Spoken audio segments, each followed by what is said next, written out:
许天，为什么？为什么？你为什么要用这种方式来报复我？你就这么恨我，这么想跟我离婚？好，我成全你。从今天起，你我之间再无瓜葛。啪！一张冷冰冰的离婚协议书裹挟着他心如死灰的声音，不加一丝温度地甩在了许天脸上。那么重，重到仿佛要断绝两人所有的情分。砰！直到甩门声响起，大脑一片空白的许天才惊醒过来。他像是回忆起什么，猛地抓起文件一看，离婚协议书，日期8月14，是我活的我居然重生回来了。下一刻，许天转头看向四周，床边那故意遗落在那的红色内衣，满地撕裂的衣物，昭示着昨夜疯狂的场景。顿时，许天呼吸陡然急促了起来。他想起来了，8月14号，当初这时候，许家为了让唐冰岩心寒离婚，将他灌醉后，把一个女人送到他床上，制造他出轨的假象，然后许家的人打电话给唐冰岩，刚好让他把他抓奸在床。上一世的他听信了许家人谗言，使尽手段就为了跟唐冰岩离婚，盗取他公司机密，搅黄他与国际的合作，将他竞标的价格暴露给竞争对手，在他痛得死去活来的经期食下泻药。为了离婚，他害得他遍体鳞伤，可他却从来都没有报复过他。他说国际合作而已，毁了就毁了，没你重要。他说下次不要去盗机密文件了，容易被安保误伤，你想要什么我都给你。这个世界上任何人都会害你，但我唐冰岩不会，没有为什么，只要我活着就没有人能动你。是啊，哪怕离婚后他依旧放不下他，依旧在暗中守护他，更将许家捧成了江城第一豪门。然而许家人将他的价值榨干后，便砍断他的手脚，制造出火灾，让他在大火中被活活烧死。他直到死亡的前一刻才得知真相，才幡然醒悟，他敬爱的大哥，对他嘘寒问暖的养父母，背地里都恨不得他死。他们以为设计他意外死亡就能瞒过唐冰岩的眼睛，可任何人都没想到，唐冰岩真正的身份比表面还要恐怖10000倍。在调查出真相之后，唐冰岩以一己之力灭了许家满门，然后自杀死在了他的墓前。他至死都忘不了那一幕场景，他哭着抚摸着自己的墓碑，那么绝望地一遍一遍地重复着他的名字。许天，许天，我好害怕，你怎么又丢下我了？下辈子你看我一眼好不好？我好想你，你不在了，我活不下去。他那么金贵冷傲的一个人，在他面前卑微的像粒最卑微的尘埃。他在自杀的前一秒还在哀求他，只求他看他一眼。愤怒、悔恨、痛苦占据了许天身体的每一根神经。他回来了，他再也不会让上一世的事情发生。许日新，许屏风，这一世我许天跟许家不共戴天，我回来了，你们一个一个都别想好过。许天死死地攥着发白的手指，恨意滔天。至于离婚，他不可能离婚。等等离婚，许家今天不正是唐冰岩寒心在离开江城前准备将严氏集团转给许家的日子吗？也正因为严氏集团的转让，让许家一飞冲天，成为了日后难以撼动的超然存在。许家想借用我是许家人的身份，免费吞下严氏集团。做梦，时间还来得及。冰岩，等我。半小时后，许天顺着记忆焦急地赶到了江城第一医院。他在心里不断地祈祷着，别签，千万别签那份合同。他不知道冰岩出了什么事，他只依稀记得许家人曾经说过，严氏转让合同是唐冰岩在医院签的。然而就在许天冲进医院准备寻找唐冰岩所在的病房时，许天，你怎么在这里？突然，医院大厅缴费处，唐冰岩的助理陈潇潇满腔怒火地冲到许天面前，挡住了他的去路。没等许天心急地询问唐冰岩在哪，被陈潇潇握在耳旁处的手机内忽然传来了一道男声。陈潇潇闻言缓了缓神色，一边拦着许天，一边温声道：林医师，唐总拖了1天才来医院，院长说伤势太严重，他也束手无策，麻烦您快点赶过来，我在医院门口等您。电话挂断后，陈潇潇才抬起头来，那双充满冷意的眼睛瞪向了许天，脸上写满了厌恶与愤怒。对上陈潇潇那双怒不可遏的眼睛，许天心中忽然生出了一股不好的预感。陈助理，冰岩他现在情况怎么样？许家人来了吗？冰岩不能签那份严氏转让合同，你快带我去找他。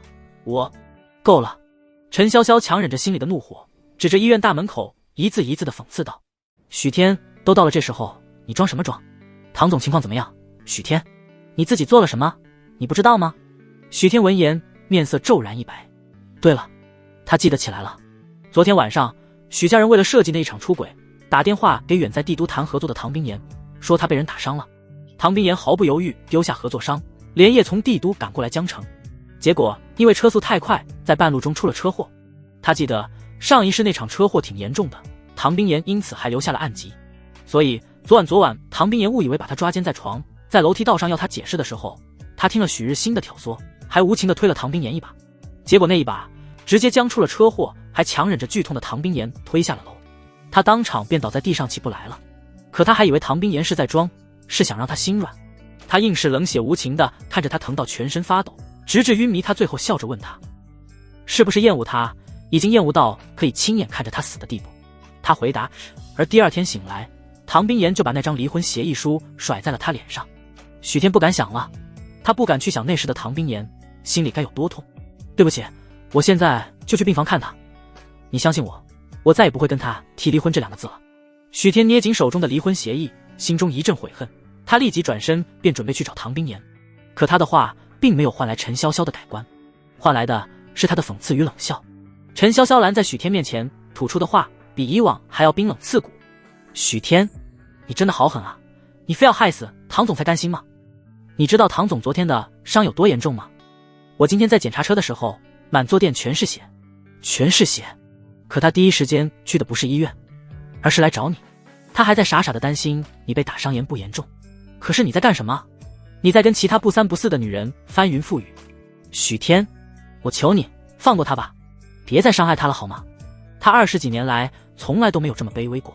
你真的践踏了他所有的高傲与偏爱。轰！那一字一句像千万根针一样扎在许天的心里。他从来没有哪一刻这么自责悔恨过。他怎么这么傻呢？宁可失血过多死亡，也要来确定他的安危。许天，你上一世真是个混蛋，这么好的老婆不要，非要受许家人挑唆，屡次伤害他。呼！许天手指攥得有些发白，他猛然转头，看着眼泪在眼眶打转的陈助理，他铿锵有力，自入肺腑地道：陈助理，我许天用命担保，今天起我绝对不会再让他受一点伤害。这婚除非我死，否则绝不离。话毕，许天转身便消失在房门处。陈潇潇看着许天离去的背影，听着耳边回响的那一段话，整个人都怔愣在了原地。他说什么？用命担保不会再伤唐总的心，这真的是许家废物能有的气势吗？这真的是许天能说出来的话吗？不可能，肯定是装的。许天怎么可能会醒悟？他肯定又是想给许家争取利益与项目了。与此同时，9号贵宾病房，唐总，我代表许家向您郑重道歉。我们也没有想到许天少爷会竟然仗着唐总您的偏爱，做出那么混账的事。说完了吗？一道冷漠的女声打断了许总管接下来的话。他怎么样，容不得你议论。许总管面色微僵，在心里暗骂了句倒贴给废物的贱人。许天那废物都出轨了，你还护着他，甚至为了许家日后能善待他，连严氏集团都能拱手相让，真是活该被那废物推下楼，差点活活摔死。不过随即许总管收敛起了心里的不满，堆上笑容，微弓着身子将一份文件递给了病床上的女子。唐总，这是我们已经准备好的转让合同，您签个字。躺在病床上的女子目光冰凉地扫了眼许总管，她那张脸哪怕透露着苍白憔悴的病态，也美得攻击性十足。尤其是那身凡人不配靠近我的权贵之气，压得许总管呼吸都有些困难。不过许总管想到即将到手的利益，努力压下了心头的恐惧，又笑着开口：对了，唐总，我记得您在苏氏物流那边还有20%的股份，还有利氏银行，您给许天买了1个亿的基金也快到期了。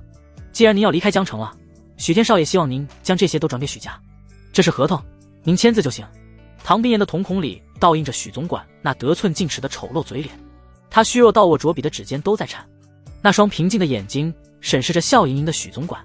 多少次了，许家在他这里弄走多少好处了，他不记得了。因为只要搬出许天这2个字，他就会无条件同意。因为许家是他的家族，他又那么渴望亲情，算了，过了今天，他跟许天便再无瓜葛。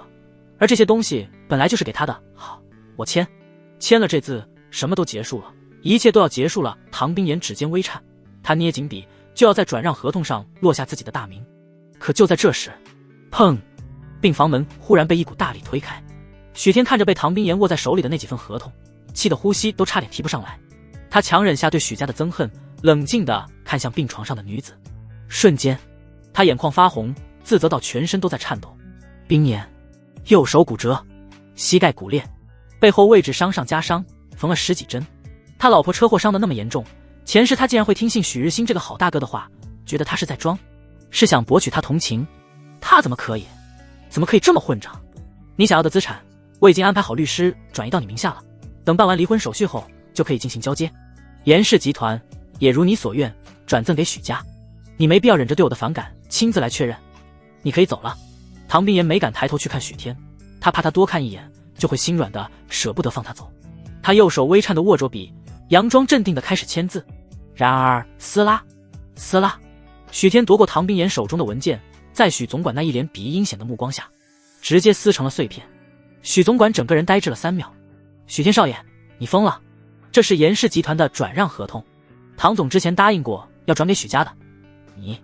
你当着唐冰岩的面，许总管终归不敢破口大骂，可他的眼神却是恨不得将许天碎尸万段。许天克制住恨意，转过头，一双眼睛深不可测地盯着许总管，那一眼看得许总管汗毛倒竖。没等许总管想明白许天的态度反差，便听到许天冷笑道：他什么时候答应过要将严氏集团转给许家了？他答应给的从来是我，一切都建立在我想之上。现在我不想了，带着你的人立刻马上给我滚出去！许天那突如其来的怒骂惊得病房内所有人都傻了。你许总管不可置信地瞪着许天，气得牙齿都在哆嗦。他不敢相信一个小小的养子竟然敢这么跟他说话。要不是看到他还有利用价值，要不是看到唐冰岩非他不可，这废物早就被许家抛弃了。这废物竟然不仅不对许家感恩戴德，还敢反抗许家的决定，反了，真是反了他了。不过饶是许总管再如何愤怒，也不得不顾及一旁的唐冰岩。很快他强压下心中的怒火，开口：许天少爷，你可别开玩笑了，你从小就被许家收养，许家养了你20多年，你的不就是许家的吗？快让唐总把合同签了，你这样会让家主跟夫人失望的。每一次他搬出来亲情来威胁许天，许天都会妥协，他相信这一次肯定也一样。然而我不想再说一遍，滚！许天那隐隐透露着恨意的话回荡在所有人耳边。许总管脸色异常难看，他不甘地看了一眼洒落在地上的合同，然后盯着许天几秒，对唐冰岩说了句改日再来后便离开了病房。疯了，他妈的许天今天发什么疯？敢直面对他就算了，还敢阻拦许家接收严氏集团，看来是唐冰岩对他太好了，让他认不清自己在许家的地位了。等着吧，等他禀告家主，定要把这废物逐出许家。随着许总管等人的离去，病房内便只剩下3人：唐冰岩、保镖阿卫、许天。冰岩，对不起，昨天的事情是个意外，我真的不知道你被车撞伤了，我以为我以后再也不会伤害你了，你原谅我好不好？只要你不离婚，不离开我，怎么样都可以。许天愧疚慌乱到手指都不知道往哪放，他甚至都不敢正视唐冰岩那冷漠的眸子。唐冰岩听着许天那道歉深情的话，微微发愣，紧接着他嘴角露出了几分自嘲的笑意。这一刻他看许天的目光就像是看一个陌生人。严氏集团还不够，你还想要什么？直接说吧。这是唐冰岩第一次对许天如此冷漠，那是有生以来唐冰岩用过最冷漠的语气，每一个字就像是一根根刺一样，狠狠地扎进了许天的心脏里，痛得他咽喉发不出声音。许天紧紧地攥着离婚书，心疼又坚定地盯着唐冰岩那绝色的脸庞。我阻止你跟徐总管签合同，不是为了索取更多，而是想告诉你，从今往后我不会再为许家争取任何利益，我真的什么也不要，我只要你。我不求你原谅我，只求你给我一个机会，让我弥补我之前的过错，不要跟我离婚好不好？若是换作平常，许天说出这样的话来，唐冰岩大概早就已经不顾一切地将心掏出来了。但是这一次，唐冰岩心里却没有半分喜悦与兴奋，有的只是悲戚。因为每一次都是在有求于他的时候，许天才会放低姿态。他一次次的相信，换来的最终都是一次次血淋淋的伤害。你何来错？是我错了。唐冰岩闭上了眼睛，不愿再看许天。他不敢再去看他。这个男人是他爱了数年的人啊，是他用命都想保护的人。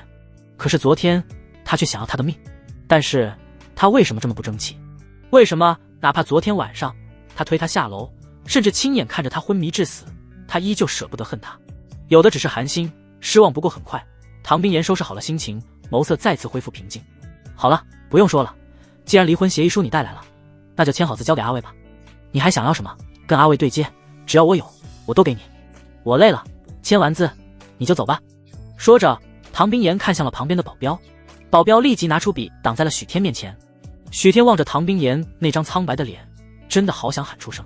我重生了，我知道上一世错的有多离谱，我真不会再伤害你了。从今往后，我一定会用余生来保护你。可是这么离谱的事情谁会相信？他恐怕只会觉得他为了戏弄他连这种谎话都编出来了，之后更心寒吧。许天，你还真有脸来这里。就在许天冥思苦想着怎么继续跟唐冰岩解释时，一道愤怒的声音蓦然响起。只见陈潇潇带着一个中年医生和护士快步走进了病房。他看到唐冰岩伤况还算稳定，这才重重松了一口气。随后他转身面如寒霜地扫向了许天，每一个字都带着歇斯底里的怒火。你是看唐总还没有被你害死，还吊着一口气，所以你想再过来添一把火吗？还要拿离婚来威胁唐总？后面还说了什么？许天没有听下去，他那双眼睛正死死地盯着跟随陈潇潇一同而来的医生林童，被吹捧成本市最厉害的骨科医师。可经历过一世的许天却非常清楚，这个林医生就是个空有其表的禽兽。庸医，他那些所谓的医学名誉一大半都是借着关系窃来的。若非1年后被他致死的那位老者身份不凡，他背后的关系压不住，许天也不会在热搜上注意到那起医亡事件。他怎么会出现在这？前世害了唐冰岩的庸医就是他吗？他记得当时那庸医说唐冰岩必须立刻手术，而且手术成功的几率非常高。想到这里，许天并未立刻阻止林童治疗，而是静静看着林童，准备听听他的诊断结果。陈助理，你越界了。唐总，呼。陈潇潇深吸口气，不甘地瞪了一眼许天，然后将林童带到虚弱的唐冰岩身前。林医生，这位就是我刚刚在电话里说的唐总。唐总久仰，我先给您检查一下伤势。然而还没等林童碰到唐冰岩的手腕，唐冰岩条件性地将手往后一缩，紧接着陈潇潇赶忙掏出一块丝巾盖在了唐冰岩的手腕上，再抱歉地朝林医生解释，不好意思，唐总对异性有洁癖，您担待一下。林童微微怔了一下，讪讪地笑了笑，随即立即面色凝重起来。唐总，您这伤拖了的有12个小时以上了吧？本来伤的还不重，但是几个小时前你后背和小腿又是第2次受伤，后背第2根肋骨有碎裂的症状，腹腔和胸腔都受到了严重的创伤，如果不及时进行手术，恐怕会导致半身瘫痪。最后半句话轰得在场所有人心脏都停止了。半身瘫痪，真的如院长所说这么严重？陈潇潇有些惊骇，忍不住质疑道，可唐总看起来并没有那么严重啊，怎么会这样？那是因为他伤在内脏，内伤在短时间内用肉眼是看不出什么的。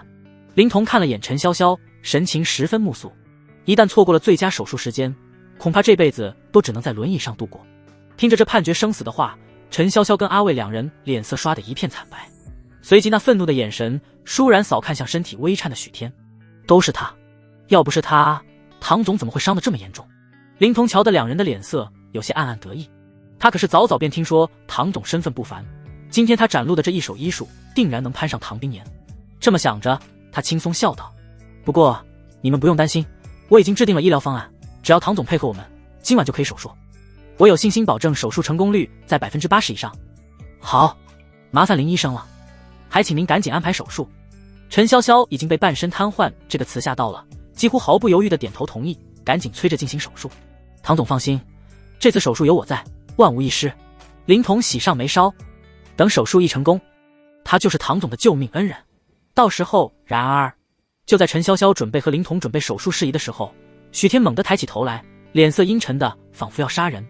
他一步横跨在了2人的面前，字字有力地降下一句话，不能让他治。林童微微一愣，随即不由皱起眉头。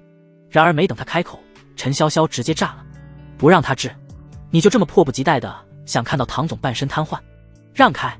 说着他上前就要将许天推开，可许天却纹丝不动，他一双仿佛能看透所有阴暗的眼睛盯着林童，厉声重负道，他根本就治不好冰岩。周围几天听着许天字字铿锵的声音，都是猛地一愣，这个一无是处的许天说什么？林童治不好唐冰岩？他知道林童是什么级别的医生吗？我治不好，我堂堂本市第1的骨科专家，你说我治不好唐总，你在质疑我的专业性？林童愤怒地看向许天质问道，任谁都会在自己最专业的领域被质疑而不爽，更何况他还是本市闻名的专家。专业性？许天笑了，前世就是因为林童医术不精，敬爱攀附权贵，才让唐冰岩留下了严重的后遗症。这一世他怎么可能还会让林童染治唐冰岩的伤？不过一个靠关系上位，浪得虚名的狗屁专家而已。许天眯起危险的双眼，毫不客气地将灵童得罪彻底。而随着他话音落下，整个病房里的氛围骤然凝固了。这一刻，所有人看向许天的目光彻底变了。疯了，这许天真的疯了。他跟唐冰岩什么仇什么怨啊？这么恨不得他死吗？灵童怒极而笑，他直接指着许天的鼻子冷笑道：好，好，好，你还是第一个质疑我灵童医术的。你很好，既然你们这么看不上我，那就另请高明吧。不过作为医生，我还是要奉劝一句，唐总的伤，如果24小时内不进行手术，轻则瘫痪，重则有生命危险。小子，你好自为之。说罢，灵童就准备走。陈潇潇顿时急了：林医生，你别动怒，别动怒，我们请您来绝对是有诚意的，之前谈好的诊金可以给您翻倍。这个人我马上让他滚，你给我5分钟的时间，我来处理这里的事情。说完，他猛地转头，那张愤怒到脸部肌肉都在颤抖的面孔扫向许天，气得眼泪都在眼眶打转。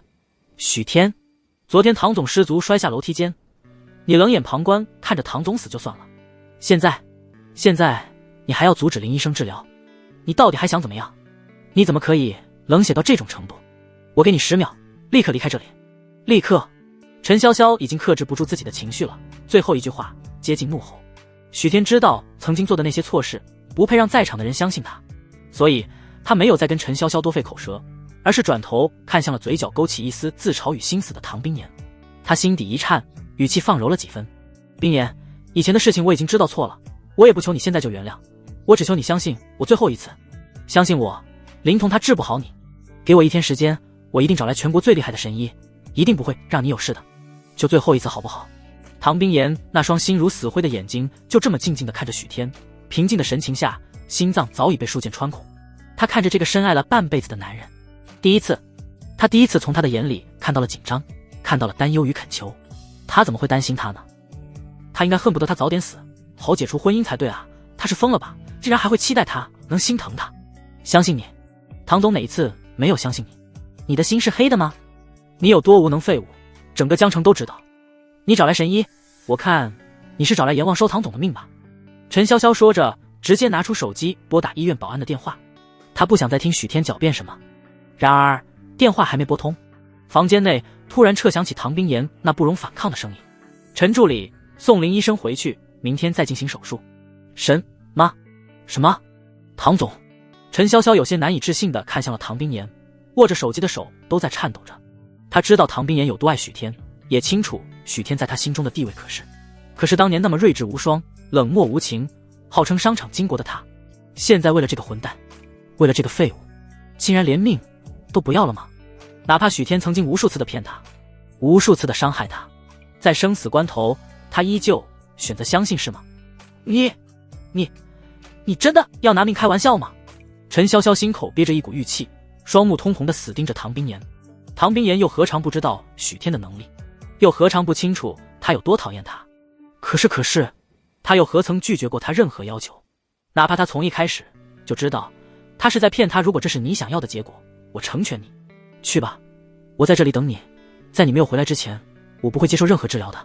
这就是唐冰岩回答许天的决定，毫不顾忌赌上性命的决定。像上一世一样，只要许天要，只要他有，命也给。好，唐总真是英明，希望明天你们不要求着我回来。林童见唐冰岩宁可相信一个废物，也不愿相信自己的医术，他眼神阴冷地瞪了许天一眼，甩袖离开了病房。陈潇潇又气又怒又无能为力。唐冰岩身份尊贵，认定的事情没有任何人能改变，他敢把自己的命交到许天手里，陈潇潇可不敢。一旦唐冰岩出事，整个华夏都得翻天。林医师，您等等。许天，如果唐总有什么3长2短，你绝对会死得很难看的，绝对。放完这句狠话后，陈潇潇立即朝着灵童追去。他现在该做的就是赶紧找到上一世名震帝都的神医。冰岩的伤势不能再拖了，没事的，1天时间。这一次他一定不会再让冰岩失望了。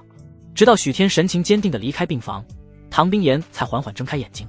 他愣愣地盯着许天离开的方向，那一眼仿佛要将他的轮廓印进骨子里。大小姐，我不明白，您为什么就非许天不可呢？身份、地位、能力、财富，他要什么没什么，现在他都在要你的命了，您还要惯他到什么时候？您难道真的要脱掉半条命吗？出生的人是难以掩饰那一身煞气的阿伟，他已经很努力的在克制自己的杀气，如若不是有着很强的职业素养，如若不是大小姐视许天如命，他刚刚真想一刀宰了许天。后天安排回帝都吧。唐冰言道。阿伟愣了一下，难道大小姐想通了，终于心寒肯放弃许天了？然而还没等阿伟惊喜的回应，马上准备飞机，马上去请回林医生。下一秒就听见唐冰言虚弱的勾起一抹淡笑，拢了拢背角。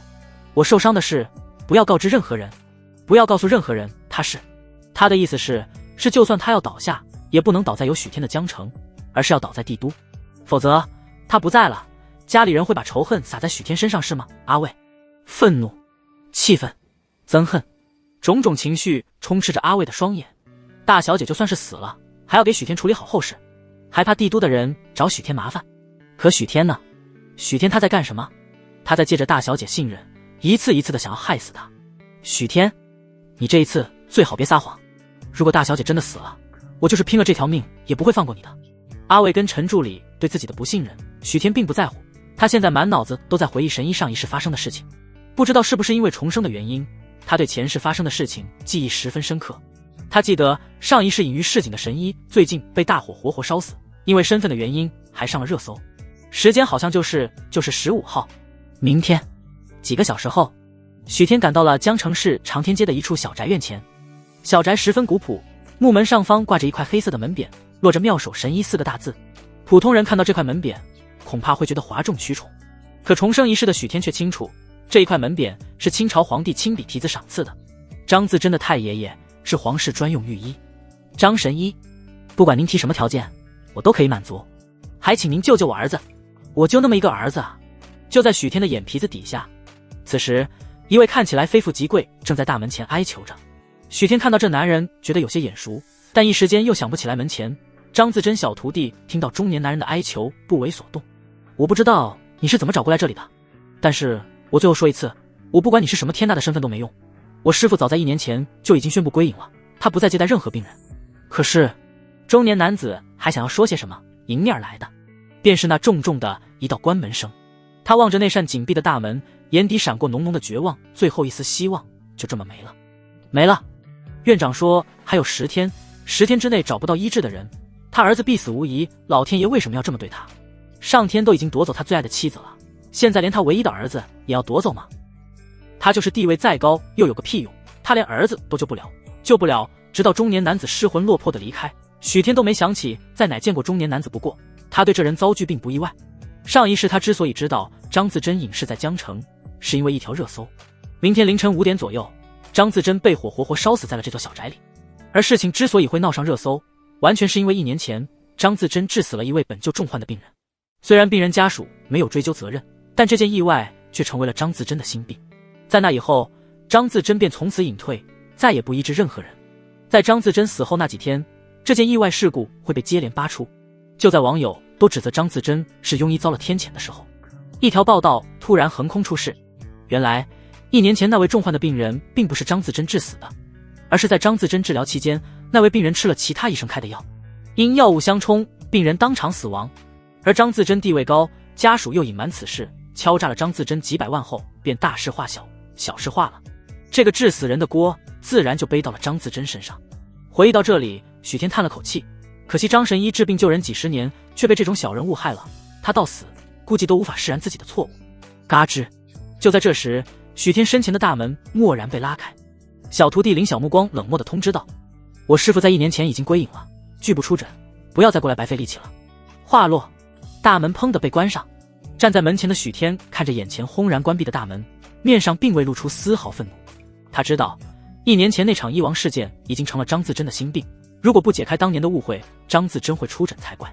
随即许天也没敲门，直接对着大门喊道：张神医，我知道你1年前归隐老家，再也不救治病人的原因，当年那年医王事故并不是你的错，是因为那家人一病请2医，同时吃2位医生开的药，药物相冲才导致病人死亡的，这件事情跟你没有任何关系。许天那家大音量呐喊的话从窗户之外传入房间内，刹那间，在房间内研究药剂的老人浑身一颤，他手中的药材直接掉落在地上，那双疲惫的眼睛瞬间浮现出一层水雾。他像是听到什么极度不可置信的事情一样，全身忽然抖了起来。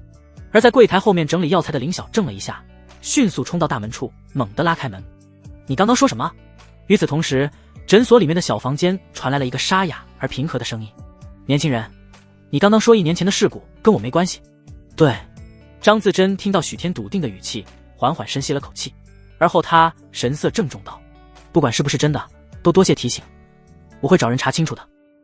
之前他并未想过人心能险恶到这种程度，一直以为是自己治死了人，现在看来他倒是要查查了。张神医，查清楚这事情需要时间，但是你很可能活不过明天早上。唐冰岩在24小时内必须手术，他给不了张自珍那么多时间去查。此刻他唯一能做的就是用自己未卜先知的能力取得张自珍的信任。你咒我师父！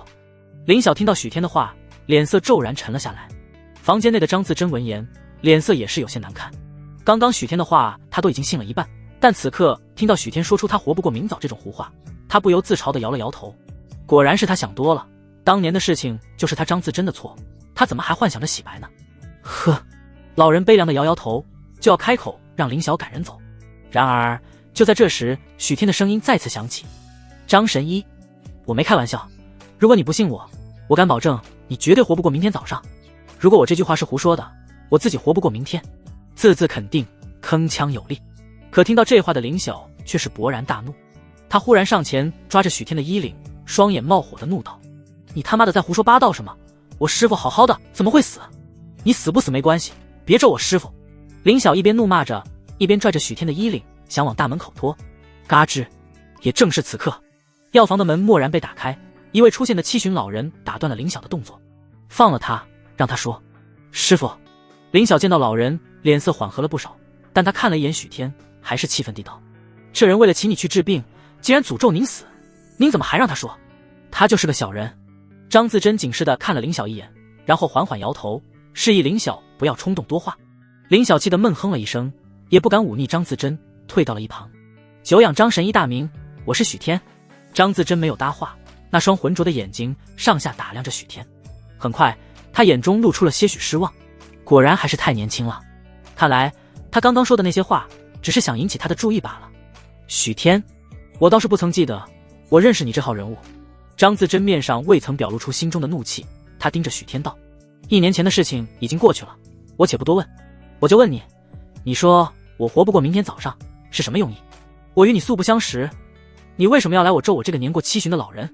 许天神色诚恳道：张老抱歉，因为时间不多，我的一些话可能有所冒犯，我这次前来是想要请张老出手救我老婆，只要张老肯答应，我会帮张老化解一次性命之危。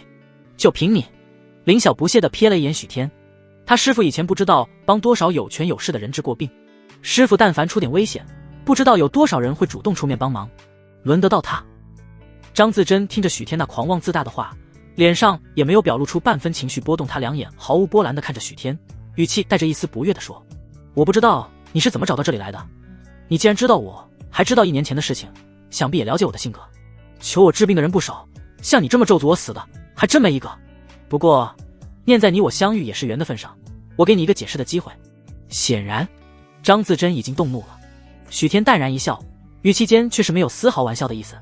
昨夜我做了一个梦，梦到这里发生了火灾，所以我今天就来这里，想提醒张老。许天话还没有说完，旁边的林晓直接打断道：你这些话恐怕鬼都不信，滚出去！张自珍冷眼看着林晓的动作，没有开口，显然默认了他要将许天轰出去的行为。许天也不恼，他自知自己的话没有什么信服力，毕竟做梦这借口确实可信度不高，而且事情没有发生，恐怕任谁都不会相信。他径直走到柜台前，拾过上面的笔，留下了自己的电话，转身对着张自珍笃定地说道：明天凌晨5点15分左右，左边的药房会起火，你救火的时候记得检查一下白色桶内的液体是不是水。张老，我话已经到此，信不信在你。这是我的电话，我等你来找我。说罢，许天淡淡一笑，潇洒转身而去。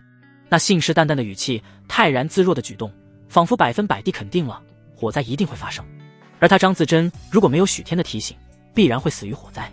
可笑！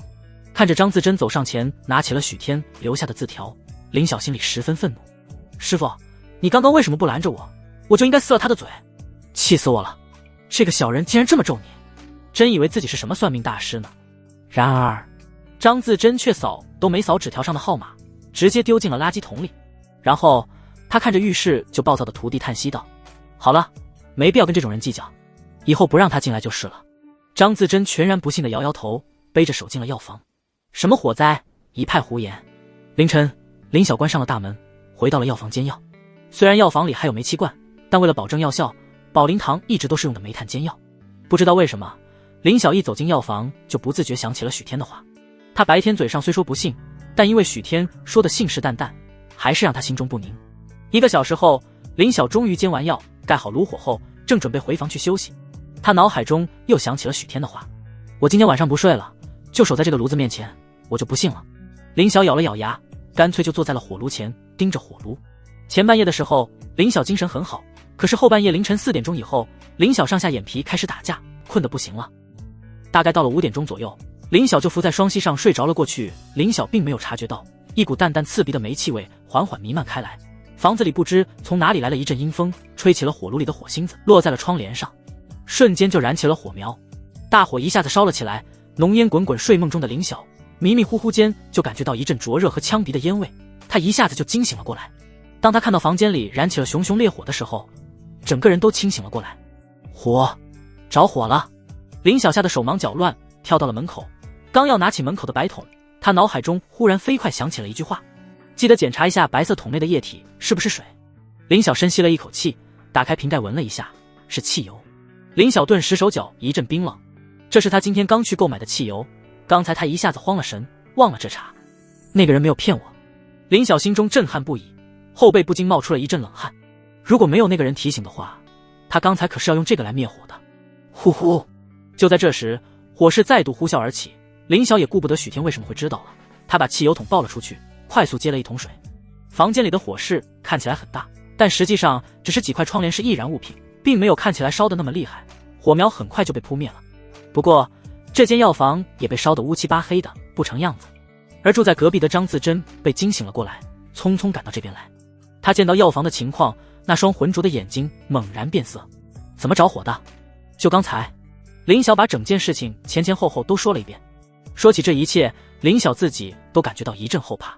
他和张自珍都是住在保灵堂的，卧室都紧挨着药房，一旦泼了汽油烧起来，连逃生的机会都没有。林晓一阵后怕地看着张自珍，如果不是昨天那个人，我们现在怕是要葬身火海了。师父，难道这个世界上真的有未卜先知？张自珍也感觉十分古怪，沉默良久，缓声道：这应该只是凑巧吧。不过不管怎么说，这也算是救命之恩，不能不报。你快去找找那个人的联系方式。好，我这就去。林晓应了一声，便急忙跑去了垃圾桶，开始翻找了起来。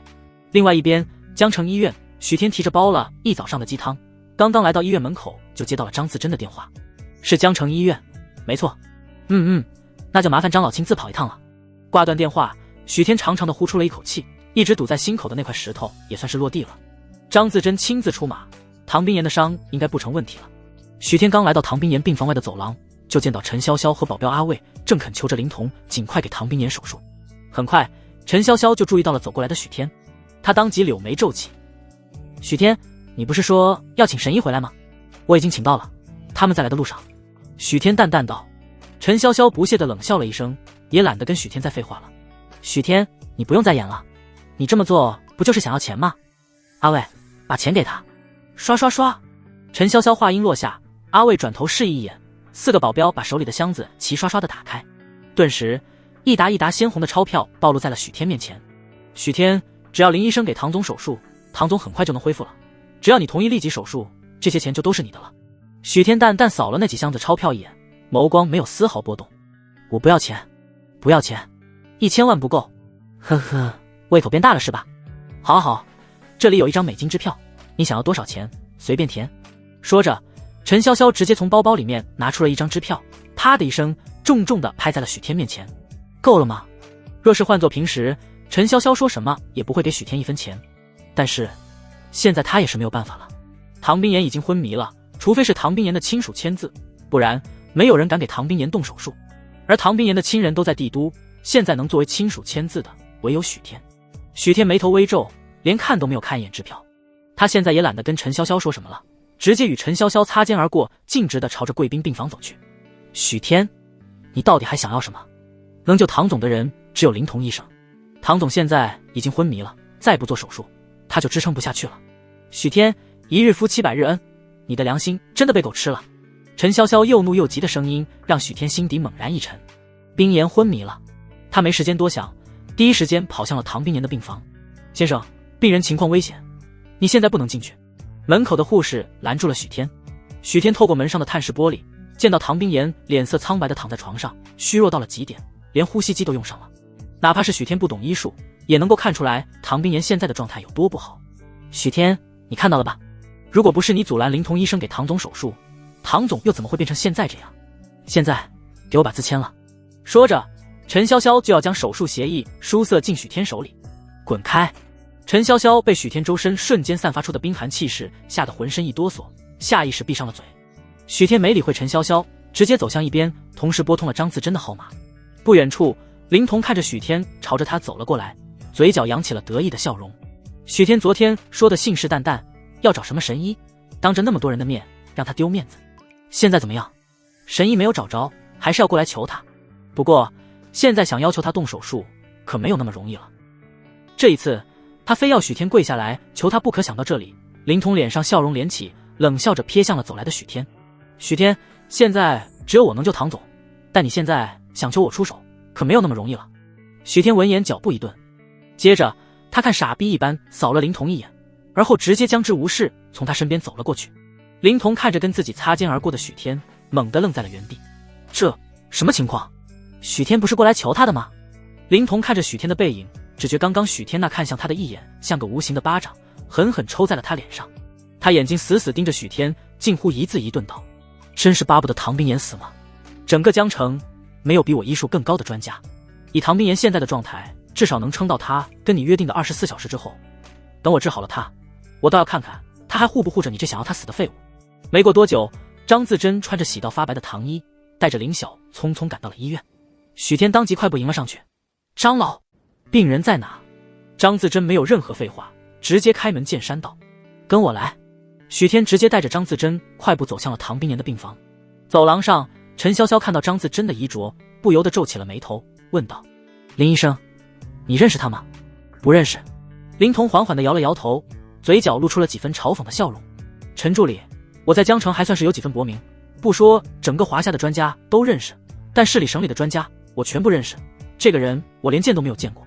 我听说现在到处招摇撞骗的骗子挺多的，你们可要小心，被骗了钱倒是其次，要是出了人命可就是大事了。陈潇潇听到这话，脸色顿时冷了下来。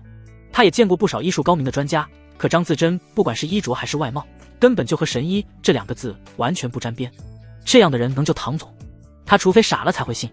陈潇潇深吸了一口气，说什么也不能再由着许天胡闹了。许天，唐总因为相信你能找到医生，连自己的命都赌上了。但是你都干了什么？你放着能治好唐总的灵童医生不用，在路边随便拉一个自称神医的赤脚医生来给唐总看病，你是巴不得唐总快点死吗？还没有等许天开口，旁边脾气暴躁一些的林晓就按捺不住了。你说谁是赤脚医生？我师父可是医学界国内外闻名的泰斗，不知道多少大人物想要求着我师父救命都找不到门路。噗嗤，灵童嗤之以鼻，别说什么医学界的泰斗，我就问你有行医资格证吗？行医资格证？许天气急而笑，一个徒有虚名的庸医也敢质疑张神医，你也配？灵童脸上的笑容顿时僵住了，脸色铁青，被许天气得浑身发抖。他还从来没有被人这样羞辱过。若非为了唐冰妍的人情，就算许天跪下求他，他也不可能再为唐冰妍看病。就在这时，病房里面的护士忽然打开了房门。病人醒了，有话要说。你们谁是病人的家属？冰妍醒了。许天也顾不得多说什么，第一时间冲进了病房。此刻唐冰妍脸色苍白，看上去十分的虚弱。许天看到唐冰妍此刻的状态，心顿时揪了起来。他快步走到了唐冰妍床前，蹲下身轻声开口：冰妍，我帮你找来了神医，马上就能治好你的病了。我还帮你煲了汤，等会儿等神医帮你治完病，你就能喝了。唐冰妍听到这样的话，苍白的俏脸上竟是露出了一抹茫然。他这是在做梦吗？许天何曾对他说过这样的话？就在这时，陈潇潇走了过去，气冲冲的道：唐总，许天不知道从哪里找来了一个赤脚医生帮你治病，他想要了你的命。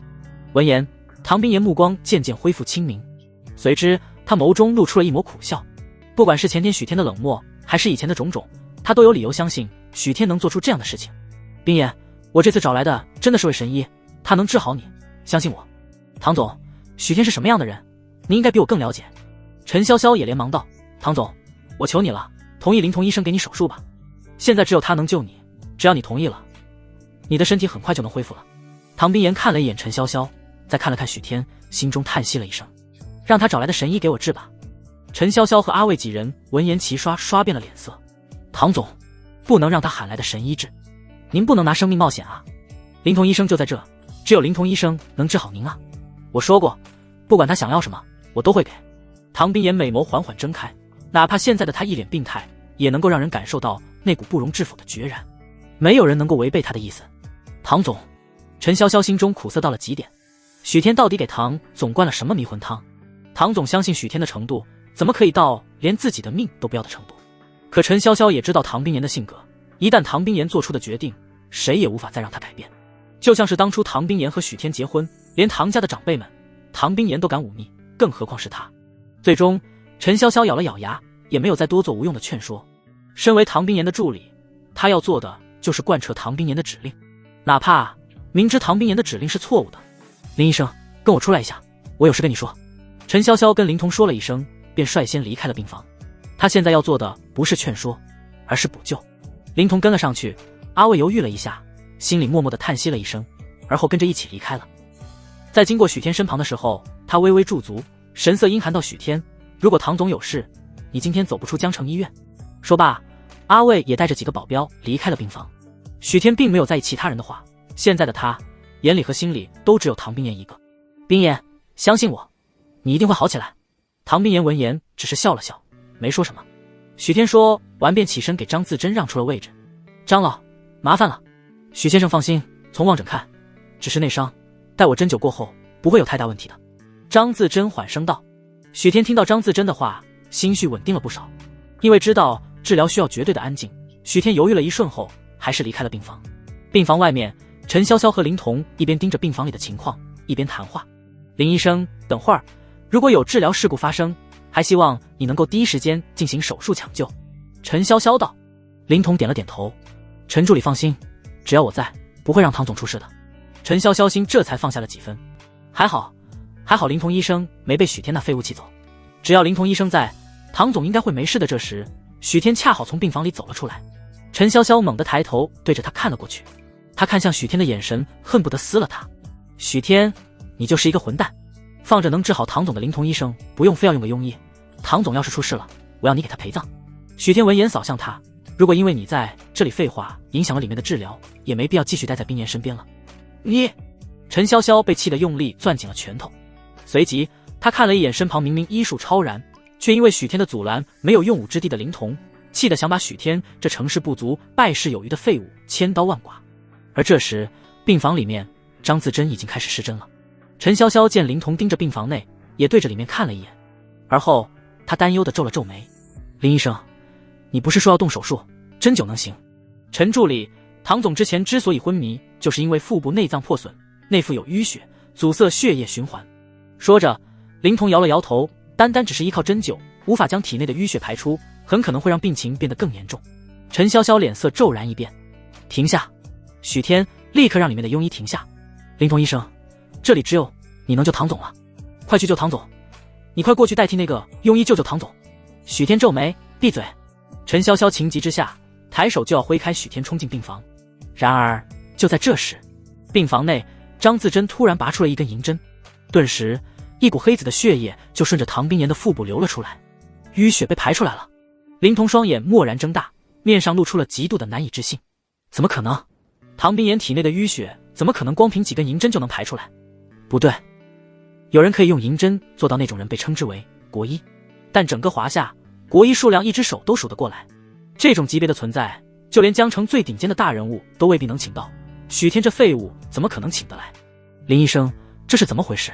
没等林童从震惊中回神，陈潇潇担忧的声音从一旁传了过来。他看到那乌黑的血流出，虽然也知道那是淤血，但还是忍不住担忧。林童听到陈潇潇的声音，看向病房内的眸光微闪。我现在不能完全确定，先看看吧。陈潇潇闻言有些紧张的再次看向病房里面。此刻，在张自珍不断施针之下，唐冰岩体内的淤血不断排出。渐渐的，唐冰岩气色越来越好，苍白的脸色也逐渐变得红润了起来。光是从外表上看，唐冰岩明显好了很多。片刻后，张自珍拔下了唐冰岩身上的所有银针。林童见他没有下一步动作，脸色忽然难看了起来。可以了，我现在可以肯定这个人是庸医无疑了。陈潇潇心下陡然一沉。林医生，他治疗有误。林童也没有回答，而是打开了房门。此刻，张自珍和林晓刚好要出来。林童义正言辞地看着张自珍和林晓，冷声呵斥道：“你也是医生？你这样依靠国医皮毛之术，就想来招摇撞骗？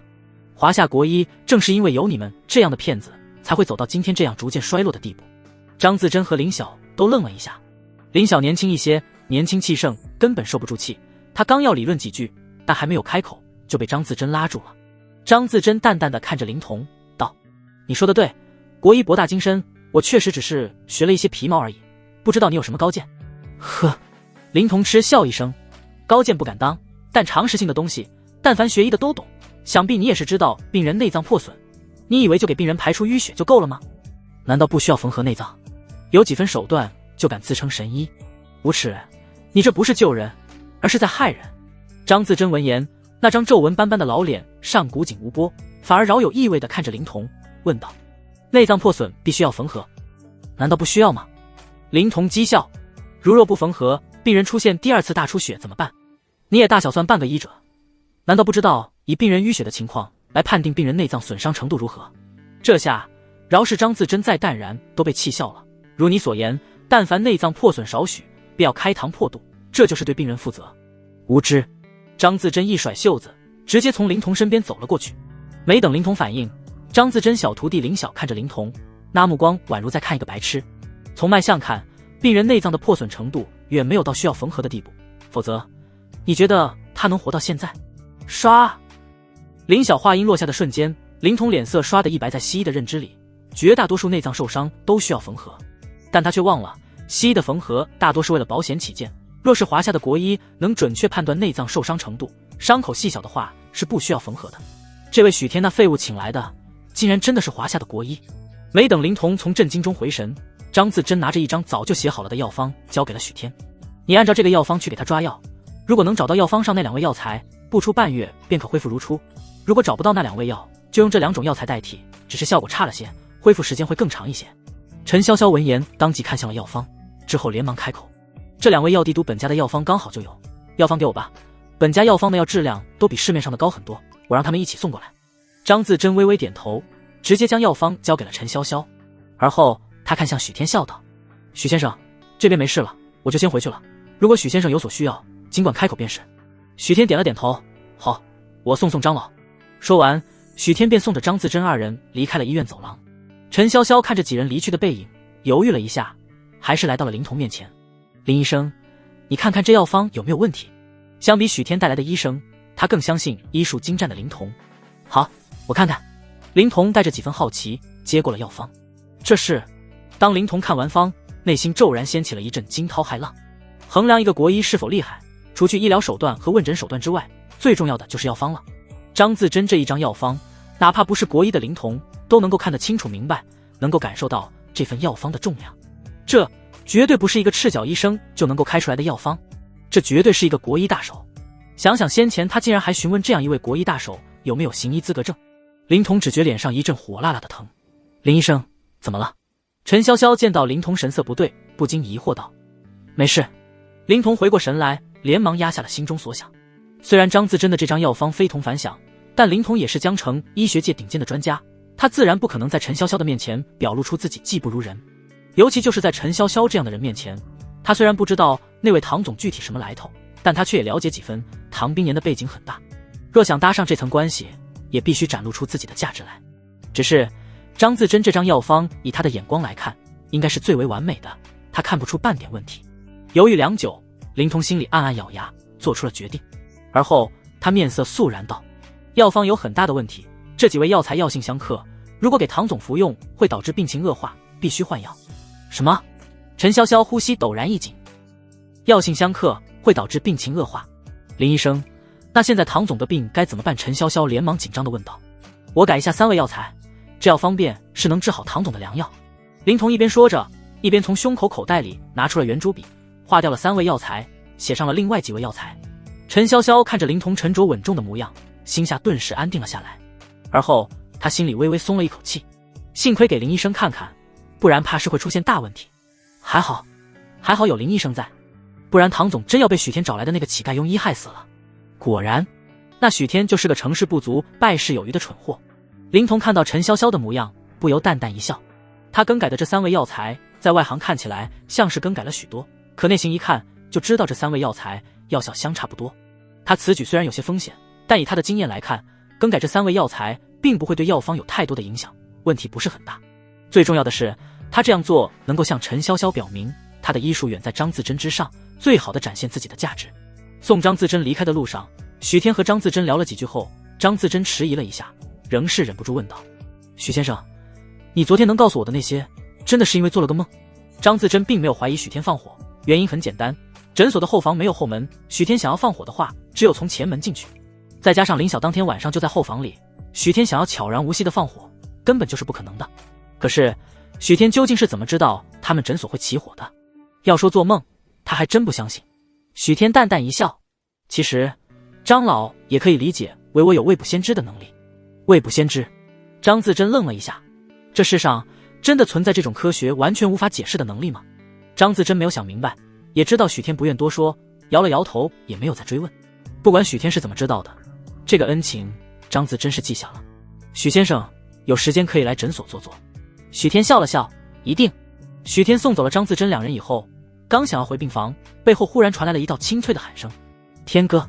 许天听到声音，下意识回头，接着猝不及防之下，一个穿着红色吊带露肩裙的美女直接撞入了他怀中。天哥，你前天晚上不是说回去之后要给我打电话吗？我等了你1天1夜，我问了许大哥才知道你在这里。天哥，你跟那个姓唐的离婚了没有？你到底多久能娶人家？女子双手紧紧搂着许天，清澈明亮的瞳孔，弯弯的柳眉，长长的睫毛微微的颤动着，极其惹人怜爱。许天厌恶的皱了皱眉，直接用力推开了怀中的女人，同时他嘴角不由露出了几分冷嘲之色。这女人不是别人，正是前天晚上被唐冰岩捉奸在床的女主角林妙音。她和许天是从小一块长大的青梅竹马。林妙音这次不知道是受到许日新的挑拨，还是有意为之，跟许日新演了一场好戏。林妙音，你设计害我，现在还有脸来跟我说这些？许天冷冷地盯着林妙音，黑碎的眼眸如同寒冰一般。林妙音被吓了一跳，她不知道为什么突然感觉眼前的许天像是换了一个人，十分陌生。她也来不及多想，连忙解释：天哥，我没有害你，我只是想要和你……够了，以后你不用再来找我了。说完，许天也没有耐心跟他废话，直接转身走进医院，只留下了渲然欲泣的林妙音。林妙音看着许天冷漠离去的背影，几次想要张嘴喊住许天，上前跟许天解释清楚，可是仅仅是刚才那一个眼神，就让林妙音感受到了许天的嫌弃与恨意。林妙音最终也没有再追过去，眼睛里戳着委屈的泪水，离开了医院。医院外面的小巷子里，许日新看着擦着眼泪跑过去的林妙音，嘴角露出了一抹阴冷的笑容。刚才林妙音跑来找许天，他就一直跟在林妙音的后面。刚才林妙音和许天抱在一起的场景，他看得清清楚楚。林妙音跑过去没多久，一个猥琐的少年嘿嘿笑着来到了许日新面前，道：许老板，事情办好了。说着，猥琐少年把自己的手机递了过去，手机里有一张照片，那张照片正是许天和林妙音相拥在一起的照片。不得不说，这猥琐少年的拍照技术很不错。照片上拍的是一个侧脸，完全看不出许天的面貌表情，但是却可以清楚地看到林妙音楚楚可怜、委屈巴巴的神态，像是在跟许天撒娇。如果不是许日新知道许天和林妙音的关系，他都会以为林妙音才是许天的老婆。拍得不错。许日新看了一眼，大家赞许，脸上的笑容更盛了。把这张照片发给我，钱我会转到你账户。谢谢许老板。猥琐少年连忙点头哈腰的感谢。许日新看着刚才许天离开的方向，脸上笑容微敛。可惜他还没有唐冰岩的联系方式，如果能直接把照片发送给唐冰岩，那就完美了。此时医院内，你们快点去煎药，药好了马上端过来。陈潇潇刚把药方交给一位下属，手机忽然传出了叮的一声信息提示音。他皱眉拿出手机，就见到一个没有备注的陌生人给他发来了一张照片。陈潇潇带着几分疑惑点开了消息。下一刻，当他看到信息中的照片时，瞳孔骤缩。他收到的正是许天和林妙音抱在一起的照片。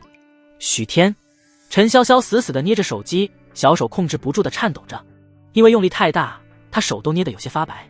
这个世界上怎么会有这么贱的男人？一边想要跟唐冰妍复合，百般表现，一边又跟别的女人搂搂抱抱。而且，这个女人还是和许天被唐冰妍捉奸在床的第三者。现在唐冰妍和许天还没有离婚，就已经敢如此光明正大了。人渣！许天那废物简直就是个人渣。不行，我要告诉唐总，我要让唐总看清楚许天是个什么东西。陈潇潇心里怒气冲天，可是下一刻，陈潇潇忽然冷静了下来。不行，昨天许天和这个女人被捉奸在床，唐冰妍都似乎有意原谅许天，并没有要跟许天离婚。刚才许天才找回来了神医，为唐冰妍看病，现在的唐冰妍会相信这张照片的真实性。这张照片现在交给唐冰妍，真的能发挥出什么作用吗？唐冰妍相信许天的程度，可是连命都可以不要。陈潇潇心头苦涩到了极点，她无奈又无力，挣扎片刻后，陈潇潇无力叹息了一声，等以后有个合适的机会再给唐总吧。接着他默默地将照片保存了原图，收了起来。许天这边，他刚走进医院就接到了养父许屏风的电话。许天，你知不知道撕了唐冰妍签好的合同，给家族带来了多大的损失？你给我滚回来！立刻！马上！许天听到许屏风的话，脸色也是冷了下来。如果没有我，冰妍知道你们是谁，以后不要再想在冰妍那里捞好处，也不要对我的事指手画脚，否则后果你承担不起。啪！说完，不等对方再说什么，许天直接挂了电话。而就在许天准备朝着唐冰妍的病房走去时，刚好看到一个中年男人这个病房看看。那个病房看看似乎在寻找着什么，而这人不是别人，正是昨天在诊所被林晓赶出来的中年男人。许天看着他的脸，心中再次涌出了那股莫名的熟悉感，他似乎真的在哪里见过他等等。龙江省富江集团的董事长李富江，身价在龙江省能排进前10的存在。许家和李富江比起来，完全不在一个档次。以许天现在的身份，是接触不到李富江这种人物，而他之所以知道这号人物，是因为他前世在报纸上看到过他。他老婆吴蓉是他的第2个老婆，并不是他儿子李华的亲生母亲。吴蓉为了谋夺家产，给他儿子下了一种慢性毒药，那种毒药无色无味，李华死后连医生查都查不出来什么。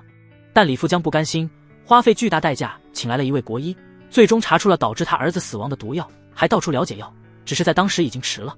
许天沉默了一瞬，而后径自朝着李富江走了过去。李先生，你好。李富江愣了一下，看向了许天，皱了皱眉。小兄弟，你认错人了，我不是李富江。李富江说完便不再搭理许天，转身就准备离开。许天也不急，继续道：李先生，你儿子要死了，只有我能救他。李富江听到这样的话，浑身猛然一僵。蹭！下一刻，他心里突然爆发一股怒火。年轻人，如果你想要用这种话引起我的注意，未免有些过犹不及了。此刻，李富江看向许天的目光冷到了极致。别人跟他打招呼，想要巴结他，都是来拍他的马屁。他还是头一次见到这种诅咒他儿子死的。如果不是担心张自珍就在周围，他已经动手打他了。许天淡然一笑，也没生气。李先生，我知道你不相信我的话，但我想李先生也清楚，您的太太和您的儿子一直不怎么和睦吧？你想多了，我的家庭和睦得很。李富江说着，就要把许天一把推开。滚开！许天继续道：李先生，你老婆吴蓉想杀你儿子，如果不相信我的话，你今晚回去可以查一查监控，看看我有没有骗你。李富江闻言静静看了许天几秒，忽然他笑了。监控我会去查，但如果查不到什么东西，明天中央大道街头可能会多一具死因不明的尸体。说到最后，李富江看向许天的话已经像在看个死人。话落之后，他一挥袖子，快速地走进了电梯。许天看着李富江的背影，缓缓吐出一口气。跟这种人打交道，弄不好真能搭上一条命啊。不过许天倒也不太担心，只要李富江看了监控，会明白他老婆都做了什么。第2天清晨，病房里，唐冰妍喝了药，刚刚躺下，许天就提着保温盒走了进来。陈潇潇见到许天，心里厌恶更甚。许天，你怎么还没有走？现在唐总需要休息，你能不能不要再刺激他了？我是给他来送汤的。许天提了提手里的保温盒。许天，你煲的汤什么样？自己心里没有一点数。唐总都这样了，你还要来害他？以前许天也并不是没有做过这样的事情。有一次唐冰妍胃痛，许天假模假样的关心唐冰妍，给唐冰妍煲了一锅爆辣无比的汤。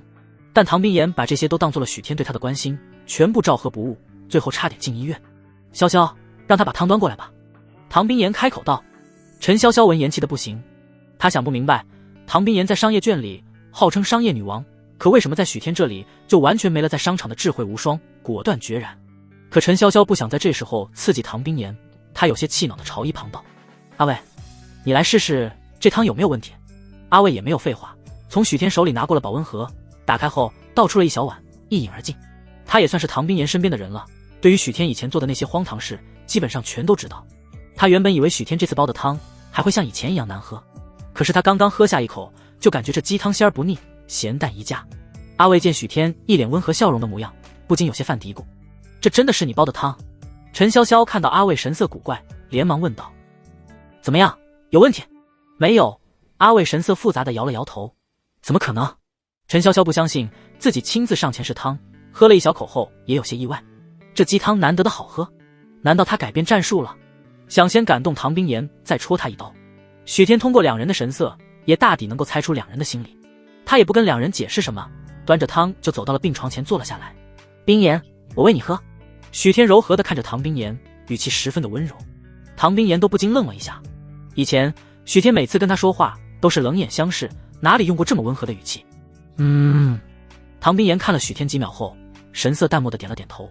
许天笑了笑，拿起勺子放在嘴边轻轻的吹一吹，这才喂给唐冰岩喝。这温馨的一幕让陈潇潇和阿卫感觉像是在做梦一样，十分不真实。若不是陈潇潇和阿卫知道许天之前做的那些荒唐事，都要以为许天和唐冰岩是一对恩爱夫妻了。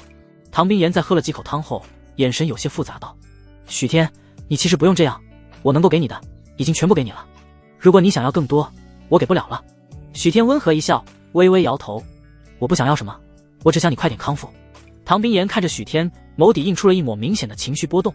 然而就在这时，噗，一口鲜血忽然从唐冰岩口中喷了出来，鲜红的血液洒入汤碗内，弥散成一片鲜红。陈潇潇瞳孔骤然一缩，下一刻他立刻焦急地喊道：“医生，护士，快来！”“冰岩，你怎么样？”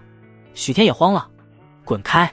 陈潇潇愤怒之下，一把将蹲在床边的许天推倒在了地上。就在这时，林童快步走了进来。“怎么回事？”“唐总刚刚喝了几口汤，然后突然就吐血了。”陈潇潇连忙道。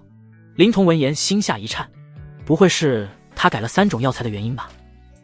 不可能，他改的那3种药材跟原本的药材药性极其相似，就算有一点问题，也不可能导致唐冰岩吐血。针灸，一定是那老头针灸出了问题。想到这里，林童快步走到病床前，查看了一番唐冰岩的身体。他刚检查完，陈潇潇立刻焦急地问道：“林医生，唐总现在情况怎么样？”林童面色沉重道：“根据我的初步检查，病人服用的药物并没有任何问题，他之所以会吐血，应该是针灸的缘故。”“什么？”陈潇潇和阿卫两人的脸色骤然大变。给唐冰岩施针的那个人可是许天找来的，他们之前还一直觉得奇怪，许天怎么可能那么好心，真的找来神医给唐冰岩治疗？现在看来，许天根本就是要害死唐冰岩啊！就在这时，许天突然从地上站起来，一把拽住了林童的衣领：“庸医，你做了什么手脚？如果我老婆有个3长2短，我杀你全家！”许天双眼发红，活脱脱的像只野兽。“许天，你够了！亏我之前还以为你真的请来了神医，你就是想害死唐总！”陈潇潇厉声呵斥道：“滚！你马上给我滚！”噗！就在这时，唐冰岩再次吐出了一口鲜血。“唐总！”许天和陈潇潇3人脸色皆是大变。随后，许天也顾不得和陈潇潇辩解什么了，他快步走到一旁，拨通了张自珍的电话。半个小时后，林童擦了擦额头的汗珠，病人的情况暂时稳定了。陈潇潇长长的松了一口气，没事就好。林童看了看许天，别有他意的继续道：“不过，陈助理，我希望你们能够相信我们医院的专业性，不要让一些乱七八糟的人来医治病人了。出了事，我们医院担不起这个责任。林医生放心，不会再有下次了。”然而陈潇潇刚点头答应，张自珍就带着林晓匆匆走进了病房。张自珍还是那一身唐衣，额头上有着一层细细的汗珠，不难看出她来得很匆忙。陈潇潇看到两人，脸色骤然一冷：“你们不能进去！”说完，他冷眼扫向许天：“许天，如果不是你阻拦，林童医生早就通过手术治好了唐总。现在唐总病情不仅没有好转，反而吐了那么多的血，都是你请来的这个所谓的神医害的。今天就算我死，也绝不允许他进病房。林童就是个庸医，他治不好冰岩。至于冰岩吐血的原因，现在还不清楚。你让开，让张老看看。”许天眉头皱起：“哼，许先生，我们都是专业的医生，刚才检查结果我已经告诉你了，就是针灸出的问题。说着，林童对陈潇潇道：“陈助理，我建议你们报警，让警察来处理这件事情。这样的江湖骗子谋财害命，应该受到法律的制裁。”年轻气盛的林晓听不下去了，愤怒地盯着林童：“你闭嘴吧！我师父行医数10载，还从来没有出过问题。我师父给人看病的时候，你还不知道在哪里玩泥巴呢。”林童闻言冷笑一声：“你们谋财害命，铁证如山，刚才病人吐的血还在那里，那也不可能是我师父的原因。”林晓还想说些什么，张自珍拉住了他。他那张苍老的脸庞，面无情绪，浑浊的眼睛淡淡地看着林童道：“年轻人，我给病人施针，只会排出病人体内的淤血，并不会伤及病人的身体。是什么原因导致的病人吐血，需要等检查后才知道。”呵呵，林童笑了：“倒是我们医院的错了。”说完也没等张自珍再说什么，他直接看向陈潇潇，语气强硬：“陈助理，你们让这2个人接触病人，但凡出现任何的医疗事故，我们医院都不会负责。另外，如果你们让这2个人接触病人，请你们立即出院。”陈潇潇闻言，脸色顿时沉了下来。现在唐冰岩的情况很不好，怎么能轻易出院？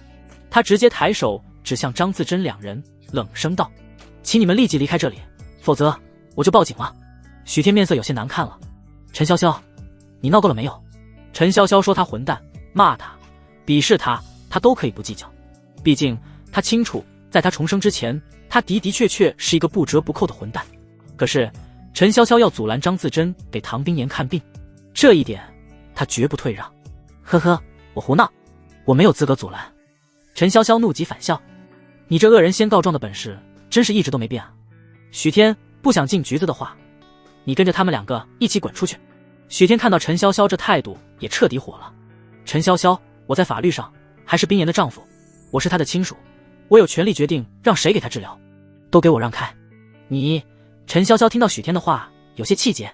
可许天说的没有错，不管许天和唐冰岩现在的感情如何，最起码许天还没有在离婚协议书上签字，他就是唐冰岩的合法丈夫，也是唐冰岩最重要的亲属。相比之下，他一个助理根本没有资格去决定让唐冰岩接受怎么样的治疗。但就算他再没有资格，也不会眼睁睁看着唐冰岩被许天害死。我不会让你们进去的。阿卫，把病房门给我堵住！陈潇潇语气强硬道。话音落下，阿卫直接带着几个保镖拦在了张自珍面前。看他们的样子，除非是强行把他们推开，否则绝不可能碰到唐冰岩。然而就在双方僵持不下的时候，张自珍缓缓开口道：“小姑娘，你不必如此。如果真的是我施针出了问题，导致病人吐血，我愿意负责。但是不管如何，你也要给我一个检查的机会，确认是否是我施针出现了问题。”张自珍语气虽然平缓，但眼神十分坚定。可还没有等陈潇潇回答，他旁边的林童站了出来：“呵呵，我们医院会给唐总进行全面检查的，这种事情就不劳你这骗子费心了。”陈潇潇听到这话，也是语气坚定道：“我不相信你们，我相信医院的检查结果。”张自珍眉头微微皱了皱，沉默地看向了许天。他虽然医术不错，但病人的亲朋不愿意让他治，他也没有办法。这些问题只有许天才能解决。许天见状皱了皱眉，陈潇潇有这些职业保镖帮忙，他想要强闯病房是不可能的。很快，许天的目光落到了林童身上，他忽然笑了：“林医生，你先前说是因为针灸才会让冰岩吐血的，倒是把自己摘得干干净净的。”林童脸上笑容微微一僵：“许先生，你什么意思？什么意思？”许天道：“我很怀疑是你们医院治疗失误，导致我老婆吐血。”林童脸色顿时就阴沉了下来，道：“许先生，说话可是要讲证据的。”证据？那我倒是要问问，你说我老婆吐血是针灸导致的，这证据又在哪里？许天说着看向了陈潇潇，道：“你是不是联合他，想要害死我老婆？”陈潇潇，我一直以为你除了是冰岩的助理，还是冰岩的好朋友，没想到你竟然会联合外人想要害冰岩。林童和陈潇潇听到这样的话，脸色大变：“许先生，明明就是你请来的医生，把病人治出问题的，你怎么能血口喷人？”林童冷声道：“许天，你不要胡说八道，往我身上泼脏水。”陈潇潇咬牙怒声道：“你说这样的话，有什么证据？我没有证据，所以才要找证据。”许天淡淡道：“你们拦着我，那就是心里有鬼。你胡说。”陈潇潇纵然知道许天混蛋，也被许天气到了。他没想到许天敢这么冤枉他。我胡说。许天笑道：“那你就让我请来的医生进去检查冰岩的身体，他为什么会吐血？”不可能！陈潇潇气道。呵呵，你这么阻拦我，还说心里没有鬼？许天，你混蛋！陈潇潇被许天气的肺都快炸掉了。明明许天才是那个一直在伤害唐冰年的人，现在许天反而反过来污蔑他想要害唐冰年，真是个不折不扣的混蛋。陈潇潇气疯了，但最终他还是保持最后一丝理智，咬牙道：好，查，我让你们查，但你们只能检查，不能治疗。另外，如果查不出什么，以后唐总只能由林童医生治疗，你不能再指手画脚。如果没了许天这废物阻拦，让林童尽快给唐总手术，他相信唐总身体很快就能恢复的。先查了再说。许天说完，直接看向了张自珍。张老，麻烦了。张自珍点了点头，而后走到了唐冰岩身旁，开始把脉。大约过了半分钟左右，张自珍收回了手，起身看向了许天，问道：许先生，尊夫人并不是因为我施针才会吐血的，而是服药导致的。请问许先生，是否是按照我所开的药方抓的药？轰！张自珍话音落下的瞬间，陈潇潇只觉一道9天闷雷狠狠劈在了自己头顶。药方？他只是把了个脉，怎么就知道不是按照他药方抓的药？难道林医生更改的药方有问题？想到这个可能，陈潇潇下意识转头看向了林童。这一刻，他对这位深信不疑的名医第一次产生了一种名为质疑的情绪。而在陈潇潇的目光注视下，林童心里也有些没底了。但是不应该啊，他只是换了2味药而已，而且那2味药的药效都差不多，你没有按照药方抓药。就在陈潇潇和林童心中都有些慌乱时，许天的声音忽然在2人耳边响了起来。他因为相信陈潇潇对唐冰岩的忠心，才将抓药的事情交给了陈潇潇去办，难不成还真是陈潇潇没有按照药方抓药？陈潇潇感觉到许天的目光有些心虚，他犹犹豫豫地说道：前面的药方我给林医生看过，他更改了2味药。蹭！陈潇潇话音落下的瞬间，一股滔天的怒火突然从许天脑海中爆炸而开。他没想到陈潇潇竟然真的敢拿唐冰岩的身体开玩笑。不过相比陈潇潇，林童更可恨。林童，你敢改张老的药方？许天看向他的目光仿佛能杀人。前世林童就因为医术不行，导致唐冰岩伤势恢复后留下了后遗症。这一世他没想到还是让这个庸医钻了空子。林童感觉到许天的目光像是被一头即将要暴怒的野兽盯上了，后背有些凉飕飕的。不过他看了张自珍一眼，咬了咬牙道：我只是换了2味药效相同的药材，唐总吐血跟我没关系，一定是这个老家伙的药方有问题。说着，林童突然拔高了声音，指着张自珍骂道：老家伙，你就是个骗子，我和你无冤无仇，你为什么要害我？没等张自珍说什么，小徒弟林晓直接冷嗤了一声，不屑地开口：你也是学医的，你难道不知道有些药的药效虽然相差不多，但融合其他的药材就会产生不同的药效？就你这医生，还江城医院的外科主任医师，垃圾！林童感觉到林晓鄙夷的目光，心里愤怒更盛了。我以我的专业担保，我所更改的药方没有任何问题，有问题的是你们2个连正式医生都不是的庸医。许天脸色更加阴沉了几分。林童到了现在竟然还在嘴硬，是药3分毒，药方能随便更改吗？尤其就是国医的药方，基本上都是依靠多年的行医经验给出的方子。林童擅自更改药方，到头来出了问题，还要责怪张自珍，简直恶心。不过现在唐冰岩的身体更重要，张老，能否麻烦您先稳定住冰岩的病情？好。张自珍微微颔首，说完，他迅速拿出随身携带的银针，准备给唐冰岩施针。然而就在这时，陈潇潇忽然上前冷声开口：许天，刚刚检查之前你已经答应只是检查，不让这老头出手救人了，你一个大男人要反悔吗？这次许天看着义正辞严的陈潇潇，是真的想杀人了。如果不是你同意林童更改药方，冰岩怎么可能突然吐血昏迷？这时候谁给你的脸还敢站出来阻拦？陈潇潇看了一眼唐冰岩，轻咬了下红唇。就算林医生改动了药方，但林童好歹也是职业医生，而你请来的这个老人，我并没有看到他的行医资格。保险起见，我可以答应你不让林童继续为唐总治疗，但接下来为唐总治疗的必须是专业医生。唐冰岩现在情况不好，他不敢再冒险了。林童听到陈潇潇不让他继续给唐冰岩进行后续的治疗，脸色也是难看了起来。许先生，你宁愿相信这个江湖骗子，也不相信我这个职业医生。许天眉头微皱道：陈潇潇，你也知道冰岩现在情况很不好，让开，除非他能证明自己是位专业的医生，否则就算我死也绝不退让。你……这一刻许天真的想动手了。然而就在这时，张自珍不急不缓的声音忽然响了起来。我这30几年都没有在医院坐诊，但10年前曾在帝都人童医学院做过几年教授。帝都人童医学院？陈潇潇愣了一下，他是帝都人，自然知道这华夏排行前3的人童医学院。人童医学院在华夏培养出无数有名的医生，可以说是华夏强医的摇篮，而能够在里面担任教授的，绝对是华夏最为顶尖的医生。只是他很少涉及医学这个领域，对人童医学院的事情并不是很了解。不过陈潇潇看着张自珍，忽然不屑地笑了。人童医学院的教授？你骗鬼呢？他虽然不了解医学界的名人，但他了解许天。许天是什么样的人？他很清楚，离开了唐冰岩，许天就是一个混吃等死、一无是处的废物。许天能够请来这样的医生，呵，当他陈潇潇是傻子吗？一旁林童也像是想到了什么，忽然笑了。我确定他们就是骗子了。此言一出，所有人的目光齐齐看了过来。林童见状，那胖油腻的脸庞上露出了自信的笑容。人童医学院确实有一位叫张自珍的神医，一身医术，放眼整个华夏，没有几个人能够比肩。陈潇潇怔了一下，有些没反应过来。林医生真的有这样一个医生？对，林童点了点头，道：不过早在10年前，那位张神医就已经退隐不知所踪。我听说还有很多有权有势的大人物想要聘请张神医，都被张神医拒之门外了。许先生，你也知道自己什么能力，张老这样的人物，岂是你能请过来的？别说是你，就算省内排行前10的富豪，都未必请得动。说着，他十分自信地看着许天，道：我们院长10年前有幸听过张老的讲课，向张老请教过。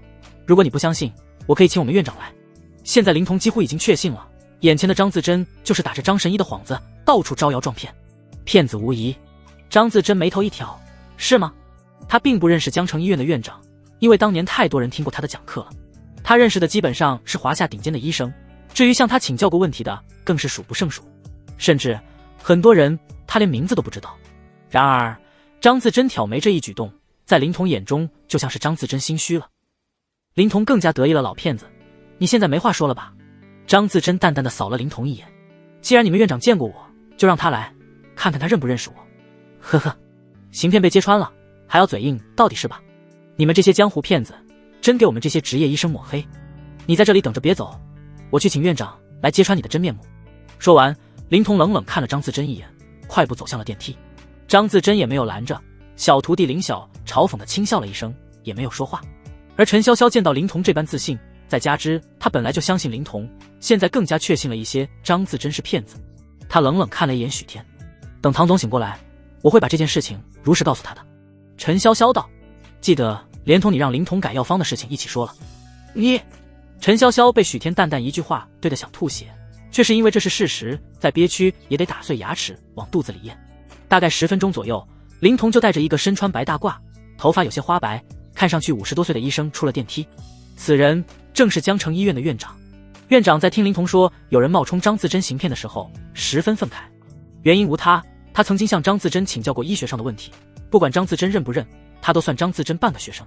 他一直都对张自珍十分的敬仰。如今有人冒充张老，他岂能不生气？林童进入病房后，直接抬手指向前方的张自珍：院长，冒充张老的骗子就在前面那里。说着，他径自来到张自珍面前，趾高气扬：老骗子，你还敢冒充张老？现在你还有什么话好说？院长一来，眼前这个骗子总该原形毕露了吧？他林童的医术绝对没有问题，他都是被这个骗子坑的，院长马上就能还他公道了。然而林童心中刚刚冒出了这样一个念头，忽然被人在后面推了一下，顿时一个踉跄，让开。下一刻，院长快步朝着张自珍小跑了过去。林童愣了一下，他这是低估了院长对冒充张老的骗子憎恨程度了。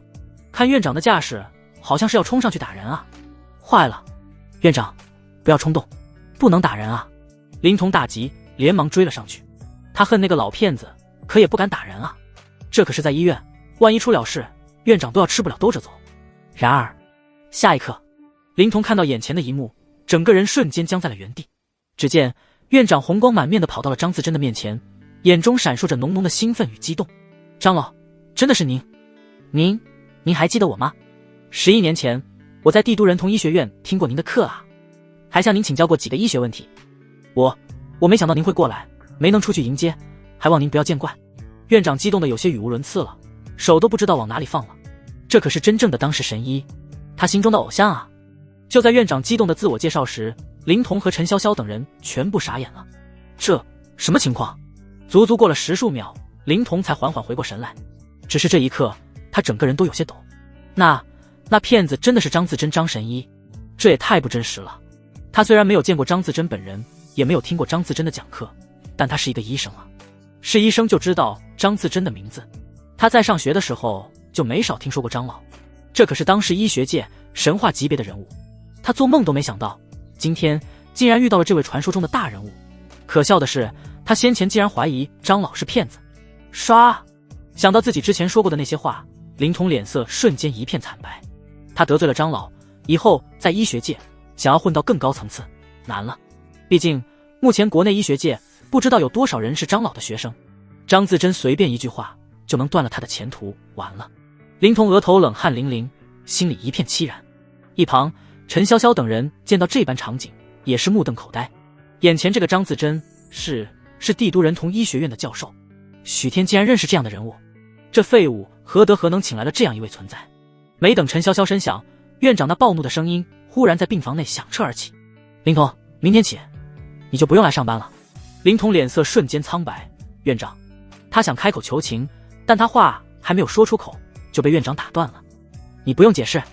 院长厉声训斥道：擅自更改他人药方，毫无医德，事后患者大吐血还要推卸责任，毫无责任心。我们医学界正因为有你们这样少数的败类，才会有那么多的医患纠纷。我们江城医院虽小，但也绝不容忍你这样的医生。林童愣愣看着脸色阴沉的院长，豆大的冷汗滑落，心中一片死灰。完了，他的职业生涯这是要到此为止了。丫头，我现在能为你们唐总施针了吗？就在这时，张自珍那不急不缓的声音再次响了起来。在他的目光注视下，陈潇潇努力扯了扯僵硬的嘴角，露出了一抹极其难看的笑容。我之前只是担心总裁的身体，算是关心则乱，张神医不要见怪。现在张神医能为我们总裁治病，是我们总裁的福分，我哪有阻拦的道理？张自珍闻言笑了笑，没再说什么，开始为唐冰岩施针。半个小时，唐冰岩已经苏醒了过来。张自珍在诊脉过后，确认没有问题后，这才离开了医院。此时许天去送张自珍他们了，病房里只剩下陈潇潇和唐冰岩2个人。许天请来的那个医生是位医术超然的神医。唐冰岩听陈潇潇将自己昏迷期间发生的事情一字不落地说了一遍后，忍不住开口问道。陈潇潇听到唐冰岩的问话，神色有些异样地撇了撇嘴，估计是瞎猫碰上了死耗子吧。唐冰岩闻言忽然沉默了，沉吟片刻后，他再次开口：潇潇，你有没有感觉他好像变得不一样了？自从前天晚上以后，他就感觉许天有些不一样了。可是哪里不一样？他一时间又说不上来。陈潇潇猛地一愣，接着他有些错愕地看向了唐冰岩。唐总好不容易对许天死心了，该不会又要死灰复燃了吧？不行，绝对不行。虽然现在许天看起来有些改变，但在唐冰岩昏迷的时候，许天可是还和别的女人在外面搂搂抱抱呢。他绝不能让唐冰岩再被许天蒙骗下去了。想到这里，他冷笑了一声道：哼，他怎么会变？他肯定是有什么阴谋。唐总，他这次请来的神医只是走了狗屎运，运气这东西跟能力没什么关系。唐冰岩好看的柳眉微微蹙起。潇潇，我知道你对他有成见，但人总会变的。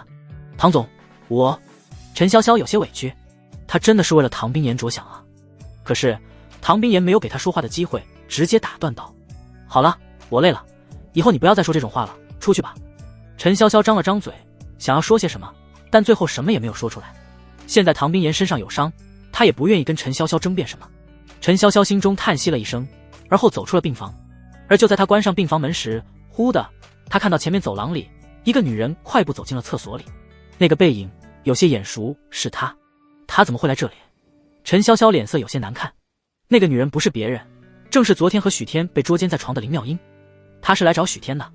陈潇潇脸色陡然一片森寒。许天，你一边假模假样的关心唐总，一边带着这个狐狸精来这里，今天我就让唐总看清楚你到底有多贱。接着陈潇潇当即快步朝着厕所的方向走了过去。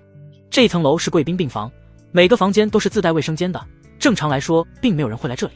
此时卫生间里一共有6个卫生间，只有最后一个卫生间的门是关着的。那个卫生间里隐约还传来了说话的声音，林妙音似乎在跟某个人通话。陈潇潇进入卫生间就听到了许天和唐冰岩等字眼，果然是冲着唐总来的。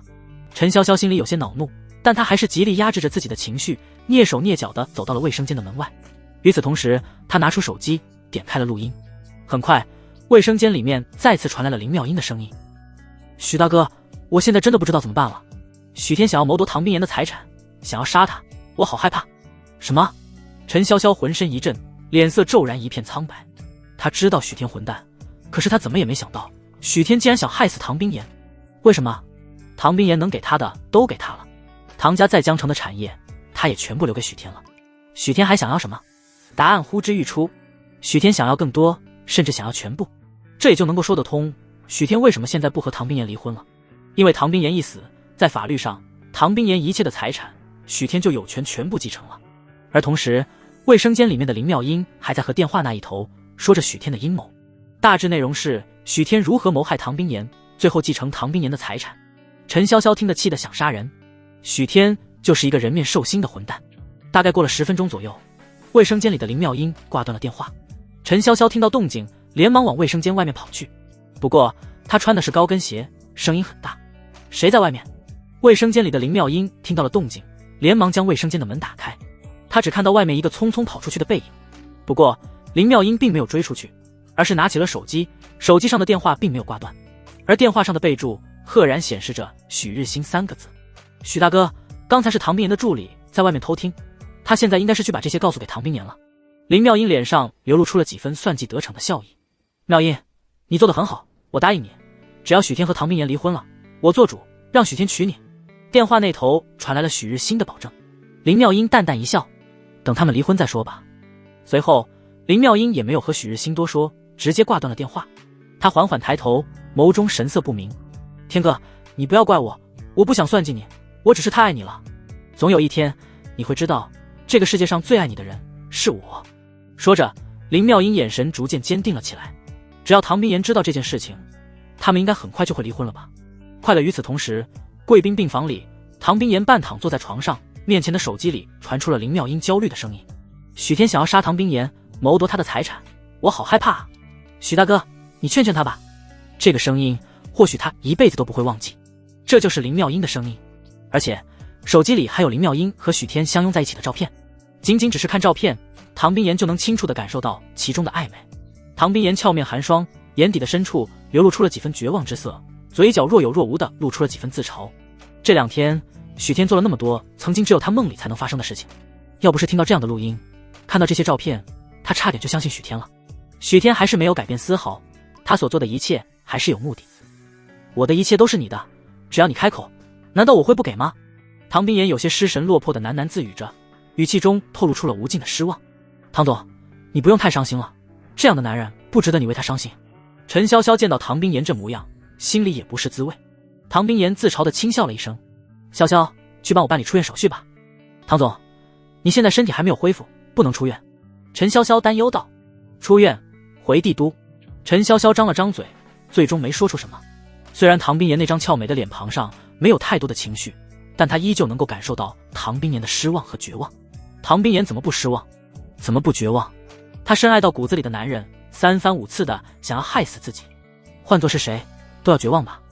许天那边安排律师跟他协议离婚吧，我在江城的所有产业都留给他。唐冰岩说完，缓缓闭上眼睛，不再言语。陈潇潇娜无言，她只觉得眼前这个商业界的传奇女神此时此刻显得那么绝望和凄凉。不过这对于唐冰岩来说或许是件好事，远离许天，或许唐冰岩才能够获得新生。可尽管如此，陈潇潇不知道为什么心里还是有些发堵。片刻后，陈潇潇缓缓吐出了一口浊气。我现在就去安排。临近中午，许天再一次的提着保温盒来到了医院。先前他送走了张自珍和林晓，就回家给唐冰岩准备午饭了。而他给唐冰岩准备的午餐并不是什么大鱼大肉，而是询问了张自珍后，花费了2个小时用心熬出来的调养粥。只是当许天来到贵宾病房时，房间内已没了唐冰岩的身影，有的只是2个医院的清洁阿姨正在打扫病房更换被褥。许天心中顿时浮现出了一种不好的预感，他连忙上前问道：你好，请问之前在这里的病人呢？2个保洁阿姨疑惑地看着许天，其中有一个年纪稍大的问道：你是病人的家属，不知道病人已经出院了吗？出院了。轰！许天脑海中仿佛有什么东西一下子就炸开了，他连忙问道：你们知道他去哪里了吗？年纪稍大的保洁阿姨道：这个我们不知道，要不你去地下停车场看看，他们刚走没有多久。好，谢谢。许天听到这样的话，也顾不得其他，像是疯了一样往地下停车场跑去。他用最快的速度跑到了停车场，只是唐冰岩的车已经全部不在了。唐冰岩真的出院了，许天心里一阵冰凉。怎么会这样？按照上一世的记忆，唐冰岩不是应该在伤势痊愈后才出院，黯然离开江城，回到帝都吗？这一世怎么会这么快离开？这里面一定是发生了什么我不知道的事情。许日新他们搞的鬼。许天眼中陡然浮现出了一股浓浓的杀意。不过现在许天也顾不得这些了，当务之急是找到唐冰岩。许天下意识地掏出了手机，只是当他点开通讯录的时候，这才记起在前天要跟唐冰岩离婚的时候，他把唐冰岩的所有联系方式都删了，连阿卫和陈潇潇的都没留下。然而就在许天心底一片死灰的时候，叮铃铃，手机忽然响了起来，是一个陌生来电。许天想也没想，直接就接通了。很快电话里传来了一个陌生男人的声音：您好，请问是许天许先生吗？不是唐冰岩。许天心里有些失望，却还是开口：我是。你是谁？许先生，我是唐冰岩小姐的委托律师，我已经准备好了离婚协议书，不知道许先生什么时候有时间过来签个字呢？律师，离婚协议书。对了，我还没和他离婚。许天脑海中顿时浮现出了数个念头，接着他压下心中的惊喜，问道：你们现在在哪里？我马上过去。我已经到了唐小姐先前所住的病房。电话里的男人说道。好，我马上到。挂断了电话，许天又转头快步跑回了贵宾病房住院部。许天回到病房时，一个西装革履的中年男人已经等在了这里。您好，许先生，我是吴岩，唐冰岩小姐的委托律师，这是离婚协议书，您可以先看看。吴岩十分客气地从公文包里拿出了一份离婚协议书。许天本来想要直接走人的，可转念一想，他现在没有了唐冰岩的联系方式，只知道唐冰岩会回帝都，他现在和唐冰岩的联系或许也只有眼前这个律师了。心念至此，许天压下了心中所有情绪道：想要我签字可以，但我需要见到唐冰岩，没见到他我不会签字。在来之前，陈潇潇就已经嘱咐过吴岩，许天不是一个好相处的人，所以对于许天这个要求，他并没有多少意外。吴岩脸上笑容依旧：许先生，唐小姐已经给出了很大的诚意，只要您签字，唐小姐在江城的所有产业会立刻过户到您的名下。您现在和唐小姐感情破裂，见面应该就没有这个必要了，您说对吗？许天皱眉道：你跟他说，不见到他，我是不会和他离婚的。许先生，其实没有必要，就算您见到唐小姐，您也只能拿到唐小姐在江城的产业，那是唐小姐在江城的所有私人产业了。吴岩继续劝说道：那就免谈，我不会签，只要我不签，她就永远是我老婆。许天态度坚决。这……吴岩迟疑了一下，道：许先生，这样吧，我先跟唐小姐那边沟通一下，您稍等。说完，吴岩就走到了一旁，拿出了手机，拨通了一个电话号码。很快，陈潇潇的声音从电话对面传了过来：许天签字了吗？吴岩刚准备开口，忽然背后的许天一步冲了过来，趁着吴岩不注意，直接从他手里抢过了手机。许先生，吴岩想要抢回来，却是被许天拦住了。我就跟他说几句话。许先生，我的委托人已经全权委托我来处理这件事情了，有什么话你跟我说就好。我跟你说，你是我老婆吗？我跟你说的着吗？吴岩直接被许天一句话噎住了。吴律师，让他说吧。就在这时，电话里再次传来了陈潇潇的声音。吴岩闻言这才退到了一旁，没有再说话。许天也不再理会他，直接问道：陈潇潇，冰岩在哪里？许天，你还有脸问唐总？你说唐总昏迷的时候你在哪里？呵呵，你在搂着别的女人，跟别的女人一起谋划要害死唐总，谋取唐总的产业。都说人至贱则无敌，许天，你已经天下无敌了，不要妄想再见唐总了，你不配。许天听着陈潇潇冰冷的质问声，猛地愣住了。到底发生了什么？他这2天一直在医院照顾唐冰岩，哪里和别的女人在一起过？至于想害死唐冰岩，那更是不可能的事。呵呵，许天，事情到了现在这个地步，你还要装？我也懒得跟你说了，离婚书你爱签不签？你不签，唐总的产业你碰都别想碰。啪！说完，电话那头的陈潇潇直接挂断了电话。听着电话里传来一阵忙音，许天缓缓地深吸了一口气。他看了一眼手机，犹豫了一下是不是要拨打回去，但最后许天还是放弃了，将手机还给了吴岩。他知道陈潇潇的脾气秉性，也知道陈潇潇对他有很大的成见，他再问也没有用。许先生，您看这……吴岩接过手机，把离婚协议书往前送了送。在没有见到他本人之前，这字我是不会签。说完，许天直接转身离开了病房。叮铃铃，就在他离开没多久，手机铃声忽然响了起来。电话是养父许屏风打来的。许天看到来电显示，脸色顿时冷了下来。许屏风能在这个档口打来电话，毫无疑问，唐冰岩离开江城的事情肯定和他们有关系。随即，许天面色冰冷地接通了电话。许天，你和冰岩离婚了？许屏风的语气少见的平静。我还没签字。许天话音落下后，对面沉寂了一瞬。下一刻，许屏风劈头盖脸的质问声顿时传了过来。什么叫离婚了？你没有签字？你为什么不签字？我之前怎么跟你说的？你现在马上给我滚回来，说清楚。许天闻言，嘴角不由勾起了几分自嘲。前世，他将许屏风看作了自己的亲生父亲，以为他做的所有事情都是为他好，几乎什么事都听他的。当时他是脑子被驴踢了吗？如果可以，他不会再跟这家人有任何牵扯。但是现在，他还不知道唐冰岩那里到底什么情况，他必须弄清楚才能去处理这件事情。想到这里，许天深吸了一口气，压下心中所有情绪。我现在回去。江城福城小区 A 栋36号公寓。进门之后，许天看着脸色难看的养父许屏风和神色温和的养母杨荣娟，直接开口：说吧，你们做了什么，才让我老婆立刻决定离开？许屏风闻言，脸色顿时更阴沉了几分。唐冰岩离开不离开我们怎么知道？许天，婚姻大事，你和唐冰岩离婚，竟然都不和我们商量，简直就是胡闹。屏风，你也别生气，许天还是一个孩子，他还小，懂什么？杨荣娟一副慈母般的模样，在一旁劝慰道：现在唐冰岩都已经主动要和他离婚了，他也很难过，你别再数落他了。哼！许屏风闷哼了一声，脸色稍稍缓和了一些，接着看向许天道：我不管你怎么想的，你们离婚后，唐冰岩在江城所有的产业都会交给你，但是你现在这副德行，让我们怎么放心把那些产业放在你手上？这样，你签完离婚协议书后跟我去把那些产业过下户，我们帮你先管着，等你有能力管理，我再还给你。这次杨荣娟没再劝说，而是深以为然的点了点头道：许天啊，你爸说的没错，你现在年轻冲动，把握不住那些产业的，交给我和你爸最稳妥。许天闻言，嘴角微微露出了一抹淡淡的弧度。你们叫我回来，原来是想要我老婆在江城的产业啊。他就说杨荣娟怎么忽然向着他说话了，果然是出反常必有妖。许屏风豁的一下站了起来。许天，你这话什么意思？我是你老子，我还能害你不成？我主动帮你保管那些产业，也是为了你好。许天忽然笑了，为了我好？许屏风，你要真是为了我好，就不该希望我离婚。许屏风闻言，脸色一下子黑了下来。杨荣娟见状忙道：许天，你跟唐冰岩的情况我们了解，无论对他还是对你，离婚都是最好的选择。我们可以立字据，你们离婚后得到的那些产业还是你的，只是我们暂时帮你打理，期间赚到的钱都是你的。不需要，我说了不会离婚，你听不懂人话吗？许天的语气中已经透出了无尽的冷意。杨荣娟叹了口气：许天，我们好歹也养了你20几年，不管怎么说，我们都不会害你的，不是？不会害我。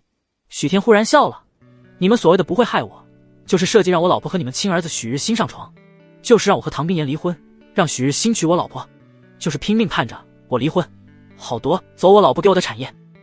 如果是这样，那我还真要谢谢你们到现在还没害死我。许屏风和杨荣娟脸色一阵难看，他们没想到许天竟然会把这些事情拿到明面上说。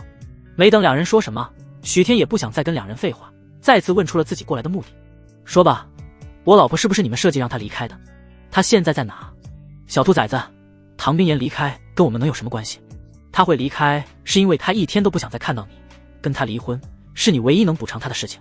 说着，许屏风脸色阴沉道：许天，不管怎么说，我都是你老子，如果你还想在许家待下去，就给我在离婚协议书上签字。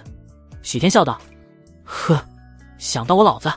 许屏风，你这种东西还不配。告诉我唐冰岩在哪，今天开始我们一刀两断，我再也不会踏进这个家门半步。要断绝关系，可以签字离婚，然后把唐冰岩的产业留下，否则今天你就别想走出这个家门。许屏风说完，3个中年汉子走进房间，挡在了门口。许天认的这些人，他们正是许屏风夫妇的保镖。这时杨荣娟也没了刚才那副慈母模样，她从茶几上的公文包里拿出了一份文件，走到了许天的面前。许天，你先在唐冰岩给你的离婚协议书上签字，然后再在这里签个字，之后你就可以离开了。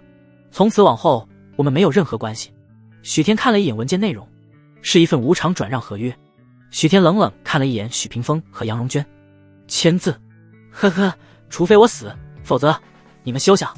他没有硬闯出去的意思，他很清楚自己的身体素质，这些年花天酒地的身体素质根本和这些保镖不在一个档次，真要动起手来，他根本就打不过。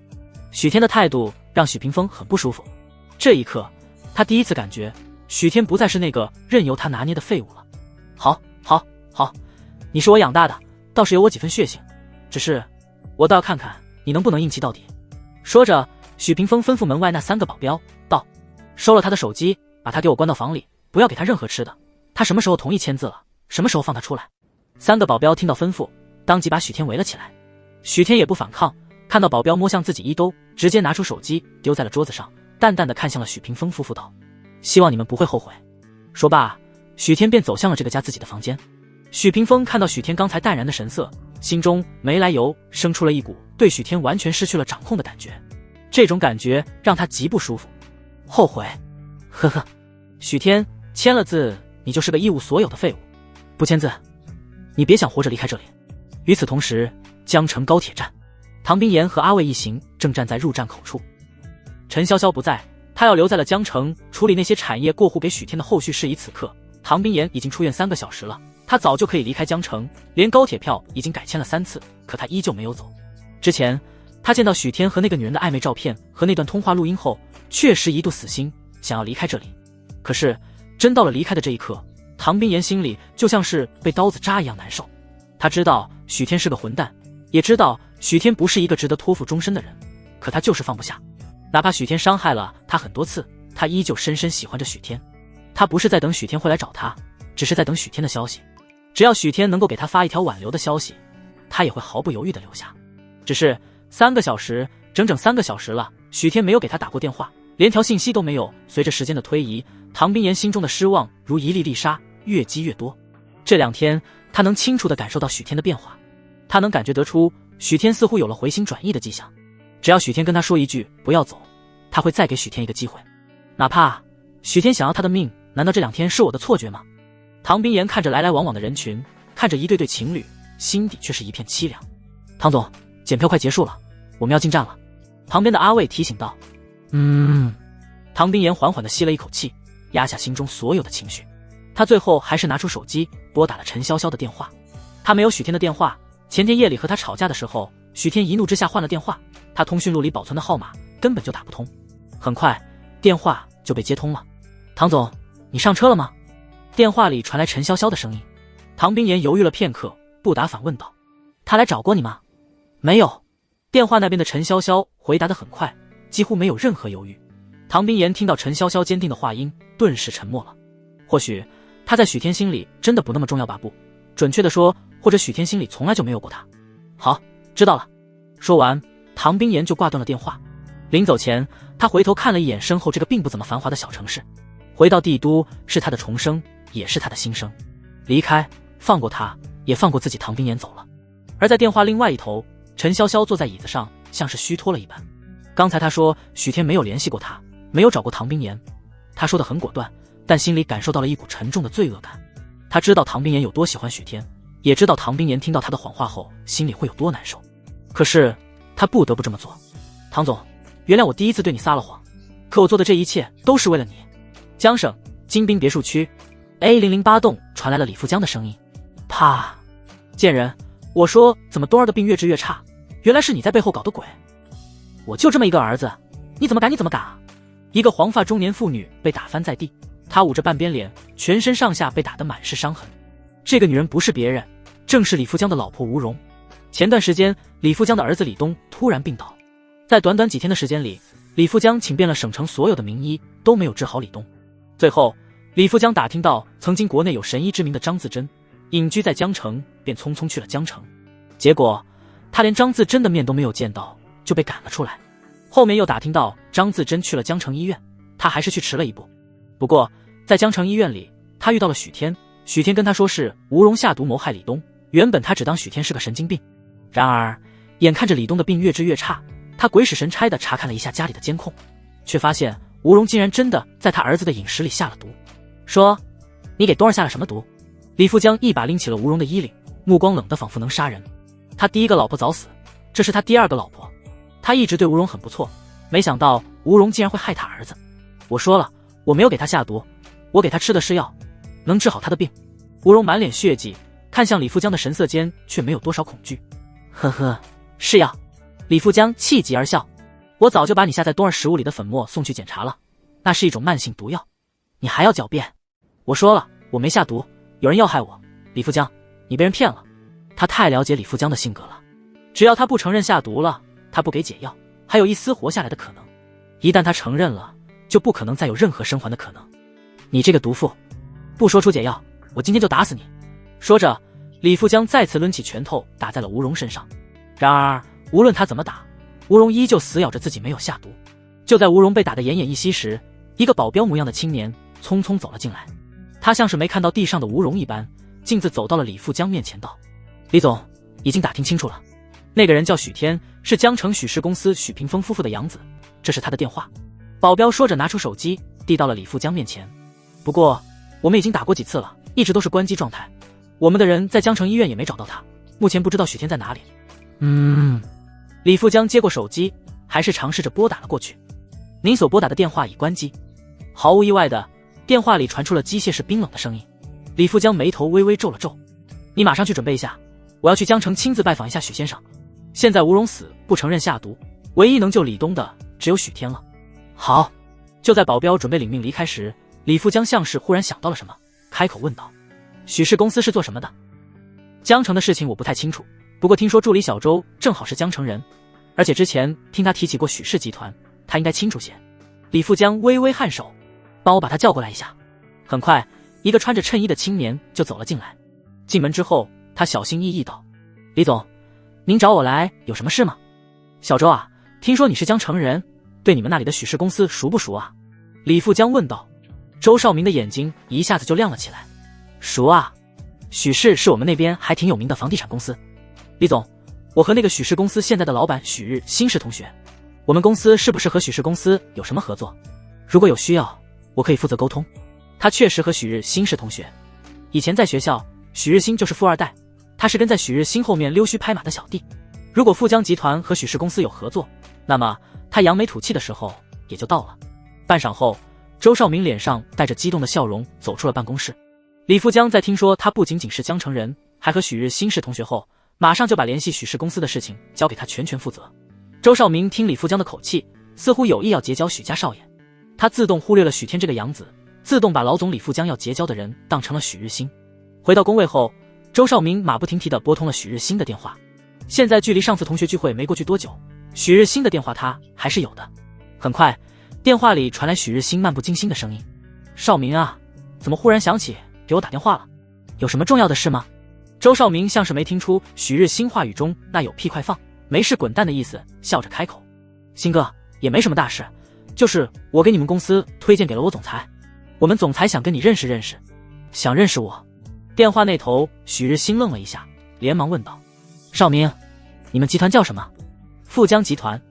周少明笑着开口：什么？富江集团？原本有些不在意的许日新猛地从位置上站了起来。少明，你没有跟我开玩笑吧？当然没有，不瞒你说，我现在是我们集团总裁助理。少明啊，没想到这几年你不显山不露水的，都混到富江集团副总裁的助理了，厉害啊！许日新说完，忽然反应过来了什么，顿时他呼吸都有些急促了。少明，你刚刚说你们总裁想认识我？是啊，李总刚好有事要去江城，听说咱们关系很好，想见见你，说今晚我安排你们吃个饭。不用，我去省城一趟就好，怎么能劳驾李总亲自来我这穷乡僻壤呢？许日新忙道：嗨，这些都是小事，李总过去还能考察一下你们公司呢，说不定能再给你们几个合适的项目。周少明道。许日新听到这话，呼吸更急促了。好，我现在就去好好准备准备。许日新挂断电话后，感觉像是在做梦一样。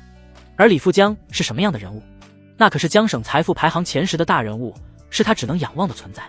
他毫不怀疑，如果能够搭上李富江这条线，飞黄腾达，指日可待。很快，许日新压下了心中的念头，立即给许屏风打了电话。当许屏风听到江省有名的大企业家李富江要来江城，请他们一家人吃饭的时候，他比许日新还震惊。心儿，你同学该不会骗你吧？不会，我那个同学虽然没有什么本事，但这种事情他不会骗我。那就好，心儿，能得到这样的机会也是你的能力，我和你妈都相信，你日后绝不会是个普通人。许天那个废物，未来给你提鞋都不配。呵，许天，他拿什么跟我比？爸，你放心，我会在李总面前好好表现。至于许天，把他也叫上吧，没有他这片烂叶，怎么能衬托出我的优秀？好，这也算那废物被踢出许家前最后一点利用价值了。下午6点钟，许家人提前半小时等在了家里大门口。为了防止许天逃跑，数名保镖正在门口周围死死盯着。心儿，我和你爸来就行了，你还非要我们带上许天这个废物，这不是给你丢脸吗？杨荣娟有些不悦地扫了一眼许天。自从和许天撕破了脸皮后，她对待许天的态度就变回了原来的样子。说着，杨荣娟目光扫向了许天道：许天，你看看你大哥，和你年纪差不多，都已经和省里有名的企业家搭上线了，再看看你，20好几的人了，还是个一事无成的废物。等下你要是在李总面前丢脸，我要你好看。许天淡淡的看了一眼杨荣娟，没有说话。原本他是不想跟许屏风一家人共处的，但是他听说请许家一家人吃饭的是李富江后，就改变了主意。在他的记忆里，不管是前世今生，许日新都和李富江没有任何的交集。不出意外，李富江能亲自来许家，是听了他的话，回家查看了监控。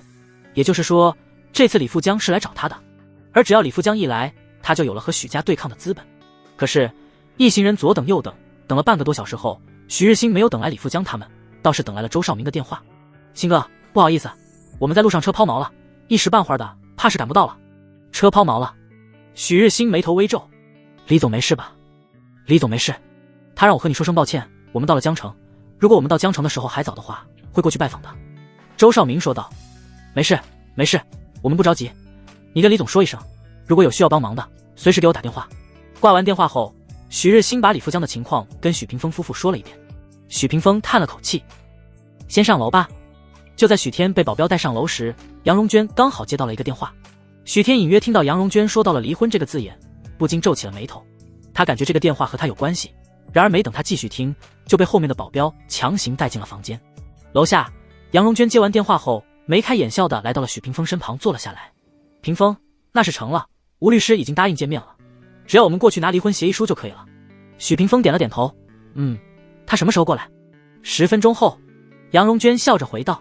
旁边的许日新听到自己爸妈的话，云里雾里的不禁有些疑惑，道：爸妈，你们在说什么？好事。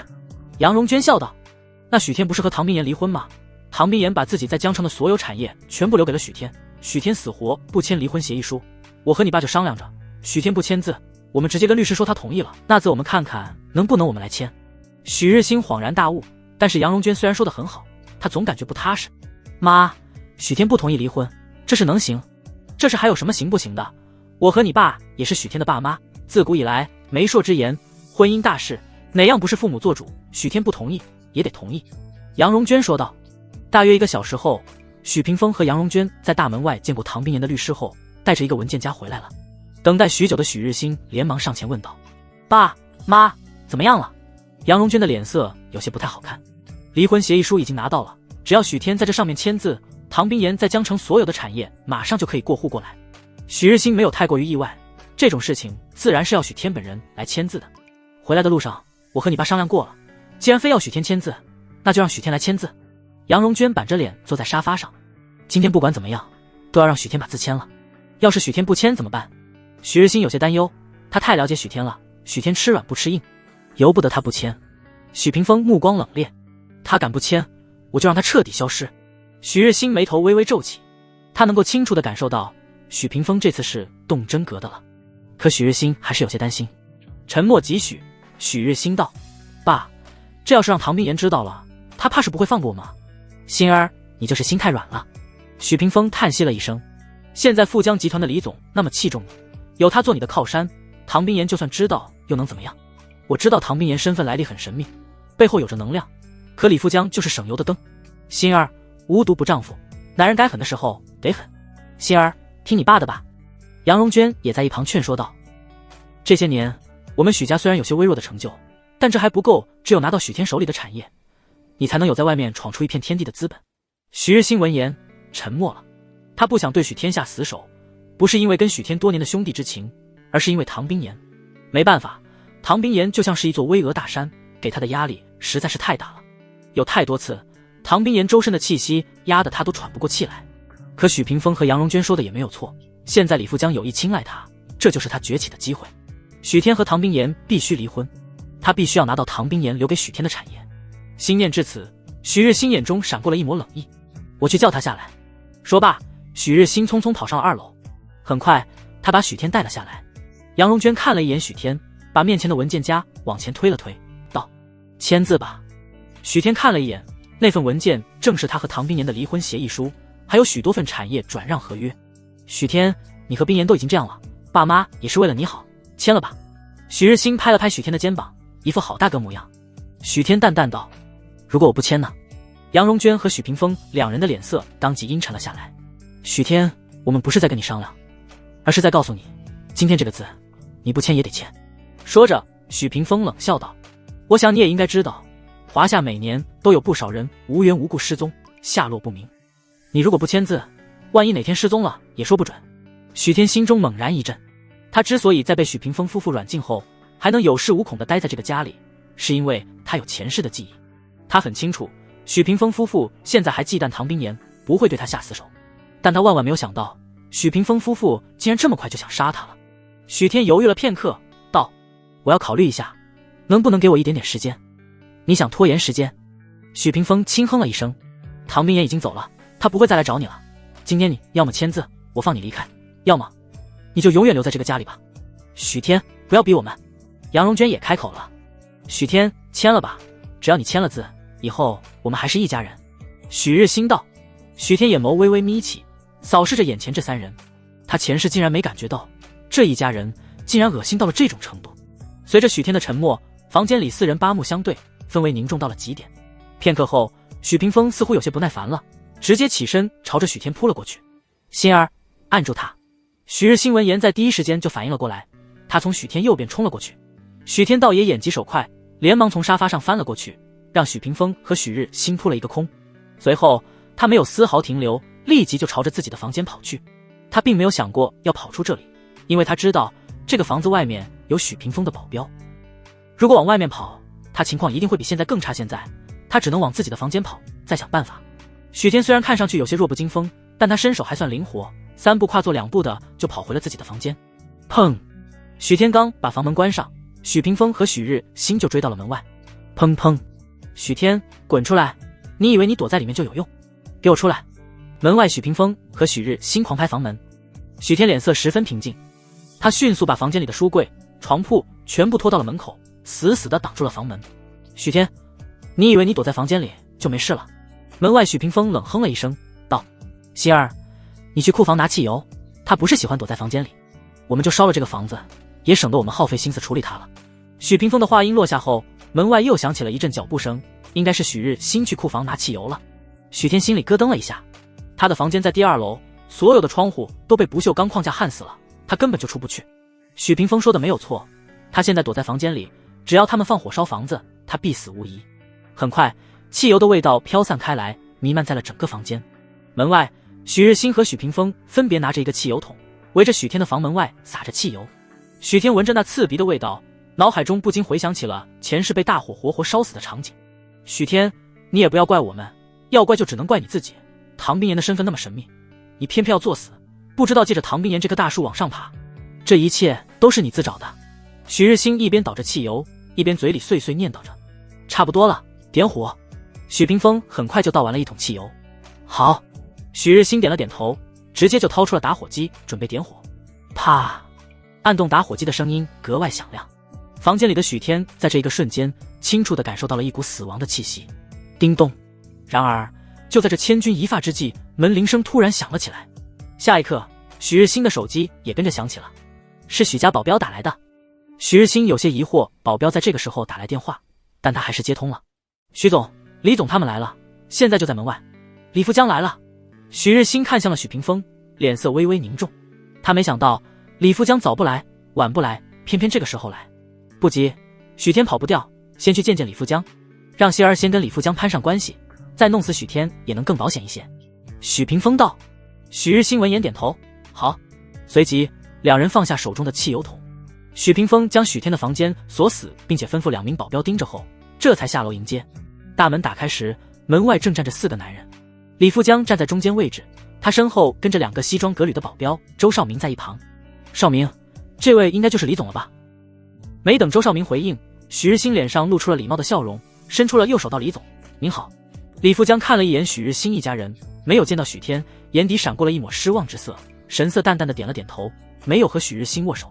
许日新有些尴尬的看向了周少明，周少明连忙介绍道：“李总，这位就是许日新，许氏公司的总经理。”李富江微微点头：“进去再说吧。”“哦，好，好。”许日新反应过来，连忙做出了一个请的姿势。“李总，请进。”后面，许屏风和杨荣娟对视了一眼，神色间都是透出了几分紧张。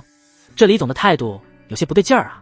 “李总，听说您在路上出了一点问题，没什么大事吧？”许日新一走进门就开始嘘寒问暖。“李总，您的车在路上出了问题，叫我们去接您就是了。”许屏风在一旁跟着道：“李总呀，您可不知道，我儿子听说您的车在路上出了问题，可是担心的不行呢。”杨荣娟也在一旁为许日新说着好话。然而李富江却是皱了皱眉。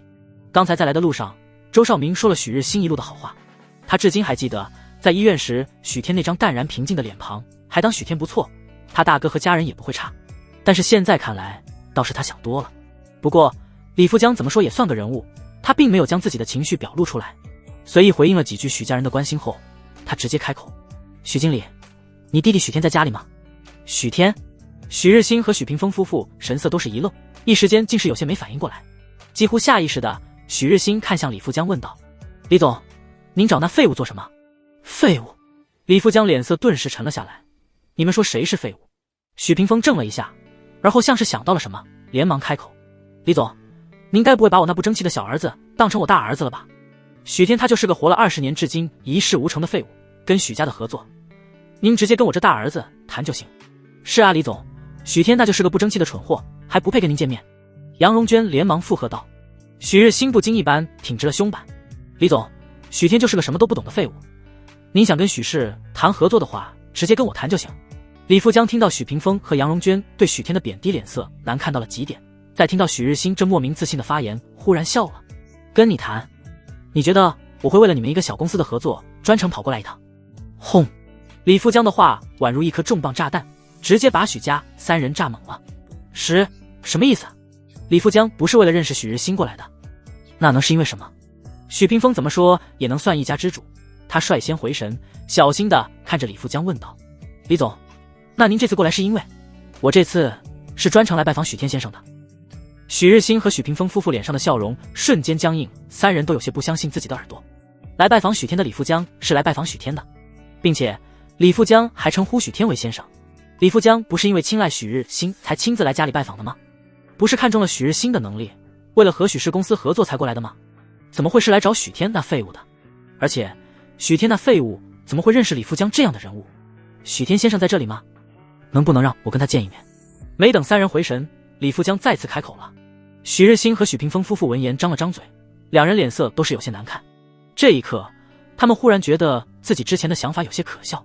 他们竟然以为李富江是为了许日新过来的，以为许日新能力卓绝，以为他马上就要飞黄腾达了，而许天那废物永远也别想追上许日新的步伐。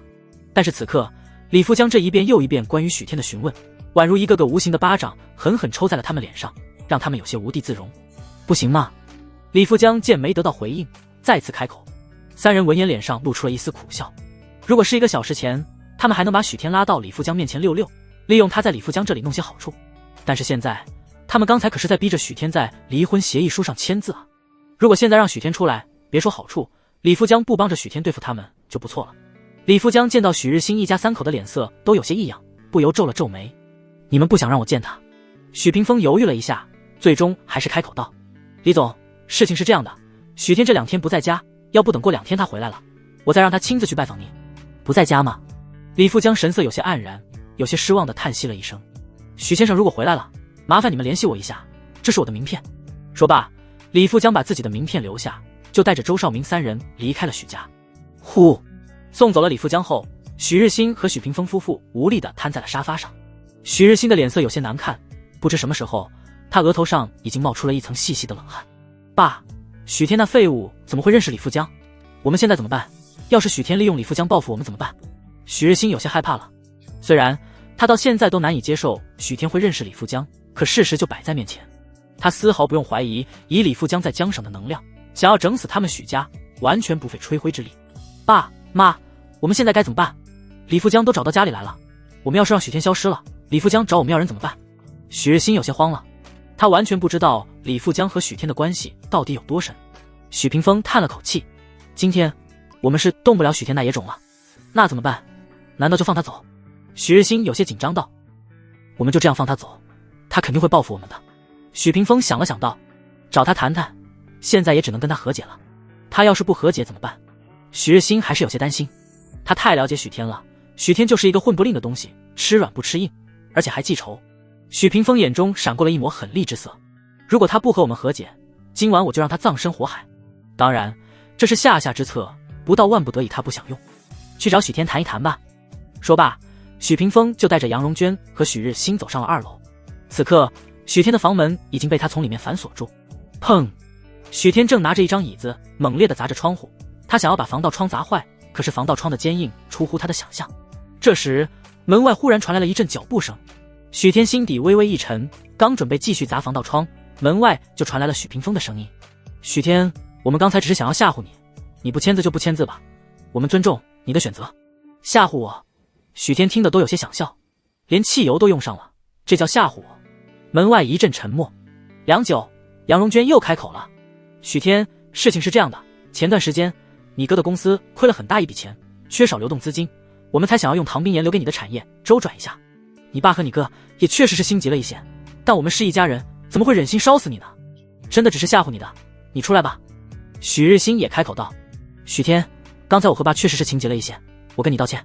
许天听到这样的话，眉头不禁皱了起来，他心底有些疑惑，前面都打算放火要把他烧死，怎么突然就变了一种态度？莫非李富江刚刚过来了？许天心里暗暗地思索着，他不敢确定，可是他很清楚，如果跟许屏风他们硬抗到底，最后的结果恐怕是逼急了许屏风一家人放火，伸头是一刀，缩头是一刀，他没有别的路可以走，只能先打开门静观其变。想到这里，许天深吸了口气，压下了心中所有的情绪，挪开门前的东西，打开了房门。许天，刚才的事情都是误会，说到底我们怎么都是一家人，怎么会想害你？许天淡淡看着他，轻嗯了一声。许屏风淡淡一笑，似是不经意般开口，对了，李富江刚刚来过家里找你，你和他是什么关系？许天本来只是猜测李富江来过了，现在看来还真是李富江无意下救了他一命。许天嘴角微微勾起，露出了一抹让人难以琢磨的笑容。什么关系？你们觉得我跟他是什么关系？许屏风皱眉看着许天，我们如果知道还会问你吗？许天笑了笑没说话，他自然知道这3人是想要摸他的底，可是他此刻的境况不可能把自己老底交出去。僵持片刻后，许屏风叹了口气，好了，既然我不想说，你们也不多问了，你先回去休息吧。对了，李总留了话，你有时间给他回个电话。说着他叮嘱了一句，对了，别说你今晚就在楼上。许屏风既然这样说了，许天也不客气，向许屏风要回了自己的手机，就快步离开了许家。许天一走，许日新立马凑了上来，爸，这小子有李富江做后台，唐冰岩留给他的产业我们不是一点都拿不到了。心儿不急，做大事的人要沉住气，先看看再说。许屏风道。出了许家大门后，许天手机刚开机就有几十条陌生电话来电提示，都是同一个号码。许天还没有来得及拨打回去，电话铃声马上就响起了，还是那个电话号码。按下接听键，电话里就传来了李富江的声音，是许天许先生吗？李富江李总吧？是我。李富江的声音一下子变得激动了起来，许先生，你还记得我？太好了，李总是为了你儿子的事情来的吧？许天直奔主题道，对，没错，许先生，当初我在医院，我就应该听您的，我回去查了监控以后家丑，详细的我也不好说。许先生，您怎么知道我儿子是中毒的？许天懒得找借口了，直接问道，你还想不想救儿子了？想，当然想。李富江忙道，那就不要多问，找个地方我们见一面吧。好，许先生，您说在哪里见面都行，要不我去您家里也行。李富江把姿态放得很低，语气客气到了极点，他这般姿态如果让江省商业界的那些人知道，怕是会惊讶的连下巴都掉下来。李富江作为江省商业界的巨头，一向强势，曾几何时向人这样低头过？许天道是觉得没什么，毕竟李富江相当于亲生儿子的命都在他手里。许天思索片刻道：“不用来家里，去翠菊楼，这是附近的一家茶楼，很适合谈事情。”“没问题，那我派人去接你。”“不用，我自己过去就行，你在那里等我。”当许天进入李富江订好的茶楼包厢后，李富江立刻就热情地迎了上去。“许先生，上次在医院，我真是有眼不识泰山，真是对不住了。”“没事，我们也算是不打不相识了。”许天淡淡笑道。“许先生，闲话我也就不多说了。您既然知道我儿子的事情，还请您告诉我，我儿子的毒应该怎么解？”李富江神色郑重地看着许天，问道：“解毒的方子我倒是有，不过药不太好找。”许天道：“许先生，您尽管说，药能不能找到，那是我的事。您能给我救儿子的药方，这份恩情我都记下了。”李富江道。有了李富江的态度，许天也不藏着掖着，直接就拿出了之前就写好的药方道：“李总，你按照这个药方抓药，1日3次，不出7天，贵公子的毒应该就解了。”李富江接过方子看了一眼，上面都是一些中药名称，他看不懂，但他却相信这张方子能救他儿子的命。“许先生，我都不知道该怎么感谢你了。”李富江兴奋的手都在颤抖。“许先生，别的话我就不说了，以后要是有什么需要我的地方，您尽管开口。”说完，李富江跟许天打了声招呼，便着急忙慌地离开了。而就在李富江刚离开不久，一个西装革履的男人提着一个箱子走了进来。许天认识这个男人，他是李富江的保镖。“许先生，这是我们李总让我交给您的，刚才李总走得急忘记了，让我来交给您。”保镖把箱子放在了茶几上，直接打开，里面装的都是一沓一沓的钱，不多不少，正好100万。这李富江倒也会做人，没有让我白来一趟。许天嘴角微微勾起，对保镖说道：“李总的这份礼我就收下了。”保镖也没有多说什么，放下箱子就离开了包厢。包厢里就剩下许天一个人。静坐了几分钟后，许天拨通了一个电话：“吴律师，我同意签字了，但是我必须要见陈潇潇一面。”江城严氏集团。此时陈潇潇正坐在总裁办公室，埋头在处理着堆积如山的文件。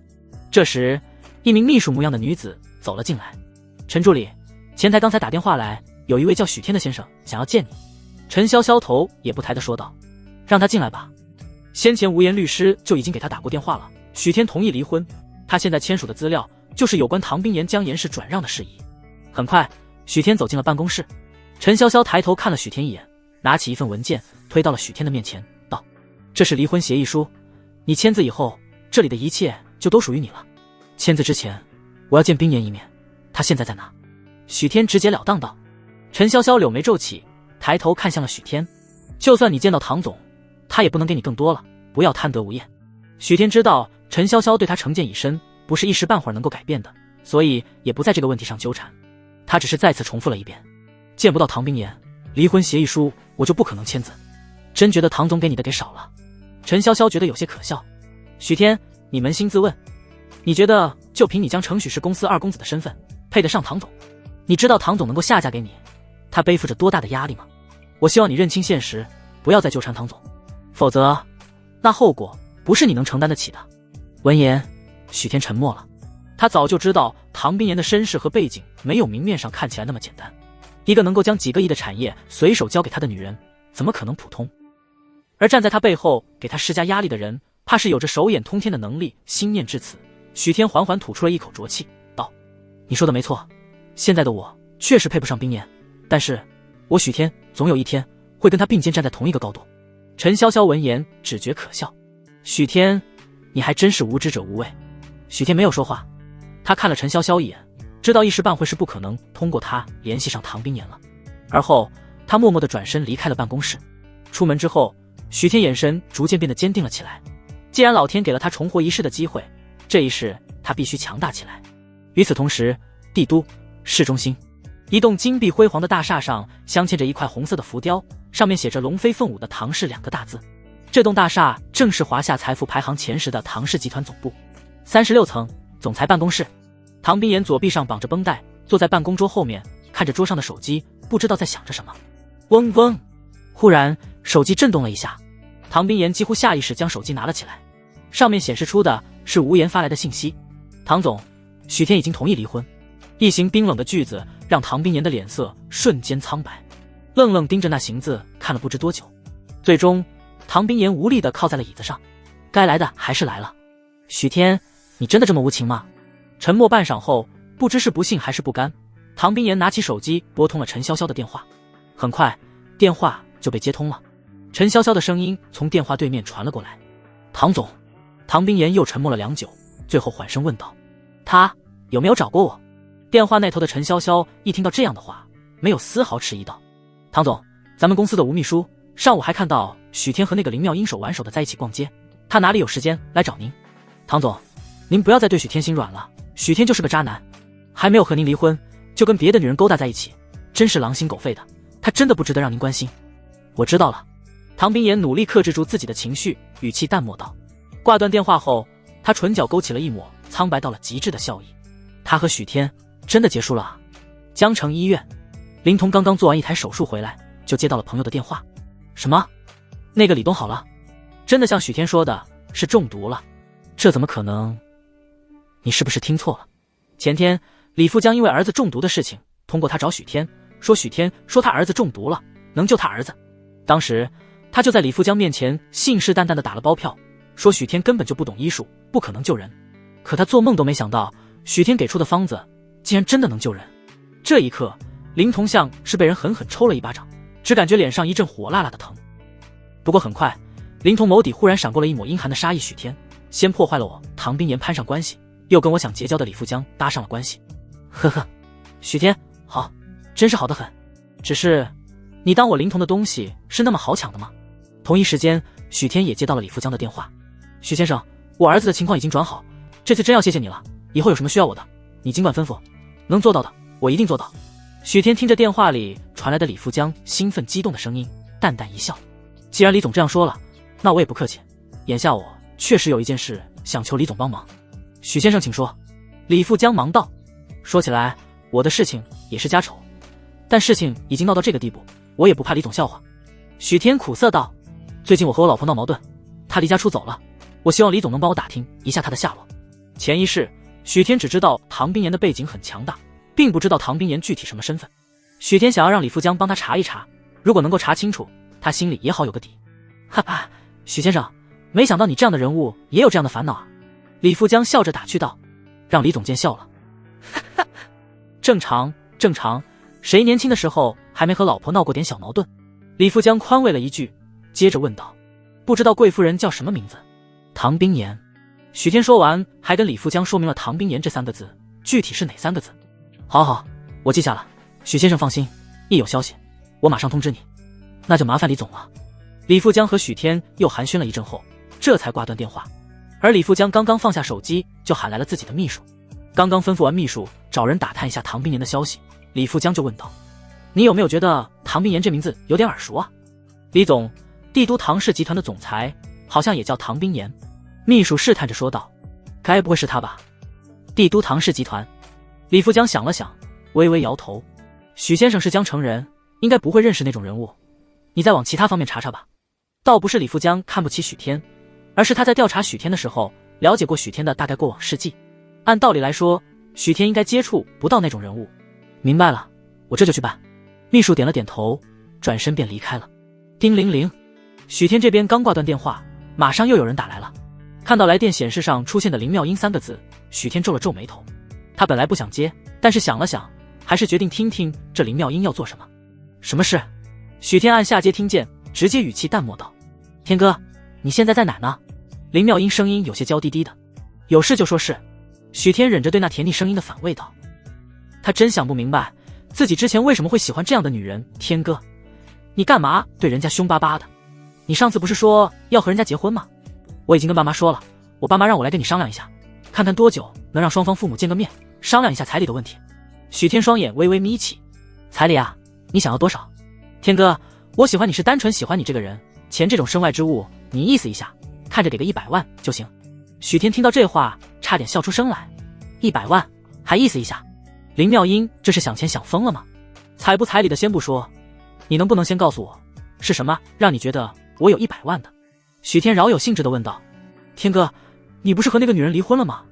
我听说她给你留了至少几千万的产业，你总不会觉得我要100万很多吧？100万不多吗？100万当然不多，只是也要看你配不配啊。你说呢？林妙英猛地愣住了。天哥，你这话什么意思啊？什么意思啊？意思就是你不配。说完也不等林妙英回应，许天直接挂了电话。电话对面，林妙音听着手机里传出的忙音，整个人都有些傻了。许天怎么能这么说他？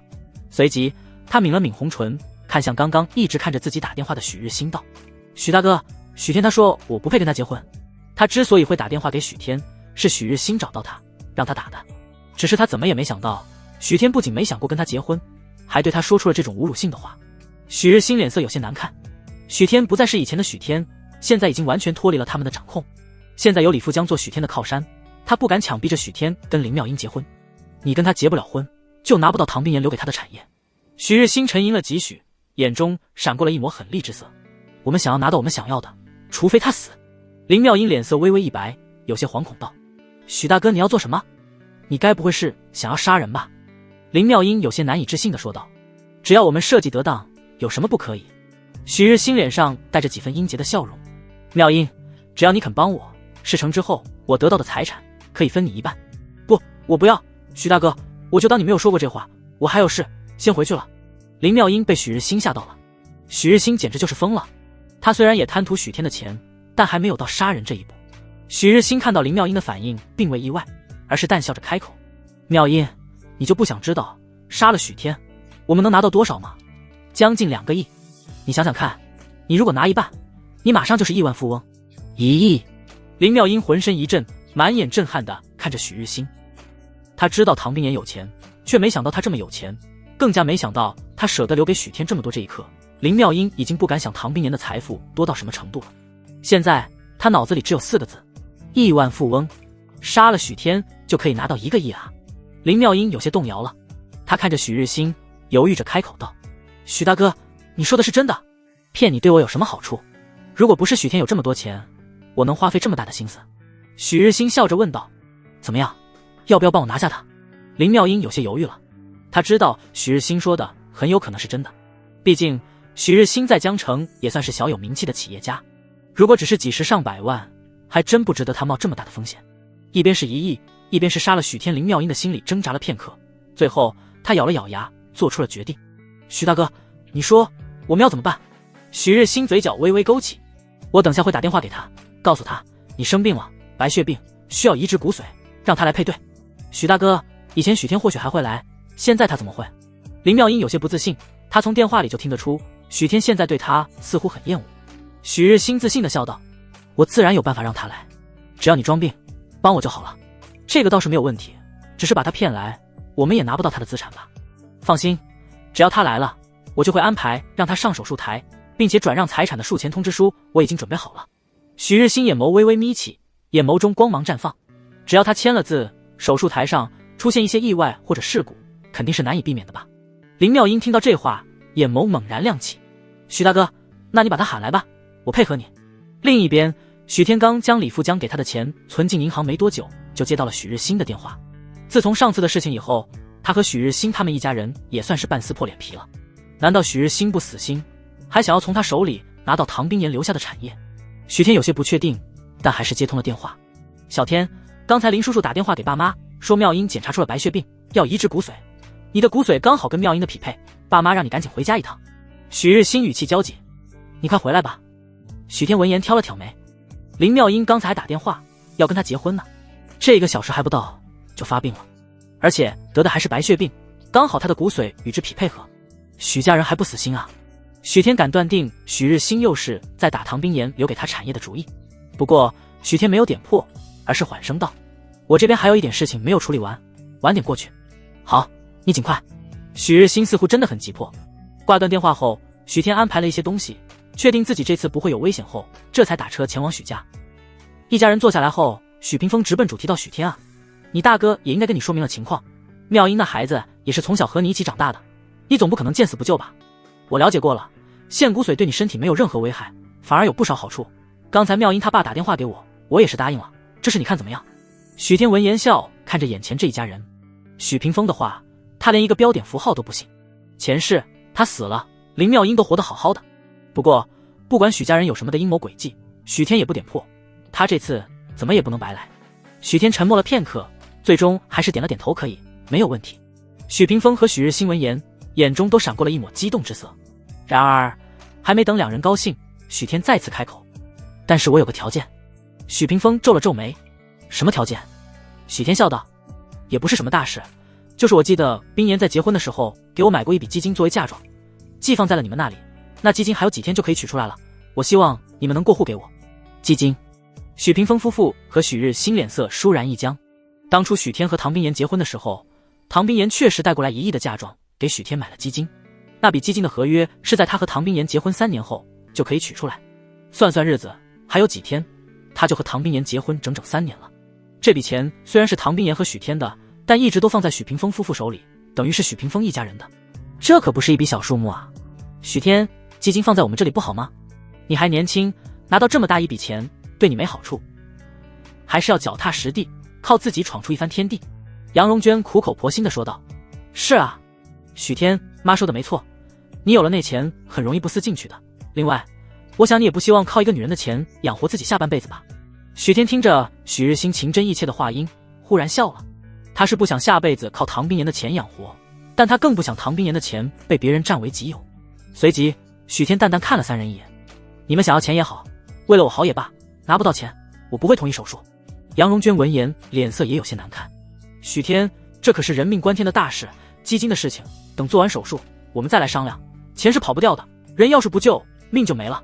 许天听到这样的话，脸上的笑容更讽刺了。林妙英这才刚查出白血病就要死了，这一家人还真把他当傻子了吗？他淡淡睨着杨荣娟，他是死是活跟我有什么关系？基金的事情不说清楚，就不用提让我救他的事了。这……杨荣娟不知道说什么了，有些为难地看向了许屏风。许屏风略微沉吟道：这样吧，这笔钱本来就是你的，我可以答应你，等到手术之后我们把这笔基金过户给你，你看怎么样？许天闻言眉头一挑，手术之后再过户。呵呵，许屏风这话就差直接告诉他要在手术上动手脚了。他看着许屏风冷笑着开口：不怎么样，我说了，拿不到钱别跟我提手术。许屏风皱眉思索了片刻，最终他眸底暗芒一闪，似乎做出了什么决定般道：那好，我答应你，现在我们就去办理过户，等过几天你上手术的时候，那笔基金就能够到你的账户上。爸，你……屏风。许日新和杨荣娟闻言都是一脸震惊地看着许屏风。怎么可能？许屏风怎么可能同意？那可是1个亿啊，就这么给许天了。虽说他们都希望许天死在手术台上，但中途万一出了意外怎么办？许屏风压了压手，示意2人别说话。而后他再次看着许天道：基金给你，还有其他问题吗？许天看了许屏风一眼，大致能猜到他在打着什么算盘，不过还是淡淡道：先去办理手续吧。许屏风也不墨迹，直接就带着许天去办理过户手续了。当然现在办理手续，许天也不是马上就能够拿到钱的，毕竟这不是一笔小数目，而且手续繁杂，至少需要3天时间才能审批下来。而这3天之内，他随时可能撤销基金的赠与流程。许天跟着他们跑了将近2个小时，才把各种手续办下来，还要等待审批。手续办完后，许天直接跟许家人分开了。许天一走，许日新急忙问道：爸，真要把那笔基金给了他，他拒绝手术怎么办？拒绝。许屏风斜了一眼许日新，笑着开口：到时候就由不得他拒绝了。许日新和杨荣娟一听这样的话，都怔了一下。爸，你这话什么意思？许屏风闻言面上露出了一抹阴暗的笑容。到时候你就知道了。与此同时，帝都一间高档住宅区，你为什么要害我？我不甘心。一片火海中传来许天的怒吼声：许天，不要怪我们心太狠，要怪就怪你不识抬举，给我放火，烧死他！许日新嘴角带着残忍的笑容，眼眸中倒映着一片火海的光芒。救我！谁来救我？然而无论许天怎么挣扎求救，他的身影依旧渐渐被漫天的火海吞没，最终只留下了一具焦黑的尸体。许天！唐冰岩猛然惊醒了过来，此刻他额头和后背都被汗水打湿了，看起来像是从水里捞起来一样。是梦吗？唐冰岩看着熟悉的房间，心头微微松了一口气。刚才那个梦就像是真实发生的一样，他只能眼睁睁地看着许天葬身火海，而没有任何的办法。那种无力的感觉让他近乎窒息。深吸了几口气后，唐冰岩去洗手间洗了一把脸，这才清醒了几分。可是越清醒，他越感觉梦中所看到的那一幕是真的。回到床上后，唐冰岩怎么也睡不着，他脑海中不断地回想着许天求救的声音，他能够清楚地从声音里感受到许天的绝望与无助。大约过了10分钟左右的时间，唐冰岩起身拿起手机拨通了一个电话：阿伟，从现在开始暗中保护许天，如果许天有危险，第一时间向我汇报。3天后，江城一家私人医院，林妙英脸色苍白地躺在病床上，身上插着各种维持生机的管子。病人必须马上安排手术了，再拖延下去，病人就会错过最佳手术的时间，手术成功的几率会大大降低。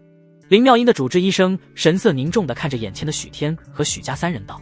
许屏风闻言，神色焦灼又凝重地看向许天道：小天，我3天前就跟你说先手术，你不听，这3天你一直在拖到现在，林妙英的病危通知书都在这里了，你还要拖吗？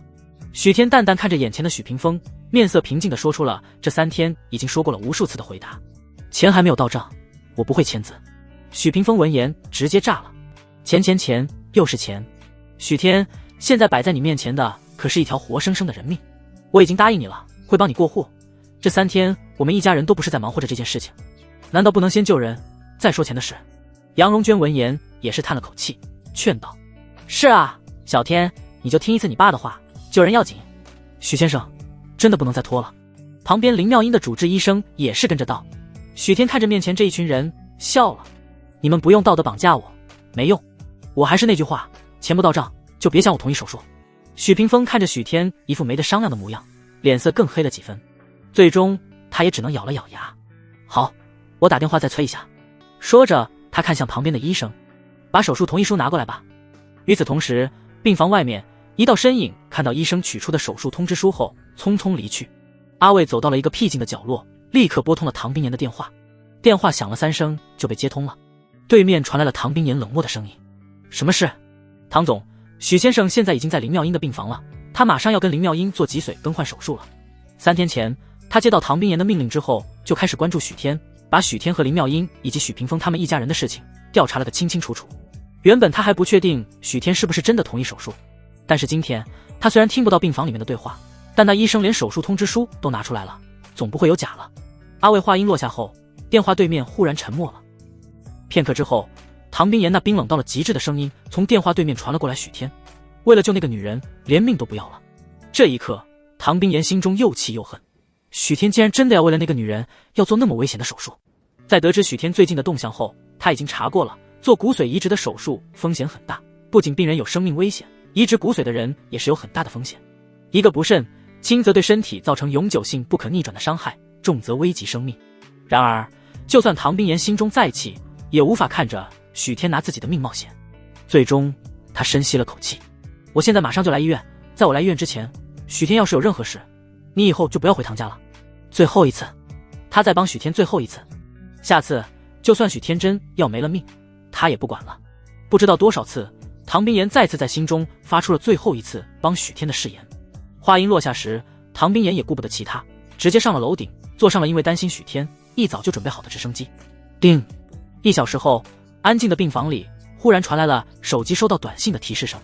顿时，病房内所有人的目光都望向了许天。许天点开短信，这内容正是银行的提示短信：您的账户尾号为5104的账户，转账收款1亿元，请注意查收。许天看完信息，嘴角微微勾起，到账了。许屏风神色有些难看，现在你可以签字了吧？许天闻言忽然笑了，钱都到了，我为什么还要签字？你什么意思啊？许屏风的脸色顿时阴沉了下来。见状，许天脸上的笑容更灿烂了几分。我说，签字是不可能签字的，这辈子都不可能签字的。好了，现在我的钱算是物归原主了，就不陪你们玩了。说完，许天笑了笑，抬脚就往外走去。许天，你想去哪里？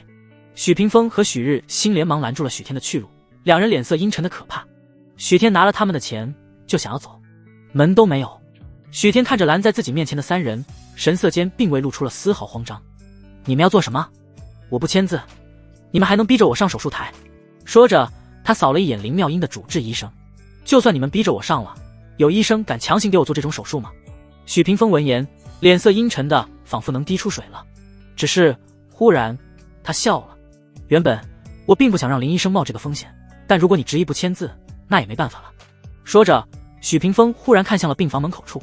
林医生，今天可能要麻烦你了。许天听到许屏风的话，心中忽然生出了一股不好的预感。就在这时，一道熟悉的身影从门外走了进来。看到进门之人的瞬间，许天瞳孔骤缩。林童。许屏风怎么联系上了林童？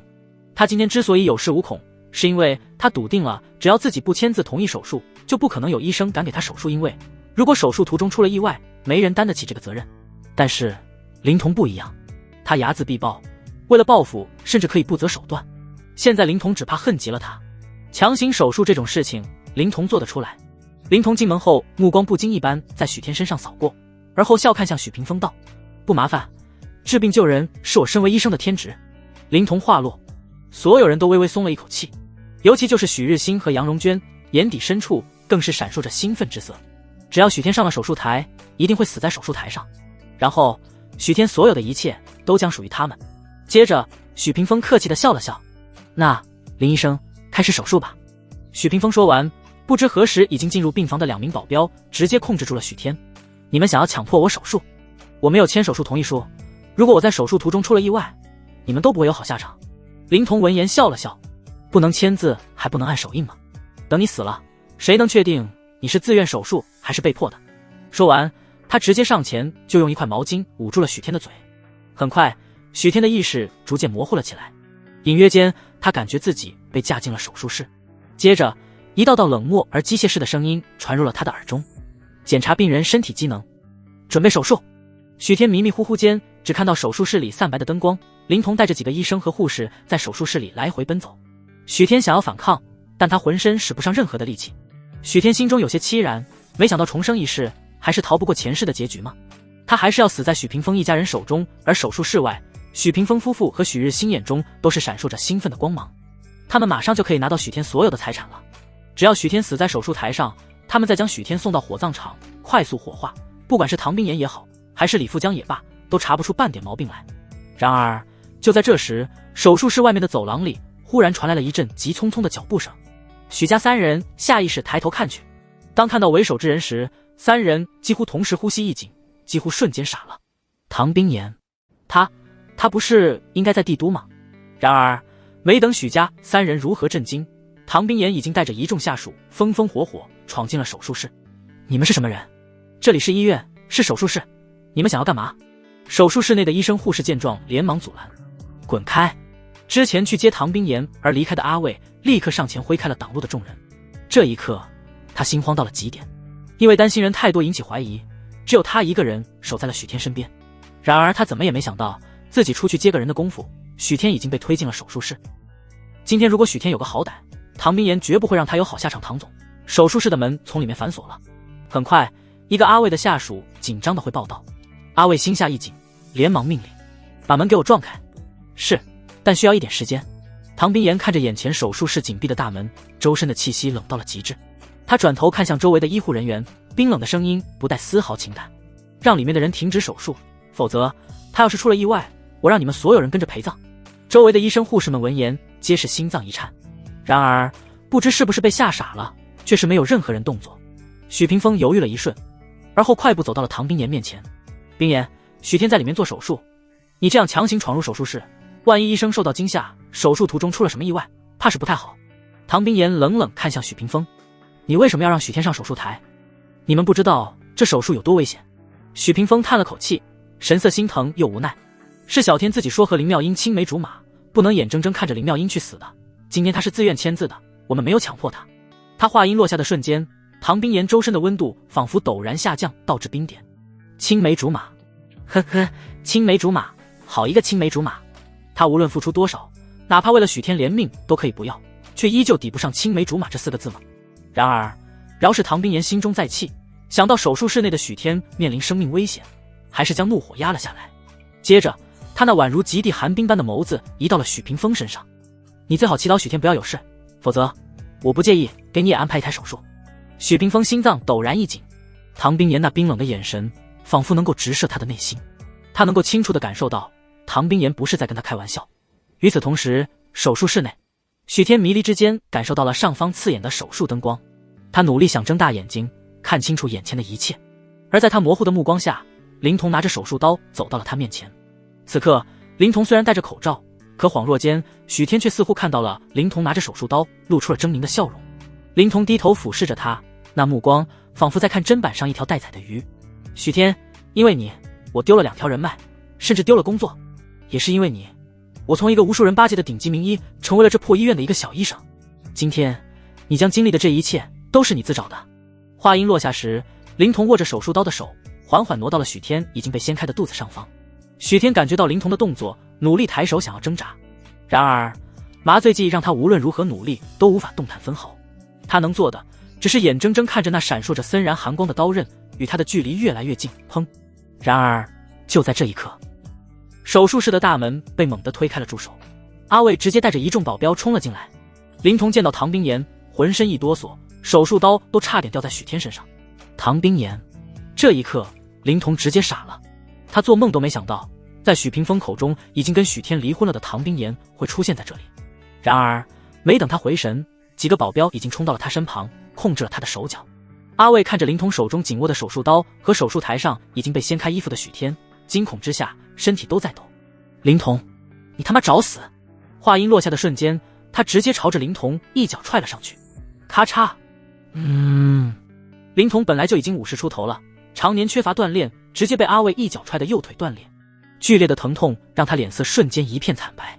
在他无比惊惧的目光注视下，唐冰岩抬脚走到了许天面前，看着此刻手术台上已经彻底进入麻醉状态却完好无损的许天，不由轻松了口气。而后他盯着许天看了片刻，神色复杂的开口：许天，为了那样一个女人，你真的连命都不要了吗？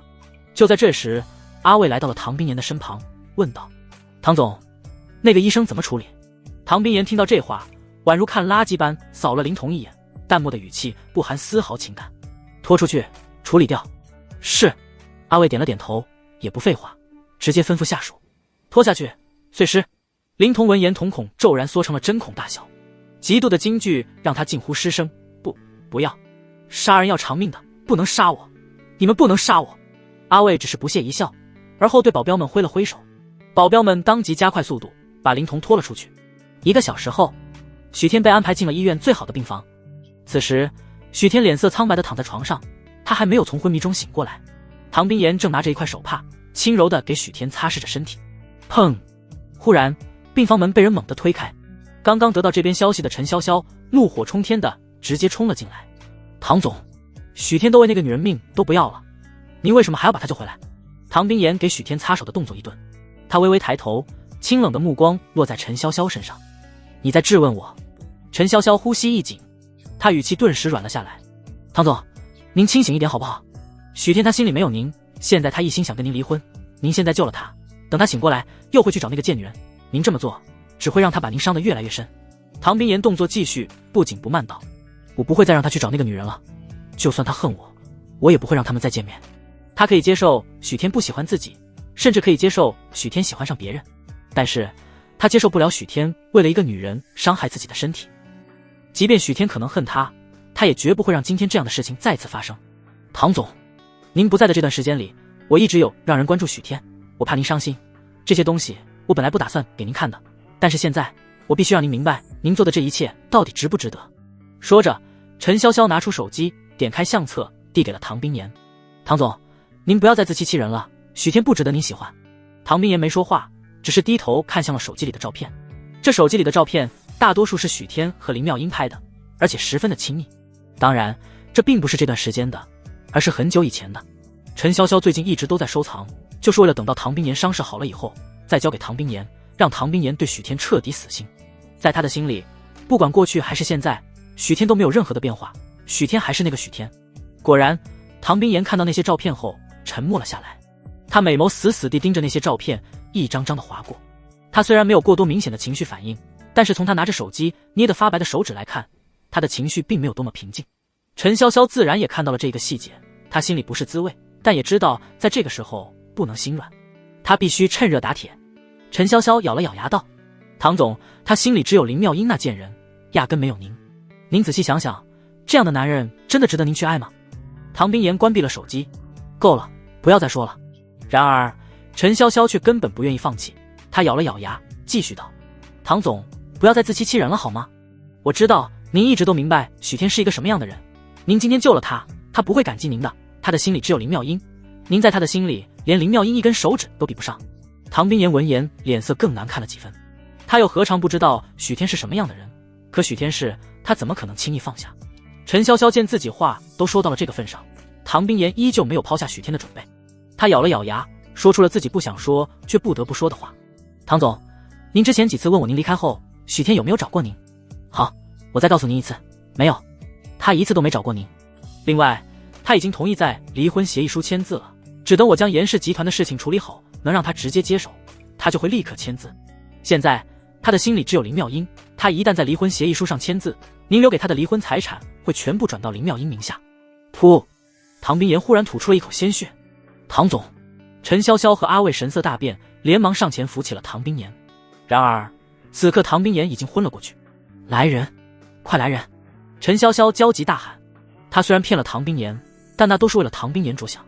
他没想到唐冰岩听到自己的话会反应这么激烈。很快，几个医护人员快步跑了过来，叮铃铃。而就在一名医生开始为唐冰岩检查时，阿卫的手机忽然响了起来。他眉头微微皱了皱，他拿起手机看了看，是一个陌生电话打过来的。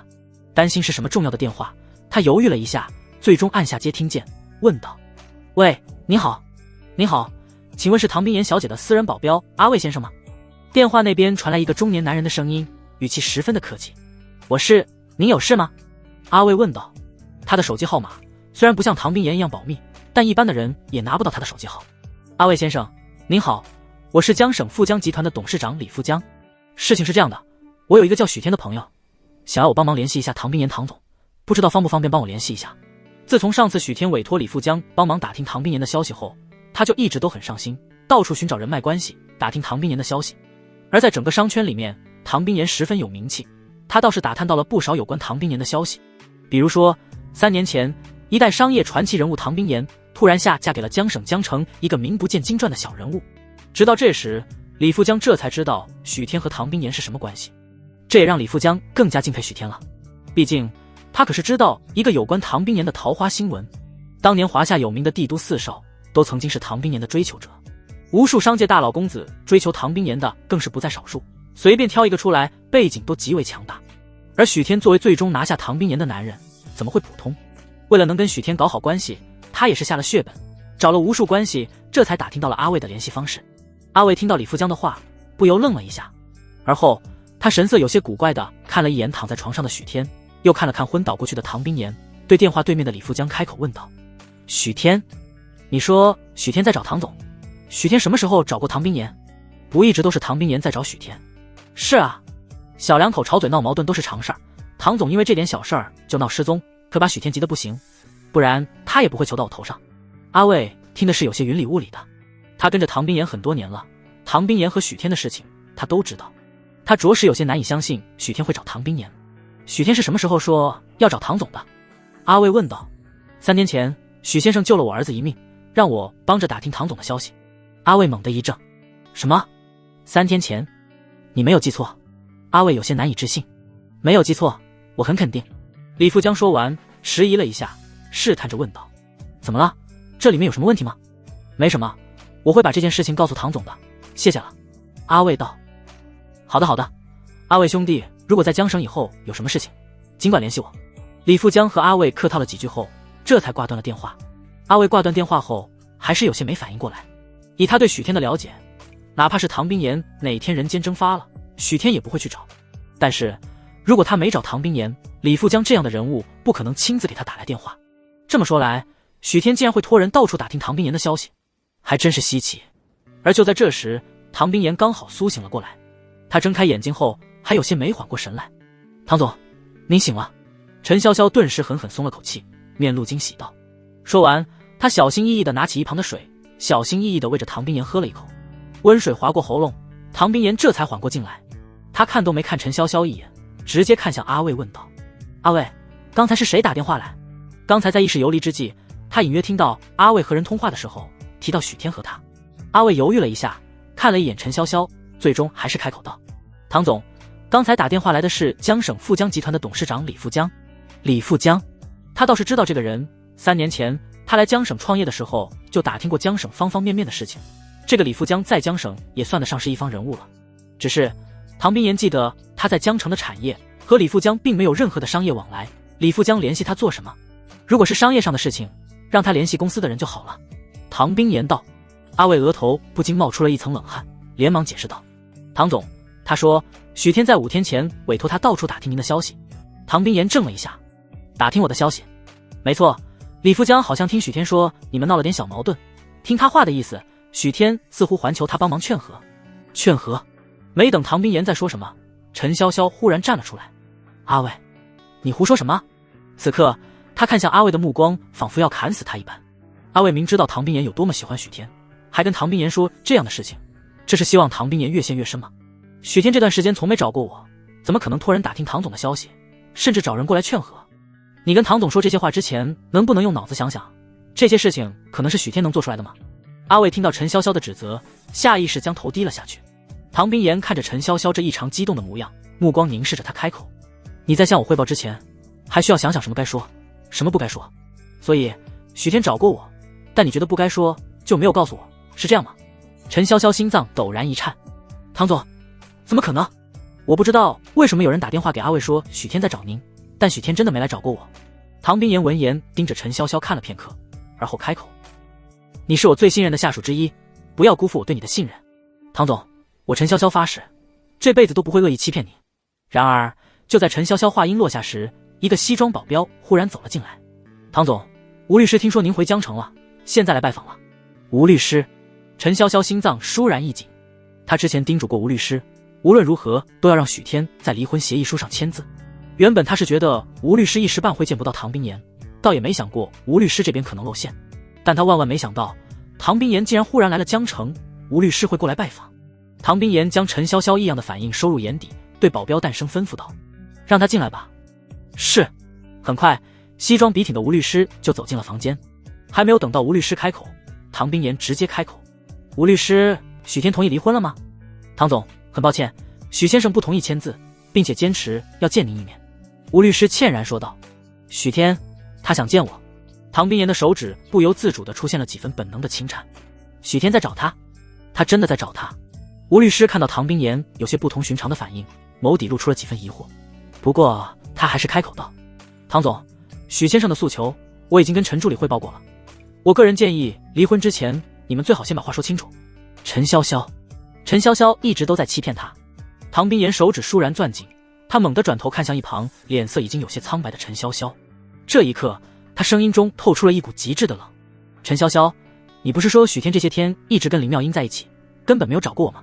陈潇潇感受着唐冰岩不含丝毫温度的眸子，在那股无形的强大压力之下，他身体控制不住地轻颤了起来。虽然他之前已经做好了承受被揭穿的后果，但当他真正面对唐冰岩的质问时，仍然感觉有些无法承受。一旁熟悉唐冰岩性格的阿卫身形也是微微一颤，他知道唐冰岩这是要发怒的前兆。在唐冰岩气势压迫之下，陈潇潇说话声音控制不住的颤抖。唐总，许天他确实是找过您，但他就是为了贪图您的财产，我没有把这些事情告诉您，都是为了您好啊。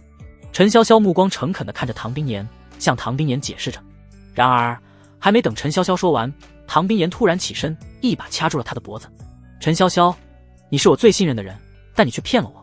唐冰岩目光冰冷到了极点，看着陈潇潇像是在看一个死人。其他的事情他或许都可以原谅他，可唯独许天的事情不可原谅。陈潇潇，该死！陈潇潇被唐冰岩掐着脖子，根本喘不过气来。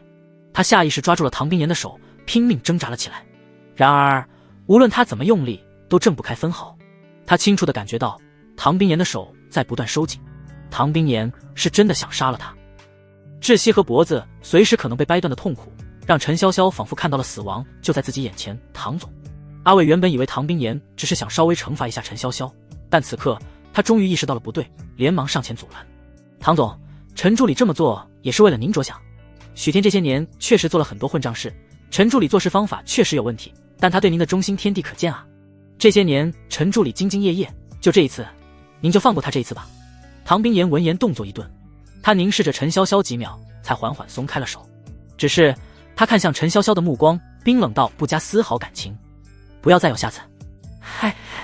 陈潇潇瘫坐在地上猛烈咳嗽着，白皙的脖颈上出现了一个紫红色印子，不难看出唐冰岩刚才用了多大的力气。然而就在他止住咳嗽时，他深吸了口气，抬头直视着唐冰岩，目光坚定道：唐总，我是不应该瞒着您，可我没有错。许天什么样的人您比我们更清楚，他现在学聪明了，表面上对您好，暗地里怕是恨不得您去死。我知道您不会相信我的话，但您看着吧，许天不是能沉住气的人，不出7天，他一定会暴露自己忽然开始对您好的目的。唐冰岩柳眉微微蹙起，目光冰冷地看着陈潇潇，他的神色没有丝毫变化，但眸底却生出了几分异样。沉默几秒后，唐冰岩淡漠开口：“阿卫，带他下去领家法。”阿卫闻言顿时微微松了口气。唐冰岩现在这么说，他们就知道这一关总算是过去了，唐冰岩不会再追究这件事情了。只是陈潇潇怕是要吃点苦了。唐家的家规十分严格，一顿家法下来，恐怕10天半个月都下不了床了。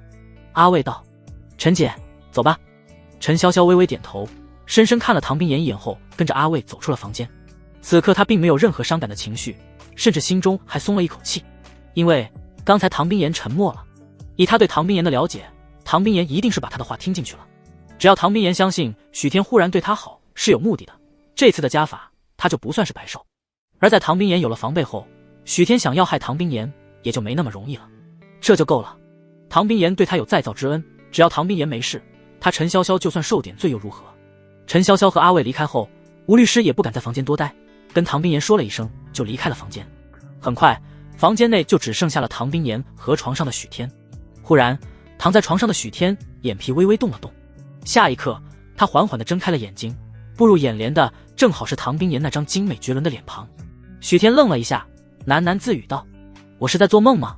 许天有些痴迷地伸手想要去抚摸唐冰岩的脸蛋。“老婆，你真好看。”他的动作十分宠溺，像是要触摸一件绝世珍品一样。然而手刚伸到一半，许天的双眼蓦然睁大，他有些难以置信道：“老婆，你不是在帝都吗？你回来了。”唐冰岩淡淡看着他，也不知道是不是刚刚听进了陈潇潇的话，他语气间难得透出了几分疏离和淡漠。“刚回。”说完，没等许天回应，他直接语气强硬的开口：“既然醒了，先跟我回去吧。”说完，他不由分说的吩咐门口的保镖带许天回他在江城的别墅。许天看着唐冰岩周身比平日还要冷上几分的气息，没在这时候多说什么。1个小时后，许天跟着唐冰岩走进别墅，回到了自己之前在这里的房间。从今天开始，你不准离开这个别墅。进入房间后，唐冰岩看着许天，不由分说的开口。许天听到这话，脸上忽然露出了一抹灿烂的笑容。唐冰岩虽然冷冰冰的，但是他能出现在这里，就已经能够证明很多的事情了。这个女人没有变，还是那个爱他到骨子里的唐冰岩。他所做的一切，终究还是没有白费。你是担心我去找林妙音，所以让我待在这里？许天面带笑容的调侃道。怕我去找他，对我占有欲已经这么强了。唐冰岩红唇轻抿，没有说话，他只是静静地看着许天，那双好看而又深邃的美眸里平静如止水。可许天却明白，他说中了。唐冰岩主要是担心他被人害了，想用这种近乎偏执的方式保护他。不止如此，他好像在怀疑他先休息吧。唐冰岩说完，径自走出了房间。冰岩，许天下意识想追上去，然而就在这时，叮铃铃，他的手机铃声忽然响起了。许天拿起手机，看到属于好大哥许日新的来电显示，眸中倏然闪过了一抹杀意。不过很快，他看了一眼唐冰岩离开后已经关闭的房门，不知想到了什么，眸光微敛，而后按下了接听键。有事？小天啊，你在冰岩的别墅吧？许日新声音十分亲和。你跟踪我？大哥这不是担心你出什么意外吗？许日新随便敷衍了一句，忽然压低了声音道：小天，你现在说话方不方便？唐冰岩在不在你身边？许天听到这话，倏然眯起了眸子。他不在，你有话就直说吧。我现在就在你别墅门口，那你方不方便出来一趟？我有很重要的事情要跟你说。许天听到许日新的话，忽然有些想笑。许日新真当他是傻逼吗？他差点被对方弄死在手术台上，这时候还神秘兮兮的约他见面，就差把我要害你这4个字写在脸上了。不过许天看了一眼唐冰岩刚刚消失的房门处，忽然犹豫了。唐冰岩现在似乎忽然对他好有所怀疑，甚至可能怀疑他在联合许家人害他。在他弄死许日新之前，倒是可以把许日新废物利用一下，通过他消除唐冰岩的一些怀疑。想到这里，许天再次开口：你在别墅外面。我已经进门了，在客厅等你。因为他是许天家人，以前时常过来找许天，别墅外的保镖并不会拦他。好，我现在下去。许天下楼时，许日新正在客厅喝茶。小天，我和爸妈今天因为担心林妙音出了意外你会伤心，这才在情急之下有些冲动，但我们毕竟是一家人，不可能害你的。许天闻言忽然笑了。许日新，别在我面前扮演好大哥了，有话就直接说吧。许日新脸上的笑容微微一僵，不过随即他忽然凑近了许天一些，压低了声音道：这里是唐冰岩的地方，有些话不好说，我们换个地方吧。许天淡淡扫了他一眼，没什么东西不好说的，就在这里说吧。许日新张了张嘴，似乎想要说些什么，但见到许天如此的坚定，最后他放弃了继续规劝，直接开口：好吧，你说这里方便，那我就直说了。说着，许日新说着看了看四周，鬼鬼祟祟地说道：小天，现在我们依照计划把唐冰岩骗回来了，林妙音让我来问你，下一步你打算怎么办？此刻别墅2楼的浮雕柱子后面，唐冰岩和阿卫正站在这里。听到许日新的话，他周身气息瞬间冷了下来。唐总，要不要我下去把许天带回来？阿卫愤怒道。陈姐说的没有错，许天就是个混蛋，他还和那个贱女人有联系，这次他就是想把您骗回来，想从您的身上拿到更多的东西。阿卫说着便就准备冲下楼把许天抓上来，然而就在他要抬脚时，肩膀忽然被唐冰岩按住了。等等！阿卫的身子险些不稳，踢在了旁边的垃圾桶上。唐总，阿卫刚想要说些什么，唐冰岩柳眉微微一皱，示意阿卫不要说话。此时楼下沙发上，许天刚要询问许日新有什么计划，但还没有等到他开口，他就听到2楼传来轻微的动静。他眼眸微微斜视，就见到2楼那棵浮雕圆柱后面隐隐闪闪的2道身影躲在柱子后面。许天看了一眼后，不动声色地收回了目光。对于那边的2个人，他并不意外。若非知道以唐冰岩的性格一定会在暗中看着他和许日新，他也不会浪费时间来见许日新这傻逼。许天察觉到了2楼轻微的动静，坐在他对面的许日新也察觉到了。顿时许日新嘴角微微勾了勾。许天将许日新的反应收入眼底，配合着开口：许日新，你说的计划是什么？小天，你忘记了，你不是说唐冰岩人傻钱多，要我们帮忙给你演一出苦肉计，你好把他骗回来，然后继续压榨他的价值吗？等把唐冰岩被榨干了以后，你就拿着唐冰岩的钱跟妙音远走高飞。小天，这么重要的事你怎么忘记了？不会被麻药伤到脑子了吧？许日天话音落下的瞬间，2楼圆柱后面阿卫拳头攥得咯吱作响。畜生，许天就是个畜生，唐总爱到他到了骨子里，他却屡次联合外人来欺骗唐总，甚至他还想要唐总的命，他怎么忍心啊？而就在阿卫控制不住想直接冲出去时，他忽然感觉到周身的温度骤然冷了下来。阿卫后脊骨不由得一阵发凉，心里涌现出了一股强烈的危机感，好像是身边有什么野兽要扑上来把他吞吃入腹。他下意识放缓了呼吸，微微侧头看了唐冰岩一眼，就见到唐冰岩那张俏丽美艳的脸庞阴沉且冰冷的，仿佛能滴出水来。尤其是唐冰岩那双好看的美眸，此刻盯着许天，像在盯着自己的猎物一样，随时做好了扑上去的准备。阿卫很清楚，唐冰岩这是在要爆发的边缘了。这样的背叛，这样的算计，换作是他，早在第一次就已经让许天人间蒸发了。许天能够活到现在，足够说明唐冰岩有多爱他。阿卫看着唐冰岩的脸色，有些艰难地咽了咽唾液。这一刻，他仿佛已经能看到许天接下来会死得有多惨了。而在他的目光注视下，许天听到许日新的话，脸上却并未露出多少意外。他宛如看傻子般看着许日新，榨干唐冰岩的价值，跟林妙音远走高飞。许日新看到许天的反应，不由愣了一瞬。他说出这种莫须有的事情，许天不应该矢口否认吗？这反应怎么这么淡定？不过饶是他有些不明白，为了不被暗处的唐冰岩看出破绽，却也不得不皱眉开口：是啊，小天，这就是你当时的原话。现在你下一步打算怎么办？要不就按照原计划弄死唐冰岩，继承他的财产。许天闻言忽然笑了：大哥，你看我像不像智障？许日新微微愣了愣，有些没反应过来。小天，你还真是被麻药弄得脑子糊涂了。从小到大，你那么聪明，怎么能这么说自己？你说的对，我不是智障，那智障的就一定是你了。许日新脸色骤然一沉。许天，你什么意思？许天忽然站了起来，此刻他脸上已经没了丝毫笑意，有的只是看傻逼一般的冷意。许日新，你说我为了跟林妙音远走高飞，要骗我老婆的钱，那你觉得林妙音她凭什么让我做出这种事？论姿色，我老婆国色天香，林妙音连她一根手指都比不上。论财产，10个林家加在一起都没有我老婆随便给我买的一笔基金多。你都说了我不是智障，那为什么会放着处处碾压林妙音的我老婆不要，非要跟林妙音那滩烂泥搅和在一起？暗处阿卫整个人都呆住了。这什么情况？这是许天能说出来的话。许天一直以来在许日新面前都像个言听计从的狗腿子，什么时候这么男人过？而也在这一个瞬间，阿卫之前在唐冰岩身上感受到的那一股冰冷之意，在这一刹那消失得无影无踪。此刻，唐冰岩嘴角露出了一抹淡淡的笑容，虽然身处暗处，但是却犹如黑暗中的光一样，驱散了黑暗，美艳不可方物。与此同时，许日新听到许天的话，脸色一下子难看了起来。他顿时反应了过来，自己被许天耍了。许天早就知道唐冰岩在这里，这是跟他来了个将计就计。不过，他知道唐冰岩就在暗处，现在要是跟许天翻脸，他怕是连这个门都走不出去。许日新深吸了口气，面色难看道：“小天，我怎么知道？那个计划都是你制定的。你不是说你不喜欢唐冰岩，你喜欢妙音？”许日新，你要不要脸？许天毫不客气地打断了许日新道：“要不是你之前让我通过接近林妙音了解我老婆对我的心意，我看那女人一眼都嫌脏。现在都这个时候了，你还拿她作为借口，想离间我和我老婆的关系？当我许天是白痴吗？还是想在我面前秀你智障一样的智商？”许天的话掷地有声，整个别墅都能听得清清楚楚。2楼圆柱后面的阿卫在听到这番话后，都有些怀疑自己的耳朵了。许天之前接近林妙音是为了唐总，这真的假的？而他身旁唐冰岩的神色再次柔和了几分。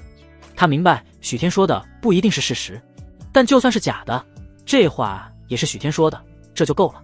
此时在被许天一番义正言辞的痛骂后，许日新的脸色阴晴不定，但他知道唐冰岩正是在暗处看着的，饶是他再愤怒，也不敢这个时候跟许天对着干。因而饶是许日新心里在憋屈，还是不得不露出了一个极为勉强的笑容道：“小天，我知道你这里说话不方便，你早点和我说就是了，何必为了讨好唐总如此贬低我和林妙音？好了，既然你今天不方便，那我们改天再说，你有时间也多回来，免得一家人生分了。”说完也不等许天回应，许日新脸色难看的快步走出了别墅大门，而许天则是坐在沙发上动都没有动一下。他只是看着许日新的背影，眸子缓缓眯了起来。自己这位大哥还真是能忍，许家的事情要早点处理了，这一世他绝不会让许家有翻身的机会。就在这时，通往2层的楼梯上忽然传来了一阵脚步声，唐冰岩走了下来。许天看着唐冰岩笑着招呼：“老婆。”唐冰岩优雅地坐在了许天对面的沙发上，那一双好看的眼眸淡淡地看着许天。刚才大哥来过了。许天也没有点破唐冰岩的明知故问，只是笑道：“来看看我的身体情况，没什么大事，老婆，你饿了吧？我去给你做饭。”唐冰岩摇了摇头道：“不用，你身体才恢复，让厨房阿姨做吧，麻药劲已经过了，不碍事。”说完，许天直接起身进了厨房。唐冰岩见状犹豫了一下，最终还是跟进去打了个下手。就在饭菜做好，唐冰岩刚刚将汁端上桌，许天还在厨房收拾战场时，门外忽然传来了一阵保镖阻拦的声：“萧小姐，唐总在里面休息，还没有醒过来。你，萧小姐，还是等我们去通传一声。”接着，一个身材火辣的美女气冲冲的就闯了进来。这美女足有1.75米左右，穿着牛仔短裤，露出的一双白花花的大长腿异常惹眼。此人正是唐冰岩为数不多的朋友之一的萧荣瑜。看到唐冰岩，他当即小脸气愤道：“冰岩，听说许天那废物跟你离婚了。”跟进来的保镖们想要阻拦，但又知道唐冰岩和萧荣瑜的关系，有些不知该不该拦。好在唐冰岩及时道：“你们都出去吧。”那些想要阻拦萧荣瑜的保镖们当即默默退出了别墅。萧荣瑜就像是回到了自己家里一样，毫不见外，一屁股坐在了唐冰岩身边，搂着唐冰岩的胳膊：“冰岩，我这次是专程从帝都杀过来帮你弄死许天那个渣男的。”咕噜，不知道是不是闻到了桌子上的饭香，他刚说完，肚子就传来了一阵叫声。他下意识看向了桌子，京酱肉丝、抓炒鱼片、宫保鸡丁等等7、8道菜。许天上一世就知道自己在厨艺上很有天赋，在被许家赶出来后，为了谋生学过一段时间。眼前这些虽然都是家常菜，但许天却做得极为精致，色香味俱全，看得让人食指大动。萧荣瑜深吸了一口气，好香啊！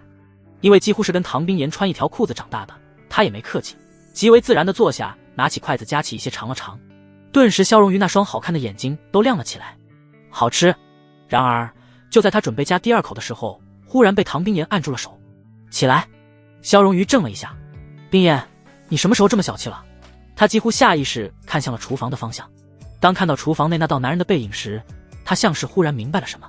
冰岩，你这是金屋藏鲜肉了。厨房里将萧荣瑜的话听得清清楚楚的许天，鲜肉。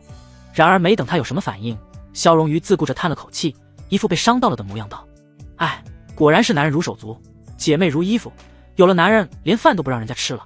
不过看在你能想开了，让许天那渣男滚蛋了的份上，我就不计较你这重色轻友的行为了。哎，不管怎么说，你那看男人的破眼光都算有进步了。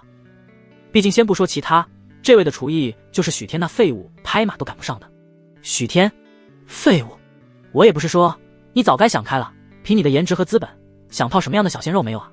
干嘛非要在许天那个要颜值没颜值，要身材没身材的歪脖子树上吊死？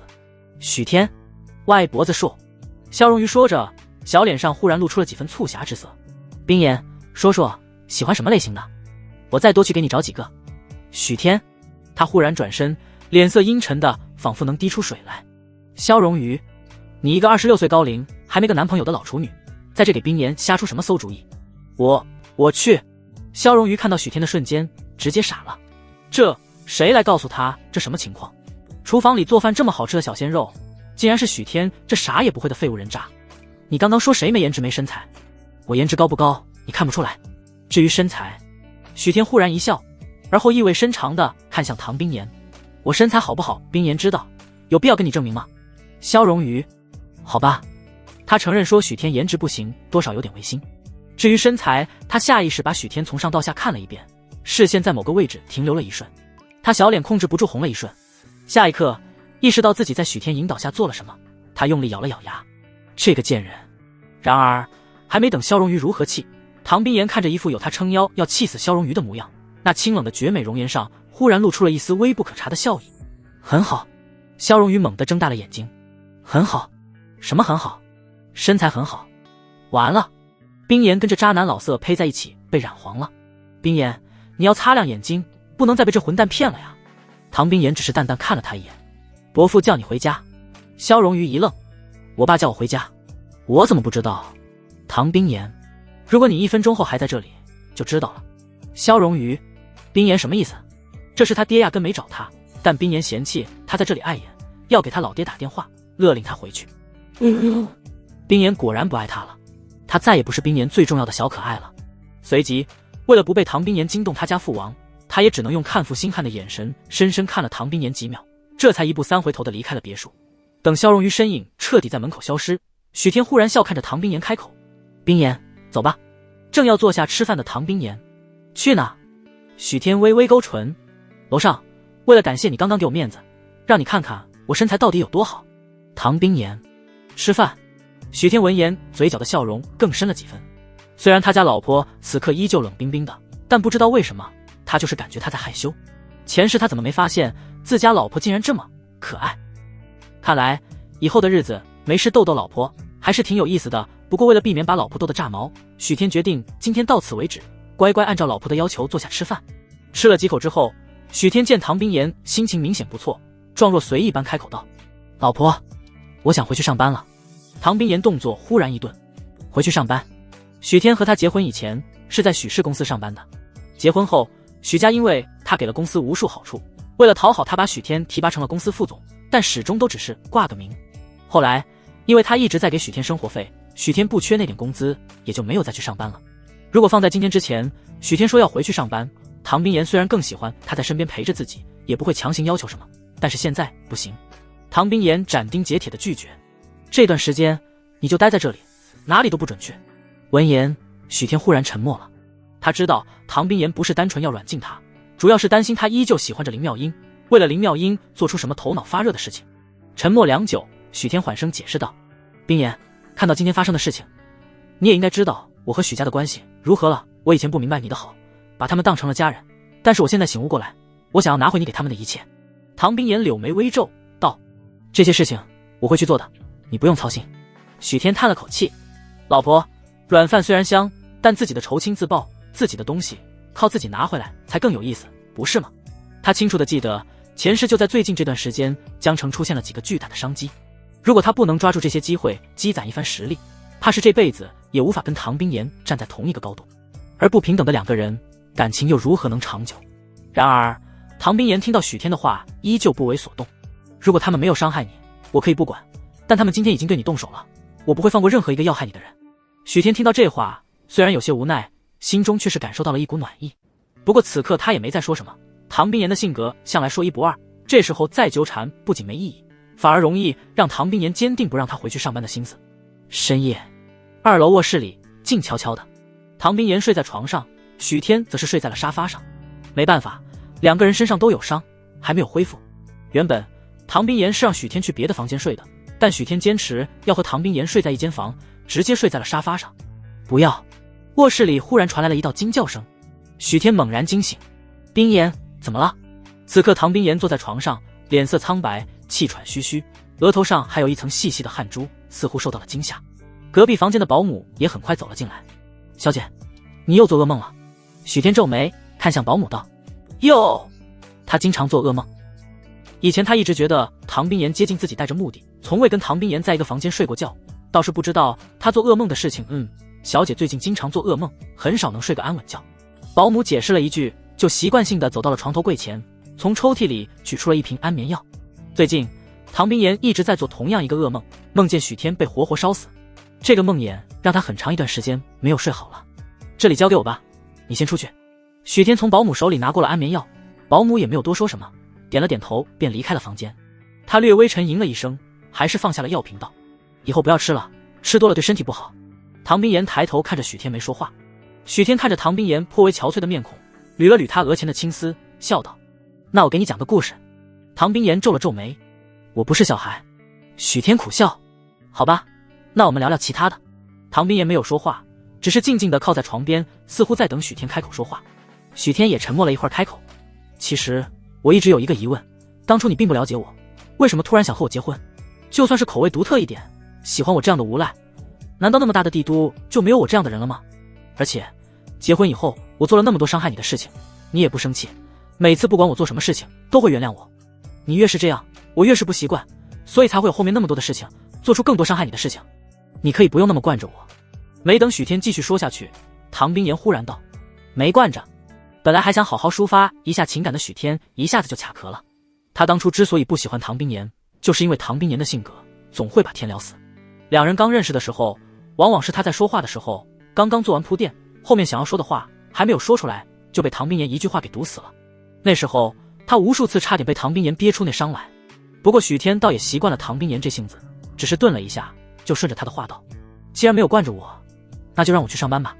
唐冰岩略微沉吟道：可以。真的？许天有些意外，几个小时前还不答应，突然就改口了。他家老婆大人什么时候这么好说话了？然而没等许天意外，唐冰岩直接道：你想上班就去做严氏集团的总裁，那公司本来就是给你准备的。许天，难怪唐冰岩突然改口答应了。不过许天自然不会就这么屈服，唐冰岩有他的强硬，他也有自己的原则。接着许天深吸了一口气，认真地看着唐冰岩说道：今年我想和你回地兜一趟，算算时间，你爷爷的生日也快到了，我想你不希望我陪你回家，还用你的钱给老爷子买寿礼吧。唐冰岩柳眉轻蹙，我们是夫妻，用谁的钱有区别吗？许天笑道：如果我连寿礼都花你的钱买，你家里人能瞧得起我吗？别人看不看得起我无所谓，但你家里人不行。唐冰岩闻言沉默了，此刻他心绪有些复杂。放在以前，许天肯定说不出这样一番话来的，而现在也不得不说，许天的话说到了他心里。他不在乎家里人怎么看自己，却不希望任何人轻视许天。最重要的是，许天能想到他的家人，似乎说明许天开始在乎他了。只是他已经被许天骗了太多次，他不知道许天这次是真心悔改，还是想借此机会去找林妙音。最后一次，他再给他最后一次机会。想到这里，唐冰岩凝视着许天开口：你想去那就去吧。如果许天这次还是欺骗他，他再也不会给许天离开自己的机会了。老婆，谢谢你。许天轻柔地捧起了唐冰岩的脸颊，在他雪白的额头上落下轻轻一吻。我不会让你失望的。好。唐冰岩道。许天闻言如释重负地笑了，接着他低下头，目光落在了唐冰岩形状近乎完美的红唇上。然而就在他准备轻声吻上去的时候，明显觉得自己的肩膀有些沉重。下一刻，看着呼吸均匀的唐冰岩，他忽然不知道该说什么好了。本来还想着趁着这个机会好好奖励一下老婆大人，现在看来这么好的机会生生被他错过了，他都替他觉得可惜。第二天，唐冰岩醒来的时候，发现许天已经不见了。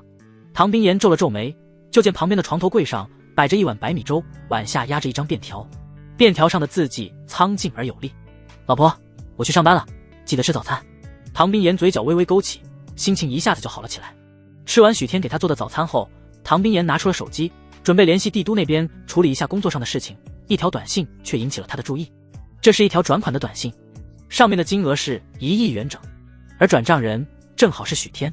上面备注着：这是我们的结婚基金，咱们家里你是领导，由你掌管。唐冰岩看着这条短信有些出神，之前的许天从来都是找他要钱，而现在许天竟然能够把拿到手的1亿基金全部转给他，这突如其来的改变让唐冰岩总觉得不真实，甚至最近这段时间他有时候感觉现在的许天和以前的许天完全就是两个人。不是他不愿意相信许天，而是他害怕这是一场更大的骗局。但愿他真的有所改变吧。唐冰岩看着那条转账短信，轻声喃喃道。与此同时，许氏公司项目部会议室，许日新正在和一众高层开会。北疆区已经准备建造地铁，不出意外，区内周边的楼价在未来2-3年里会疯狂上涨。刚才吴副总经理提议贷款拿下这块价值2个亿的地。许日新话音落下，会议室里所有人都举手表示同意。在会议之前，他们都已经商量好，现在开会只不过是走个过场而已，自然没有人会反对。既然大家都没有意见，那就……然而，就在许日新准备宣布结果的时候，一道声音忽然从门口传了进来：“我有意见。”这声音在偌大的会议室里显得异常突兀。谁？许日新脸上的笑容瞬间消失，竟然有人在这个时候跟他唱反调。会议室其他高层们几乎同时看向了会议室门口。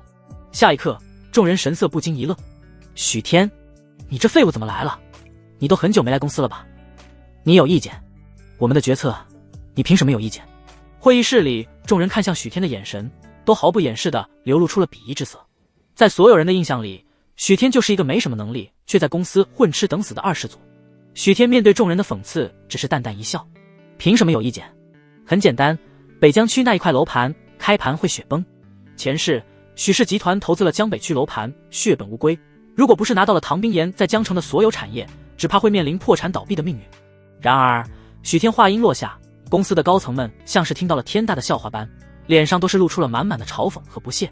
北疆区雪崩，真是天大的笑话！许天，你就算想回公司耍威风，麻烦长点脑子好吗？北疆区是江城重点发展区域，你说雪崩就雪崩了。许日新见状，对着众人摆了摆手，示意众人安静。随后，他看向许天问道：“许天，能够告诉我，你说这话的理由吗？”许天淡淡一笑：“北疆区那块楼盘是因为规划了地铁，被炒到了很高的价格。那如果这个时候地铁不建了，或者是改建其他地方了，会怎么样？”“这怎么可能？这是政府规划的，怎么能说不建就不建？”“许天，你当这是儿戏？”公司高层们蹭之以鼻。许日新故作摇头叹息，一副对许天很是失望的样子。“许天，你还年轻，有些事情你不懂，我不怪你。你先坐下好好听，好好学，想展示自己，以后有的是机会。”“呵呵。”许天笑了：“不妨我们今天打个赌如何？”许日新皱了皱眉：“赌什么？如果这条地铁线不改建，我从此退出公司，不插手公司任何的事情，并且我会无偿赠与许氏公司5000万。”许天此言一出，许日新的眼眸顿时闪过了一抹明亮之色。因为有唐冰岩做许天的靠山，他不敢强行让许天滚出公司。但如果是许天自己主动提出来的，可就怪不了他了。许天看到许日新的神色，嘴角微微勾起。“不过我有言在先，如果地铁改建了，我要你的位置以及你手里的公司20%股份。”“可以。”许日新几乎想也没有想，直接痛快地答应了下来。要知道，北疆区的地铁虽然是最近放出来的消息，但已经规划了很多年，不可能说更改就更改的。而且如果他不是得到了一些可靠的内部消息，怎么敢冒着巨大的风险贷款2个亿出来买地？许天这个蠢货竟然敢拿这一点来打赌，真是愚蠢到家了。而此刻，公司的其他高层们也都没有说话，不过从他们所有人的神色就可以看出，他们都是带着嘲讽与看好戏的心态。他们的想法和许日新一样，许天要滚蛋了。许日新答应后有些不放心，笑着问道：“许天，这件事情你得说个时间吧？”3天。许天伸出了3根手指。3天之后，如果地铁不改建，我自愿离开公司。好，一言为定。许日新连忙应下，生怕许天反悔。随后他又道：“为了稳妥起见，就这件事情，我们签订一个合约，3日后如果地铁改建，我们将公司的20%的股份划给你。正好，今天公司股东都在这里，不知道大家对这事有没有意见？”公司的高层们闻言，没有任何一个人反对。毕竟许日新拿的是自己的股份跟许天打赌，输了他们不损失什么，赢了公司还能白白得到5000万。他们这些股东自然少不了好处。很快，许日新当场跟许天拟定了合约，双方签字后，许日新看着合约上许天的手印和签字，嘴角露出一抹带着几分阴霾的笑容。许天，这是你自己给自己挖的坑，可别怪我。而许天同样看着手里的合约，露出了满意的笑容。3天之后，他就可以拿回公司20%的股份，成为公司的第2大股东了。他可是清楚地记得，前市北疆区的地铁就是在3天后宣布改建的，原因很简单，省城一个投资商看中了原地铁那块地，准备新建厂房。江城政府为了引资建厂，更改了地铁建造位置。而许氏公司也是因为这事元气大伤。如果不是许家父子逼他去求唐冰岩，前世他也不会在和唐冰岩离婚之后还对他纠缠不休。许日新和许天签完字后，许日新宣布买地的计划3日后再行讨论，会议散去。临走前，一位副总在经过许天身边的时候，笑容满面地拍了拍许天的肩膀。年轻人，地铁改建，不知道你怎么想的？回去收拾一下吧，准备离开公司吧。公司的其他高层们也纷纷笑着摇了摇头，所有人都认为地铁改建是不可能的，绝对不可能。除非出现罕见的天灾，否则北疆区地铁建造就是铁板钉钉的事情。3天后自现分晓。许天也懒得跟众人废话，说完后直接离开了会议室。离开会议室后，许天在公司资料室找到了这几年公司的所有项目材料和竞标书。地铁只是不建在北疆区了，而不是不建了。而作为即将通地铁的南山区，地价马上就要迎来一阵疯涨了。在他前世的记忆里，明天就会有一块南疆区的地要拍卖了。他必须在明天之前做好竞标书，然后以许氏公司的名义把这标投过去。因为许天已经很久没来上班，公司已经取消了他的位置。他直接抱着一摞资料，随意找了间会议室看了起来。说起来，自从重生以后，许天的记忆就特别的好，不说过目不忘，但只要看一遍也能够记得七七八八。然而还没等许天看多少，许日新和一位公司副总就迎着一位看上去20多岁的美女，客客气气地走了过来。唐小姐，里面请。许日新客气地介绍着，语气里充满了谦虚与讨好。而许日新口中的唐小姐，一副大墨镜遮着大半张脸，让人看不清楚她的样貌，但不难看出她极有气质，像是某个大家族的千金小姐。年轻美女神色淡淡的，对许日新的迎合讨好似乎并不怎么感冒。许日新和吴副总也不敢多说什么，只是讨好的陪笑着跟在后面。这谁啊？这么大派头？听说是个大客户，从帝都那边过来的。我刚刚听许总叫她唐小姐，说不定跟帝都的唐氏集团某个分公司有关系。难怪许总和吴总他们这么客气，看这模样就差当大爷供起来了。不过不得不说，这美女是真漂亮。在周围办公室里的职工们的议论声中，唐小姐被迎进了会议室。许日新身旁的副总看到会议室内的许天，不由皱了皱眉。马上就要滚蛋了，在这里装什么？出去！他刚刚清楚地看到，许天基本上快速扫视一遍，5秒就翻到了下一页，这明显就是在装样子。两人迎接的唐小姐闻言扫了一眼许天手中的资料，而后她看向许天的眉心微不可察地轻蹙了一下。不过她并未说什么，深深看了一眼许天后，径自走出了会议室，同时对许日新开口：我们换个地方。晚上，许天找到了自己以前的工位，收拾了一下自己以前那些如同垃圾一般被丢在座位旁边的东西。忽然许天在杂物中发现了一个红色的精美礼物盒，他打开盒子，顿时一条白金项链出现在了他眼前，而项链的吊坠上刻着2个字母 YT， 这是他当初为林妙音精心挑选的项链。 Y 是林妙音的首字母，而 T 是他名字的首字母。当初他准备在林妙音生日的时候送给林妙音，但是后来因为一些事情，这个礼物到他重生之前都没能送出去。想到自己之前做的一些傻事，许天摇了摇头，随手放在了桌子上。这时许日新刚好走了进来，他刚要开口说话，就见到了许天手上的项链。看到吊坠上的字母，他微微愣了一下，下一刻他不知道想到了什么，嘴角忽然露出了几分略显阴冷的笑容。不过这笑容只是出现了一瞬，就被他压了下去。接着许日新面带笑意地走了进去，道：小天，大哥今天会同意的赌注不是希望你离开公司，只是想让你明白，你已经是个成年人了，冲动是要承担后果的。许天笑盈盈地看着许日新，不是希望我离开吗？你怕是巴不得我滚出公司吧？许日新叹了口气，小天，唐冰岩把你保护得太好了，如果没有他，你现在恐怕吃饭都困难。听着许日新这暗含讽刺的话音，许天顿时笑了。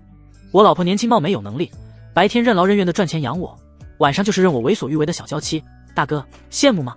许日新脸色陡然一僵，这一刻他看向许天的眼神恨不得把他掐死。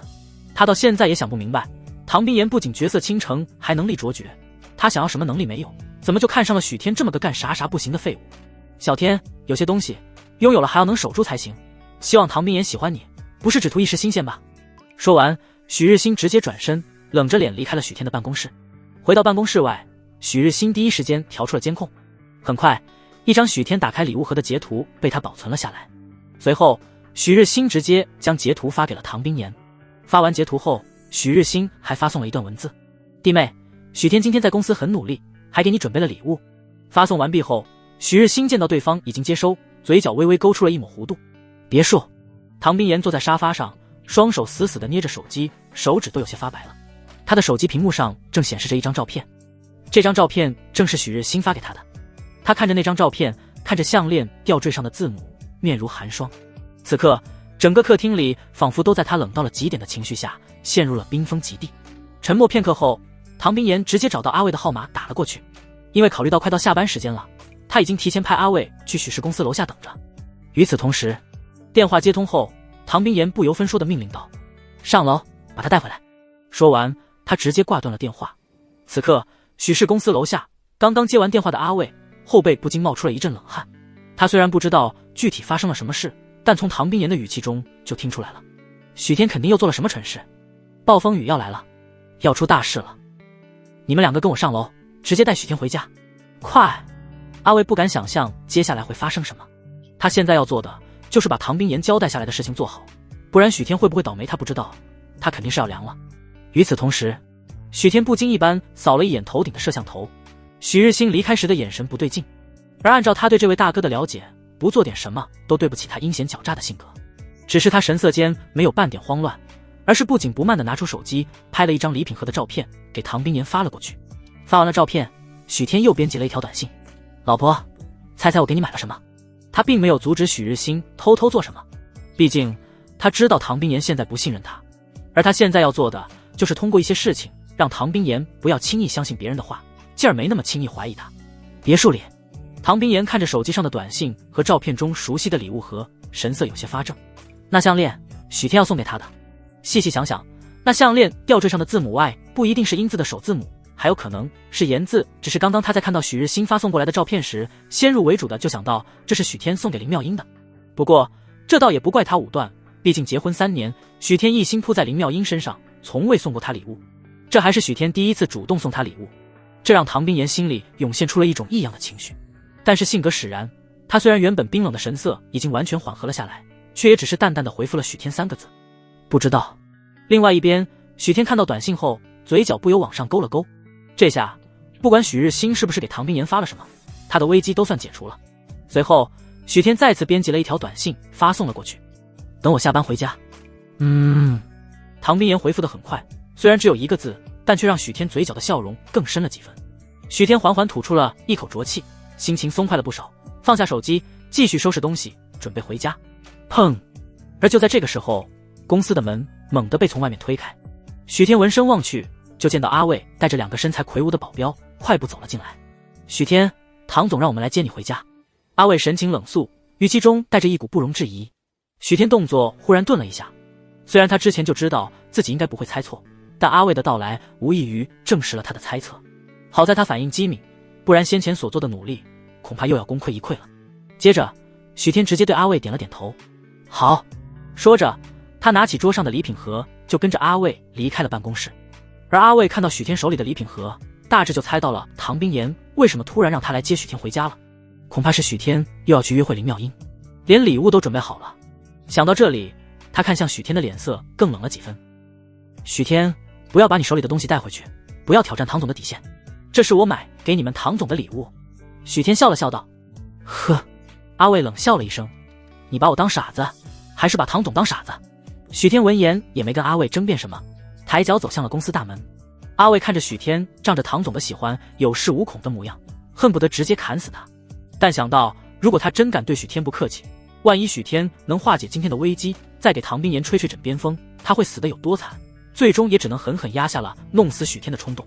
他就不明白了，许天的眼睛到底是怎么瞎的？唐总跟林妙英那件人比，压根就是一个天上一个地下，恐怕是个男人就会选唐总，许天却一心扑在林妙英那个贱人身上，简直脑子有毛病。一路无言，阿卫看着许天对手中精美礼物盒十分珍爱的样子，差点气死。回到别墅后，阿卫率先走进了客厅里，此时唐冰岩正坐在桌旁喝咖啡。唐总，许天回来了。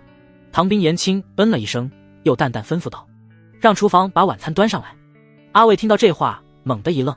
他先前接到唐冰岩的电话的时候，隔着手机都感受到了一阵阴森森的寒意。那个电话，唐冰岩的语气明显透着一股山雨欲来的意味。不难看出，当时唐总是知道许天要去幽会林妙音了。现在，对于这样一个没什么本事还吃里扒外的男人，唐总竟然还给他准备了晚饭。许天，他配吗？想到这里，阿伟知道自己不该说，却依旧没忍住对唐冰岩道：“唐总，许天说给您准备了礼物，您要不要看看？”路上他无意中看到了项链吊坠上的字母，他本就觉得这是许天给林妙音的，看到那字母后，立刻更坚定了心中的想法。虽然他知道以唐冰岩对许天的喜欢程度，就算知道这事也不可能真的把许天怎么样，但先说别想安稳的吃上这顿晚饭了。然而阿卫怎么也没想到，唐冰岩听过自己的话后，绝美的容颜上露出的不是愤怒，而是一丝透着丝丝窘迫的异样。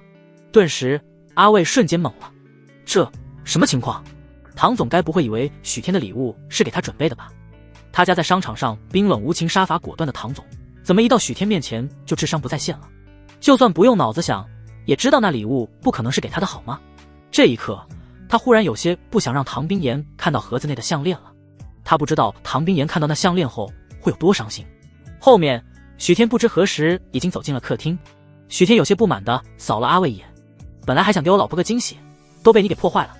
阿卫愣了一下，他没想到许天到现在还能这么淡定，难不成他准备了2份礼物？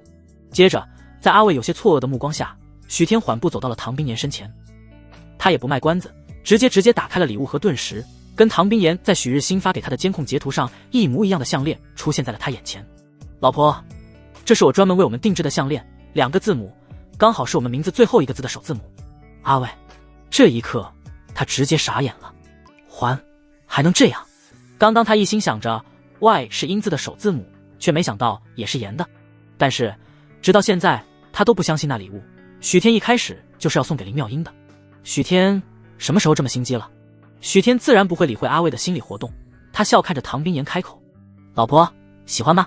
唐冰岩淡淡看了他一眼，眸光中透出了丝丝暖意，嘴中却只是吐出了2个不咸不淡的字眼：“还行。”许天瞧着唐冰岩这副明明有点开心却傲娇嘴硬的模样，眸底的笑意更深了几分。那我帮你戴上。许天说着，也不等唐冰岩反对，直接就上前帮唐冰岩戴上了项链。唐冰岩的皮肤本来就很白嫩，又加上今天穿的是一身黑色连衣裙，那条白金项链戴在她白皙的脖颈上，像是散发出了光芒般闪耀夺目。她静静地坐在沙发上，宛如一位可远观而不可亵玩的女王。老婆，你真好看。许天由衷地夸赞了一句。唐冰岩淡淡扫了他一眼，那眼神仿佛在说，我好看不是理所当然的吗？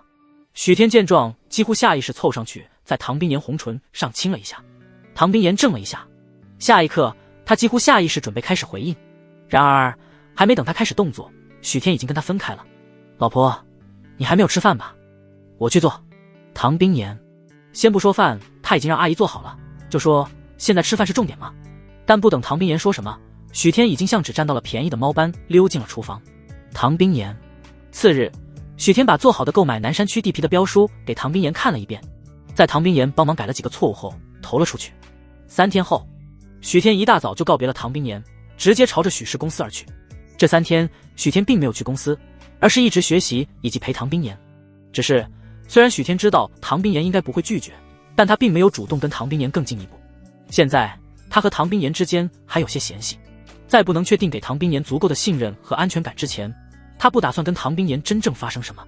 这是他对唐冰岩的负责，也是尊重。许天进入许氏公司时，会议室里十分热闹。3天过去了，哪里有什么地铁要改建的消息啊？哈哈，我说一句，许天就是个满口胡话的废物，没人反对吧？嗨，早知道这样，我还到处托人打听什么消息。许天没事跟许总打这种赌，真是脑子有病。一众高层都在议论着3天前许天所说的地铁改建一事，而在众人的议论声中，许日新缓步走进了办公室。今天的他与往常相比，显得格外的精神。大家都到了。许日新见到大部分高层都已经到齐了，面上的笑容愈加春风得意了。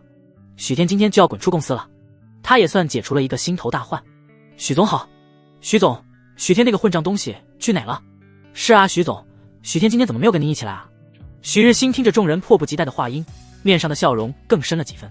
不过很快他便收敛了笑容，抬手往下压了压，示意众人安静，而后开口：那赌注是许天不想再来上班，要在老婆面前给自己找个台阶，地铁改建是不可能的，不出意外他今天是不会来了。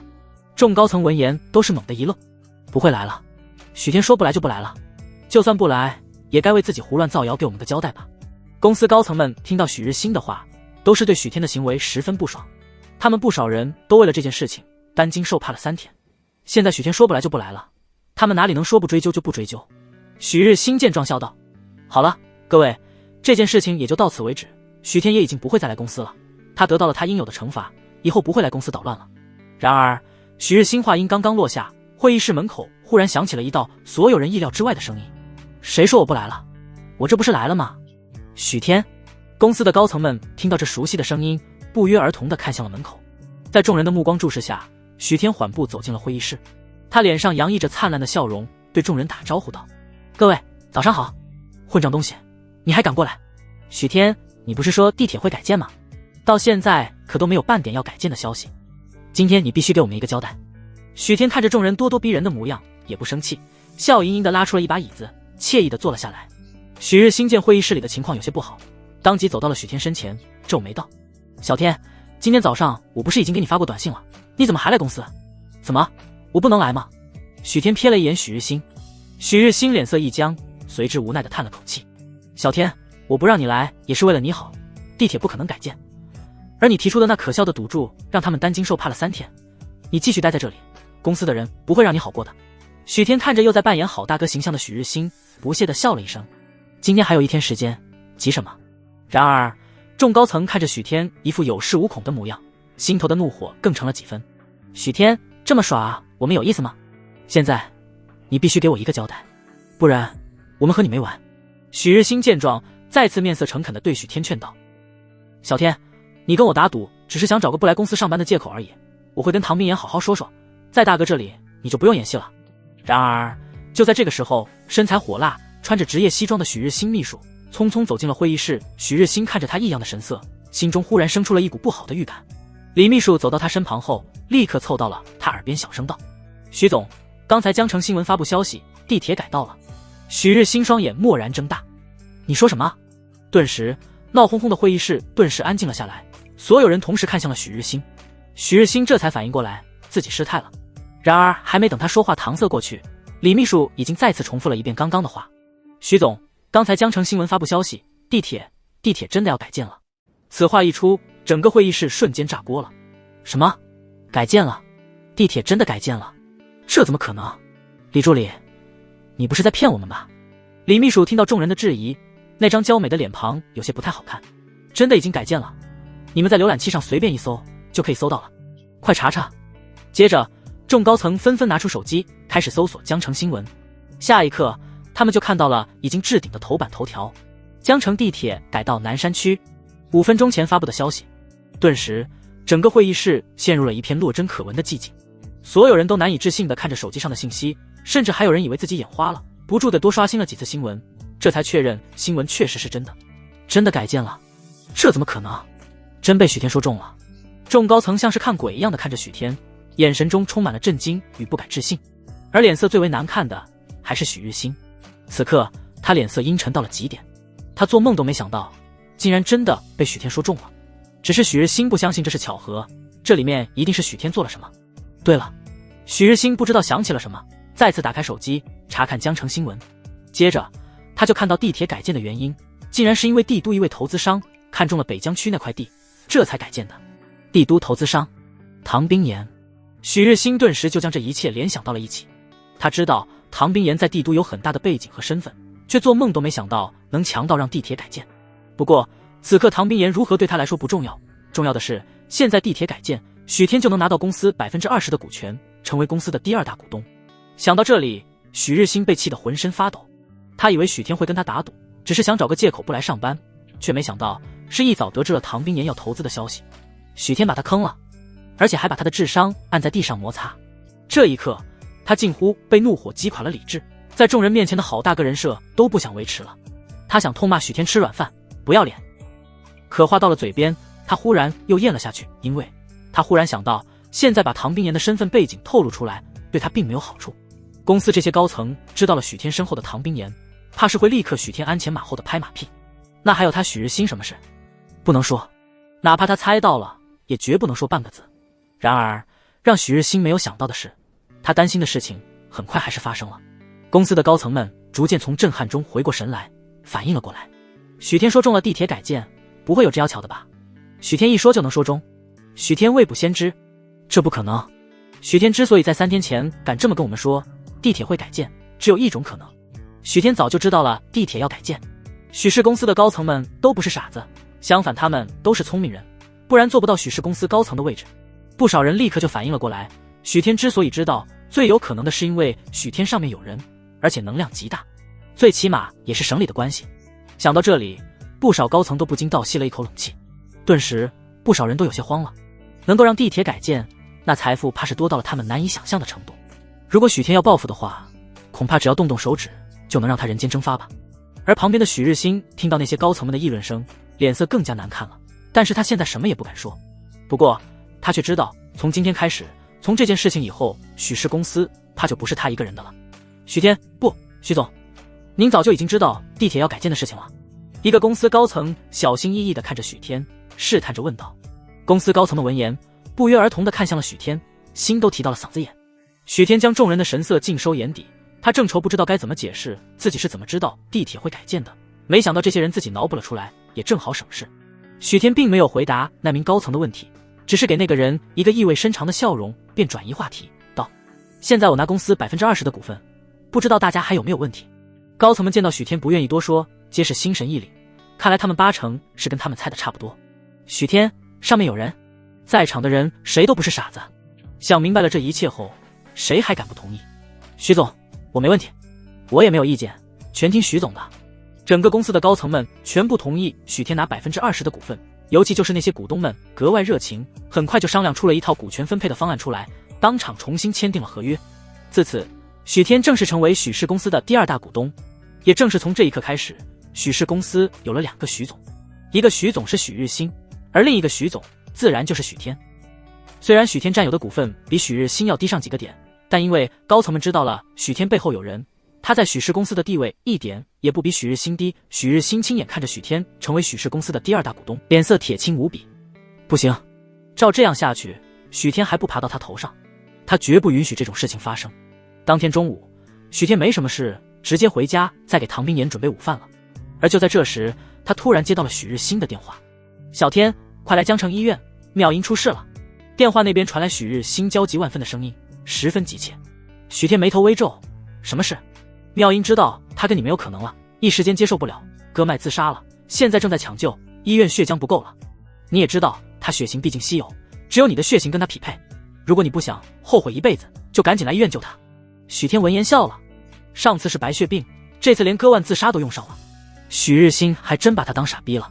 电话那边的许日新许久没有听到许天的声音，生怕许天不信。小天，我知道我们之前是有些误会，但这一次是真的，人命关天的大事，你不要再耍小性子了。许天嘴角笑容更盛了，估计现在许日新正蹲在医院门口等着他吧。只要他一去医院，怕是马上就会有他去医院看望林妙音的照片发到唐冰岩的手机上。这样的伎俩，上一次当可以说是大意，但上2次当那就是蠢了。许日新真拿他许天是白痴吗？不过许天倒是并未直接拒绝，他之所以到现在还留着许日新，就是希望通过他的一些陷害，让唐冰岩更加信任他。这次又是个机会。沉默了几秒，在许日新再次开口前，许天这才淡淡道：好，我现在过去。而就在许天接通许日新电话的同时，楼上阿卫也接到了一个电话。挂断后，阿卫神色凝重地来到了唐冰岩的身前。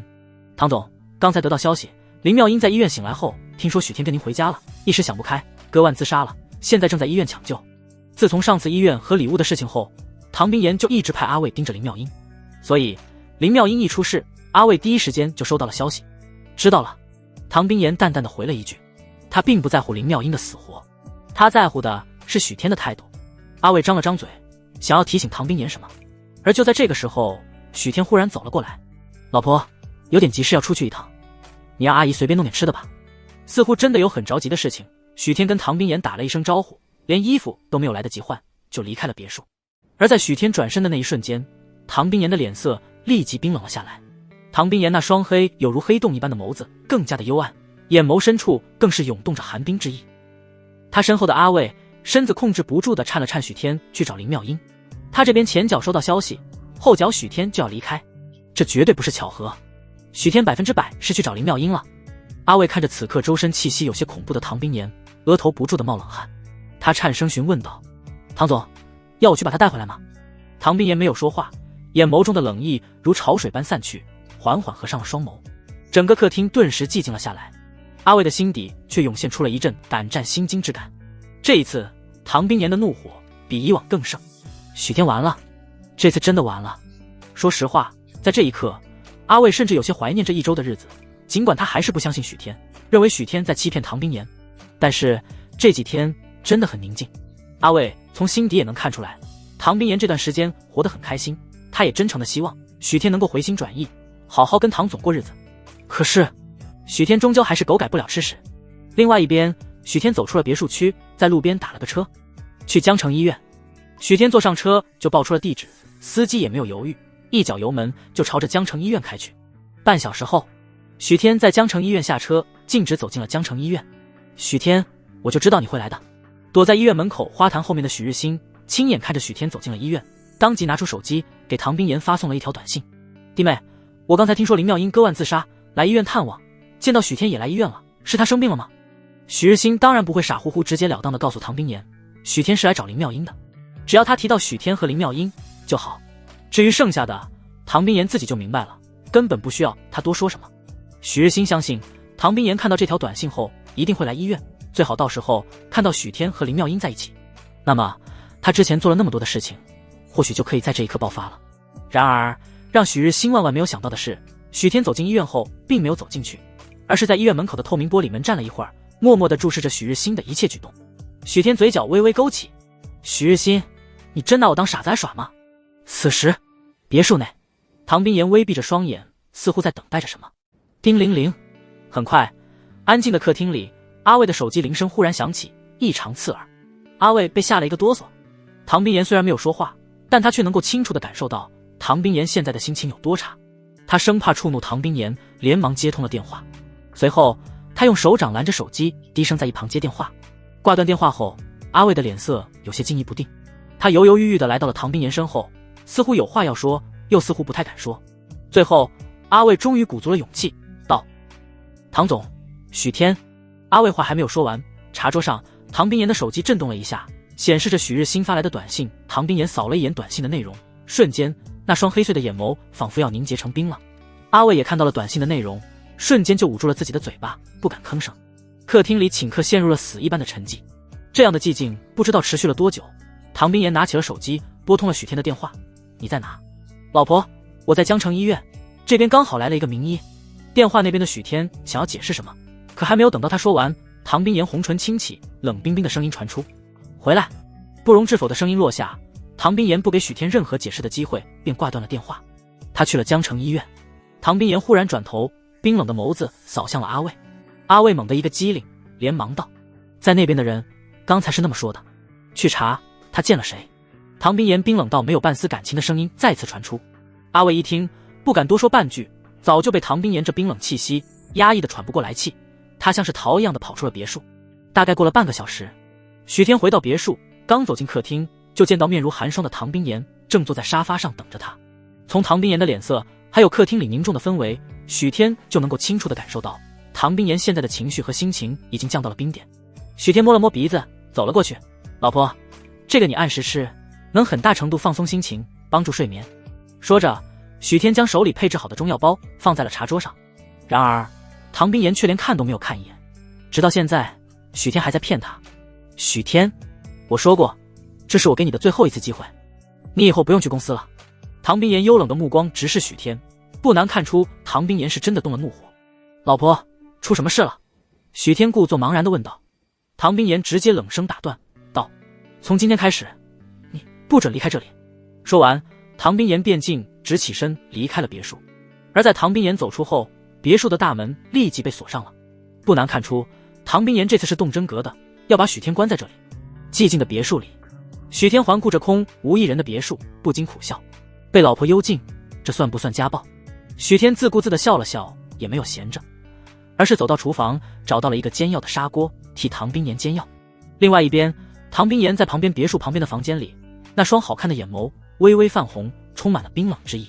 早就调查清楚的阿卫站在唐冰岩身后，他感觉都快要被唐冰岩身上的这股寒气压抑得快要窒息了。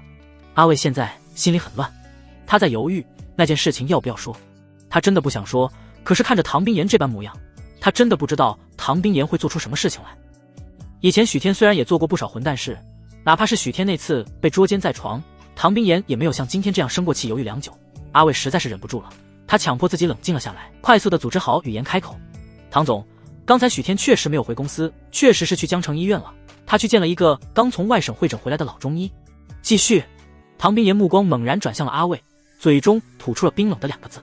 阿卫不禁打了一个冷战，深吸了一口冷气，继续道：许天从头到尾都没有去抢救室那边，更加没有见过林妙音一面，这个是我从医院截取出来的医院监控。说着，阿卫将自己的手机打开，播放了一段视频。这视频不仅仅拍摄得很清楚，连声音也能够听清楚。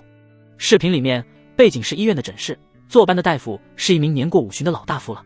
那大夫刚刚给一名病人诊断完，许天就走了进来，坐在了他面前。小伙子，哪里不舒服啊？大夫询问道。您好，是张自珍医生推荐我来的，听说您是治疗失眠症这方面的专家。那个大夫一听是张自珍推荐的，神色微微一怔。哦，原来是张老推荐的，这事情上次张老跟我提过，你老婆最近失眠很严重是吧？入睡就会做噩梦，不知道这个病您能不能治？许先生，我先给你开个凝神静气的方子，先服用几个疗程看看。这方面的疾病大多数是精神压力导致的，你也知道现在的年轻人压力都很大，除了服用药物之外，最好的办法就是多陪陪你的妻子，开导她。大夫悉心叮嘱道。几分钟的监控视频结束，房间里一片寂静。从最初那短短的几句话里面就不难听出，许天在很早以前就已经开始给他找医生了，四处寻医问药，但是没有告诉他。阿伟虽然不太喜欢许天，但从这些对话中也不难听出，许天这一次是真的用心了。唐总，这是医院那边的药方清单，还有挂号单。阿伟将医院那边复制来的单子小心翼翼地放在了唐冰岩的面前。唐总，我们好像错怪许天了。然而等到阿伟放下单据，他抬头一看，沙发上那道亮丽的身影已经起身离开了房间。很快，唐冰岩重新回到了别墅，刚打开别墅的大门，就闻到了一股刺鼻的药味。厨房里的许天察觉到脚步声，转身一看，就看到唐冰岩不知道什么时候已经走到了厨房的门口了。老婆，你来啦，药还要一会儿才好。那个医生是个老中医了，听张老说治好过不少人的失眠症。许天系着围裙，像是什么都没发生般，脸上带着温和的笑容道。唐冰岩红唇微抿，他就这么静静站在原地，目光凝视着眼前的许天，不知在想着什么。片刻之后，他似是轻叹了口气，而后他缓步走到了许天身后，动作有些生涩地环住了他的腰。老婆，怎么了？唐冰岩也没有说话，许天也看不到他现在的表情，只觉唐冰岩环抱着自己的双手紧了紧。他淡淡一笑，转身拥住了唐冰岩道：老婆，医生说你压力太大，太焦虑了，如果是因为我跟你保证以后都不会离开你了。唐冰岩轻轻应了一声。当天下午，许天因为陪唐冰岩没去上班。第二天，许日新看到许天完好无损地走进了办公室，整个人都不好了。以唐冰岩的性格，知道了许天昨天去医院的事情，怎么会那么轻而易举地放过许天？回到办公室后，许日新越想越憋屈。很快，他压下心念，拨通了秘书的电话。李秘书，公司这边有一个重要的客户，需要今天许天去跟一下，你安排一下。好的，许总，请问是哪个公司的哪位客户？李秘书问道。安江集团的总裁安荣轩，安总。很快，许天这边拿到了安荣轩的资料，这份档案很详细，有关安荣轩的个人信息都记载在了上面，甚至还有安荣轩的一些家人信息以及他的兴趣爱好。许天就看到了记录的日期是从半年前开始的，这个客户跟了半年都没有搞定，看起来很棘手啊。不过喜欢股票，上一世的这段时间他刚好了解了一下股市，因为重生后记忆非常好，他还清楚地记得几只涨得最凶以及跌得最狠的股票。半小时后，安江集团总裁办公室里，安总，许氏那边又派人过来了。安荣轩的秘书小心翼翼地敲开办公室的门，恭敬地和他说道。许氏。安荣轩冷漠的脸色出现一抹不悦。他们还敢派人过来？秘书战战兢兢地回道。安总，您之前松口答应再给他们一次机会的，而且他们这次又换了个新人过来，这人自称是许氏集团的第2大股东。秘书尽管也觉得许天这次过来没戏，不过还是尽职尽责的和安荣轩汇报道。安荣轩闻言脸上的表情微微缓和了一些，但冷漠的气场依旧没有收敛。终于没那么蠢了，上次许氏要和他们谈合作，就派个小小的部门经理过来和他谈，明显是不把他这个安江集团总裁放在眼里。当时他连合作方案都没看，就让公司的保安把人赶了出去。现在许氏让第2大股东过来，勉强符合他的要求，他倒是也可以给对方一个机会。那安总您的意思是？秘书不敢妄加揣测，只能再次确认安荣轩的意思，让他进来吧。没过多久，秘书便把安荣轩领到了办公室。安总你好，我是许氏集团的许天。许天双手把名片递了过去，见安荣轩没有要接的意思，便放在了办公桌上。安荣轩没有去看名片，反而是盯着办公桌上的电脑名片。他虽然给了许氏机会，但并不代表自己会轻易被说服。如果许天的表现不能让他满意，那么他的下场也和之前那个小经理一样，只能面临被保安赶出公司的命运。安总，你在看什么？就在安荣轩打算亮一亮许天的时候，却见许天自来熟地绕到了办公桌的旁边，从这个角度刚好能看到电脑屏幕上的内容。放肆！你懂不懂规矩？没等安荣轩发作，站在门口的秘书顿时厉喝一声：安总的电脑上都是公司机密，也是你能偷看的。尽管许天是许氏集团第2大股东，但整个许氏集团对他们安总来说都是无足轻重的小公司。身为安总的秘书，他自然也不会对许天有多少敬意。许天听到秘书的训斥，并未发火，只是轻笑了一声道：如果真的是公司机密，安总也就不会当着我的面看了。你这么说，是在质疑安总连这么基本的道理都不懂吗？你胡说！秘书原本是想给许天一个下马威，却没想到会被许天反将一军，现在慌忙和安荣轩表忠心。安总，我真的没有，您相信我。行了，你下去吧。安荣轩面无表情地冲着秘书摆了摆手，把人打发出去。等他再看向许天的时候，眼中多了几分兴味，不过那眸光依旧冷。许天，你倒是伶牙俐齿，多谢安总夸奖。许天适时从公文包里拿出了项目计划书。说实话，许氏这边做的计划书没什么问题，不过太过于中规中矩，肯定无法入安荣轩的眼。于是在来安江集团之前，许天根据上一世的记忆对计划书稍作改动，他相信这一次一定能得到安荣轩的肯定答复。然而安荣轩却是根本没有去看许天放在办公桌导航的计划书，而是直接亮着许天把全部的注意力都放在了电脑屏幕上面的股票软件上。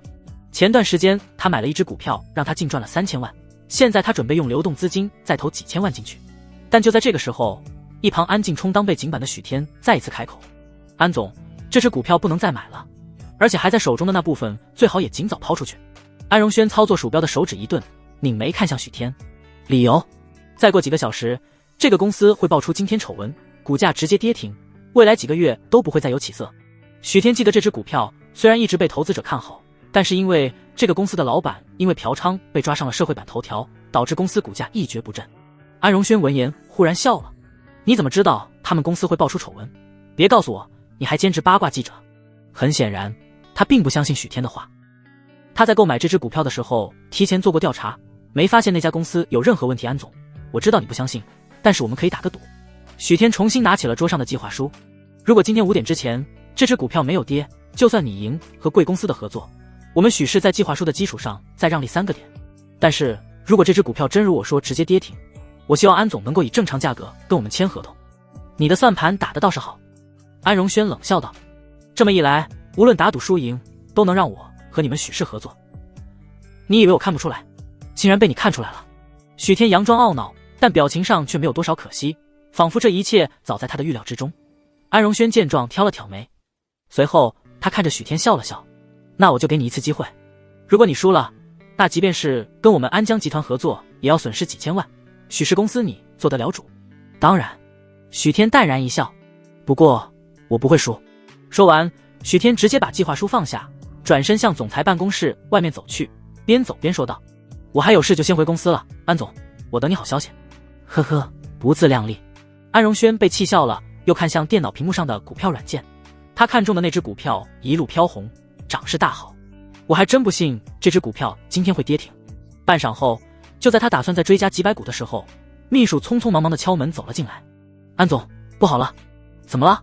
安荣轩眼皮一跳，心中忽然生出一种不好的预感。正通集团的老总因为嫖娼被判处15天拘留，这新闻已经上热搜了。你说什么？安荣轩脸色大变。正通集团就是他和许天打赌的那只股票，公司一把手嫖娼被抓的新闻刚出，股票很快直接跌停。尽管安荣轩还有部分资金被套牢，但因为没有再追加投资，之前赚的那3000万刚好可以弥补损失，让他不赚不赔。安总，您还没有追加吧？秘书不知道安荣轩和许天打赌的事，生怕安荣轩因为损失迁怒到自己头上。这许天真有点意思。安荣轩没有回答秘书，反而是吩咐道：我要出去一趟，给我备车。许天从安江集团出来，直接回了许氏公司。按照他的计划，过不了多久，安荣轩就会派人来和他们签合同了。现在他是许氏的副总，尽管许日心不情愿，昨天还是让人给他收拾出一间办公室，挂上了副总的牌子。上一世他为了许氏兢兢业业，却连一间独立的办公室都没有，只能和市场部的员工挤大办公室。就这样，他还以为是许日心想要磨练自己，对许日心心怀感激。之前是他信错了人，既然上天又给了他一次弥补过错的机会，这一次他绝对不会再重蹈覆辙。许总，老大说要开会。许天刚在办公室坐稳，许日新的秘书就过来了。我知道了。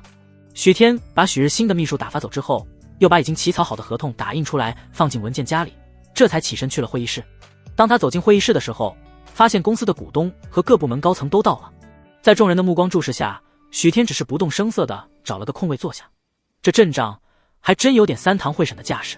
果然不出他所料，还没等他坐稳，对面的吴副总就用质问的口吻说道：许副总，关于和安江集团的合作，安总那边有什么答复吗？吴副总是许日新的心腹，这种时候自然是要替许日新出头，把他不方便说的话说了出来。估计没戏，他这么快就回来了。有人发难，其他许日新一方的人就像是被打开了什么开关一样，纷纷把矛头对准了许天。我看怕是连安总的面都没见到，就被赶回来了吧。之前我们派市场部经理过去都没能谈成，要知道崔经理可是全公司业绩最高的人才。许副总裁上任多久，什么都不懂，没拿下安江集团的代理权倒是小事，要是横冲直撞把安总得罪了，那对许氏来说可是巨大损失。你们也别这么说。许日新建公司高层把自己想说的话都说完了，适时的站出来稳固自己的好大个人设。小天他也是想要为我分忧，不管他和安总谈的怎么样，我都不会怪他的。许总，虽然你是公司总经理，正常来讲我们不应该质疑你的决定，但你这么袒护副总，不仅是害了他，也是害了公司。是啊，副总没拿下合同，按照公司的规章制度就应该受罚。没错，哪怕他是你弟弟也不能例外。尽管许天现在已经是公司第2大股东，而且说不定背后还有大人物撑腰，但公司的大权毕竟还掌握在许日新的手中，许日新的股份也比许天高，所以除了一些墙头草，原本就站在许日新这边的公司高层还是立场分明的。他们在许日新的授意之下，尽可能的刁难许天，煽动其他中立股东的情绪，希望让所有人都清楚，许天即便是当了副总，也是个一无是处的废物，不值得尊重。许日新勉强压下眼底的笑意，在众人面前还是做出一副为难的样子，看向许天。小天，我是相信你能进步的，但是既然其他高层和股东都表态了，你应该给大家一个交代。许天挑眉，交代什么？吴副总再度开口，我就直说吧，我觉得许天他无法胜任副总的职位，应该先让他去基层锻炼几天，再考虑升职。在座各位，谁不是从基层历练过，才一点点升到今天这位置？一个仗着家里关系空降的废物，只会让外人觉得咱们许氏集团不专业。在场的一部分许日新一方的高层们闻言纷纷点头表态，我也同意撤销许天副总的职位。跟安江集团的合作那么重要，被他搞砸了，他必须要接受处罚。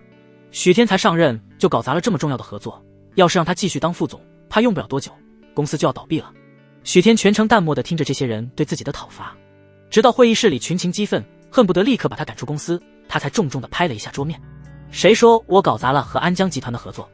吴副总冷着脸呵斥道，你还狡辩？难不成和安江集团签下合同了？虽然没签，但是也快了。许天话音刚落，会议室里就爆发出了一阵哄笑。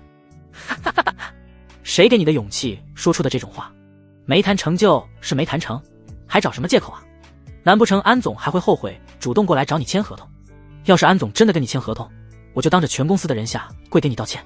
吴副总更是不放过任何一个针对许天的机会，但如果你没签下合同，就主动滚出公司，怎么样？你敢答应吗？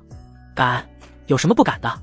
原本众人都以为许天会认怂，以保全自己留在许氏集团，但没想到他会选择硬刚。你确定？就连许日新都没有想到许天会这么干脆。小天，你现在认个错，我调你去市场部历练一段时间，你还是有机会升职的，没必要和大家闹得这么僵。我给公司拿下了一个大客户，为什么要认错？许天抬手看了一眼手表，最多1个小时，安江集团那边很快就会派人来签合同了。行，既然你这么固执，那我也不管你了。许日新叹了口气，面露失望道。然而他嘴上这么说着，心中却是窃喜不已。许天这个蠢货，不作死就不舒服。亏他还以为这小子最近有了点长进，需要提防，现在看来完全是他多虑了。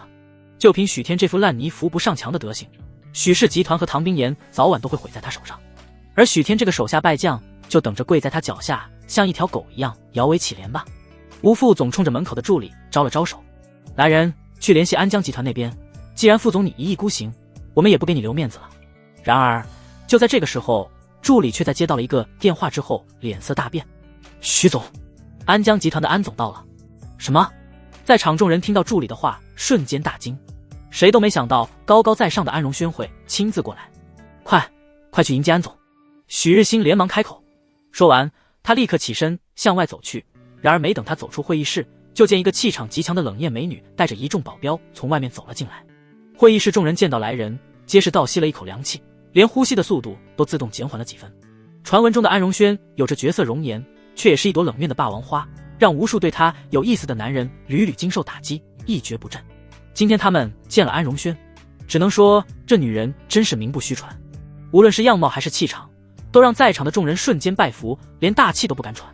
安总大驾光临，徐某有失远迎，还请安总不要见怪。许日新摆出了自认为无懈可击的帅气笑容，向安荣轩走了过去。然而安荣轩却是连看都没看他一眼，径直从他身边走过，进了会议室。许日新的笑容瞬间僵在脸上，安荣轩的反应让他在公司下属面前丢尽了脸面，但是他却不能发作，也不敢对安荣轩有任何怨言。会议室里的众人看到安荣轩的反应之后，都有些迷茫。安荣轩连许总的面子都不给，那他来许氏的目的又是什么？不会是许天之前不知天高地厚，在安江集团得罪了这朵霸王花，以至于让他亲自来兴师问罪了吧？一想到这个可能性，所有人只觉一阵天旋地转。没能和安江集团合作还不是最致命的，要是惹怒了安荣轩，那对许氏集团来说才是灭顶之灾。会议室内瞬间人心惶惶，每个人看向许天的眼神都充斥着怨念和愤怒。成事不足败事有余的废物，这是要把他们也都害死吗？安总，许天他因为工作失误已经被开除了，和许氏没有任何关系，您要是想收拾他，不需要顾及我们。吴副总担心整个公司被迁怒，直接选择先发制人，和许天划清界限，不需要顾及你们。安荣轩只是地看着说话之人，语气极冷。常年纵横商场，让他立刻就看穿了这些人的心思。接着他余光看到许天依旧是一副镇定自若的态度，眼中的兴味更是明显。这男人之所以没有在安江集团等着和他签合同，而是先一步返回许氏，似乎也把他的反应都算计了进去。现在他主动来许氏，不仅是签了合同，甚至顺便还能替他立威。呵呵，真是好盘算。安荣轩生平最恨被人利用，但是今天他却不介意让许天利用自己打许氏其他高层的脸。原因无他，他已经对这个看似平平无奇的男人产生兴趣了。当然了，许天得罪了安总，那是大逆不道，我们一定会大义灭亲，亲自把他交给安总您处理。吴副总一脸讨好的笑意，只要安总您一句话，我们立刻安排保安打断许天的双腿，给您出气。安荣轩闻言似笑非笑的开口，既然这样，那我和许总签的合同应该也和许氏集团没关系了。轰！安荣轩的话宛如一记闷雷，直接将会议室内的众人全部劈傻了。尤其是笃定许天得罪了安荣轩的许日新和他的亲信，都瞪圆了眼睛，一副难以置信的模样。安总，您说什么？足足数秒后，吴副总裁一脸不敢置信的开口问道。安荣轩淡淡看了他一眼，而后开口：许总拿过来的计划书我很感兴趣，我这次过来是和他签约的。既然你们说和许总没关系，那这次的合作就只能让许总以私人名义进行了。不，许日新整个人彻底懵了，他费尽心思争取了半年，都没能让安荣轩松口。许天这个根本没正式管理过公司的门外汉何德何能，这么轻易就促成了和安江集团的合作？怎么可能？这怎么可能？随即他艰难地吞咽了一口唾沫，不死心地追问道：安总，您真是来跟我们签合同的？不，我不是和你们签约，而是和许天。安荣轩冷漠不容置疑的声音让会议室内所有人都听得清清楚楚。如果许天不在许氏集团任职，那我安江集团会等他另外组建团队。会议室内鸦雀无声，足足片刻，许天已经拿出了合同放在安荣轩面前。许日新才反应过来，急忙改口道：“安总，您误会了，我们刚才是和许天开玩笑的，他可是公司第2大股东，还是我弟弟，怎么可能被开除？我们刚才也是误会他得罪了您，所以想给他一点教训。现在误会解除，自然是皆大欢喜了。”安荣轩淡扫了许日新一眼，误会。而后他笑着摇了摇头，同时直接在许天递来的合同上签了字。他发现许天递过来的合同名头还是许氏集团。签完字后，他看着许天，眸中闪过了一抹疑惑。其实许天完全可以利用这次机会另立门户，只凭借和安江集团的合作，就足以让他迅速地组建一支团队并拉到投资。只是许天似乎没想这么做。当然是误会了，许天你说是不是啊？许日新看向许天，一脸忐忑，生怕许天在关键时刻真的要另立门户。既然大哥你说是误会，那当然就是误会了。许天从安荣轩手中接过合同，不咸不淡地说道：“后续合作我会跟进的，以副经理的名义。”说罢，许天又看向安荣轩，笑着开口：“安总，预祝我们合作愉快。”安荣轩点了点头：“我还有事，先走一步。”许天说完，直接走出了会议室。看着许天的背影消失在会议室门口，眼中浮现出了些许光亮。“安总，现在都快4点了，机会难得，不如就让我做东请您吃晚餐吧。”许日新陪着笑脸凑到了安荣轩身边道：“以后咱们2家公司合作，彼此还需要多了解了解。”“不用了，我是和许天合作，至于你们，没什么好了解的。”安荣轩又恢复了冷面女魔头的气场。说完，他看都没看许日新一眼，直接带着手下向门外走去。许日新见安荣轩这么不给自己面子，却对许天那个废物和颜悦色，气得血压一直飙升，脸色涨得发紫。但是安荣轩这尊大佛，他又得罪不起，只能假装刚才什么都没发生，快步跟上了安荣轩的脚步，送他离开。“安总您慢走，听说你是许天的大哥。”走在前面的安荣轩忽然停住脚步，回头看了许日新一眼：“对，我是小天的大哥，平时跟小天关系非常好。”许日新舔着脸，面不改色地说道。既然安荣轩对许天很满意，那他自然要让安荣轩相信他和许天2人兄弟情深。那他现在有女朋友吗？女朋友？许日新微微一愣，没明白安荣轩这么问的用意。他有没有女朋友？安荣轩见许日新吞吞吐吐，不悦地蹙了蹙眉，眼中已经依稀浮现出不耐烦。许日新几乎下意识摇了摇头：“没，他没有。”开玩笑，要是让安荣轩知道许天的老婆是唐冰岩，恐怕更要和那个废物深度合作了。毕竟想和唐冰岩攀上关系的人，能从江城市区一直排队到郊区，他绝对不能让安荣轩知道许天有这么大的靠山。“没有啊。”安荣轩破天荒地勾了勾唇角，满意的冲着许日新点了点头：“那就好，那就好。”许日新满头问号，根本不明白安荣轩什么意思。安荣轩自然不会有耐心跟他解释。就在许日新皱眉冥思苦想的时候，他已经踩着7公分的高跟鞋走远了。另一边，许天回到办公室，就让助理把自己改动好的计划书送去了市场部。自从重生之后，很多走向都和上一世不同。许天为了防止许日新狗急跳墙去搞一些小动作，决定这一次全程参与和安江集团的合作。下午的时间过得飞快，转眼间就到了快下班的时间。许天简单收拾了下东西，正准备下班，就听到门外传来一阵清脆的高跟鞋响声，嘟嘟嘟。办公室的门被不重不轻地敲了3下，紧接着一个曼妙婀娜的身影便出现在了门口。许天诧异的抬眸：“安总，找我有事？”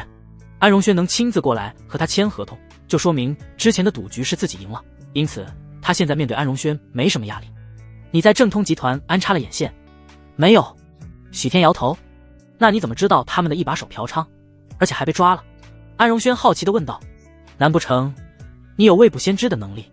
你就当我是未卜先知吧。现在结果是我赢了，希望以后和安总合作愉快。”许天无意和安荣轩多做解释，没有意义。“你叫我荣轩吧，安总太见外了。”安荣轩一改平日强势的作风，连嗓音都变得柔和了几分。“这不合适吧？”许天诧异地看向安荣轩，不明白对方这是要干什么。“许天，你是个聪明人，我就开门见山了。”安荣轩不是那种扭捏的人，当他发觉自己对许天感兴趣之后，就决定主动出击。“除了合作关系，我还想跟你进一步发展。”“发展？发展什么？”许天也不是完全迟钝，但因为这话被这位让无数男人趋之若鹜却又望尘莫及的女总裁说出来，实在是太违和了，让他甚至一度以为是自己这段时间没休息好，出现了幻觉。“非要我把话挑明吗？”安荣轩面色微晕，但还是继续说道：“许天，我喜欢你，希望你做我男朋友。”“什么？”这一回许天是真的懵了，才见过两面的安荣轩竟然主动跟他告白，这什么情况？安荣轩见许天一副茫然的样子，满意的勾了勾唇，随后他直接把办公室的门反锁，主动走到了许天面前。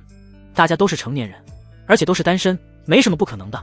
我对男朋友的要求不高，只有一点，你跟我在一起的时候必须要完全忠心，否则……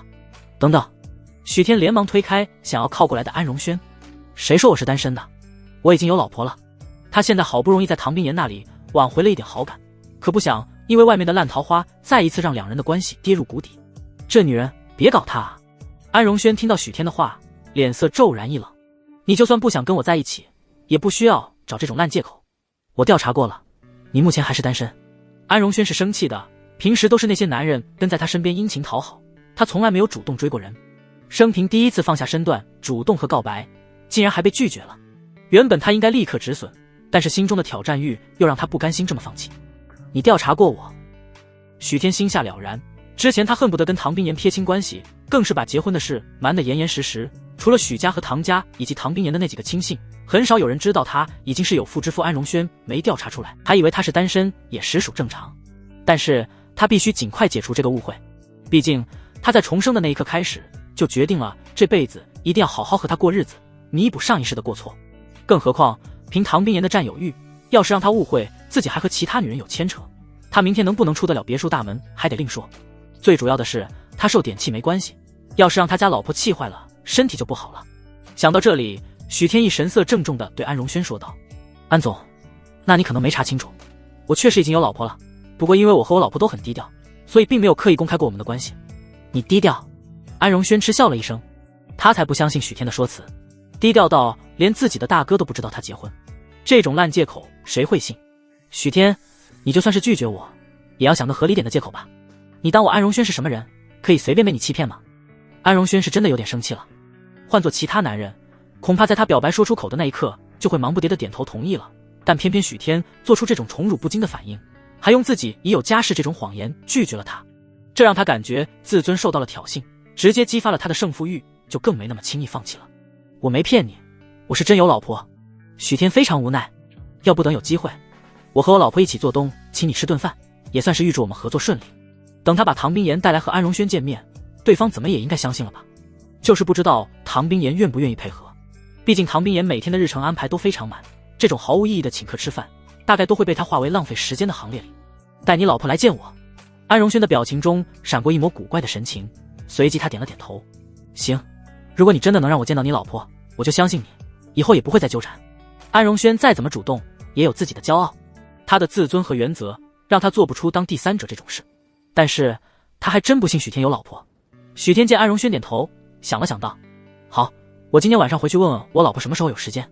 安荣轩只以为许天是想拖时间去找个女人搪塞他，不由轻笑了一声。你老婆还是个大忙人？许天理所当然的点头。忙着赚钱养我。安荣轩这意思是他在软饭，而且还吃得这么理所当然。不过安荣轩只是沉默了一瞬，随即他像是反应过来什么般，忽然笑了。之前还担心你没那么喜欢钱，既然你喜欢，那早说啊，跟我结婚，你可以不上班，我每个月给你固定的零花钱。许天听到安荣轩这番在普通人看来堪称奇葩的言论，并未多么意外，毕竟安荣轩是出了名的女强人，包养的男人这种事情对他来说不算什么。只是不用了，我老婆比你漂亮，比你有钱，而且如果我想要，她所有产业都可以给我，跟她相比，我没有选择你的理由。安荣轩闻言眉心顿时蹙了起来。许天为了拒绝他，撒谎说自己有老婆也就算了，竟然还说比她漂亮有钱，这是拿她当傻子骗吗？好，希望明天能见见你那快要被你夸到天上的老婆，最好别让我失望。说完，安荣轩看了许天一眼，径直走向了公司大门。安荣轩离开之后，许天看了眼时间，就准备喝口水，然后回家找唐冰岩商量明天见安荣轩的事情。然而许天到茶水间喝完水准备离开时，一道20来岁颇为帅气的青年走了进来。帅气青年看到许天，顿时皱了皱眉，有些阴阳怪气地问道：你怎么还在这？不用去讨好安总了吗？许天抬眼一看，这帅青年是公司的股东，叫云硕。云硕是标准的富二代，大学毕业之后就继承了家业，不过他的心思并不在经商上面，而是一直雇佣职业经理人管理家族的公司。至于许氏集团的股东会议，他原本也是不想参与的，但因为他和许日新的关系不错，担心许日新会被公司元老刁难，就在许日新接管公司之后频繁过来参加股东会议，给他撑场面。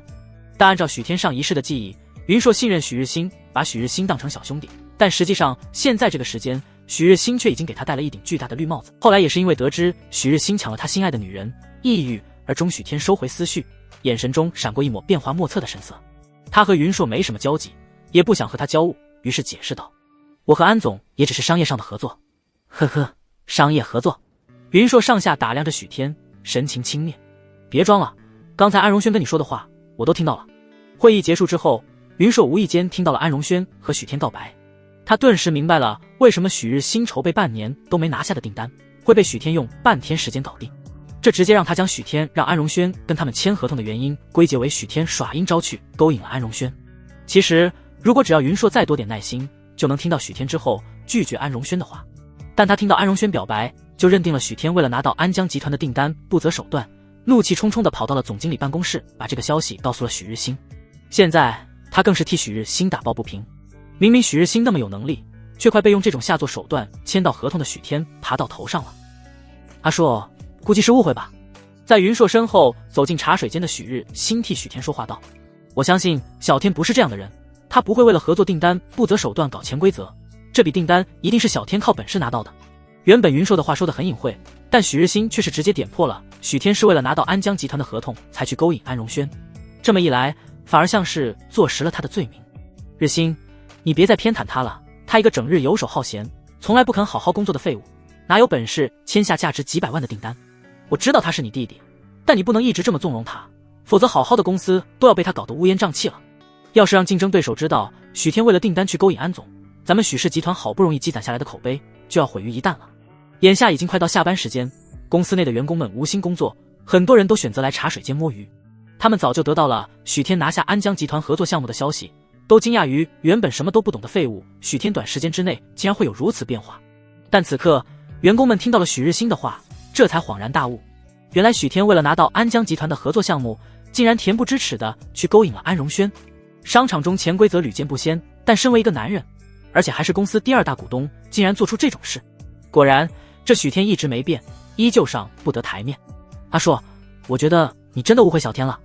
许日新心中得意，但面上却是强装出一副焦急替许天辩解的模样道：像安总这样优秀的女人，就算小天仰慕她也无可厚非，万一他们两个人是两情相悦呢？两情相悦？云硕冷笑道：追安荣轩的男人能从将城市中心排到郊区，他会看上许天一个什么都不会的废物？我看许天一定是使了什么下作的手段欺骗了安总。他，云先生，话不能乱说。许日新见云硕的言辞越来越过分，直接冷下脸打断了他：乱说？那你说为什么能这么顺利从安总那里拿到合同？还有，安总为什么会到你办公室说喜欢你？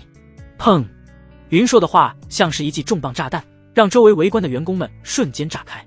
原本他们还有所顾忌，即便是八卦也尽量压低音量，但当他们听云硕说安荣轩竟然在许天办公室里和许天表白，都难以置信地瞪大了眼睛，发出一声惊呼：安荣轩是什么人？那可是江城上流社会里出了名的高冷女王，她竟然真的看上了许天，是她眼睛瞎了，还是有什么把柄在许天手中不得不屈服？顿时围观员工们看向许天的眼神越发鄙夷了，不仅是游手好闲的废物，还是为了自己利益不惜玩弄女人感情的渣男，简直恶心。不是我不想说。许天叹了口气，一副为难的样子，是安总让我保密的。不过既然给你们造成这么大误会，为了安总和我的名声，我还是解释一下吧。安总有喜欢的人不假，但不是我。他说自己从来没追过人，让我给点意见。云先生，你之前听到的告白，不过是安总在拿我演练罢了。周围的员工们听到许天的话，都是一愣。是这样吗？不过对于许天的解释，众人又觉得这样更合理。毕竟谁都不相信安荣轩会看上许天这样一个废物。那合同的事你又怎么解释？云硕脸色一变，但还是咄咄逼人的追问道。许天挑了挑眉，而后有些不解的看了一眼许日新。合同的事大哥也知道啊，安总早就想跟我们合作了，但是上次安总约大哥见面，他没有时间，于是我就只能代替他去见安总。等一下，许日新忽然打断了他。安总早就想跟我们合作？什么时候的事？我怎么不知道？那天大哥你和安小姐听音乐会去了，把工作手机忘在了家里，我替你接的电话，后来打电话给你，还说音乐会快开始了，让我过去跟安总谈，你难道都忘了吗？许日新脸色猛地一变，下意识地看向了云硕，有些心虚。这一刻他才想起来，自己几天前确实接到过许天的电话，但是他当时正专注于哄美人开心，并以此获得美人家族的支持，他哪里有心思听许天说什么，所以匆匆敷衍几句就挂了。没想到竟然错过了这么重要的消息。不过许天怎么知道他那天和安心月在一起的？莫非是自己无意间透露给他的？真该死！许天这个蠢货竟然当着云硕的面说出了他和安心月一起约会的事。万一被云硕发现了端倪，那可怎么办？许天见许日新乱了阵脚，唇边微微勾起一个嘲讽的弧度，稍纵即逝。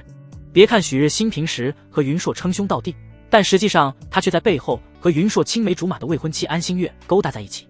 上一世，即便后来安心月为了家族利益跟云硕结婚，仍然经常背着他和许日新偷情。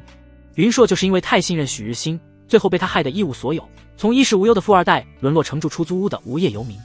许天会知道这些，也是因为前世云硕在落魄之后写了一首歌抒发心中的愤怒，传到网上却意外成为当年最红的网络神曲，刷爆各大短视频平台。而云硕也因此翻身进入歌坛，成为了炙手可热的歌坛新星，甚至很快问鼎了歌坛天王。可是他遭遇了朋友和爱人背叛的双重打击，即便是重回巅峰，生活也并不幸福。他为了忘记伤痛拼命工作，不到30岁身体就垮了。许天之所以回到许氏集团上班，除了要拿回属于他的股份之外，最主要的目标就是招揽云硕。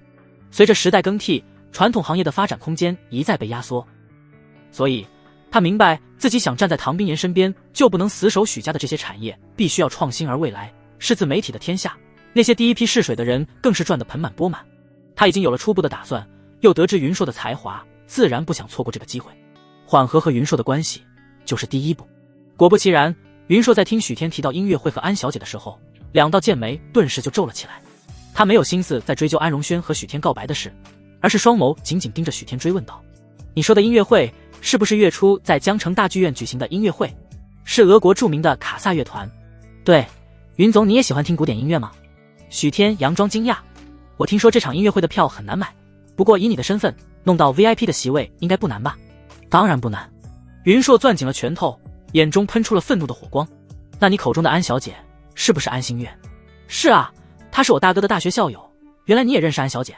许天一副恍然大悟的样子，爽朗的笑道：差点忘了，云总跟我大哥是大学同学，这世界真小。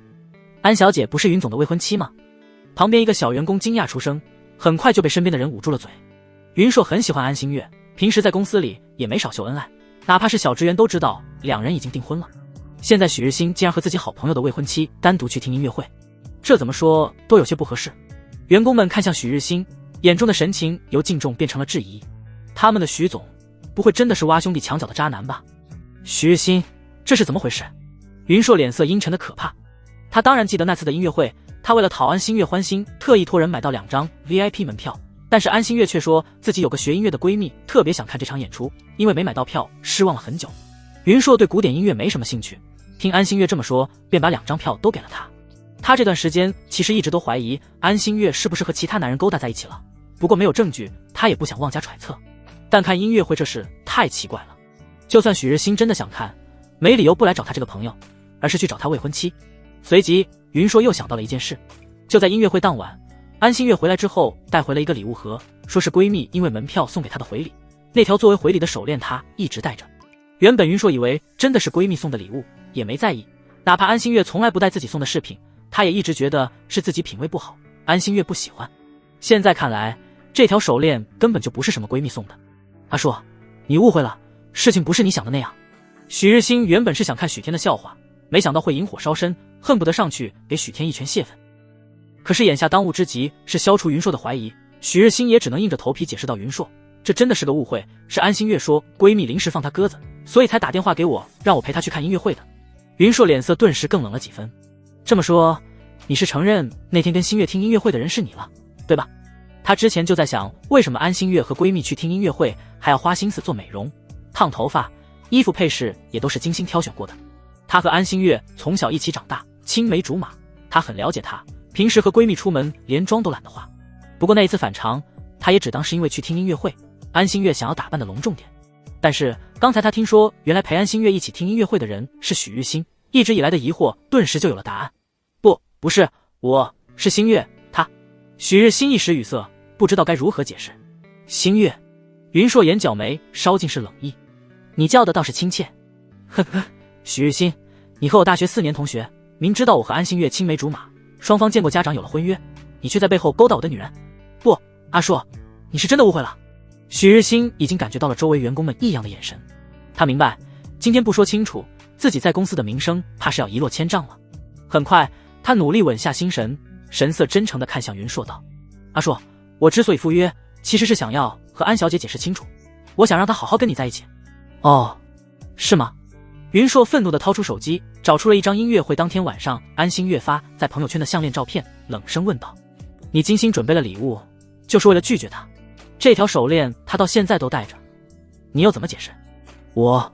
许日新脸色惨白，该死的，那个蠢女人竟然每天都戴着她送的手链，这不是自己作死吗？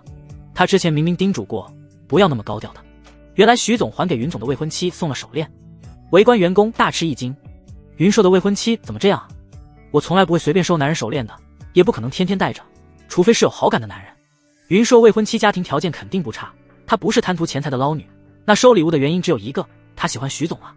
员工们像是发现了新大陆一般，虽然只敢窃窃私语，但是这些话还是传到了许日新等人的耳朵里。许日新恨不得立刻把那些八卦的员工们都赶出公司，但偏偏这种时候他越激动就越显得心虚。阿硕，我们找个地方好好谈谈，我是真的没想破坏你和安小姐的关系。没必要了。云硕捏紧了拳头，突然在许日新的脸上狠狠地揍了一拳。许日新，你真让我觉得恶心。说完，云硕直接冷着脸转身走出了人群。围观的员工越来越多，后赶来的人看到云硕英沉着脸离开，都是满头雾水。许总这么做太不厚道了，云硕可是他的好兄弟啊。许日新平时在公司给人的感觉是翩翩公子，员工们谁都想不到他在背后是个挖好兄弟墙角的小人。许日新气得脸色发青，又不好发作，正要把围观的人都打发走，却见许天一脸忐忑地来到了他面前。大哥，我是不是说错话了？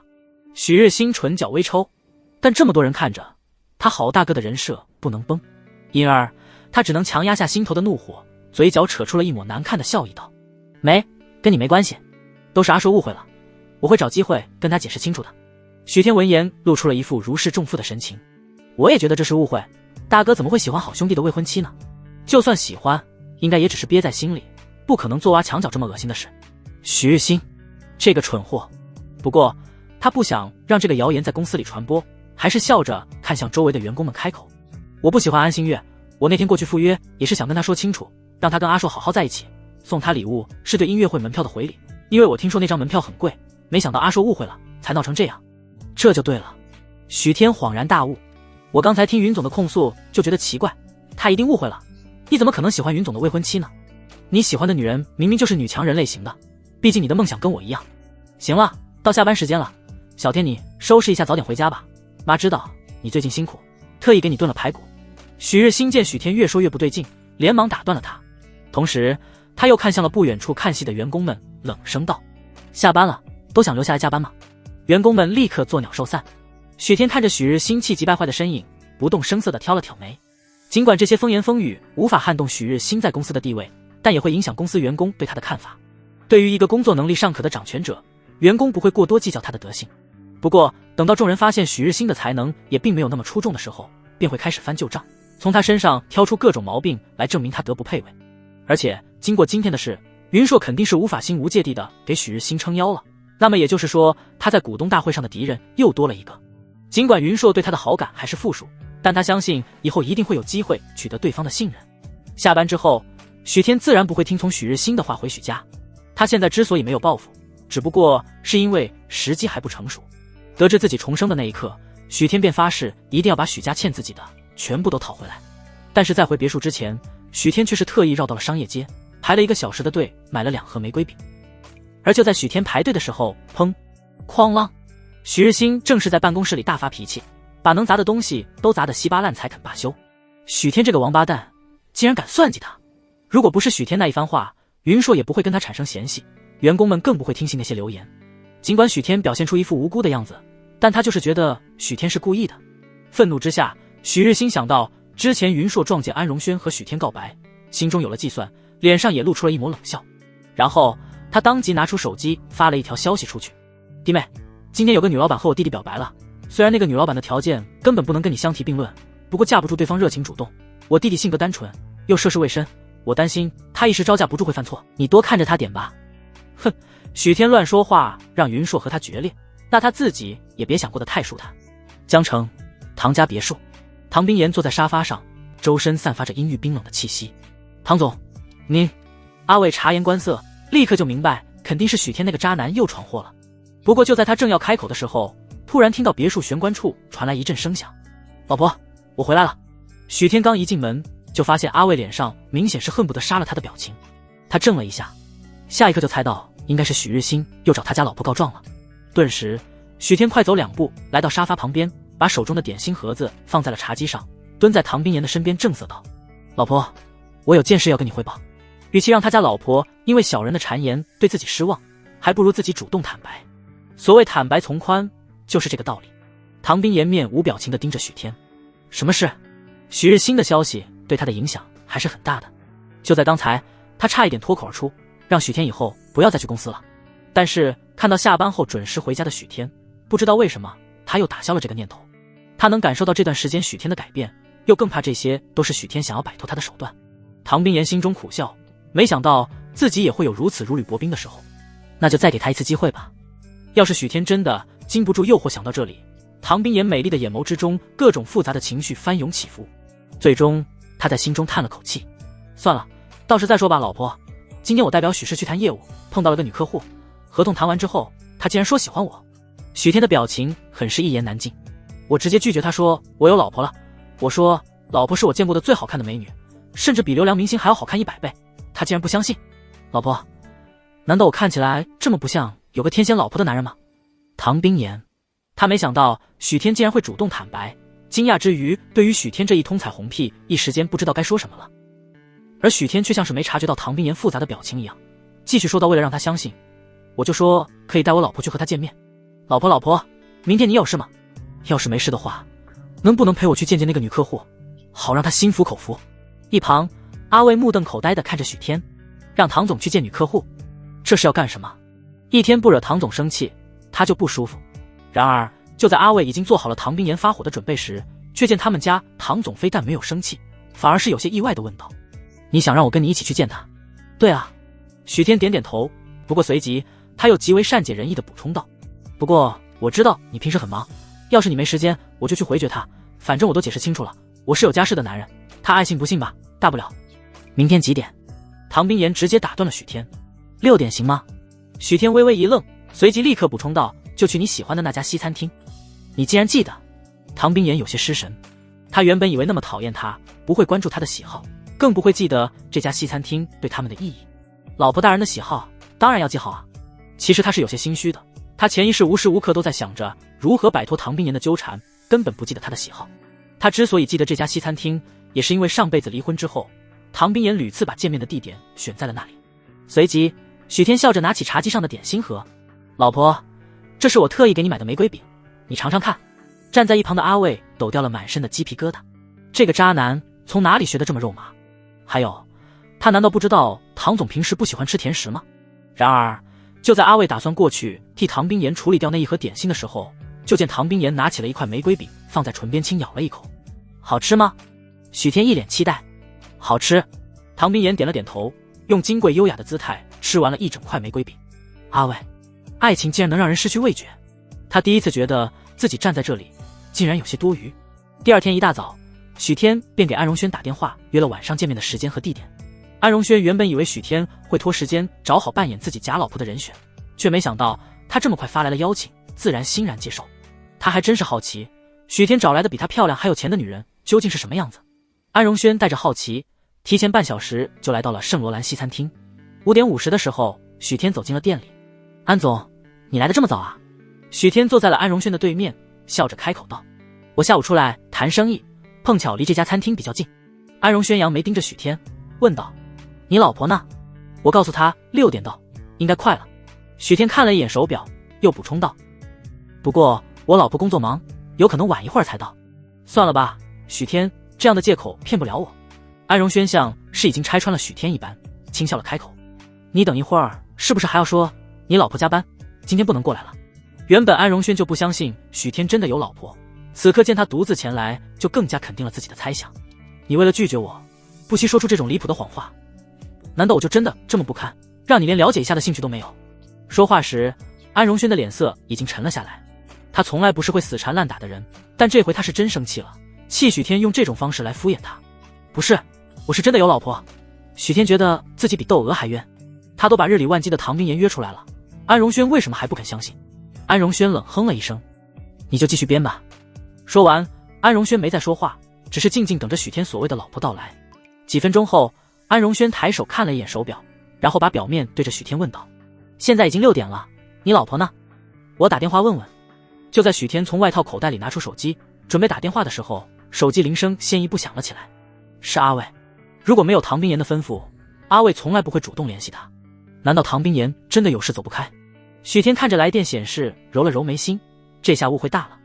喂，许天，唐总有点事，要晚一会儿过去。冰岩是在加班吗？不着急，等他忙完再过来也一样。总之你们再等等吧。阿卫的语气有些迟疑，似乎也不愿意和许天多说，很快就挂了电话。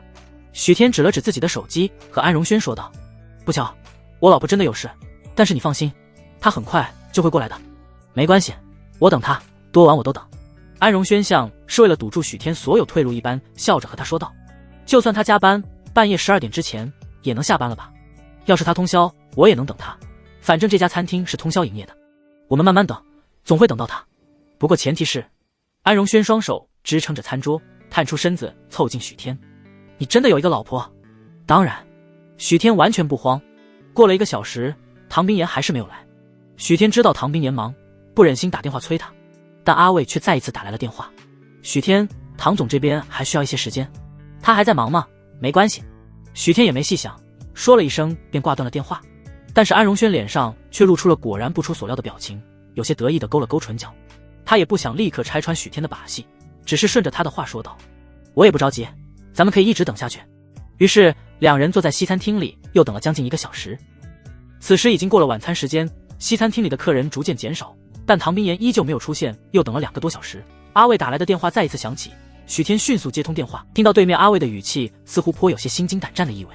不好意思，唐总这边还没出门。这一次许天终于从阿卫的语气中听出一丝端倪，连忙问道：冰岩那边很忙吗？还是他？许天心中想到了另外一个可能，是不是昨天唐冰岩因为一时冲动才答应他过来和安荣轩见面，现在唐冰岩后悔了，所以不想过来赴约。于是他试探性地和阿卫说道：实在不行，今天就算了吧，等冰岩有时间的时候再约也是一样的。许天话音刚落，电话另一端的阿卫急忙道：不能取消，唐总这边真的是有很重要的事需要处理，暂时无法过去，但他今天肯定会赶去见你的，你再多等一会，麻烦了。我知道了，你帮我转告冰岩，我会等他，让他不要着急。许天见阿卫信誓旦旦地说唐冰岩会赶过来，便应了下来。不过他心中却琢磨着，唐冰岩究竟是因为什么事这么久都脱不开身？莫非是公司那边出了什么意外？随即他一想也不太可能，凭唐冰岩的手段，不管什么麻烦，这几个小时下来也应该解决妥当了。那究竟是为什么让他到现在都没有出现？眼看时间已经将近午夜，对面的安荣轩耐心耗尽，开口和许天说道：许天，不要再演戏了，我知道你根本没有什么所谓的老婆，你也没有结婚，这个借口在我这里不管用。说着，他以胜利者的姿态理了理头发，态度悠然道：既然你是单身，那我就有权利追求你。许天听了安荣轩的话，有些哭笑不得。安总，要怎么才能相信我真的没骗你？想让我相信？安荣轩挑了挑眉，那自然是今天你老婆能出现在我面前，打消我的疑虑，否则我就默认你是单身。她今天一定会来的。许天想到阿卫之前和他说的话，斩钉截铁地说道：只要安总你有耐心等下去，我一定会给你一个满意的答案。那好，我就再等等。安荣轩唤来侍者要了一杯咖啡，很明显是打算继续和许天耗下去。尽管他心中已经可以100%确信许天根本没有什么老婆，但还是保持着从容的姿态陪许天一起等下去。毕竟想追人，尤其是追像许天这样第一个让他产生兴趣的人，也要拿出一点点耐心，不是吗？不知不觉时间又过了1个小时，尽管这家西餐厅通宵营业，但这个时间段餐厅里几乎已经没多少用餐的客人，除了许天和安荣轩这一桌之外，就只有角落里的一对年轻情侣。半个小时之后，那对年轻的情侣也结账走人，此时西餐厅内便只剩下了许天和安荣轩。餐厅内的服务员频频向他们这边投来探究的眼神，这2个人从6点就坐在这，却只点饮品不点正餐也不离开，不会是没有钱想要逃单吧？安荣轩感受到了餐厅服务员异样的眼神，脸色也是有些难看。他的耐心已经耗尽了，索性打算和许天摊牌。许天，你……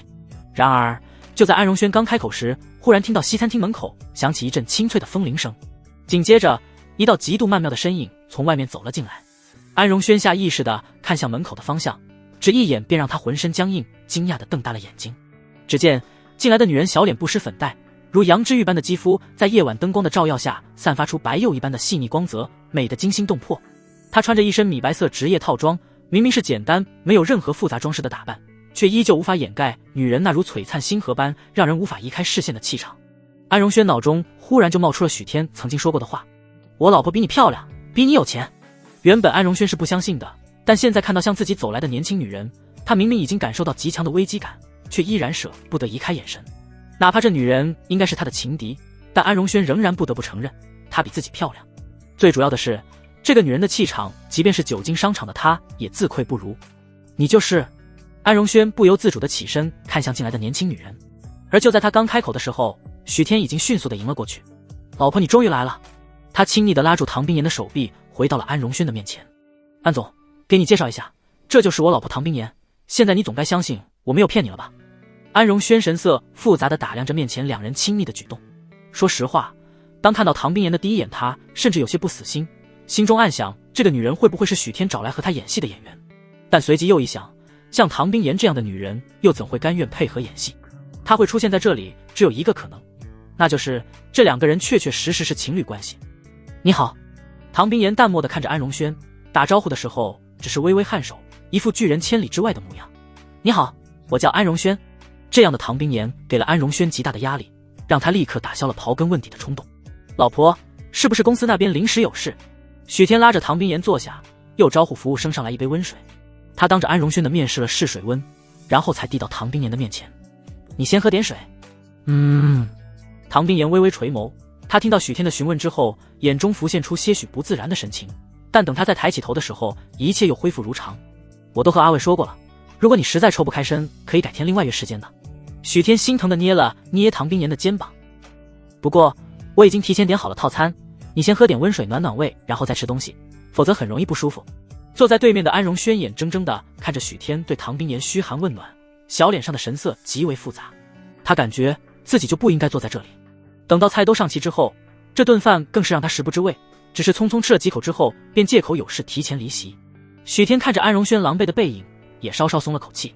这回安荣轩应该是真相信他是有妇之夫，以后也不会再纠缠了吧。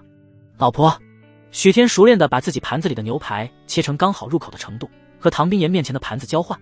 工作了这么久，肯定饿了吧，多吃点。跟随唐冰岩后面进来的阿卫听到许天的话，嘴角忍不住抽了抽。工作这么久？见鬼的工作。他家总裁大人从下午1点就开始梳妆打扮，一副靠颜值碾压情敌的架势。在逼疯5个化妆师、8个造型师、12个服装师后，他要不是看时间不够了，还不知道要怎么折腾呢。天知道这只是为了见个普通的情敌，不知道的还以为要去见 M 国总统呢。当然这些他都不会告诉许天，在他这里许天的信用值仍然为负数。要是让许天知道唐总为了这一次约会如此花心思准备，这渣男尾巴岂不是要翘到天上去？许天不知道阿卫心中的想法，甚至还用抱怨的口吻和阿卫说道：你是冰岩最信任的人，他工作忙的时候应该提醒他注意休息，按时吃饭。阿卫，这根本就和工作无关好吧？算了，下次注意吧。许天没有留意到阿卫那一言难尽的表情，反而似乎是想到什么一般，又和唐冰岩说道：老婆，我跟这个安总说我老婆多优秀，他之前还不信，现在看到你本人肯定是相信了。不出意外，从今往后他应该也不会再对我有什么心思了，毕竟有这么漂亮的老婆，我怎么还会看外面的那些庸脂俗粉？你看你刚从公司加班过来，没做任何打扮就已经这么好看了，这要是打扮，那不得让他恨不得找个地缝钻进去。唐冰岩，阿伟，他忽然觉得唐冰岩在逼疯所有人，最后全都不满意，索性穿回了平时装扮的做法，并不怎么明智不过。许天这一番话看似无意，对于唐冰岩来说却颇为受用。他微不可察地勾了勾红唇，吃完饭后状若随意地牵住了许天的手。许天感觉到右手传来一片温润的触感，下意识低下头，发现自己的手正被唐冰岩的小手紧紧攥着，眸中不由漾起了些许笑意。走吧，老婆。走出餐厅大门，周围极其安静，只能听到唐冰岩高跟鞋清脆的响声，皎洁的月光和路灯光相互呼应，铺洒在地上。许天有些恍惚，甚至体会到了一种岁月静好的感觉。上一世他和唐冰岩从来没有机会这样心平气和的相处，而重生之后，这样难得的平静时光，竟然让他感觉如此美好，没有阴谋，没有误会，只有他和唐冰岩两个人。然而，两人没走多久，许天脚步忽然一顿，只见不远处，两个人正快步向着一家酒店走去。许天几乎下意识拿起手机拍了几张照片。在拍什么？许天身旁，唐冰岩开口问道。许天垂眸看向自己刚拍下来的图片，眸光有些意味不明。我的好大哥和他好兄弟的女人开房？没错，刚刚走进酒店的正是许日新和他兄弟云硕的女朋友安心月。不知道他手里这几张照片无意被公司员工们看到，他好大哥的人设会不会彻底崩塌？第二天一大早，许天照常到许氏上班，和安荣轩解释清楚之后，他相信安荣轩也不会继续纠缠。果不其然，今天来许氏商谈后续合作的人是安江集团的项目部经理。许天和对方商谈后续合作事项之后，把人送出了公司。然而，就在许天以为今天一天能安稳度过时，叮咚，叮咚，叮咚，一道道邮件提示音响起。许氏集团各部门员工几乎同时收到了一封匿名邮件。邮件绘声绘色地描述了许天为了巴结客户，如何狗腿巴结，甚至为了讨好女客户一起吃饭到了深夜。同时在附件中加了许天昨晚跟安荣轩进入餐厅和在餐厅吃饭聊天的照片，其中几张因为拍摄位置的原因，两人看上去很亲密。所有的照片没有半点唐冰岩的踪影，有图有真相，顿时让许氏的员工们都知道了新上任的副总许天为了拉拢客户不惜出卖色相。许总这么光明磊落，怎么有这么个弟弟？我还是第一次见一个男人出卖色相去勾引女客户，真是恶心。如果以后公司的人出去谈合作都这么干，那公司不是乱套了？因为这匿名邮件是群发，许天自然也看到了。他扫了眼邮件内容，不由冷笑了一声。他都不用深思就能猜到发匿名邮件的人是谁了。那些高层们虽然也对他有偏见，但因为他并没有做什么实际上对公司有影响的举动，所以自然事不关己高高挂起。他才进公司没多久就拿到了2笔大订单，其中最着急的莫过许日新了。许天勾唇一笑，眼中却没有任何笑意。许日新，你还当我是上辈子被你玩弄于股掌的蠢货吗？既然你自己作死，那就不要怪我了。许天回到办公室之后，也利用匿名账号给全公司所有人发了一封邮件。邮件的标题是震惊，许总竟是插足云硕和安心月感情的第三者。内容里附上了赫然就是许天昨天半夜在酒店门口拍到的许日新和安心月进入酒店的照片。公司员工们还没从许天深夜餐厅勾引女客户的震惊中回过神，又收到了这么一颗更大的地雷，顿时集体炸了天呐，这怎么可能？许总行事光明磊落，怎么看都不像这种人啊。这邮件里连他们去酒店的照片都有，有什么不可能的？云硕那么爱他的未婚妻，办公室里都有他们的照片，我可以肯定和许总约会的那个女人就是云硕的未婚妻。许总和云硕不是好兄弟吗？云硕得知许总最近忙得焦头烂额，还特意把办公室搬了过来帮他，他怎么能恩将仇报呢？之前在茶水间，虽然也有部分员工听到了一些许日新和云硕未婚妻的事，但毕竟无凭无据，也只是小范围的传播，并没有引起太多关注。但是现在这封有理有据的匿名邮件直接坐实了许日新就是破坏兄弟感情的第三者。在许日新抢了云硕女朋友这个消息被曝光后，许氏的女同事都有些义愤填膺，为云硕抱不平。毕竟云硕怎么说也是多金富二代，平时又爱打扮，很受公司女同事的欢迎。至于看到邮件的男同事也对许日新的做法颇有微词。大家都是男人，换位思考，最不能接受的就是被戴了绿帽子，而且这顶绿帽子还是被自己好兄弟亲自戴上的。许天没有注意公司里关于许日新的各种言论，他准时下班，打算回家陪唐冰岩吃饭，却在刚走出公司的时候就听到了一阵激烈的争吵。我就是喜欢许日新又怎么样？在我眼中他就是比你强10000倍。女人尖锐的声音一字一句刺激着云硕的心脏。刚刚云硕收到邮件的时候正和安心月在一起，那天他知道了安心月和许日新背着自己约会之后，并没有立刻和安心月摊牌，他心中始终抱着一丝侥幸，希望安心月会看在他们两个人青梅竹马的情分上和许日新断绝来往。而安心月这段时间也确实听话了不少，还经常在下班前跑来公司找他。但是当他看到匿名邮件中的照片才知道，这几天安心月之所以这么积极的来接他，根本就是想要借机会去和许日新偷情。云硕被那些照片气得失去了理智，直接在公司门口和安心月吵了起来。安心月，你既然不喜欢我，那为什么同意跟我订婚？他原以为自己和安心月是两情相悦，却没想到到头来都是自己自作多情。为什么跟你订婚？如果不是家里施压，你以为我会搭理你？既然心思败露，安心月也懒得再装了。日新他年纪轻轻就能接管家业，事业有成，而你呢？云硕，你只会把公司交给别人打理，每天游手好闲，拿着股份分成混吃等死，我都替你觉得丢人。我每天游手好闲。云硕脸色铁青地攥紧了拳头。安心月，原来你一直以来就是这么看我的。如果说安心月和许日新的背叛让云硕愤怒绝望，那么安心月的这句话就是压死骆驼的最后一根稻草。如果他真的是废物，当初根本不会听安心月的话，把工作重心转移到许氏，尽心尽力地替许日新收拾烂摊子。然而许日新不仅享受着他努力的成果，还背着他和他的未婚妻偷情，简直欺人太甚。对，我就是这么看你的，你在我眼中就是个废物。我爱的人只有日新哥哥，你不配跟他相提并论。安心月一脸鄙夷地盯着云硕。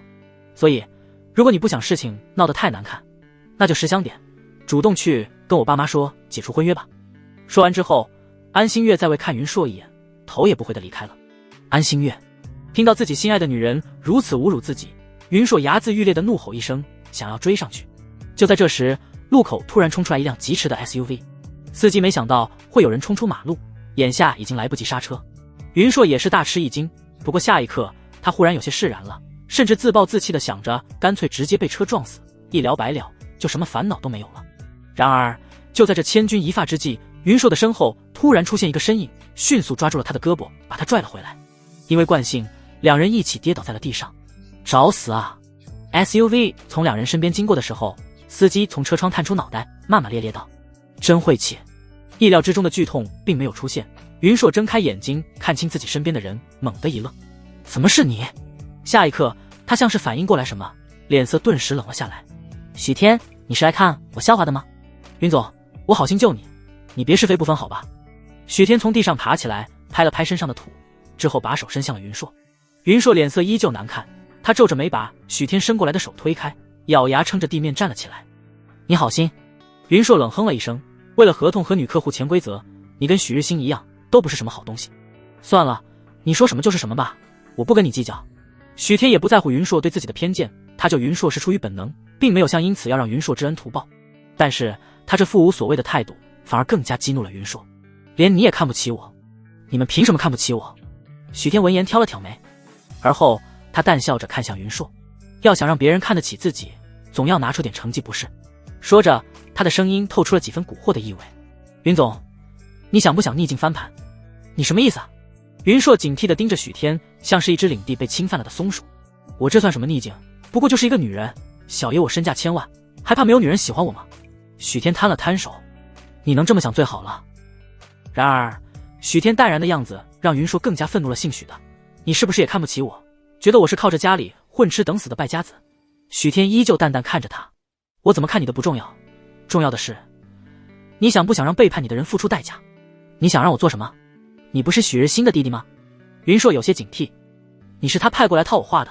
许天冲着云硕扬了扬眉，你还是许日新的好兄弟呢，他也不是照样把你耍得团团转。云硕沉默了，他从许天的话中听出许天似乎并不喜欢许日新的作风。云硕原本以为许天只是个靠哄骗女人上位的小白脸，可是现在他却突然发觉自己似乎并不了解眼前这个人。莫非之前许天并不是无心之言，而是故意拆穿许日新，提醒自己他和安心月的奸情？可是许天是许日新的弟弟，他为什么要这么做？等等，云硕忽然记起许日新无意之间跟自己透露过许天是许家的养子，而且很不听话，让父母和他头疼。许日新当时还骂许天是白眼狼，不懂得回报许家。现在看来，他其实根本不了解许天，但却在许日新的有意引导之下，先入为主的认为许天是个不懂得感恩的废物。但事实真的如此吗？就在这时，许天再次开口了，话音中的蛊惑意味更加明显了。云总，想让所有人都知道许日新的真面目吗？想让安心月后悔自己看错了人，而失去了一个真正爱她的男人吗？云硕听到许天的话，拳头倏然攥紧，沉默片刻后，他眼睛直直地看着许天问：你想从我身上得到什么？虽然对许天的提议很心动，但他还是有理智的，他并不觉得许天会无缘无故地帮他。许天微微勾唇，我希望跟你联手，让许日新身败名裂，想让你以后成为我的帮手，作为回报，我会让伤害你的人付出代价。云硕闻言沉默了，很快他皱眉看向许天问道：你为什么想要报复许日新？因为他不该把主意打到我的女人身上。你的女人？云硕诧异地抬眸，哪个女人？安荣轩？又或者另有其人，但是被许日新横刀夺爱了。不过不论是谁，此刻的云硕都生出了一种自己跟许天同病相怜的病友情。既然许天也曾经被许日新戴了绿帽子，那就说明犯蠢的人不止他一个。云硕的心里好受了一些，但表面上还是摆出一副纡尊降贵的姿态。那我就给你一次跟我合作的机会，不过我事先警告你，别想耍花样骗我，也别想左右我的决定。放心，我们是合作关系，我害你就等于害我自己。许天试图让云硕降低对自己的戒心。你打算怎么做？云硕眼中闪烁着冰冷的寒芒。正如许天所说，他当然想让安心月后悔。不仅是安心月，还有许日新，他要让这对狗男女为背叛自己付出代价。许天听到云硕的询问，淡淡一笑。你现在跟你父母说要和安心月解除婚约，并且终止一切跟安家的合作，把原本准备给安心月的彩礼也一并取消。许天记得很清楚，上辈子安心月的家族就是靠着云家的投资，从一个不起眼的小企业逐步跻身将城市百强公司，到后来更是凭借着云家的资源，把云家狠狠地甩在了后面。既然他要帮云硕，那就必须阻止两家的合作。你说什么？云硕听到要解除婚约，脸色一变，有些为难道：这个恐怕……许天挑了挑眉，怎么？难道你现在还想跟安心月结婚？不是，我怎么还会想跟那个水性杨花的女人结婚？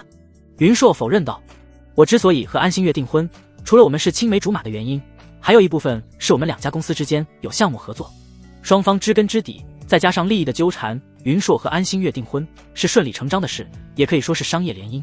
现在突然要和安心月解除婚约，这样会影响公司，就算我不想和安心月结婚了，也不能这么突然就……突然吗？许天突然打断了云硕，我听说安家最近正在竞标一块地皮，为此你们家还给他们投资了5000万。拿出5000万对你们云家来说虽算不上伤筋动骨，但是如果这个项目出了什么问题，你们家的公司将会面临资金链断裂的风险。你应该也清楚，你父母之所以肯拿这笔钱，是因为安心月是他们未来的儿媳妇，他们帮安家也是在帮你。现在你既然清楚安心月的心根本就不在你身上，那为什么还要让安家白白捡了这个便宜？上辈子许日新一直跟安心月纠缠不清，而安心月却一边接受云家的投资发展自己的公司，一边又用自己的积蓄来资助许日新，还骗云硕说自己在投资理财。这一事如果让安家拿下那块竞争激烈的地皮之后，云家这边再要解除婚约，之前的投资怕是也要搭进去。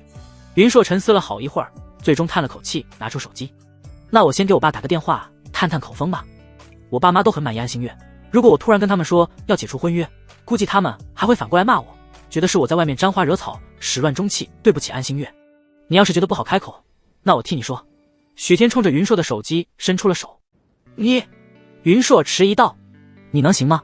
毕竟你也没有办法能让父母立刻同意解除婚约，那还不如让我试试。许天并没有给云硕100%的保证，因为那不可信。好吧。云硕犹豫了一瞬，最终还是把已经解锁的手机递了过去。许天打开通讯录，找出云硕母亲的电话拨了过去。喂，叔叔，你怎么这个时间给我打电话啊？云伯母，我不是云硕，我是云硕的朋友。许天用极为担忧的语气说道。云硕刚刚一时没想开，差点自杀，我们现在正在去医院的路上，您能过来一趟吗？什么？云硕震惊万分，下意识要伸手去抢手机，却被许天眼疾手快地拦住了。云硕母亲大惊失色，什么？自杀？怎么会这样？硕硕怎么会忽然想不开？伯母，您先过来再说吧，江城医院。许天说完就把电话挂了。走，咱们也去医院。云硕有些愤怒地质问道。许天，你这是在搞什么鬼啊？为什么骗我妈说我要自杀？你之前在公司门口的时候，如果不是我及时拉住你，你可不就没命了？你敢说你当时没有一点要自杀的想法？许天的话让云硕一愣，同时心中也有些后怕。今天如果许天没有拉住他，他就要迎上那辆疾驰的车了。那么快的车速，他确实凶多吉少。毕竟你们家和安家还有合作，解除婚约不是儿戏。如果不让你父母知道事情的严重性，他们肯定以为你是因为跟安心月吵架，或者始乱终弃，觉得责任在于你。而且万一要是被安家那边的人知道了，再跑过来闹一闹，没准儿你父母就更加不同意让你们解除婚约了。云硕闻言面上顿时露出了一抹恍然，同时他眼底不由生出了几分愧疚。刚刚在那辆车冲过来的时候，他是真的有几分轻生的想法。这一刻他不禁有些后怕，如果他真的死了，父母该怎么办？随即云硕看了看许天，眸色间透出了几分异样。许天，怎么了？许天正往外面走，见云硕突然停下，不由诧异地看了他一眼。其实你跟安荣轩是不是不像我想的那样？云硕当初听到安荣轩跟许天告白，再加上先入为主的印象，就觉得许天是为拉客户潜规则，但是现在他又觉得许天不像是那种吃软饭的男人。当然他是表白了，不过我也拒绝了。许天说道。安总给我那个订单，也不是因为喜欢我。打赌的是没必要告诉云硕，但这样的解释肯定能让云硕相信之前看到的都是误会。不好意思，是我误会你了。云硕因为愧疚，浑身都觉得不自在。我那么说你，你为什么还要帮我？我之前就跟你说过了，咱们目标一致，这是互利互惠。现在我帮你，以后你帮我。许天倒是没在意云硕之前的误会，毕竟他清楚云硕之所以会对他有那种印象，都是因为许日新在他身边潜移默化的影响。他那个人面兽心的大哥，怕是不会放过任何一个给他泼脏水的机会。云硕见许天不记仇，也不再别扭。行，那你有什么需要我去做的，我肯定帮你。现在的我还没想到，不过以后有一件事，我希望你能帮我。许天看着云硕，眼中闪过一抹笑意。云硕感觉到许天的目光，突然就有些后脊发寒的感觉，仿佛自己是被盯住的猎物。你不会是想让我做那种事吧？他抖掉了一身的鸡皮疙瘩，脸上写满了拒绝。我告诉你，本少爷，我可是卖艺不卖身的。许天回敬了他一个白眼。如果不是他提前知道对方将来是火遍全华夏的歌坛天王，就凭云硕这副戏精的样子，恐怕都要劝他去拍戏了。你想多了，我性取向正常，我只是希望你进娱乐圈当歌手的话，让我当你的经纪人。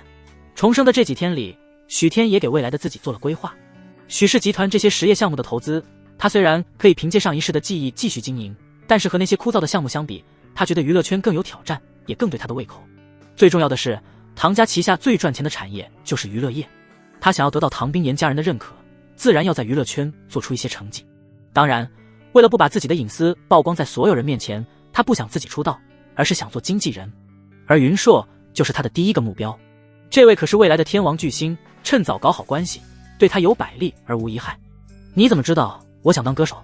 云硕听到许天的话怔了一下，他很清楚自己没有管理公司的才能，而他真正的兴趣是唱歌，但是他很清楚父母肯定不同意自己进娱乐圈，所以没有跟任何人透露过这件事。许天淡淡一笑，我觉得你的嗓音不错，唱歌肯定好听。云硕沉默半晌，最终开口道，谢谢，不过我应该不太可能去唱歌吧，毕竟我父母对娱乐圈挺有偏见的，未来的路还长，你也不必急于一时。不过你要是进娱乐圈，可要记得找我做经纪人。成，那一言为定。尽管云硕不认为自己能进娱乐圈，但还是答应了许天的要求。有梦想总是好的，万一哪天就成真了呢？前往医院的路上，许天和云硕两人提前统一了口径。尽管云硕身上没有皮外伤，但可以说因为被车撞了一下，为了保险起见，要做个全身检查。他们两人刚到医院急诊室挂号没多久，云硕的父母便匆匆赶了过来。两人一进医院就直奔急诊室冲了过去，脸上都是露出了明显的惊慌和焦急。云硕坐在急诊室外面的长椅上，因为紧张脸色有些发白，这样看上去倒真像是惊吓过度的模样。伯父伯母，你们先不用着急，我已经挂了号，给云硕安排做检查，不会有问题的。云硕父母看到坐在长椅上的云硕身上没有明显的伤痕，也稍稍松了一口气。不过随即云硕的母亲又紧张了起来。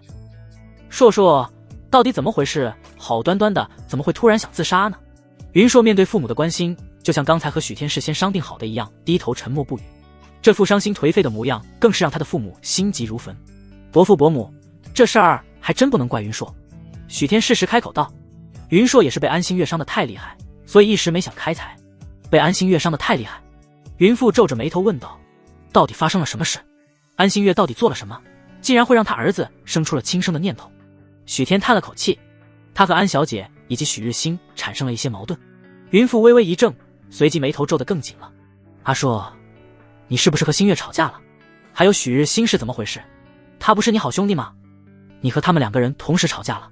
许天连忙开口，不是，是许日新和安心月两个人背着云硕偷情，现在这件事闹得公司人尽皆知，很多员工都在背后议论，云硕受到流言蜚语的影响，这才一时冲动。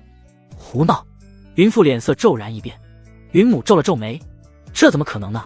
新月这孩子是我从小看着长大的，知书达理温柔贤惠，他怎么可能背着云硕和云硕的好兄弟偷情？我看新月那孩子虽然偶尔有点公主脾气，但人品是绝对没问题的，这其中是不是有什么误会？许天闻言不动声色地和云硕对视了一眼，看来这个安心月平时没少在云硕父母这边下功夫，出了这样的事，云硕父母的第一反应竟然是误会，不相信。许天叹了口气，伯父伯母，你们有所不知，安心月一直都不喜欢云硕，他之所以会和云硕订婚，也都是因为家里能从你们云家得到好处，这一点是他亲口和云硕承认的。平时云硕给安心月买的礼物，安心月都不屑一顾，却把许日新送的一条手链每天都戴在身上，而且安心月和许日新偷偷约会的照片被人给公司所有人群发了匿名邮件，现在公司员工们都知道安心月背着云硕和许日新搞在了一起。唉，我估计这个发秘密邮件的人应该也是看不惯他们2个人欺骗云硕，所以才这么做的。云硕也收到了一封，如果伯父伯母不相信，可以让云硕把那封邮件找出来。许天说完便冲云硕使了个眼色，云硕会意，忙摇头拒绝道：就是几张照片，没什么好看的。云父脸色一冷，手机拿来让我看看。云硕越是这么说，他就越觉得这件事不简单。他从云硕手中抢过手机，很快便从电子邮箱里找到了那封匿名邮件。邮件上安心月和许日新亲密的照片刺痛了云硕父亲的眼，让他差点没把手机摔在地上。硕硕，这些事你为什么都不告诉我们？我原本以为安心月乖巧懂事知书达理，却没想到她是这样一个不知廉耻的女人。这样的女人绝对别想进我们云家门。伯父，你也别怪云硕了。云硕原本以为安小姐年纪小只，是一时贪图新鲜，所以才一直隐忍，想要给她一个回心转意的机会，却没想到安小姐把所有的心思全部放在了许日新的身上。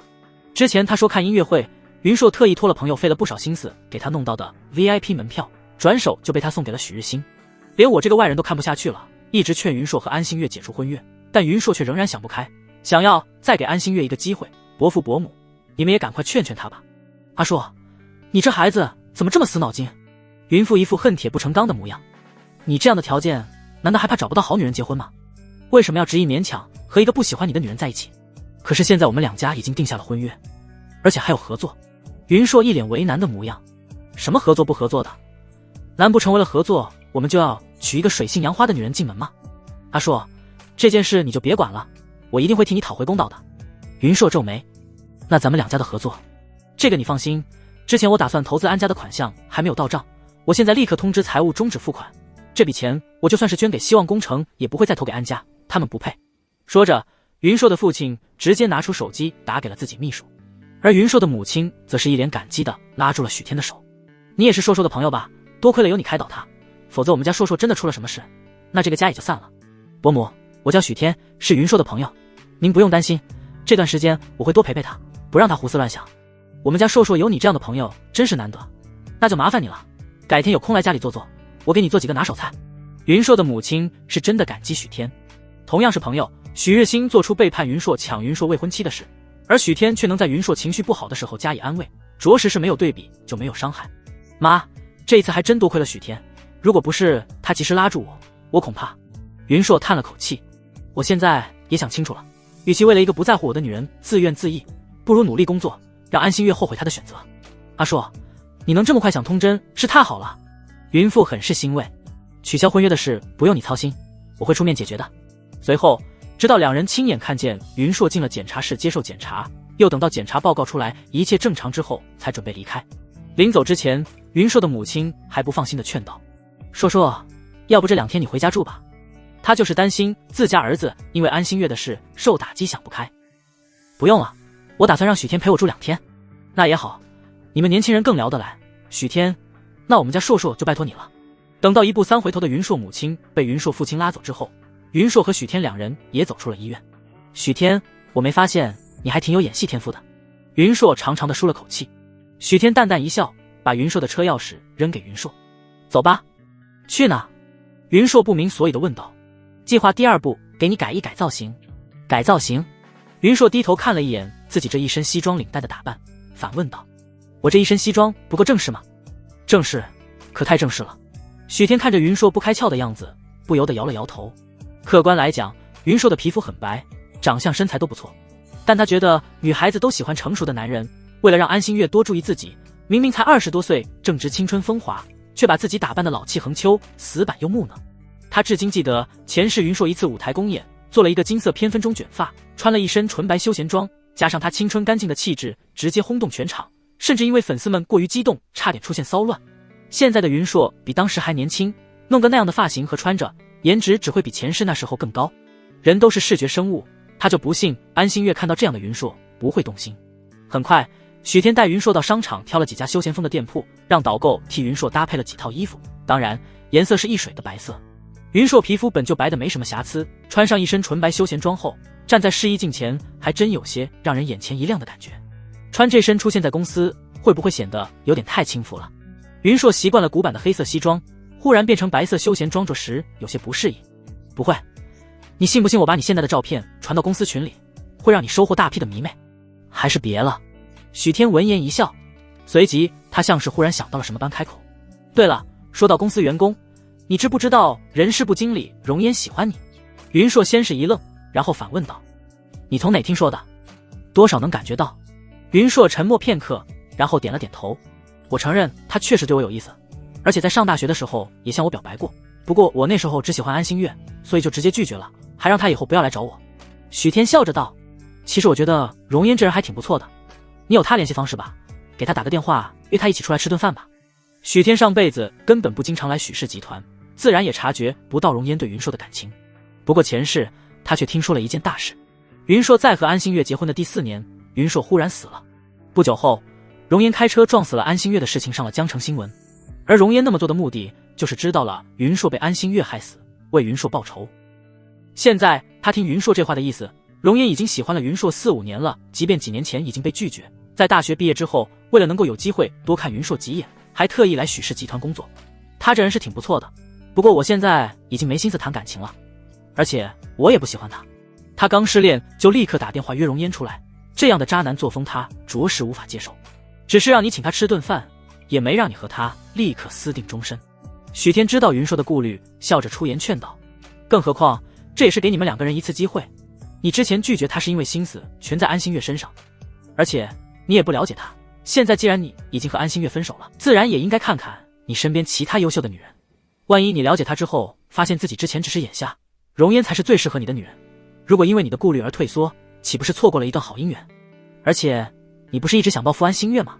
你在和他分手之后迅速的找到了真爱，这也是报复他的手段。云硕依旧摇头：我不想用自己的感情来报复他，当然没让你为了报复安心月故意找人当挡箭牌，只是给你和容颜一个互相了解的机会。如果你真的在了解过他之后还不喜欢他，那就大家说清楚，做好朋友就好了。容颜家世长相各方面条件都不差，肯定跟你有共同兴趣，比爱慕虚荣只知道逛街做美容的安心月强数百倍，为什么不试试呢？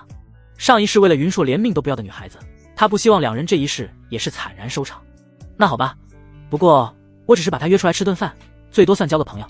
云硕故意强调了朋友2字，然后才拿出手机给容颜发了一条信息。容颜很快便回复了，和云硕敲定了见面的时间地点。陪云硕买完衣服，许天顺便在隔壁女装店预定了一纸当季限2款的手提包。这家店限2款的手提包只有 VIP 会员才有预定的资格，许天还是用了云硕母亲的名额才预定到了第一批现货，1个礼拜之后就能拿到。他准备把这个手提包当作送给唐冰年的礼物。尽管现在没有到2人的纪念日，不过既然已经决定要好好补偿唐冰年，许天隔3差5就会准备一些小惊喜。走吧。去哪？着实不太喜欢逛街的云硕好不容易才把那些装着衣服的袋子放进后备箱，刚要松口气，听到许天的话，身体明显一僵。许天微微一笑：理发店。片刻之后，许天把自己大致的要求和 Tony 老师沟通了一下，最后的效果虽然不如上一世专业造型师的好，但和云硕平常那个土气死板的发型相比，已经有天壤之别了。云硕看着镜子里自己一头金棕色带了一点微卷的发型，再配上现在这身纯白休闲装，虽然也觉得还不错，但就是感觉有些不自在。许天满意的点了点头。明天下午公司年会有彩排，你就穿这身过来。年会彩排？云硕怔了一下，随即他像是想到了什么般，神色有些不自在。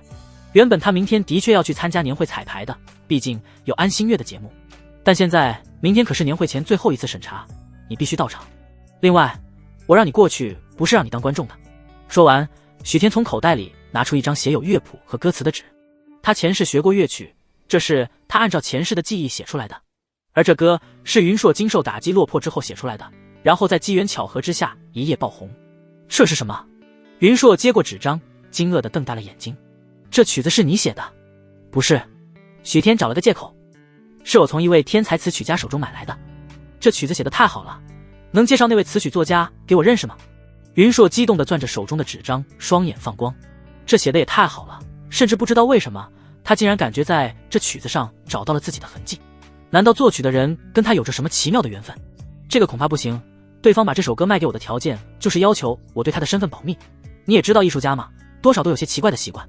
他之所以想要让云硕在许氏集团的年会上表演，是因为这次年会请来了各行各业的嘉宾，他昨天在行政部看到的邀请名单中刚好有2家音乐公司的老板。这首歌既然能在前世爆红，那么这一次云硕在年会上表演也会引起广泛关注，这也可以为云硕进入娱乐圈提前铺路。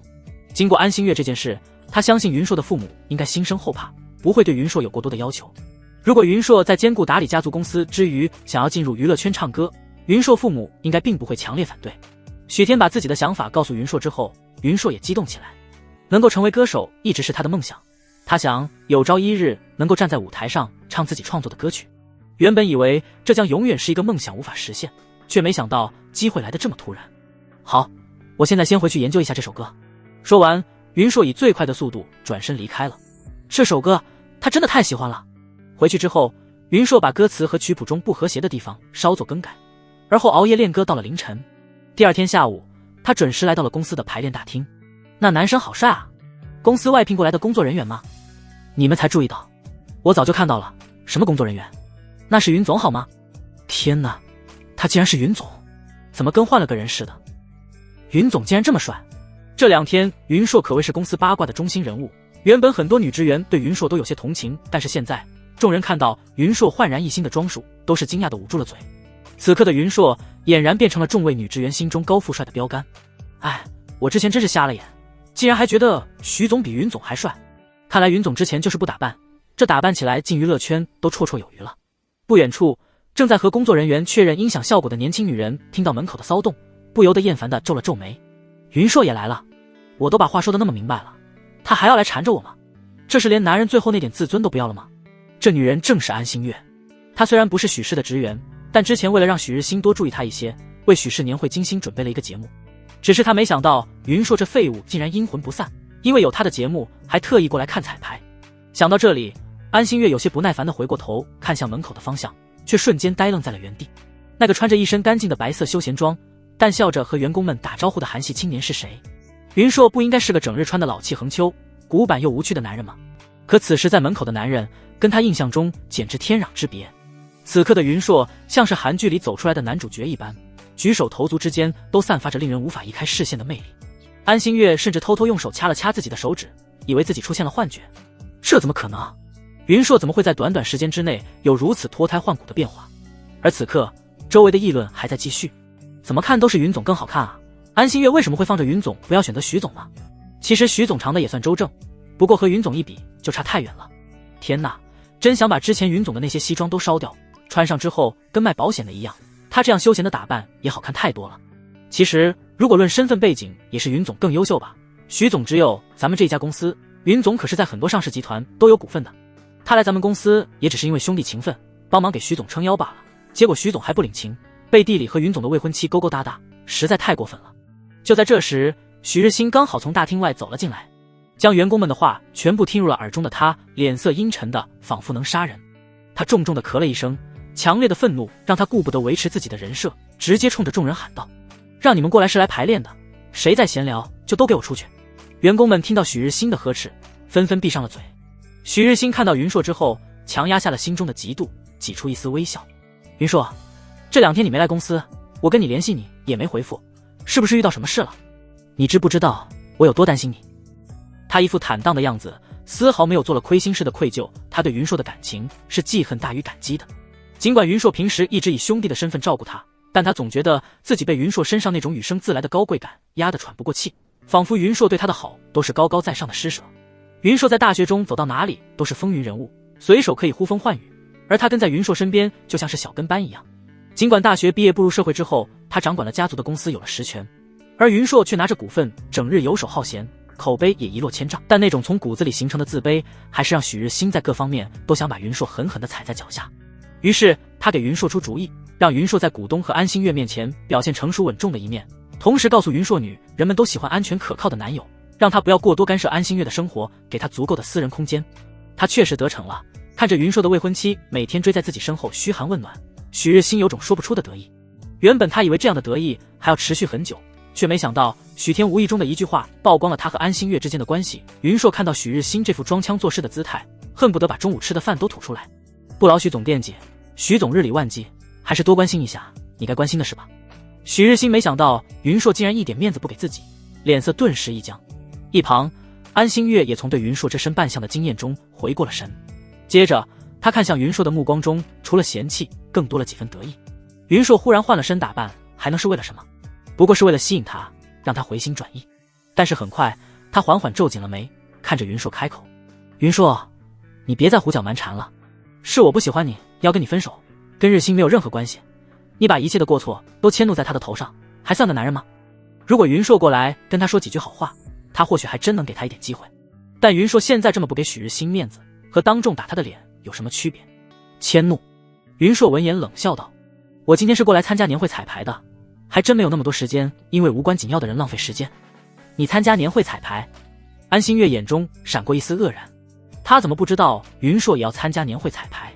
然而还没等他继续惊讶，行政部经理拿着一张节目单走到众人面前，不好意思地冲着众人笑了笑：“请大家安静一下，今天是公司年会的最后一次排练，我们要对正式节目做最终筛选。因为年会演出时间有限，而我们又请了几个大牌明星过来助演，他们的时间和出场顺序不能更改，因此我们已经设定好的节目需要稍作调整。”说着，他有些为难地看着面前的众人，开口道：“也就是说，有些节目可能要被砍掉。”原本节目和时长是不冲突的，但是安心月和云硕两人突然要加节目，这么一来，原本定好的节目就要做出调整和更改，再加上要照顾请来的明星网红们的档期，所以必须要撤掉一个节目。但是这次年会中，大部分的节目都是由多人表演，那些员工们牺牲了自己的时间，辛辛苦苦排练了几个月，突然说拿掉肯定会引起员工们的不满，于是行政经理便决定拿掉单人节目。目前的单人节目便只有安心月的现代舞、云硕的独唱以及人事部经理容烟的独舞。尽管从这三个人的身份来看，最应该砍掉的是容烟的舞蹈，但是因为容烟的舞蹈效果非常好，是从年会筹备开始就一直在准备的节目，如果要把这支独舞拿掉，不仅影响效果，对一直辛苦排练的容烟也不公平。行政经理反复思量，便做出了一个决定：目前年会的节目中有2个独舞，因为形式重复，再加上演出时长有限，所以不得不忍痛删减一个。说着，行政经理看向了站在许日新身边的安心月和安静坐在角落里气质出挑的容烟，有些为难地说道：“安小姐和容经理，你们两人对此有什么看法？”“你在开什么玩笑？”安心月不满地瞪了行政经理一眼：“我之前可都是在容纳几万人的大剧院里演出的，肯同意在你们这种小规模年会上表演节目，还是看在徐总的面子上。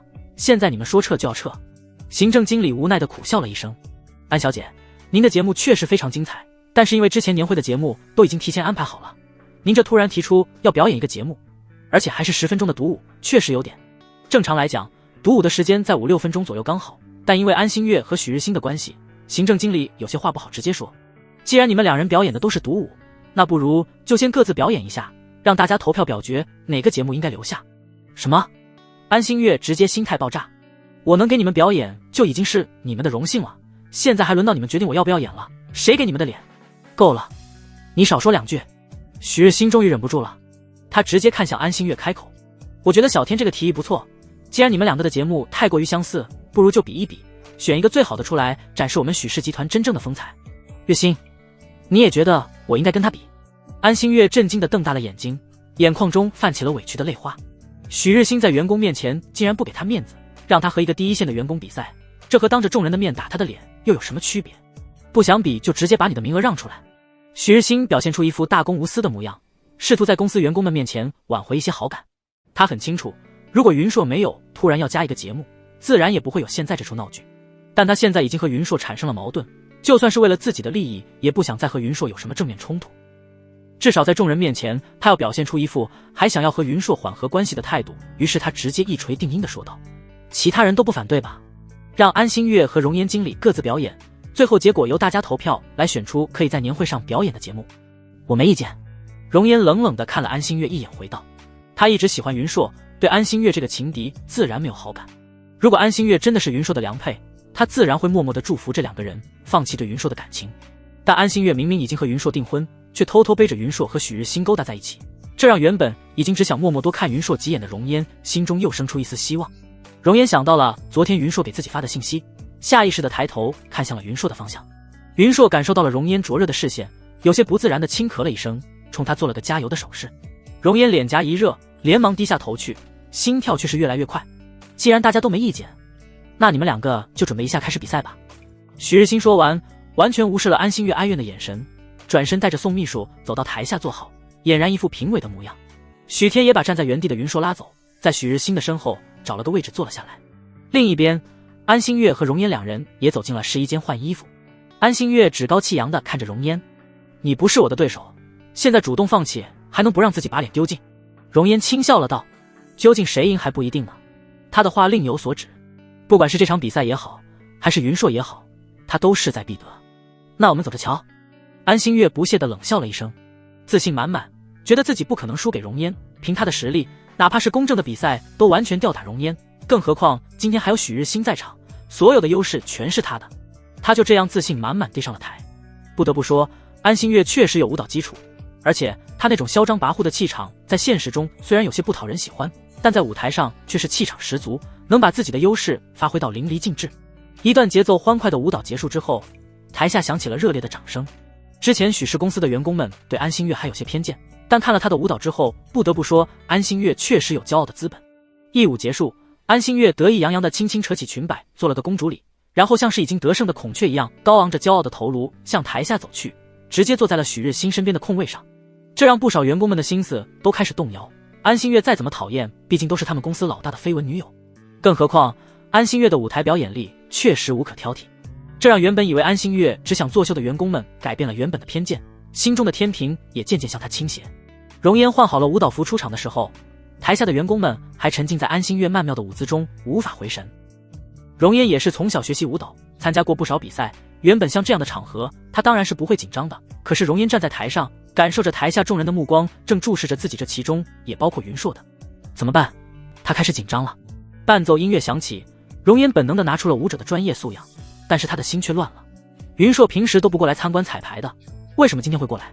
之前这段舞蹈容嫣也跳过几次，都很顺利地完成了，但现在她哪怕没有刻意看向云硕的方向，也能感受到男人专注的目光。他是在看我吗？他好像在看着我，他真的在看我。容嫣一分神，原本的3周半跳跃失误让他狼狈地跌坐在了地上。啊！台下众人一片哗然。容嫣出现了这么大的失误，甚至不需要投票，胜负已分。安心月幸灾乐祸地笑道：“不是学过舞蹈吗？怎么还会犯这样的错误？月星，要是让他上台，肯定会给你公司丢脸的。”容嫣脸色惨白，咬紧牙关从舞台上爬了起来。出现这样的失误，其实已经不需要再比试了，但容嫣的自尊和骄傲不允许自己放弃，所以她像是什么都没发生一般，依旧坚持跳完了整支舞。表演结束之后，台下也响起了掌声，但谁都清楚，这样的掌声只是对于容嫣的同情，同情她输掉了比赛。怎么回事啊？容经理前几次彩排的表现都特别好。是啊，他这段舞蹈要是在年会上表演，一定会惊艳四座的。可惜了，是不是他太紧张了？毕竟是跟安小姐比，紧张也正常吧。安小姐性格是跋扈了一点，不过舞蹈功底真的无可挑剔。这间排练厅原本就是会议厅临时改建的，台下的座位距离舞台很近，容嫣自然也听到了底下员工的议论声。她低下头，唇边勾起一抹苦涩的笑容。她还是说了，其实她不怕输，但是输给安心月，她不甘心。云硕应该也对她很失望吧。容嫣甚至都不敢抬头看云硕的方向，生怕看到男人嫌恶的目光。然而此时坐在台下的云硕却是眼睛一眨不眨地盯着容嫣。他原本以为容嫣是个柔柔弱弱的小女人，但在刚才容嫣在失误之后仍然坚持跳完整支舞，这让他对这个从大学时期就认识的女人有了新的了解。也许容嫣并非他想象之中那般无趣，或者他们之间只是缺少一个互相了解的机会。尽管云硕现在依旧没有心动，但他却想要向前迈出一步，给彼此一个机会。是不是不需要投票了？输赢很明显吧？就在人们为了容嫣惋惜的时候，安心月像是一只斗胜的孔雀一般，趾高气扬地走到了行政经理的面前。然而就在安心月洋洋得意的话音落下时，等一下，不是还有个节目没有审核吗？许天忽然起身开口道。正常来说，云总的节目也应该审核，不能因为他是公司股东就破例。这个行政经理有些为，同时心中也把许天的亲戚们全部问候了一遍。不能因为股东破例，说的倒是轻巧。许天是许家人，手握股份自然不怕，但他可只是个普普通通的打工人，怎么敢对云硕的节目指手画脚？没关系，就按照流程走吧。云硕倒是毫不在意的样子，大大方方地走到了台前。然而他没有直接走上舞台，而是走到了容嫣的面前，绅士地伸出了手。容小姐，我的节目需要一个伴舞，我能有这个荣幸，邀请你给我的歌伴舞吗？什么？容嫣因为太过激动，话都有些说不完整了。容小姐，你不愿意吗？云硕见容嫣呆愣的样子，莫名觉得有一点呆萌。不是。容颜觉得自己解释不清了，只能不住点头表示自己愿意。许天欣慰地看着云硕和容颜的互动，不由得有些感慨。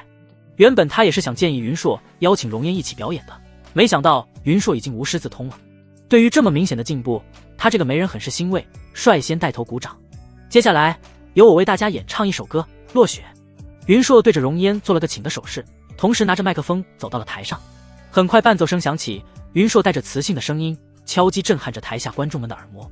这首歌是上一世云硕落魄时候写出来的，曲风自然也有些忧郁，不过被这辈子的云硕稍作改动，竟然在悲戚之中又多了几分想要重登巅峰的气魄。容颜原本是跳芭蕾舞的，但是因为云硕的曲风临时改成了现代舞，尽管在配合上还有些生疏，但是舞台上俊男美女搭配完全可以让人忽略掉第一次合作的缺陷。云硕的这首歌太让人惊艳，一曲结束之后，全场鸦雀无声，众人还沉浸在那种荡气回肠的气氛之中无法自拔。足足过了数秒，现场才爆发出了雷鸣一般的掌声。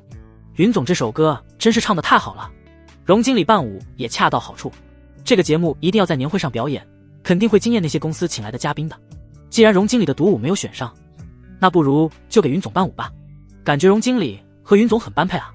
台下的女员工们看着云硕的眼神中充满了小星星，他们之前都以为云硕是个死板无趣的男人，却没想到今天云硕转变了穿衣风格，还展示了才艺，这分明是他们心目中的理想男神啊。我之前的眼睛是怎么了？竟然觉得徐总比云总帅，真该去看看眼科了。我也是，我之前还把徐总带入过霸道总裁的小说呢，现在想想真是瞎了眼。嘘，你们小声点，别让老大听到。然而这几个员工交头接耳的声音还是被许日新听到了，他表面上装作若无其事的样子，心里却快气炸了。他恨透了别人拿他和云硕比较，原本大学的时候两人在一起，他就像是云硕的跟班，毫不起眼。好不容易毕业了，他拿到了公司实权，云硕却是整日游手好闲，拿分红混日子，他这才在云硕的身上找回了一丝优越感。但是现在他还没过几天舒心日子，云硕就把他苦心经营的形象全毁了。不行，他必须要想个办法，绝对不能再回到当年的状态。而就在他琢磨着怎么找个合理的借口把云硕的节目取消的时候，安心月已经跑到云硕面前兴师问罪了。云硕，你这是什么意思？什么意思？云硕看着安心月，突然觉得这个被自己喜欢了10多年的女人有些陌生。你为什么要让那个土包子给你伴舞？你是故意为了恶心我吧？安心月还没来得及因为赢了容颜窃喜，就再一次被对方抢了风头，直接把火气发泄在了云硕头上。安心月说完，以为云硕还会像以前一样任由他耍大小姐脾气，会依着他放弃自己的节目，但是很明显，这一次他打错算盘了。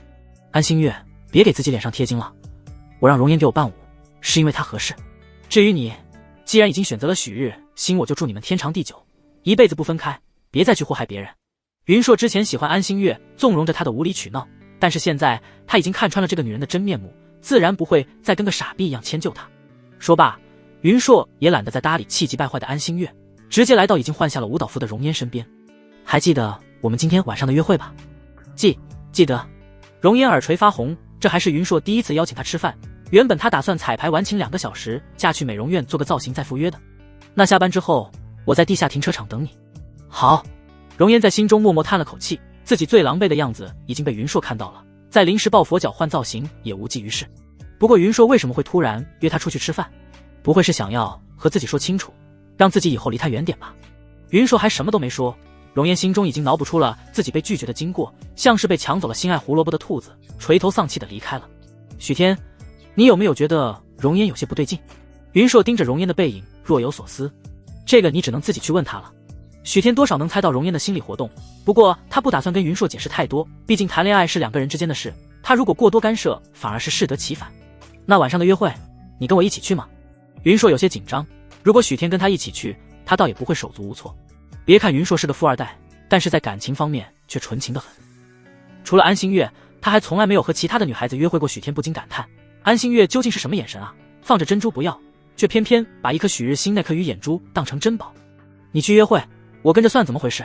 许天冲着云硕摆了摆手，你自己去吧，我还要回家陪老婆呢。什么？你真有老婆吗？云硕震惊，难怪许天面对安荣轩的表白和唐鑫的示好都不动心，原来是已经有老婆了。你老婆是谁啊？改天带出来让我见见。有机会再说吧。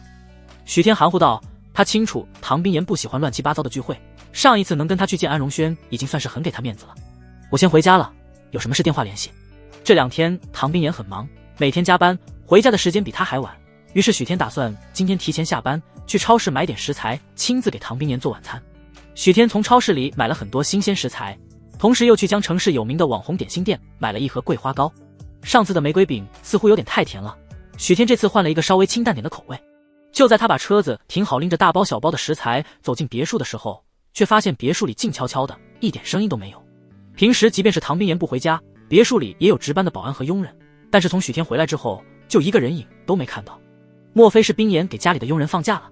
许天先把食材放进厨房，想了想，又把那盒桂花糕挑了出来。他拿出手机，打算问问唐冰岩不知道什么情况。然而他拨通了唐冰岩的电话之后，却听到了冰冷的电子音。您好，您拨打的用户暂时无法接听，请稍后再拨。是我的手机没信号了，还是冰岩那边的信号不好？许天皱了皱眉，想要到客厅里再打一次电话，但就在他从厨房出来，正准备去客厅的时候，却突然在空气中隐约地闻到了一股血腥味。因为上一世的经历让许天的警觉性非常高，直觉告诉他，这种浓重的血腥味是人在大量失血之后才会产生。许天的心猛地一沉，不会是别墅里进了劫匪吧？他屏住呼吸，把脚步声放得很轻，努力寻找着血腥气的来源。最后他发现这股血腥气是从地下室传来的。许天一直知道家中别墅里有个地下室，但是上一世唐冰岩明令禁止不准他下去。那时候他和唐冰岩是同水火，自然不会好奇那个神秘的地下室有什么秘密。然而现在他站在地下室楼梯的入口，面对着迎面而来的血腥气和森森凉风，心脏不受控制的越跳越快，仿佛即将冲破喉咙。不会真的出事了吧？许天脑中冒出的第一个念头是唐冰岩在地下室放了大量的现金珠宝，而别墅里的佣人们在劫匪的威逼利诱下把劫匪领到了地下室。如果唐冰岩回来了，也可能在劫匪得到钱财之后，自然是想着杀人灭口，因此才会飘上来如此浓重的血腥气。许天看了黑洞洞的入口一眼，深吸了一口气，转身回到厨房，抓起一把菜刀，又悄无声息地走了回来。他不确定下面是什么情况，也不敢贸然报警。对唐冰岩的担心让他一时忘了危险，蹑手蹑脚地走下了楼梯。越往下面走，许天闻到的血腥味便越重，直到后来，那种浓烈的令人作呕的血腥气让许天只能死死地捂住口鼻，否则他真怕自己一不留神直接吐出来。当他走下楼梯之后，听到走廊尽头的地下室里传来阵阵声响，是皮鞭抽打的声音。莫非那些劫匪还没走？许天提高了警惕，悄悄地靠了过去。然而当他靠近地下室紧闭着的房门时，却透过玻璃窗看到了里面的场景。许天倒吸了一口冷气，即便他有心理准备，但看到房间内的场景还是不由得头皮发麻。突然里面传来一阵尖利的惨叫声。啊，唐冰岩，你不得好死！这声音凄厉的仿佛从地狱爬出来的恶鬼一般，令人胆战心惊。许天脚步一顿，眼中浮现出浓浓的震惊和错愕。透过玻璃窗，他能看到房间里面到处都是鲜血，唐冰岩就一脸漠然地坐在房间里的沙发上，他的身边站着阿卫和许久不见的陈潇潇，而他的面前则跪着一个血肉模糊不成人形的身影。许天只能从他的惨叫中分辨出她是个女人。除此之外，这个女人满身满脸都是血，她浑身抽搐着，明显正在承受着巨大的煎熬。许天甚至在女人挣扎的时候看到了她手臂上露出的森森白骨，同时她身边的地上散落着一块又一块皮肉。这样的视觉冲击让许天觉得四肢冰冷，尽管他的承受能力已经很强了，但看到这样惨烈的画面还是有些头皮发麻。继续。下一秒，唐冰岩冷漠的声音响起，此时在他面前的仿佛是一个没有任何生命的物件一般，可以由他随意处置。唐冰岩下令之后，陈潇潇就抬手挥动鞭子，狠狠地抽在了女人的身上。啊！女人又是一阵惨叫，在地上滚动挣扎，同时口中也没有停止咒骂。唐冰岩，那些东西本就该有我一份，那是我应得的。我是你姐姐啊，你对我下手会遭报应的。姐姐。许天看着那血肉模糊的女人，瞳孔骤然紧缩，看来这个女人应该是唐家人了。不过唐家年轻一辈成员众多，何况还有旁系分支，他也不知道这个女人是谁。不过从她的嗓音来看，肯定不是唐心就对了。唐冰岩，如果让爷爷知道你残害手足，你一定会被赶出家门的。我要去告诉爷爷你的罪行，爷爷这么疼我，绝对不会允许你这么对我。女人吃力地挣扎着，身体缓缓地后退，试图爬到门口，但是她伤势过重，失血太多，这种试图逃跑的行为在唐冰岩等人眼中不过是垂死挣扎。唐冰岩就冷静地坐在那里，一脸淡漠地看着又叫又闹的女人。而这时候，那个拼尽了最后一口气爬到门口的女人已经高高地抬起手臂，握住了门把手。然而就在这个时候，陈潇潇突然一个闪身来到年轻女人面前，伸手掐住了女人的脖子，轻松把她提了起来。女人被扼住脖子，呼吸困难，只能发出像破风箱一般的嘶哑吼声。她不住地挣扎着，四肢乱动，却完全无法挣脱。这突如其来的变故让许天下意识地后退2步，而听觉敏锐的陈潇潇也立刻意识到门外有动静。谁在外面？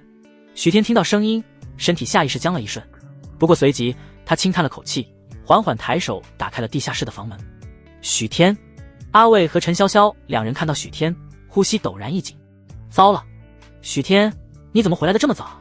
阿卫的眼中不受控制地闪过了一抹惊恐。现在刚到下班时间，正常来讲，许天应该还在回家的路上，至少1个小时之后才能回来。真该死！许天提前回家，为什么别墅门口的门卫没有通知他？相比于阿卫的惊恐，陈潇潇看向许天的眼神中还多了几分鄙视和恨意。他之前因为许天的原因被唐冰岩责罚，不过他却一点都不怪唐冰岩，只觉得他家大小姐被许天这个渣男迷惑了。只要有他在，就绝对不会让唐冰岩再因为这个男人伤害自己。而许天之前在门外还没有过于直观的感受，但此刻直面房间内血腥到了极点的画面，嗅着那扑面而来的粘稠血腥味，生理性的感觉到了一股极度的不适。他虽然一直很清楚唐冰岩能够年纪轻轻就坐上唐家掌舵人的位置，手段肯定不简单，但是即便他早有准备，在看到这种血腥惨烈的画面的时候，心中还是有些震惊。不过经历了上一世的各种恩怨，他已经看清了在这个尔虞我诈的社会，他明白仁慈和善良反而会成为致命的弱点。很快许天就调整好了面部表情，接着他拎着手中的点心盒走进地下室，尽量让自己保持若无其事的样子。唐冰岩自从看到许天之后，脸色就变得异常难看，眼中甚至带着一丝要毁灭一切的决绝。他原本是想要放许天走的，但许天却给了他希望。如果现在许天因为看到了这些要把这一切收回，他真的无法控制自己会做出什么疯狂的举动。然而就在唐冰岩已经做好了准备迎接许天的厌恶甚至被骂恶心时，就见许天竟是在他面前晃了晃手中的点心盒，轻声问道：老婆，你要吃桂花糕吗？你要吃桂花糕吗？这一瞬，饶是平日刚刚冷静到近乎冷血的唐冰岩都是怔了一瞬。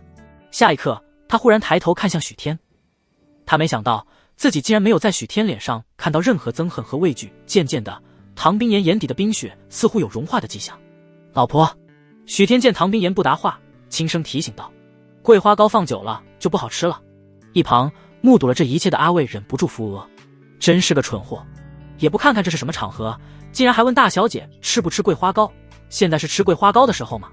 然而就在他心中暗骂许天脑子有问题时，却是眼睁睁地看到唐冰岩小手有些僵硬地接过了许天递过来的点心盒子。他默默地打开盒子，拿出一块桂花糕送进嘴里咬了一口。阿卫，行吧。许天脑子没问题，是他自己脑子有问题。唐冰岩咬了一小口桂花糕，然后看着许天淡声问道：你就没有什么要问我吗？当然有。许天理所当然道。唐冰岩闻言唇角露出了一抹苦笑，果然该来的还是会来的。然而下一刻却听许天用征求的语气开口问他：我刚才在超市里买了排骨，你是喜欢吃红烧还是清蒸？啪嗒，唐冰岩手中的半块桂花糕掉在了点心盒里，而不远处的阿卫和陈潇潇也是一副见了鬼的模样。你就只是想问我这个？唐冰岩很认真地盯着许天的眼睛，试图想从中读到许天此时的想法，但许天的眼神非常平静，毫无波澜。当然了，不然还有什么？许天一副理所当然的语气。如果老婆你不喜欢吃排骨，我还买了鲤鱼给你炖汤，你就不问问我为什么要这么做？唐冰岩直直地看着他开口。为什么？许天似乎有些不解。下一刻他回头看了一眼被陈潇潇提在手中的女人，而后恍然大悟一般。你是问他吗？他肯定是做错了什么得罪了老婆大人，你才会处罚他的呀。陈潇潇，阿卫，这绝对不是他们之前认识的那个许渣男。唐冰岩也没想到许天会这么说，一时之间竟是不知道该如何接话。老婆，你放心吧，不管你做什么我都永远支持你。那些惹你生气的人你想处理掉也不是不行，不要给自己惹麻烦就好。现在毕竟是法治社会，你实在搞不定的话就交给我，老公想办法帮你搞定。陈潇潇倒吸了一口凉气，先不管这肉麻到让人起鸡皮疙瘩的话许天是怎么说出口的，就凭许天这个软饭男也敢大言不惭地说要替他家大小姐讨回公道。他凭什么？如果没有大小姐，许天这个渣男早就在许家的算计下死了千百回了，真是不自量力。此时的阿卫和陈潇潇两人心中只有一个念头，他们家大小姐是不可能吃这一套的。然而就在他们两人心中对许天充满鄙视的时候，就见唐冰岩原本那冷若冰霜的精致脸庞瞬间浮现出一抹清浅的笑意，随即他点了点头，小脸上竟是露出了一抹暖阳初开般的笑意。好，阿卫和陈潇潇两人下意识地对视了一眼，都从彼此的眼神中看到了惊恐。难不成他们家大小姐也被人附身了吗？叮铃铃，没等两人回神，一阵急促的手机铃声突然响了起来。阿卫看了一眼来电显示，眼中浮现出了明显的惊慌。大小姐，是老爷子的电话。唐冰岩面无表情道：你接吧。阿卫只能硬着头皮接通了电话，并且按下了免提键。老爷，您怎么在晚饭的时间给大小姐打电话？是有什么要紧的事吗？让冰岩接电话。手机另一端的唐老爷子声音严厉，仿佛是强忍怒意。阿卫有些忐忑地看向唐冰岩，唐冰岩冲他点了点头。阿卫连忙快走几步，把手机递给了唐冰岩。喂，爷爷。冰岩，刚才为什么不是你接电话？你现在在干什么？唐老爷子的语气带着明显的质问，很显然是已经听到什么风声才特意打电话过来的。阿卫和陈潇潇脸色凝重，他们都清楚唐家老爷子最忌讳的就是家人不和，如果被唐老爷子知道了刚才发生的事，肯定会大发雷霆，说不定还会上家法。我在家里。唐冰岩淡声答道。你在江城的家里。唐老爷子的语气依旧严厉。那我问你，你是不是让人把三丫头？是爷爷的电话吗？没等唐老爷子一句话说完，旁边的许天抢先问道：让我和爷爷讲两句吧。你是谁？唐老爷子听到了许天的声音之后，语气更冷了几分。爷爷您好，我是许天。许天语气恭恭敬敬地回答道：原本和冰岩结婚之后，我应该主动去地督见您的，但是最近我工作有点忙，所以一直没能去拜访，还望爷爷见谅。不过爷爷您放心，冰岩在江城这边一切正常，过段时间我们两个一起回去看您。你是许天？唐老爷子有些意外，早在唐冰岩不顾家里反对结婚的时候，他就调查过许天这个人，只是许天不是不喜欢他孙女吗？而且还一直想要离婚，莫非是被他孙女打动了，回心转意，想要和他孙女安稳过日子？是我，爷爷。许天像是根本没意识到唐老爷子生气一样。这两天我和冰岩都挺忙的，今天好不容易早下班，我炖了排骨给冰岩，不过他好像没什么胃口。虽然这么问挺失礼的，但是爷爷，您能告诉我冰岩平时都喜欢吃什么吗？阿卫和陈潇潇两人目瞪口呆地听着许天和电话另一端的唐老爷子闲话家常。这个许天是真没眼力劲儿吧？他难道听不出来唐老爷子正在生气？不过被许天这一搅和，唐老爷子也心疼孙女，听到唐冰岩最近没胃口，一时间竟是连自己打电话的目的都忘了。冰岩啊，他从小就挑食，让他按时吃饭，我可没少费脑筋。这样吧，我让管家整理出一份食谱给阿卫发过去，你可以参考一下。好的，谢谢爷爷。许天又像是突然想到了什么似的，再次开口：爷爷，你是不是要跟冰岩说话？那我就不打扰你们了，我这就把手机给他。不用了。唐老爷子叹了口气：你和冰岩好好吃饭吧。说罢，唐老爷子就主动挂了电话。与此同时，帝都，老爷子，你不问大小姐了吗？唐老爷子身边的管家有些诧异地问道。不用问了。唐老爷子摘下眼镜，揉了揉眉心。我调查过许天那小子，就一个普通的男孩子，他原本是不想跟冰岩结婚的，冰岩为了追他，花了不少心思。有那小子在冰岩身边，冰岩是肯定不会做那些事，更不敢让他见血。可是许天的身份还是太低了，他配不上大小姐。管家给唐老爷子添了杯茶水。大小姐为了这桩婚事可没少受委屈，我年纪大了也管不了那么多，只要冰岩喜欢，我也就随他了。咱们唐家的孩子也不需要联姻来牺牲自己。那些大家族的孩子小小年纪就一身势快，也未必就配得上冰岩。唐老爷子倒是看得比较通透。这倒也是，我是没想到那小子能亲自为大小姐下厨做饭，这就比那些公子哥强多了。江城别墅，许天把手机递给了唐冰岩。老婆，我应该没说错话，惹爷爷不高兴吧？唐冰岩盯着许天递过来的手机，微怔片刻才摇了摇头。许天这两天的变化太大了，让他总以为自己还在梦中，一个无论如何都不愿意醒过来的美梦。大小姐，老爷子他还会不会再打过来了？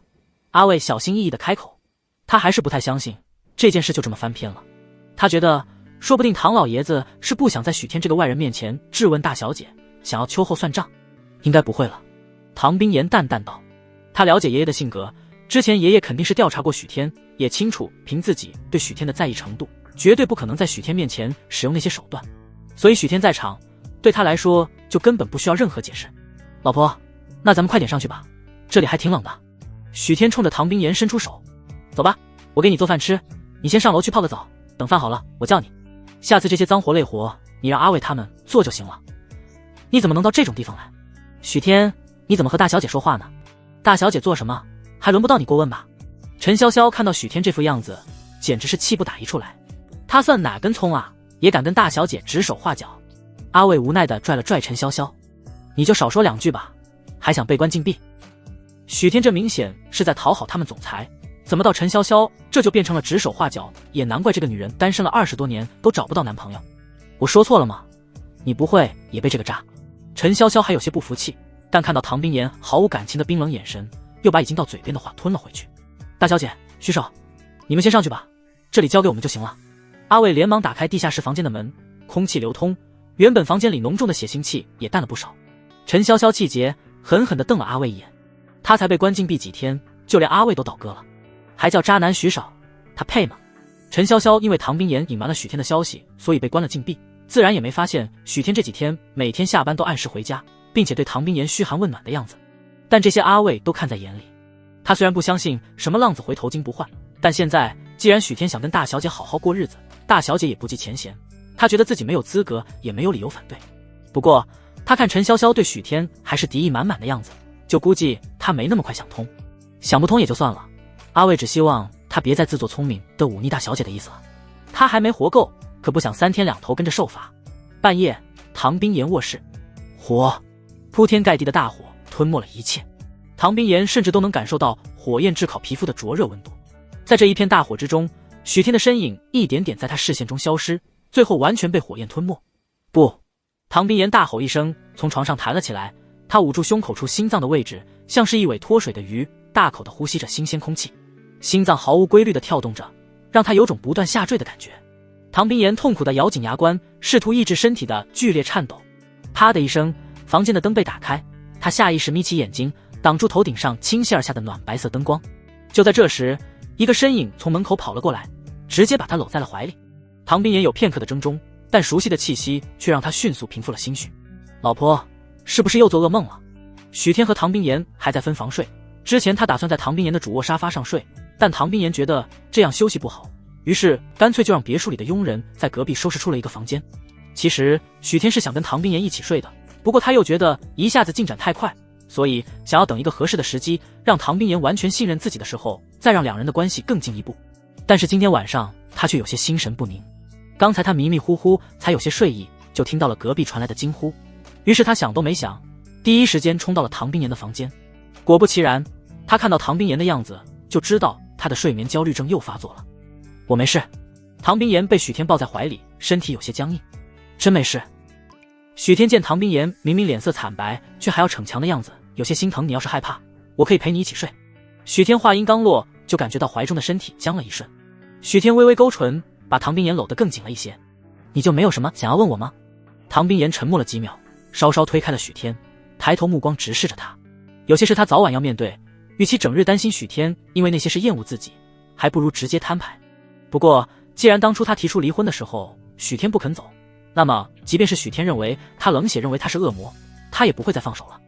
你希望我问什么？许天有些无奈，原来他家老婆还是在一傍晚发生的事，甚至担心到连睡觉都会做噩梦。难道他就这么不值得信任吗？好吧，回忆一下自己上辈子的种种劣迹，他忽然觉得如果自己是唐冰岩，恐怕非但不会信任自己，还会把自己大卸八块。这么一想，他家亲老婆对自己绝对是真爱啊。你不会觉得我可怕吗？唐冰岩顿了顿，尽量用平静的语气问道。那是因为他该死。许天再一次抱住了面前的人，这一次他抱得非常紧，仿佛要把唐冰岩嵌入自己的身体中一般。冰岩，你并不可怕，你做那些事是因为对方触及到了你的底线。尽管许天上辈子对唐冰岩有诸多误会，但他也清楚唐冰岩一路走来的压力有多大。他身边充斥着随时想要害死他上位的人，其中也包括那些所谓的亲人。可如果我就是残害无辜的人呢？那我也陪着你。许天低头轻轻地吻了一下唐冰岩的额头，因为我知道你永远不会伤害我。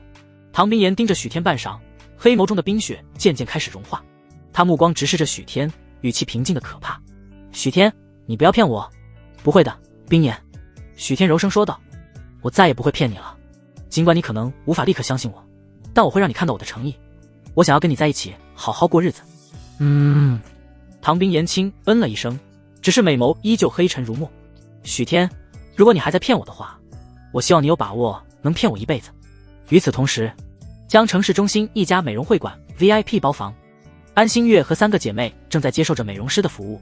放着心月姐，你这么聪明漂亮的女人不追，偏偏跑去找一个毫不起眼的容颜，我看云硕的眼睛真是瞎了。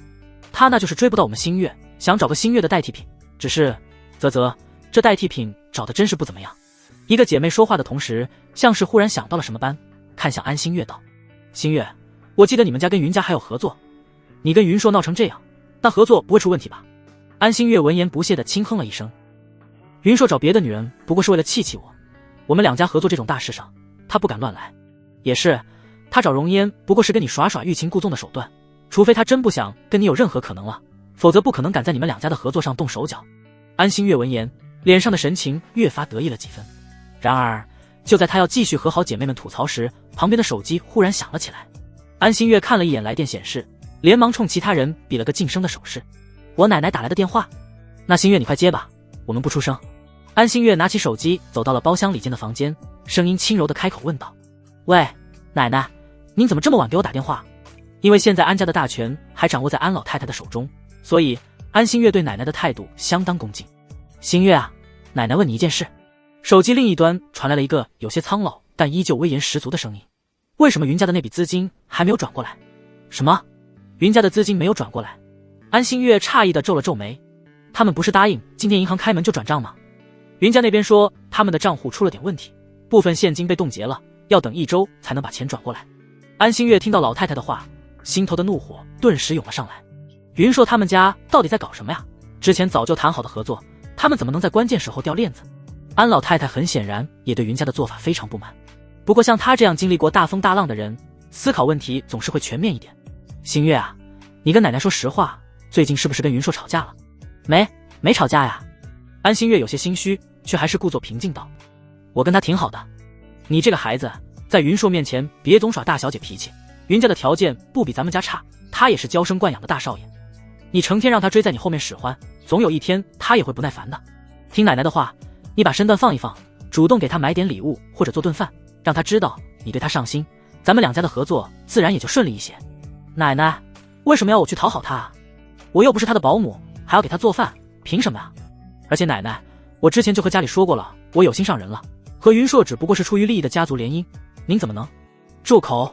安老太太语气一变，严肃地冲着安心月呵斥道：心月，别的我可以任由你胡来，但是婚姻大事可不是儿戏，既然咱们家已经和云家联姻，我不管你喜欢谁，但表面上你都要尽到云家儿媳妇的责任，绝对不能让人挑出任何错处。你要知道，现在是咱们家公司的上升期，只要拿到云家的那笔投资，将来咱们公司发展壮大，你想和谁在一起，我都不会管你。但如果因为你的任性搞砸了2家的合作，我饶不了你。尽管安家的人都知道安心月不喜欢云硕，但是为了家族的利益，他们还是安排安心月和云硕订了婚。当然，安家也只是答应暂时订婚，等到安家借着云家的势力发展起来之后，就可以取消婚约。现在他们还没拿到云家的那笔投资，无论是安老太太还是安心月的父母，都不允许安心月在这种紧要的关头影响2家关系。我不管你用什么方法，这2天一定要去轰轰云硕，让他们家争取尽快把那笔资金转到公司账上，听到了没有？我知道了。安心月不甘不愿地回答道：我明天会到公司给他送饭的。第2天中午，许天和云硕2个人在公司食堂吃午餐。你昨天约会怎么样？许天边吃边问道。云硕犹豫了一下，还是如实道：许天，我和容颜摊牌了。摊牌？摊什么牌？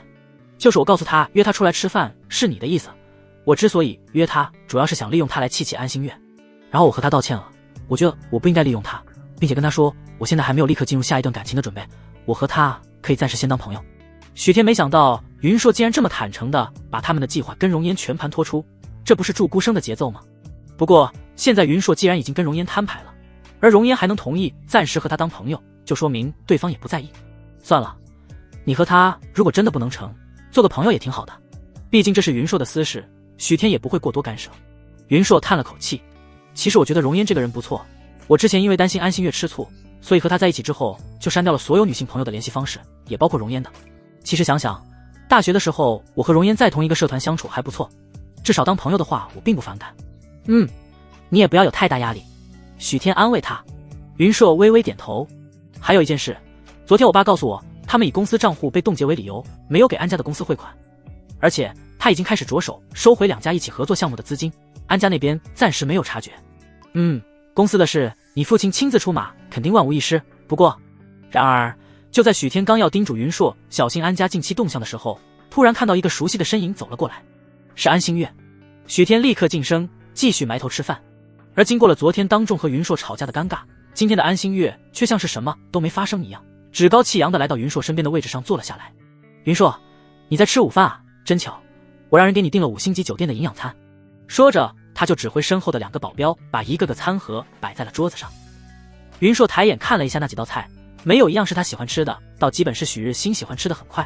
他的视线落在了其中一份海鲜粥上，其他东西他不喜欢吃就算了。安心月难道不知道他海鲜过敏吗？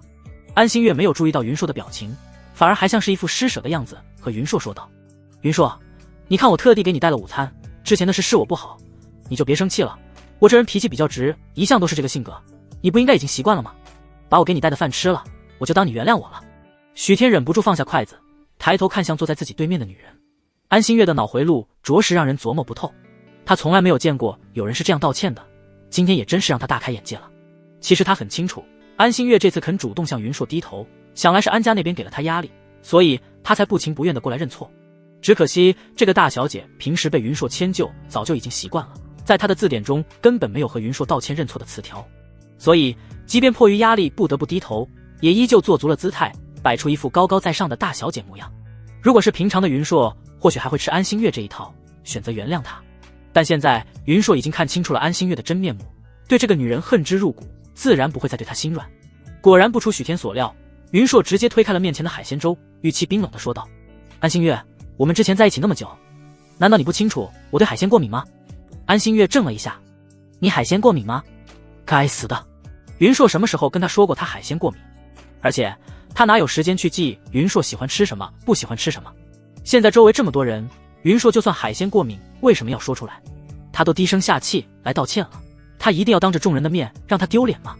安心月缓缓攥紧了拳头，已经忍不住想要对云硕破口大骂了。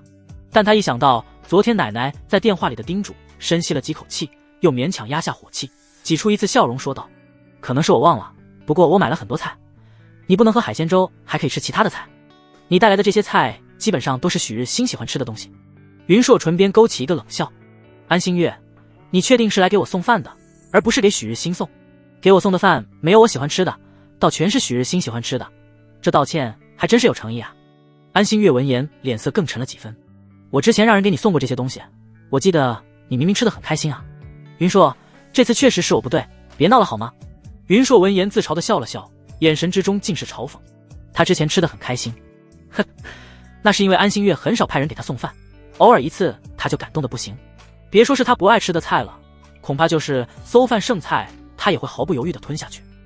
仔细想想，之前安心月每次给他送饭都有许日新在场，而且每次都是让人一口气送来几十盒饭菜，因为他一个人吃不了，安心月会把那些菜分给其他人，其中自然也包括许日新的那一份。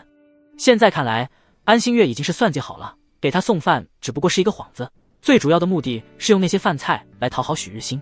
原来早在他毫不知情的时候，这2个人就已经背着他勾勾搭搭了。他之前还把许日新当成朋友，倒真是他犯蠢了。行了，你一个大男人矫情什么？我给你送了这么多吃的，怎么也不能浪费啊。安心月说着，拿过了一盒酱排骨放在了云硕面前。快点吃吧，这些菜凉了可就不好吃了。在一旁围观了全过程的许天，这个女人是脑子有问题吗？放不下身段讨好云硕就算了，大费周章的送了这么多云硕不爱吃的东西，被拆穿后非但不觉得羞愧，反而还理所应当的强迫云硕必须把他送的东西吃完。云硕之前竟然连这样的女人都能忍受，看来爱情还真是会让人盲目。但很显然，安心月这一次打错了算盘，再盲目的人也有清醒的一天。我说过了，我不喜欢吃这些菜，我不是垃圾桶，拿走吧。安心月从没想过云硕敢这么不给自己面子，愤怒之下，尖锐的指甲几乎陷入了肉里。云硕，你别太过分，你现在觉得我过分？那你背着我和许日新卿卿我我的时候，有没有想过自己有多过分？安心月气得红了眼眶，他之前和云硕吵架的时候，之所以会占上风，那是因为云硕事事让着他，不肯让他受一点委屈。现在怎么会变成这样？就在安心月被气得准备破口大骂的时候，一个穿着米黄色职业装的窈窕身影来到了他的面前。安心月看着走过来的女人，脸色阴沉的可怕。容烟，你这个贱人怎么这么阴魂不散？容烟像是没有看到安心月一样，径直来到云硕的身边，同时把手中的一个精致的食盒放在桌子上。云硕，你在吃午饭吗？正巧我亲手做了几道菜，给你加餐。他边说边把食盒打开，从里面拿出一道道精致的菜肴，四荤四素，还有冷盘点心以及切得极其规整的餐后水果。容烟，这些都是你亲手做的？云硕惊讶地看着站在自己面前笑容满面的女人，他以为像容烟这样事业型的女强人是不屑于亲自下厨房的。是。容烟不好意思地笑了笑，不过我的手艺一般，你别嫌弃。你这么辛苦给我做饭，我怎么会嫌弃？云硕笑着看向餐桌，发现容烟端出来的菜都是自己喜欢吃的，就连水果和点心也完全符合他的口味。很快，他的目光落在了其中的桂花藕粉芋圆上。他平时不太喜欢吃甜食，但却喜欢桂花藕粉芋圆，因为这是他小时候外婆经常做给他吃的零食。只要他不开心了，外婆就会端上一碗桂花藕粉芋圆。如果是桂花盛开的季节，外婆甚至还会用新鲜的桂花做点缀。快尝尝看吧，要是不好吃也不用勉强。云硕听到容烟轻柔的声音，这才从桂花藕粉芋圆上移开目光，随后他的目光又落在了其他菜上。你怎么知道我爱吃炭烧小羊排？云硕有些惊奇。还有这道麻婆豆腐也是我喜欢的。哇，容经理竟然连云总的口味都知道。食堂周围默默吃瓜员工们闻言一脸磕到了的表情，有些人还自称云总的未婚妻呢，却连云总海鲜过敏都不知道。哎呀，道歉的把人当垃圾桶，单纯送东西的送到了人家心坎。但凡云总脑子正常点，也知道该怎么选。哈哈，要是我可没有脸继续待在这里。你们给我等着！安心月听到周围的声音，脸色黑如锅底，凌厉的视线恶狠狠地剜了容烟一眼，愤怒离去。有谁想加菜吗？云硕叫来了坐在不远处吃饭的秘书。这些安心月带来的东西给大家分了吧。虽然这些菜不符合他的口味，但毕竟是5星级大厨的手艺，浪费粮食可耻。谢谢云总，那我们就不客气了。吃瓜群众们不仅免费看了一场好戏，现在还有美食，一个个笑得合不拢嘴。这一刻，不少人都觉得传闻有误，云硕也并不像公司里谣传的那样刻板不通情理。那这些呢？秘书把安心月送来的菜分给附近员工之后，看着容烟带过来的盘盘碗碗问道：这些我都能吃完？云硕护食一般警惕地盯着秘书，生怕面前的菜要被拿走一样。可是秘书困惑地看着桌面，这些菜恐怕就是4个人也吃不完吧。吃不完就给我打包回去当夜宵。云硕在容烟期待的目光下舀了一勺麻婆豆腐，然后立刻竖起了大拇指。容烟，以前我怎么不知道你还有大厨的手艺呢？你要是开店，我肯定每天光顾。真的吗？容烟有些不好意思地低下了头。你喜欢就好。喜欢，这些菜都很符合我的口味。你别站着了，也坐下一起吃吧。云硕招呼着容烟坐下，然后问道：那道桂花藕粉芋圆也是你亲自做的吗？容烟点了点头，和云硕说道：我记得大学时听你和其他同学聊天，提到过外婆经常给你做这个，但是我做的肯定没有店里面的好吃。云硕手中夹菜的动作一顿，难以置信地抬头看向容烟。怎么？容烟被云硕的眼神盯得心虚。我是不是不该自作主张？不是。云硕连忙解释，我只是没想到，我随口的一句话，你会记到现在。如果说之前云硕答应和容烟约会，是因为许天的建议以及自己无法回应的愧疚，但这一瞬间，他是真的被感动了，甚至连他都不记得自己曾经跟同学说过这件事，但容烟却记下来，还特意去学了这道甜点。原来，这就是被爱着的感觉。原来，爱情不只是无休止的道歉妥协，还可以这么浪漫。许天一直在旁边充当专业的背景板，默默低头吃着自己盘子里的套餐。被无形中塞了不知多少狗粮的他，这一刻忽然有些想自家老婆了。下午快下班的时候，许日新把许天叫到了办公室。找我什么事？进入许日新办公室后，许天直接开门见山道。许日新面上维持着平日一成不变的笑意。小天，我怎么说也是你大哥，没什么正事就不能叫你过来了吗？没什么正事，那我们也没什么好说的，我还要回家陪老婆，就不耽误大哥时间了。小天，你最近是不是对大哥有什么误会？关于安心月那件事，我可以解释的，我根本就不喜欢他，也一直拒绝他。不过他毕竟是云硕的未婚妻，我担心告诉云硕会让他觉得没面子，所以才一直瞒着，却没想到云硕他还是误会了。误会？如果是重生之前的许天，或许还真以为这是个误会，以为是云硕不给许日新解释的机会。但是现在的许天，早就不是那个被许日新骗得团团转的蠢货了。叮铃铃，没等许日新再说什么，放在办公桌上的手机突然响了起来。许天余光看到了来电显示是一个女人的名字，他对这个名字有些印象，似乎也是许日新的追求者。小天，你先坐，我去接个电话。许日新脸色微变，急匆匆地拿着手机走进了办公室的阳台。他很会享受，选办公室的时候特意给自己留了一间带小露台的房间，露台上摆着2把躺椅和一个小茶几。平时没事的时候，许日新会在露台上喝下午茶。不过很显然，这个露台的隔音不太好，即便许日新背着许天躲到外面去打电话，还是有断断续续的声音传了出来。不好意思，这周公司比较忙，我可能抽不出时间陪你了。这样吧，下周我一定找时间陪你逛街好不好？许日新的语气温柔，和对待安心月时那副不冷不热的反应不同。大概这应该是条还没有上钩的鱼。许日新这个人自私自利又极为势利，而且目标非常明确，对待刚认识或者还没哄到手的女人，他还能装出一副稳如体贴的好先生模样，但对待像安心月这样已经死心塌地的女人，就没有那么多耐心了。许天没有兴趣再听许日新肉麻的情话，把注意力转移到了他的办公桌上。许日新的电脑屏幕没关，许天看到屏幕右下角有微信信息提示，他又探头看了一眼许日新的方向，发现对方专注打电话哄人，根本没有注意到他这边，于是把鼠标移动到了微信界面。最上面的一个对话又是个熟悉的名字，言情雪。许天看到这2个人的对话之后，瞳孔巨震。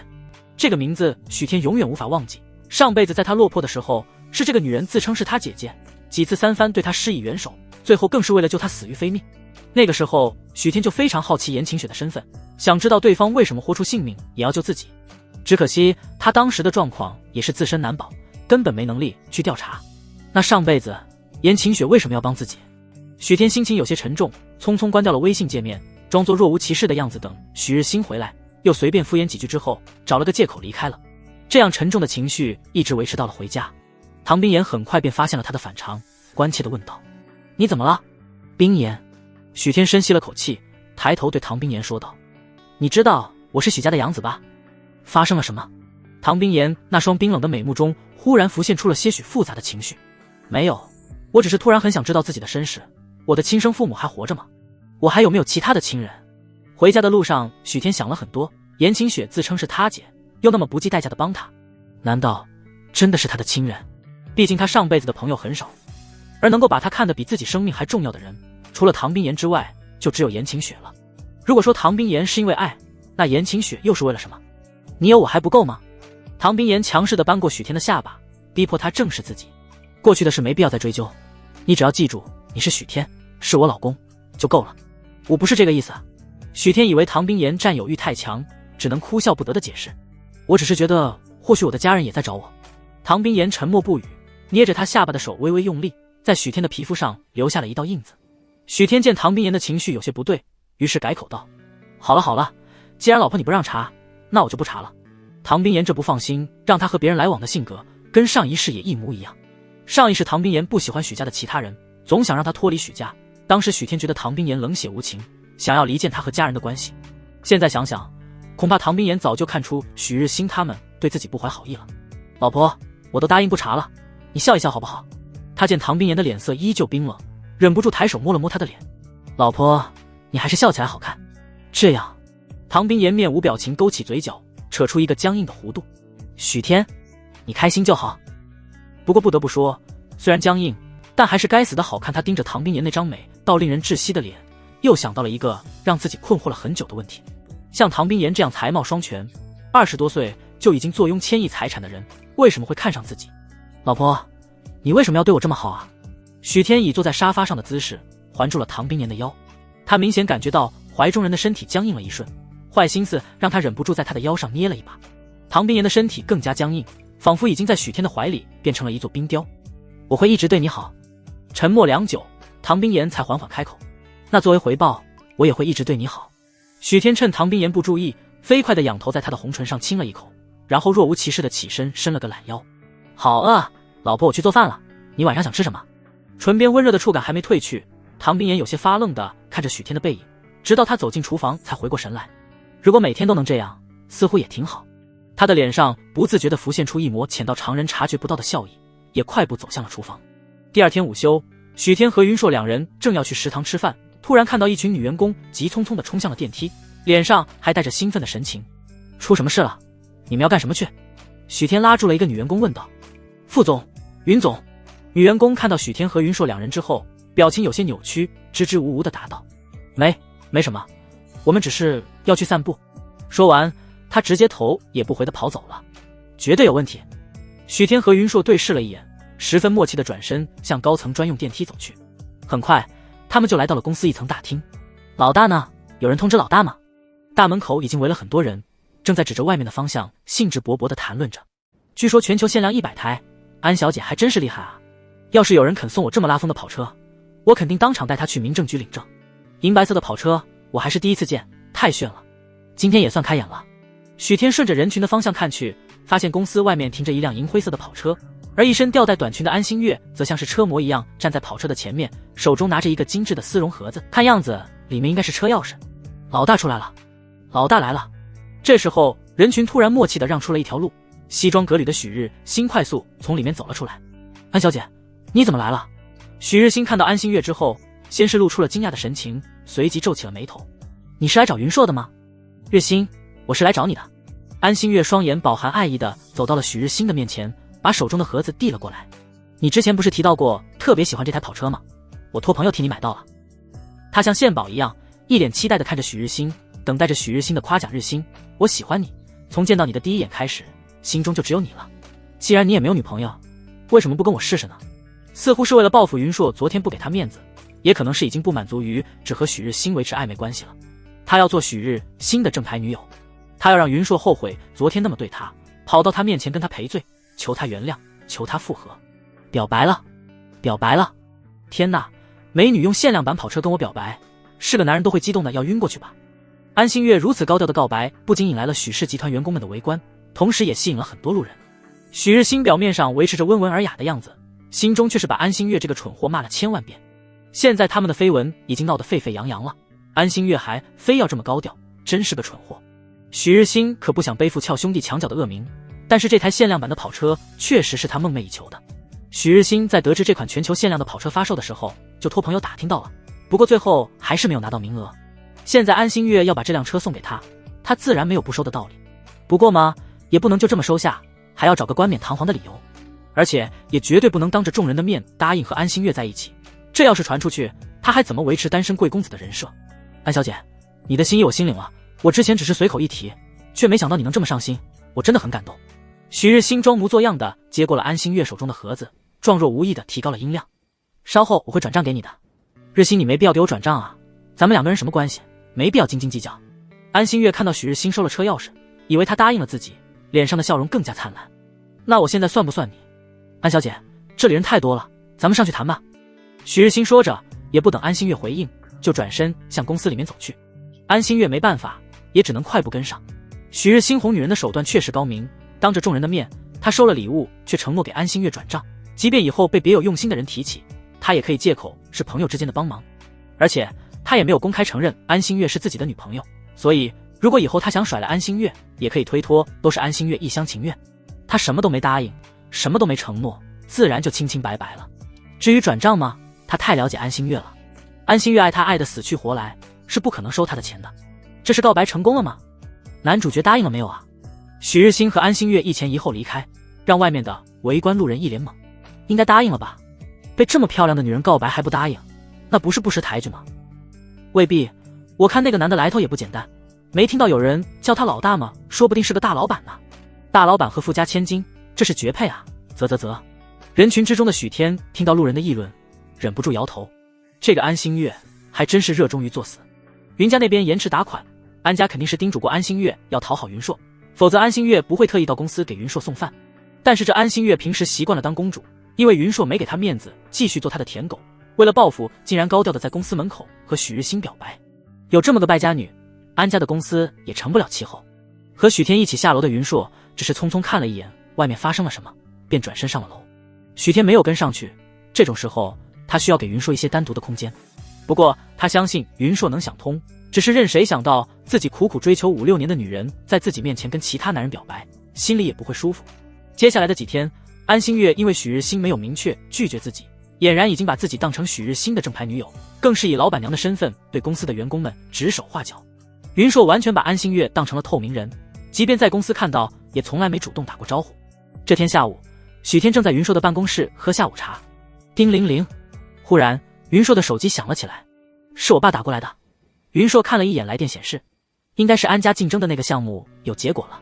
许天闻言放下了杯子，云硕也没打算背着许天，直接摁了免提。喂，阿硕，那个项目被咱们家拿下了。电话另一端的云硕父亲语气有些激动。你朋友那个提议很不错，让我们在竞标公司中找了一个没有优势的小公司合作，很轻松就打败了安家。因为这个项目招标的时候，云家打算和安家合作，所以并没有报名。等到云硕父亲知道安心月的所作所为之后，再想报名竞争已经来不及了。于是许天便给云硕父亲出主意，让他在其他竞标公司之中挑选一个没什么背景的小公司合作。这么一来，本来就没希望竞标成功的小公司拿到了云氏给的好处，云氏也能更轻易的竞标成功。还有阿硕，我已经正式宣布取消你和安心月的婚约了，这次还是要感谢你的朋友，如果没有他的提醒，到现在我和你妈还被蒙在鼓里呢。云硕父亲经过许天的提醒，已经在取消婚约之前就把在安家那边的投资都撤了出来，即便现在两家闹翻，损失也不大。就在许天和云硕父亲打电话的时候，楼上许日新的办公室里，安心月正坐在许日新的腿上玩手游，全然不知道自己即将面对什么。晚上想吃什么？我先打电话定位置。因为安心月送了他梦寐以求的跑车，所以许日新这段时间对待他的态度体贴入微。哪怕安心月每天缠着他也没有表现出多少不耐烦。好啊，我想吃日料。安心月抬头在许日新的脸上亲了一口。亲爱的，你对我真好。心月，今天应该是你家参与的那个项目开标的日子吧？你家那边有跟你联系吗？许日新状若无意地问道。没有，不过不用担心。安心月自信满满，其他的竞争对手都不足为惧，只要资金到位，这项目肯定是我家的。还好，我还担心因为我的原因会让你们家和云家产生嫌隙，万一云硕他怂恿父母撤资。他不敢。安心月依然胸有成竹，云家跟我们家有很多利益牵扯，牵一发而动全身，云家不可能因为云硕说几句坏话就跟我们家产生嫌隙的。而且云家这些年能发展成江城排名前50的企业，背后都是我们安家的功劳，如果没有我们安家，他们哪里会有今天的成就？许日新点了点头。也对，你们安家的资产虽然没有云家多，但是你们有人脉，现在的社会如果没有人脉，根本就是寸步难行。云硕仰仗着你们家才能衣食无忧，但他却不知道好好珍惜，三天两头找茬跟你吵架，就连我这个兄弟都有些看不下去了。不得不说，许日新颠倒是非的能力也是影帝级别的。明明就是安心月做天做地，云硕有任何不符合他的心意就非打即骂，但在许日新的口中倒变成了云硕找茬。还是日新哥哥对我好，我其实和他一点感情都没有。安心月对于许日新的维护很是受用。这一次我们家拿到了项目，等手续齐全之后，我就去跟我奶奶说一下，让你也入股参与进来。许日新微微勾起了唇角，露出了个得意的笑容。新月，你对我太好了，能认识像你这么善解人意的女人，是我许日新这辈子的荣幸。然而就在两个人打情骂俏卿卿我我的时候，安心月的手机忽然响了起来。是我爸的电话，应该是来告诉我好消息的。许日新也是挑了挑眉，面露喜色。安家这项目他也投资了一些，现在安家拿下了这个项目，他也可以分一杯羹。云家简直就是给他人做嫁衣，云硕也只不过是他的手下败将罢了。爸，是不是有好消息？安心月激动地问道。安心月，你现在立刻给我回家。安心月的父亲语气严肃。然而安心月此刻还沉浸在自己的美梦之中，完全没有听出自己父亲的愤怒。好的，我现在就回家。放下手机，安心月又在许日新的脸上亲了一口。我爸让我回家，估计是想要庆祝一下，你就等我的好消息吧。好。许日新面上的笑意更浓了几分。日新，等过段时间我就带你去见我奶奶，我想我奶奶一定会喜欢你的。想要让许日新也参加安氏的项目，必定要过安老太太那关，但安心月很有自信，许日新比云硕强100倍1000倍，奶奶肯定会同意他们在一起。许日新闻言宠溺一笑。好。安心月迫不及待地赶回了安家，一进门就迫不及待地问道：爸妈，打算开庆功会了吗？是在酒店宴会厅订了位子，还是要去奶奶家？他在玄关匆匆换了鞋就往客厅里跑，原本以为会看到满面笑容的父母，然而等待他的却是安父的巴掌。啪的一声，安心月半边脸瞬间火辣辣的疼。爸！安心月被打懵了，捂着脸足足愣了数秒才反应过来，冲着安父叫嚷道：你干什么啊？安母见女儿被打，心疼的走过来搂住了安心月，和安父抱怨道：有什么事不能好好说？她是你亲女儿，你怎么忍心下重手？她要不是我亲生的，我现在就抽死她了。安父余怒未消，瞪着安心月直喘粗气。你自己去问问你的好女儿都干了些什么？你们吃错药了吧？安心月从小娇生惯养，还从来没有受到过这种委屈，说话自然也没有轻重。现在你们不应该庆祝竞标成功吗？冲我发什么疯？他放弃了和许日新烛光晚餐的机会，兴冲冲的回家，可不是为了挨巴掌的。星月，你可少说2句吧。安母听到竞标的事，脸色也有些难看。都怪云家，原本说要跟咱们合作，一起把那个项目拿下来，谁知道他们一直以公司账户有问题，不肯转账。今天招标的时候，竟然还和一个没有名气的小公司合作，跟我们抢中标资格。什么？安星月大吃一惊，云家跟我们抢中标资格，结果呢？云家资金充足，实力雄厚。安母叹了口气，最后中标的资格自然是被他们拿到了。云家怎么能出尔反尔？安星月怒火中烧，疯狂吼叫道：他们竟敢抢咱们家的项目，还不给咱们资金，简直是欺人太甚。要是他们只想要这个项目，我们也不是不能理解。安母忧心忡忡，等到你和云硕结婚，云家和咱们家有什么分别？只是什么？安星月只觉得阵阵眩晕，他已经不想再听到任何坏消息了。只是云硕的父亲在竞标结束之后，就当众宣布和我们安家的婚约取消，并且以后都不会再和安氏合作。之前咱们合作的项目也都被他们单方面撤销了投资。妈，你没开玩笑吧？安星月身体晃了晃，差点栽倒。他们云家怎么敢解除婚约？如果没有我们，云家不可能发展这么快。现在云家发达了，就想把咱们一脚踹开，没门。这次云家一定要给咱们一个说法。安母犹豫了片刻，然后试探地问道：星月，你跟妈说实话，云家突然要解除婚约，是不是跟你有关？安星月眸底出现了瞬间的心虚，不过下一刻他想到云硕舔了自己那么多年，当即摇头，怎么可能跟我有关？然而安父听到安星月的话，怒火蹭的一下就上来了。如果不是你做了什么惹云硕生气，云家又怎么会突然取消婚约？没用的东西，你知不知道为了这次的竞标，安氏付出了多少代价？不仅为了流动资金充足停了一个生产线，还向银行贷了款投入前期筹备。现在项目被云家抢走了，他们还要跟咱们一刀两断划清界限，这是要让安氏破产啊！你知不知道我去质问云振廷的时候，他跟我说什么？他说想知道为什么解除婚约，就回去问问你养的好女儿。你还敢说这事跟你没关系？我怎么养了你这个蠢货？我有没有提醒过你，在项目没拿到之前是关键时期，你平时哄着点云硕，别耍大小姐脾气。安星月闻言心脏猛地一沉，星月，你跟妈说实话，你最近你和云硕之间到底是怎么了？是不是吵架了？还是你又跟他耍性子，单方面冷战了？要只是吵架，咱们还有挽回的余地，否则这次咱们安氏真的要破产了，咱们可怎么跟你奶奶交代啊？安母对于自家女儿的性格还是很了解的。安父像是忽然想到了什么，冷声质问道：上次奶奶给你打电话，叮嘱你去送点礼物轰轰云硕，你送了吗？安星月意识到了什么，心中已经有些六神无主了。不过在父母的质问之下，他还是努力掩饰着自己的心虚。爸妈，我跟云硕没有问题，我的性格你们还不清楚吗？虽然我在云硕面前偶尔会有点小脾气，但哪个女生谈恋爱不跟对象闹点别扭的？我跟云硕最近没问题，而且我在云硕家人面前也一向都是很懂礼数的，这一点你们还不知道。安星月还真没说错，她虽然在云硕面前态度恶劣，但是在云硕父母面前却一直表现出一副名门淑女的模样，以至于云硕父母都觉得她乖巧懂事，把她当成自己的亲女儿一般对待，时常给她买各种礼物。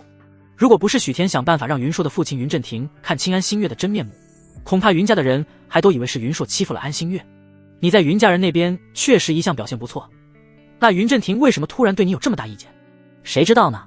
我自认最近没有做什么对不起他们家的事情。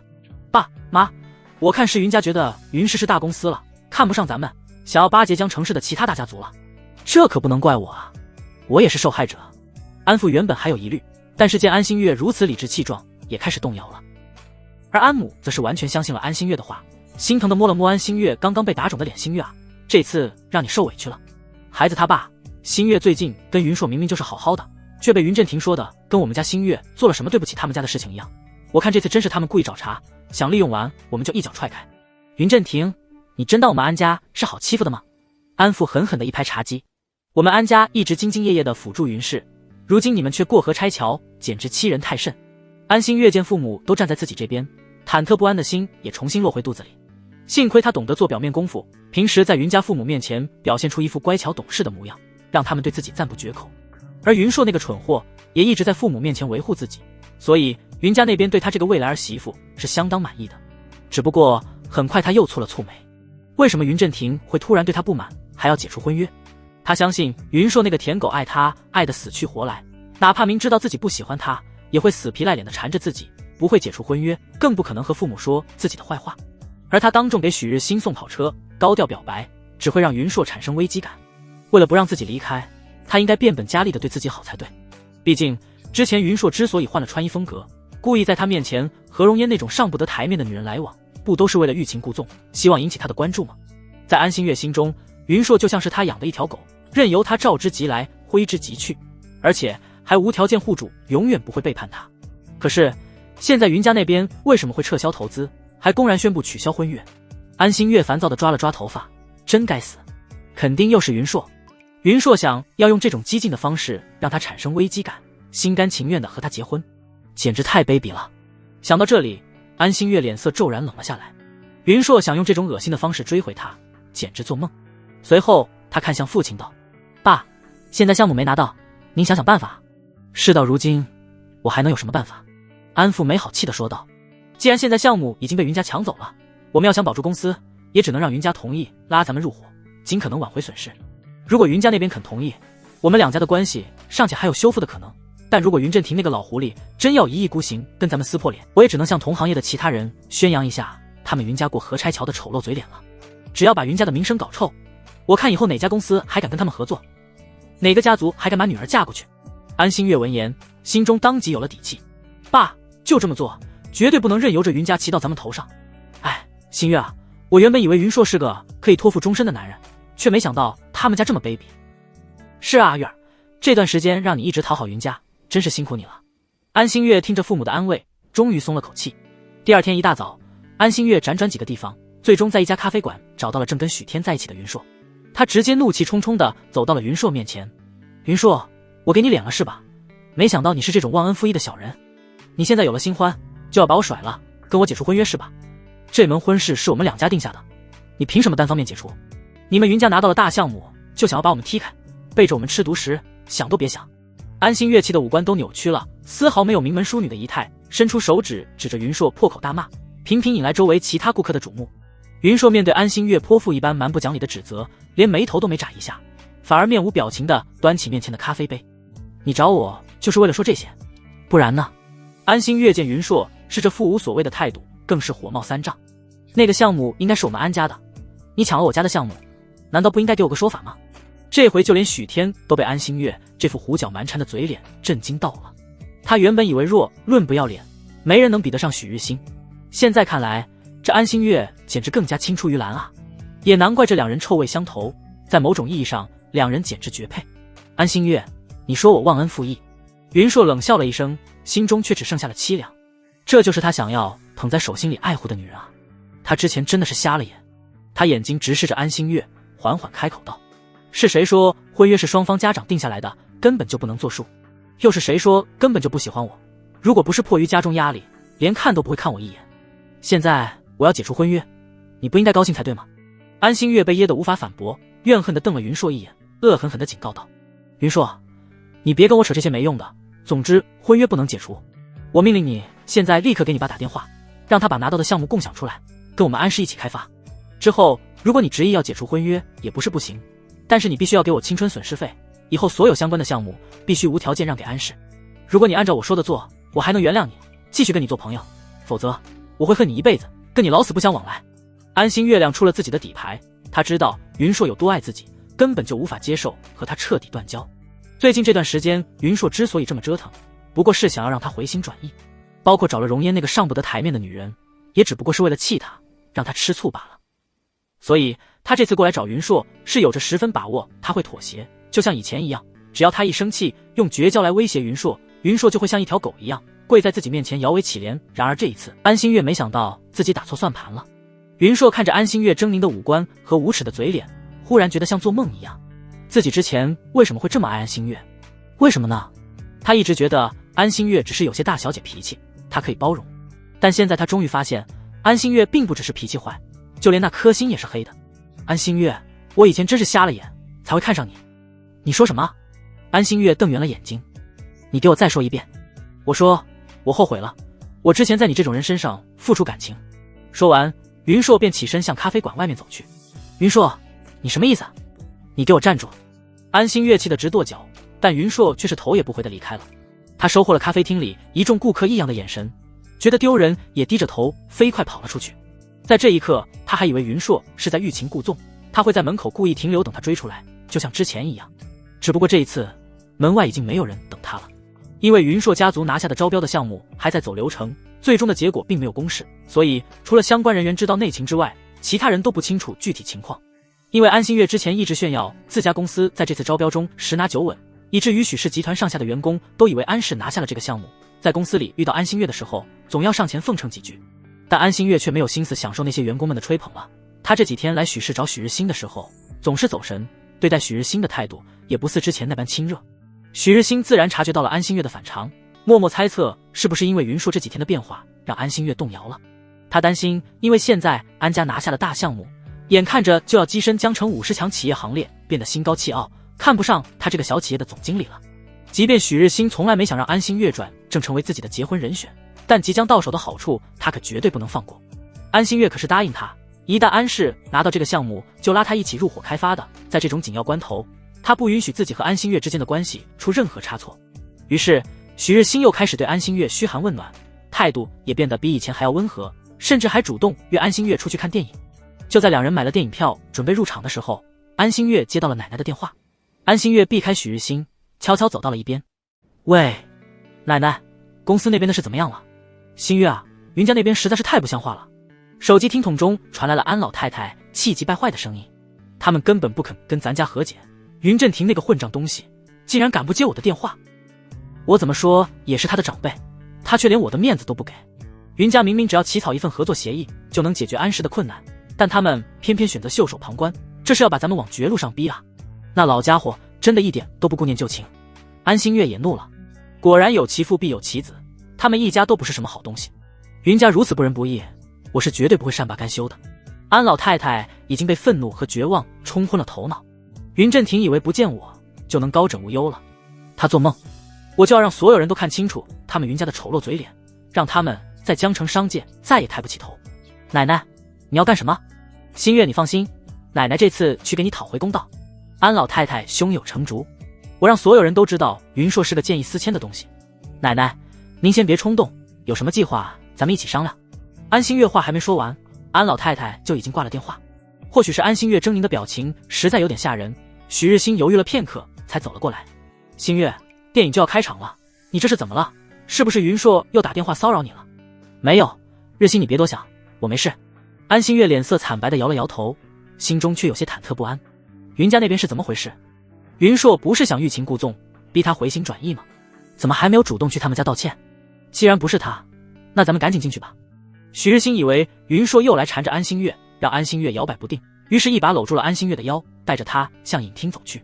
他订的是情侣座，又特意选了一部爱情片，在这种环境和气氛下，安新月还不是完全被他拿捏。那个云硕这2天先是改变了穿衣风格，然后又何容烟卿卿我我的，还以为自己看不出他想干什么吗？只不过无论他多努力，最终还会是自己的手下败将。许氏集团原本是周末，但因为之后年会串休，所以员工们都在加班。午餐时间，因为许天出门去见客户，云硕就一个人去了员工食堂吃饭。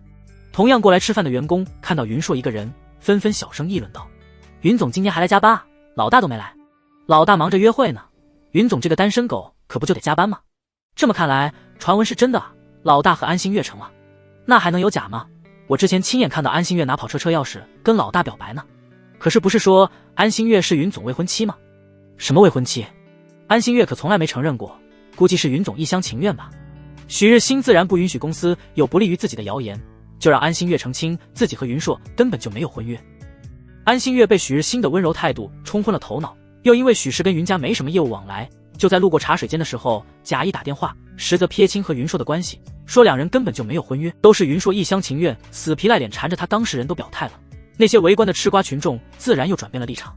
深情男二的人设是好用，但是如果死缠烂打，那就是偏执狂了，没有女人会喜欢。原本因为云硕改变打扮风格而迷恋他的小职员们也迅速低下头，纷纷表示像云总这样死缠烂打的偏执男不能要，说不定将来有家暴的嫌疑。云硕当然对这些舆论一无所知，也不知道安新月当着众人的面倒打一耙的言论。吃完午餐之后，他正准备回办公室，就见一个小助理气喘吁吁地跑了过来。云总，你快下去看看吧。出什么事了？云硕见小助理一脸焦急的样子，就加快了脚步向电梯间走去。有一个老太太在大厅又吵又闹，说要见你。老太太，云硕皱了皱眉，心中对这个老太太的身份有了一些猜想。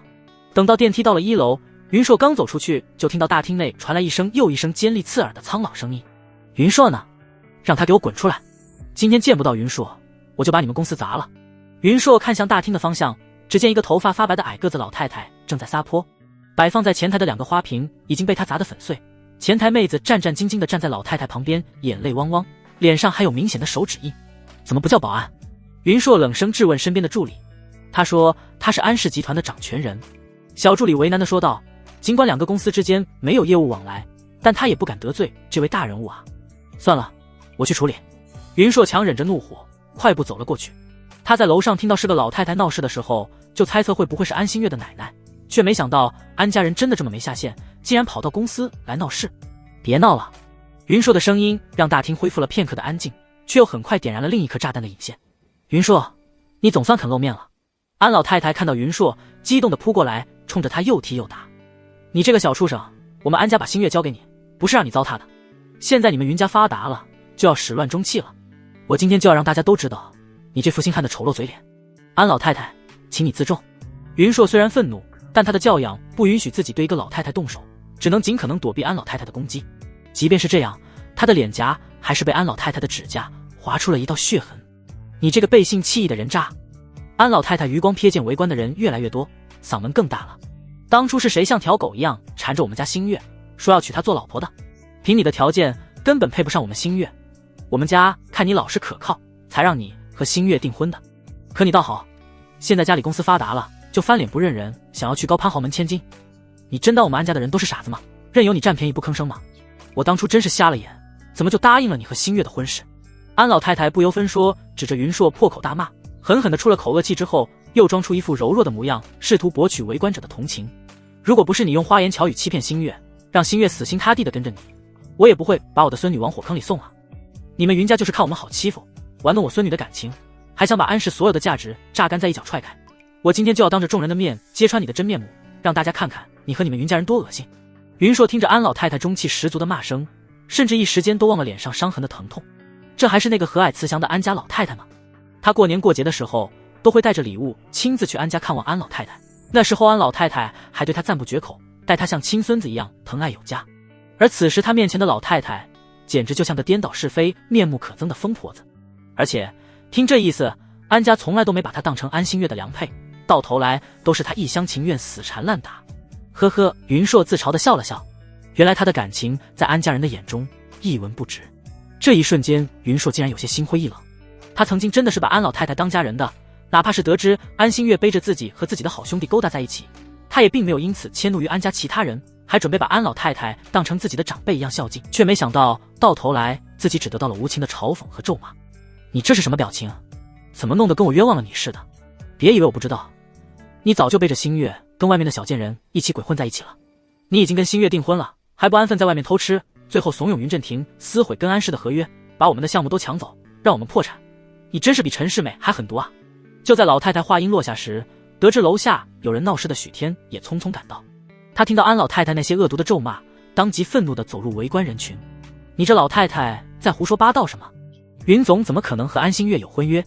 正肆意发泄怒火的安老太太听到有人敢质疑自己，她一双刻薄的眼睛直直地看着许天。怎么不可能？我是安心月的奶奶，我说的话还能有假？随即她像是意识到了什么，又是一副心寒的模样。难道云硕这人渣一直在公司里装单身人设？他说跟我们家新月没有订婚，对不对？你们都被他骗了。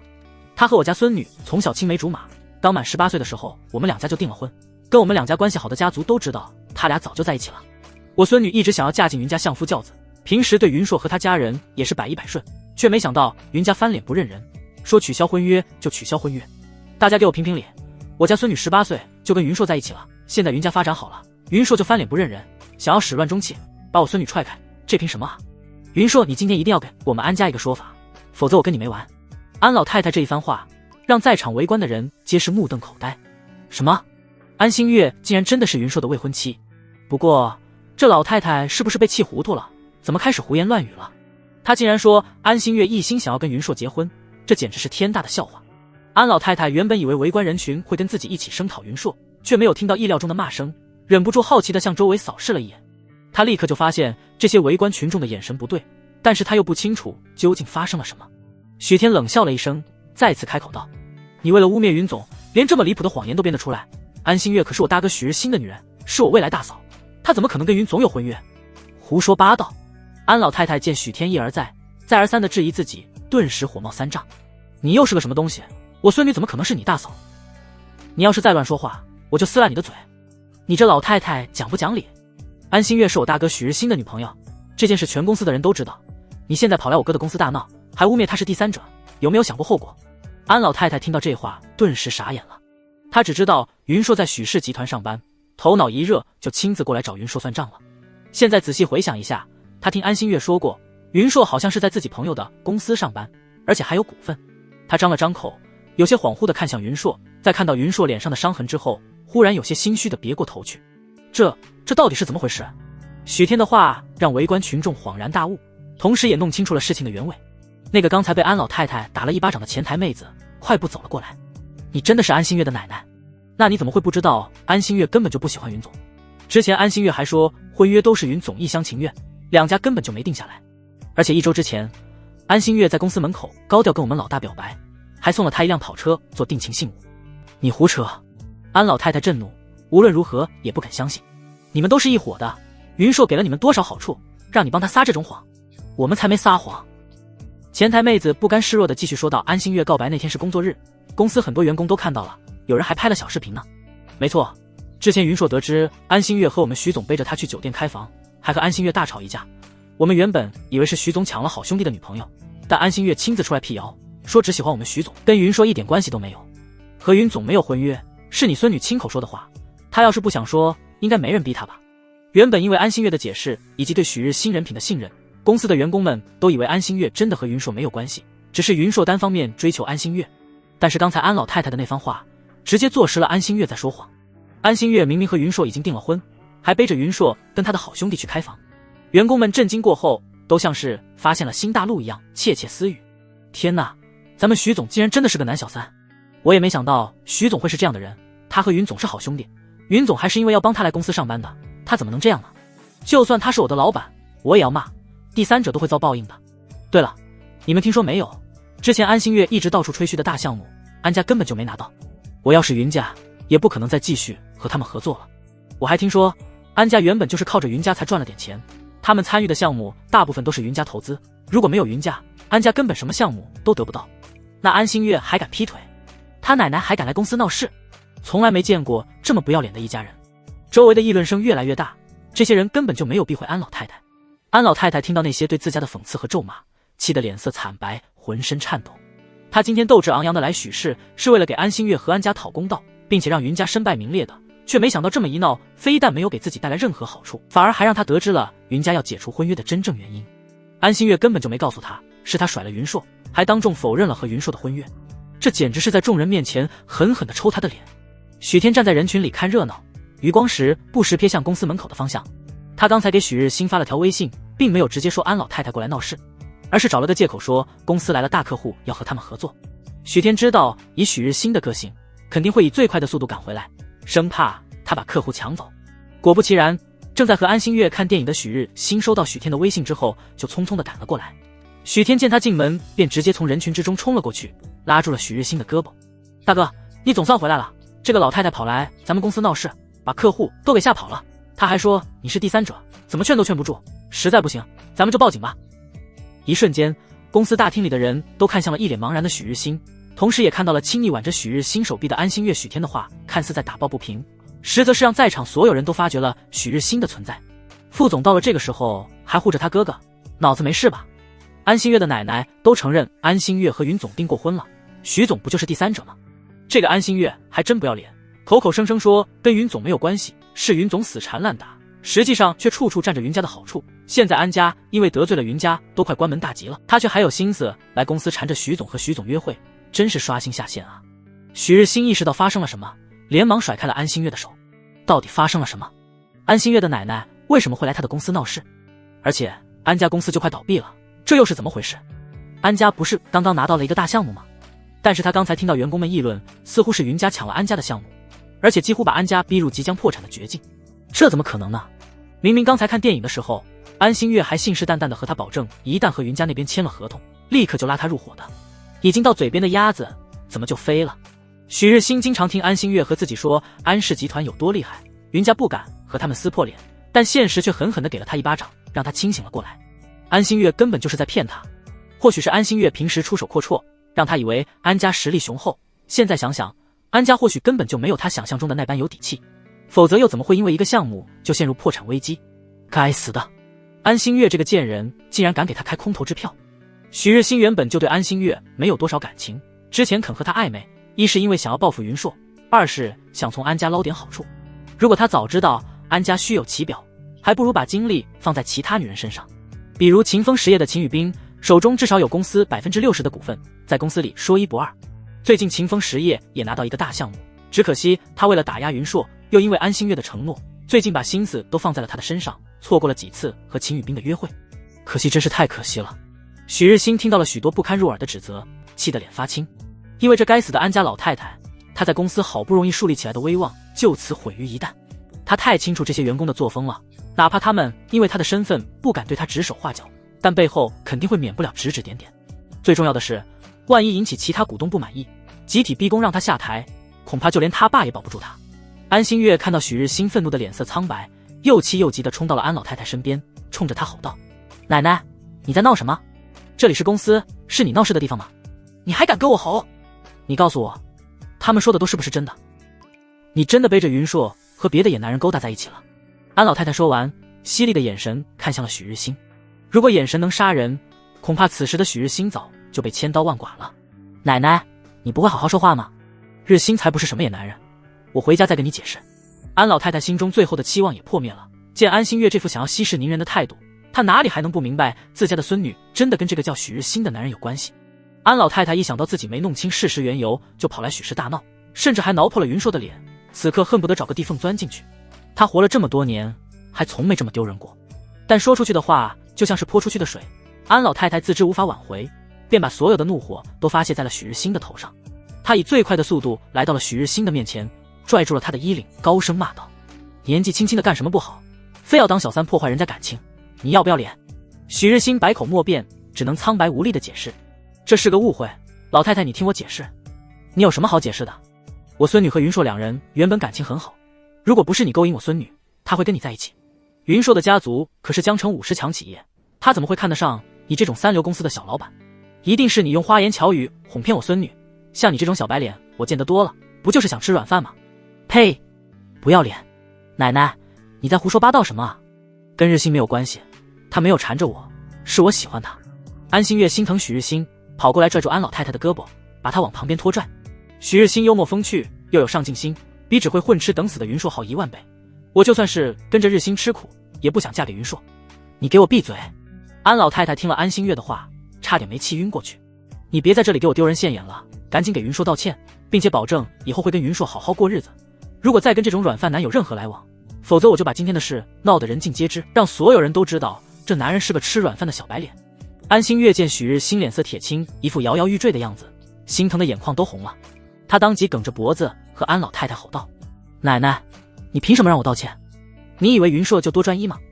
他也找了这公司一个小职员，每天在公司里打得火热，你怎么就不说他？”“安老太太，你真的误会了。”许日新趁机给自己洗白：“我是真的不清楚新月已经和云硕订婚了，我和云硕是好兄弟，我怎么会抢他的未婚妻呢？我知道云硕在追求新月，所以忍痛拒绝了新月的表白，但是像新月这样优秀的女孩子，我就算是铁石心肠也会被她打动。后来我觉得既然男未婚女未嫁，我就有权利追求自己的幸福，所以最近才跟新月走得近了一点。我敢对天发誓，我是真的不知道他已经跟云硕订婚了。”许日新仗着安老太太不知道实情，三言两语就把自己描述成一个无辜的受害者，这让不明真相的围观职员们还真以为他是被冤枉的，是安心月擅自隐瞒了婚约，不要脸倒追。看这样子，这其中另有隐情吧？如果徐总真的不知道安心月和云硕有婚约，在安心月的疯狂追求下动心倒也情有可原，都是安心月的错。他脚踏2条船，同时吊着2个男人，徐总也是被骗了。许天听到周围职员们的议论，唇边勾起了一抹讽刺的笑容。他这好大哥还是一如既往的明白怎么说才能把自己的损失降到最小，只是他以为打死不认就能挽回自己的口碑吗？好戏才刚刚开始而已。接着他连忙上前一步，搂住了许日新的肩膀，贴心安慰道：大哥，你没事吧？别跟这种人一般见识，清者自清，如果你没抢云总的未婚妻，公道会站在你这边的。说话间，他趁众人和许日新不注意，另一只手却悄悄把许日新外套口袋里的手机拿了出来。我相信公道自在人心。许日新微微低下头，眼中闪过一丝怨毒。如果不是许天这个蠢货当众把他叫住，他早就坐电梯上楼了，哪里需要在大庭广众之下和安老太太对峙？他迟早要让这蠢货付出代价。大哥，你消消气，别气坏了身体。许天看了一眼公司门口的方向，又压低了声音问道：需要我报警处理吗？你别多管闲事。许日新正心烦意乱，没好气地瞪了许天一眼。报警？还嫌他不够丢人吗？许天点了点头，默默地退了下去。回到人群之后，他低头看向了手中许日新的手机。上次他在办公室的时候，无意间看到了许日新的解锁密码，这么短的时间之内应该不会更换。他很顺利地解开了密码，翻到通讯录，迅速浏览了一遍，然后把目光锁定在了秦宇彬的名字上。这秦宇彬是秦风实业的总裁，在江城地产界也算是呼风唤雨的女强人。他没想到这个女人也是许日新养的鱼，不仅是通话记录，微信里也有大量露骨的情话。许天继续翻了翻，发现就连刚才许日新和安心月在一起的时候，也在和秦宇彬发肉麻兮兮的信息。他打开了短信界面，迅速编辑了一条短信：亲爱的，我想你了，你能来公司看我吗？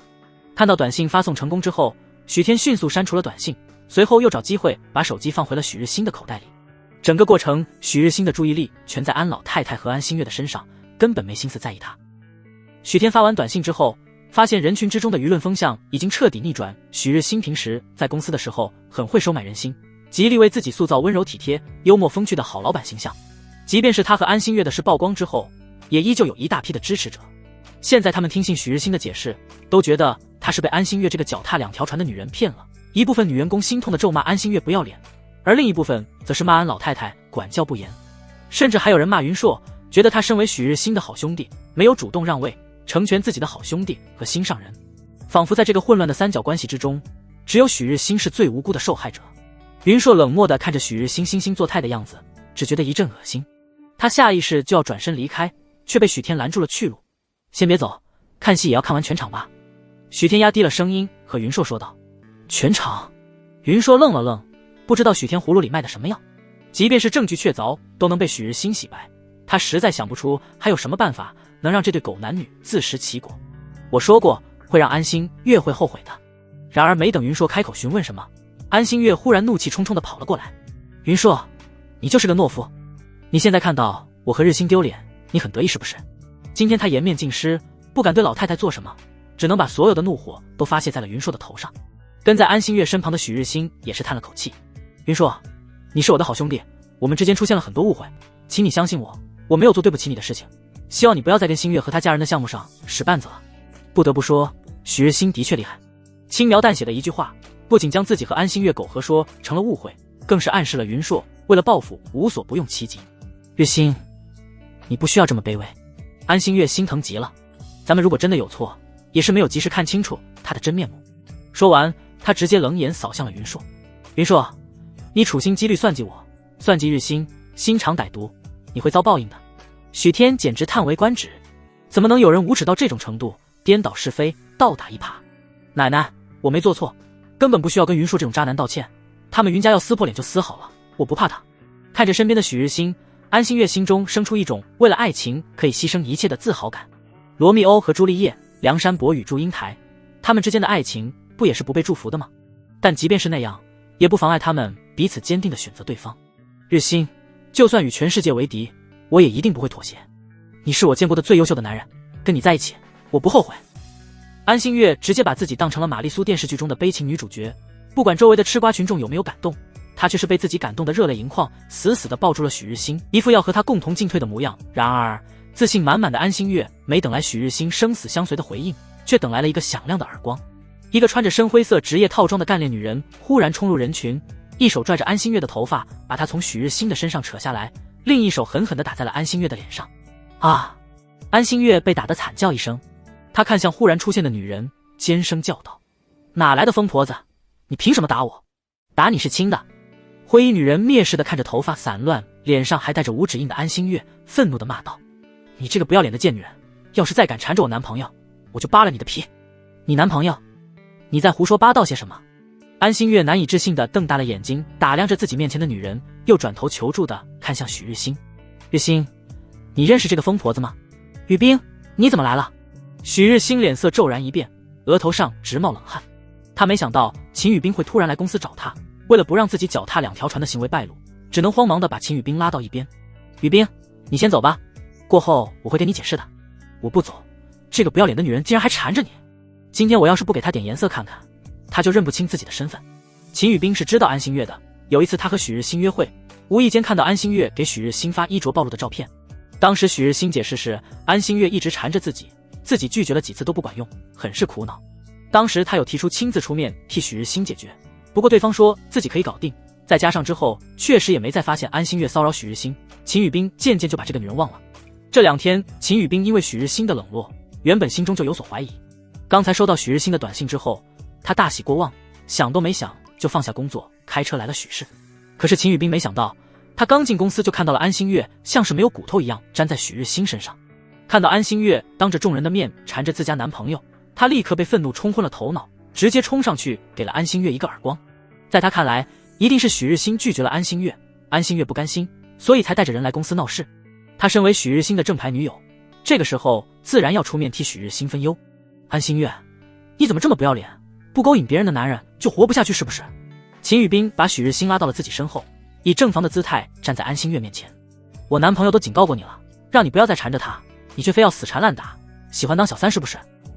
那我就好好替你宣传一下，让全江城的人都知道，你安心月是个喜欢插足别人感情的贱人。我是小三？安心月怒极反笑，指着秦雨冰的鼻子吼道：你是不是脑子有毛病？我是日新的女友，需要插足吗？你是从哪里跑出来的？脑子有病就去医院看看，别整天做白日梦。安心月从来都没见过秦雨冰，以为他只是许日新的追求者，因为得知许日新有了女朋友才会跑来发疯。你是许日新的女朋友？秦雨冰嗤笑一声，别自作多情了，前几天许日新还跟我吐槽有个丑八怪一直缠着他，如果不是为了公司的生意，恐怕都不会看他一眼。我猜那个以公司投资为名一直恬不知耻缠着他的人就是你吧？许日新听到这2个女人吵架，心都凉了半截，只得硬着头皮上前劝架。你们不要再吵了，有话好好说，这里人多眼杂，很容易被人误会。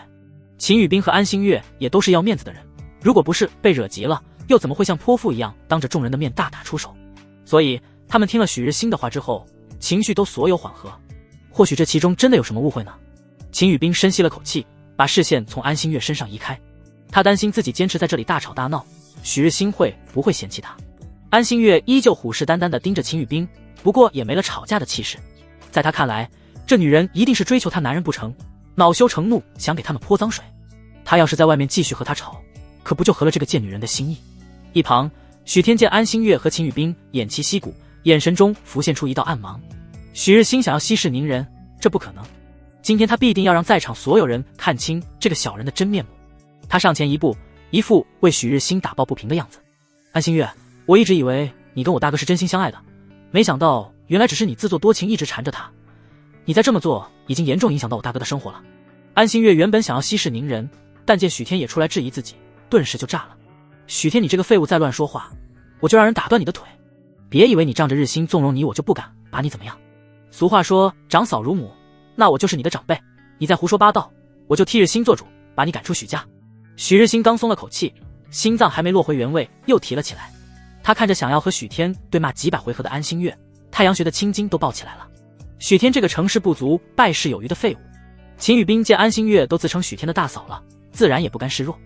我呸，还大嫂？安心月，你是越来越不要脸了。日新只不过是因为跟你有业务往来，所以才不想把话说得太绝。他经常跟我抱怨你缠着他，都快烦死了。秦雨冰说着，从手提包里掏出手机，找到了微信聊天记录里的语音，当众播放了起来。亲爱的，那个叫安心月的女人是谁啊？为什么一直缠着你，还给你发裸照啊？声音响起的同时，周围的小声议论顿时消失，全场安静。很快，许日新的声音从手机中传了出来：就一个客户，最近我们公司和他家有合作。许日新的语气宠溺：宝贝儿，你放心吧，我跟他什么关系都没有。再说了，我好兄弟云硕喜欢他，我怎么可能跟我兄弟抢？你既然不喜欢人家，就把话说清楚啊！秦宇彬的语气明显有些不满。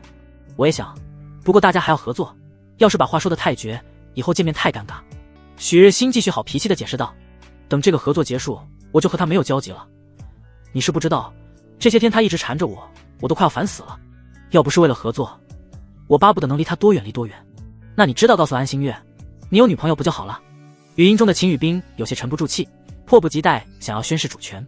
许日新好言好语地哄道：我告诉过他啊，当时我说我有喜欢的人，很快就要确定关系了，可是安心月不相信，非要死缠烂打缠着我，还用撤资来威胁我，我这也是没办法。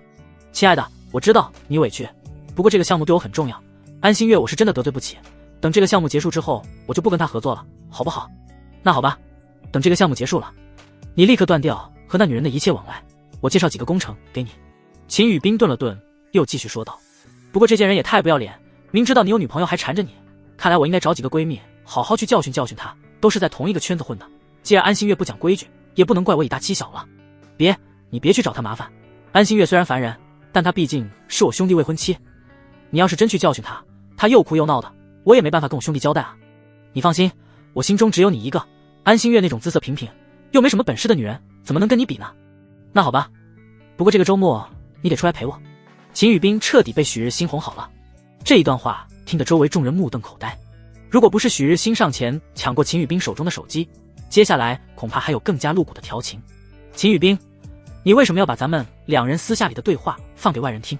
许日新快被气疯了，他千算万算也没料到秦宇彬对当着众人的面播放两人的亲密谈话。我这不是为了还你清白吗？秦宇彬诧异地看着气急败坏的许日新，终于意识到了情况不对。还有你明明说周末要陪我的，结果今天早上又说有事，我这不是加班吗？许日新下意识找借口一旁，许天趁机开口道：安心月，这录音你也听到了，还有什么好辩解的？我大哥知道你是云硕未婚妻，也承认了不喜欢你，是你死缠烂打，我就说我大哥不可能是第三者，他跟云总是好兄弟，又怎么会跟你在一起？都是你从中作梗，勾引我大哥不成，因爱生恨挑拨我大哥跟云总的关系，你这个女人心思怎么这么歹毒？安心月呆呆地听着许天的指责，浑身发抖，半天说不出一句话。刚才那段录音打碎了他的所有骄傲和幻想，他怎么也没想到许日新会在背后和别的女人如此评价他。足足过了片刻，他才反应过来，抬手狠狠甩了许日新一个耳光。许日新，你就是个人渣，我死皮赖脸缠着你，如果不是你一直给我希望，让我觉得你是喜欢我的，我会追你吗？之前你跟我听音乐会，亲口承认对我有感觉，但对感情专一，希望先从朋友做起，现在你却反过来说我缠着你。你要是不喜欢我，为什么不直接跟我说清楚？为什么要接受我的投资，收我的礼物？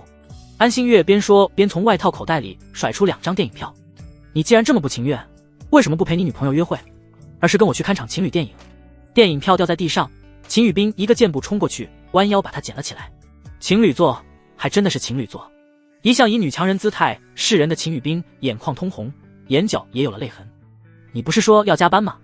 堂堂许氏集团的总经理，加班就是陪别人看情侣厅的电影。啪的一声，秦宇彬把那2张电影票摔在许日新的脸上，动作幅度不大，却像极了清脆的巴掌声。许日新变无可变，满脸苍白。他原本以为模棱两可的态度可以让这2个女人死心塌地在自己身边当备胎，却没想到竟然翻车了。周围的公司员工们怎么都没料到会是这样的结局，尤其是那些一心相信许日新的女职员更是心碎不已。他们怎么都没想到自己崇拜的上司竟然是个道貌岸然、脚踏2条船软饭男。这不是真的，老大他怎么会是这样的人呢？前台妹子的滤镜碎了一地，已经开始怀疑人生了。现在真相大白了，还有什么不相信的？之前咱们都冤枉云硕了，明明是许日新明知道云硕和安心月有婚约，还去勾搭安心月，一边勾搭安心月，一边又和其他女人卿卿我我聊微信，这不就是渣男海王吗？你们看他熟练的手法，估计不是第一次做这种事了，脚踏2条船，恐怕3条、4条都不止吧。一旁安老太太气得血压飙升，颤抖着手臂指着安心月骂道：安心月，这就是你维护的男人？你为了许日新这个畜生，害得咱们家马上就要破产了，而他呢？安老太太痛心疾首，他看上的是你的钱。他冲着安心月吼完，又颤颤巍巍地挥动着胳膊去打许日新。心月，你听我解释，我并不是。你还有什么好解释的？安心月猛然醒悟，也扑上去跟着安老太太一起厮打面前的男人。他为了这个男人失去了一切，却没想到到头来自己所期待的爱情只不过是一个笑话。我这么爱你，你却背着勾搭别的女人，还说我是死缠烂打，我打死你这个死渣男！许日新冷不防被安心月打了2巴掌，连忙向秦宇彬的身后躲。然而秦宇彬这时候怎么还会帮他？很快他也加入了殴打许日新的队伍。混蛋，我这么信任你，你却骗我！秦宇彬不傻，既然许日新敢当着自己的面颠倒是非，把安心月说得那么不堪，那么他也极有可能在其他女人面前污蔑过自己。原本的浓情蜜意全部变为泡影，现在他只想给自己出气。你们别打了，再不住手我们要报警了。许氏的员工们象征性的上前阻止，但因为之前许日新命令不准报警，他们也懒得多管闲事了。这些人以后还都要在公司上班，自然不敢得罪许日新。但是从今天起，许日新的苦心经营的形象也毁于一旦。至少在公司里，他接下来很长一段时间得不到任何尊重了。许日新狼狈地捂着脑袋，躲避着安心月和秦宇彬2人的厮打。但是他原本就顾及面子，不能真的和女人动手，战斗力自然不如2个被愤怒冲昏头的女人。许天，你快来帮帮我，把这2个疯女人拉开。许日新的脸上被2个女人的指甲抓住几道血痕，他只能求助距离自己最近的许天。许天自然不会上去帮忙，他一脸失望的表情站在原地喃喃道：大哥，没想到你真的是这样的人，你真是太让我失望了。不是的，小天，你相信我，这里面有误会。许日新担心许天会因为这件事怀疑自己之前的种种举动，忙不迭地和他解释。然而他要应付眼前3个女人的殴打，哪里还有精力编故事？站在另一边冷眼旁观这出闹剧的云硕忍不住直摇头，这许天演技实在太强了。许日新在许天的安排下一步一步落入早就布置好的陷阱，而许日新竟然到现在还浑然未觉。死渣男，你怎么不去死？安心月一边在许日新身上招呼，一边厉声咒骂着，忽然间被许日新推的一个踉跄，差点跌倒在地上。安心月，你给我适可而止吧！许日新终于爆发了，别以为你是女人我就不敢打你。许日新喘着粗气，像是一只被逼入绝境的土狗。秦宇彬他惹不起，但是即将破产的安家他又有什么可忌惮的？而安心月这一次却像是没听到一般，呆呆地站在原地，看向人群之外的方向。双手抱臂的云硕身姿挺拔，冷眼旁观着这出闹剧。安心月眼眶中的泪水更加汹涌了，看到云硕的那一刹那，他像是被抽空了所有力气一样，再也无力去殴打许日新了。他哭花了妆，精心保养的指甲也断了2根，披头散发，像是个疯子。这时候他突然才想起，自己也曾经是被云硕捧在手心里疼爱的小公主，根本就不需要受这种委屈。云硕，安心月突然醒悟，像是要抓紧最后一根救命稻草一样，冲到了云硕的面前，伸手就要往他的怀里扑。我错了，是我一时鬼迷心窍，我真的知道错了，你原谅我好不好？我以后再也不敢了，我们结婚，我们一起好过日子。然而就在安心月即将扑到云硕怀里的时候，云硕向旁边一闪身，让他扑了个空。安心月收不住，直接扑了出去，狠狠摔在了地上。安老太太肠子都要悔青了，她怎么也没想到安心月会这么蠢，为了一个吃软饭的渣男把到手的金龟婿弄丢了。但事情到了这个地步，她也只能豁出一张老脸，看向云硕开口：云硕，现在真相大白了，心月也知道错了，你就原谅他吧。你们毕竟交往这么多年了，怎么都是有感情的，心月现在及时回头，你就当什么事都没发生过，好不好？你放心，等回去之后，我一定会好好管教心月，教她如何做一个合格的贤内助。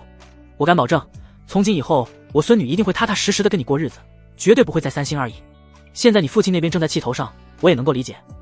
你今天回去之后，能不能替我跟他们解释一下，改日找个时间，我们2家人聚一聚，冰释前嫌，顺便再把合作协议签了，项目合作的事可不能再推迟了。再这样下去，我们安氏就真的要垮了。云硕，看在我的面子上，你就原谅心月吧，我们2家继续合作，如何？云硕面无表情地看着安老太太，心中没有任何情绪波动。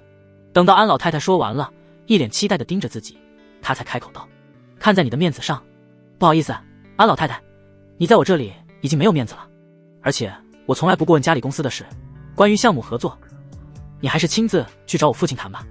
至于我和安心月的婚事，就像他说的那样，他从来没答应过，自然就不作数了。安家只想着自己的利益，哪怕明知道是安心月背叛在先，竟然也能恬不知耻地让他原谅，根本不考虑安心月的出轨给他带来了多么大的伤害。他不可能再跟这家人再有任何牵扯。安老太太闻言，脸色变了又变。她身为一个长辈，都已经要让安心月低个头道歉了，但云硕竟然不为所动，顿时让她觉得面上无光。接着她看向云硕，语气也变得生硬了起来：云硕，你是我看着长大的，你当真要跟我们安家撕破脸吗？你是个大男人，星月只不过是太年轻，也没犯原则性错误，有什么不能原谅的？原则性错误？云硕微微一愣，随即就笑了。他都已经出去跟许日新开房了，按照你的意思，是不是只要他还没跟别的男人领证结婚，都不算是原则性错误？这一刻，他忽然感觉自己真蠢，竟然还把这样自私自利的人当成过家人。安老太太见云硕真的一点面子都不给自己，老脸顿时更难看了。云硕，你就是这么跟长辈说话的？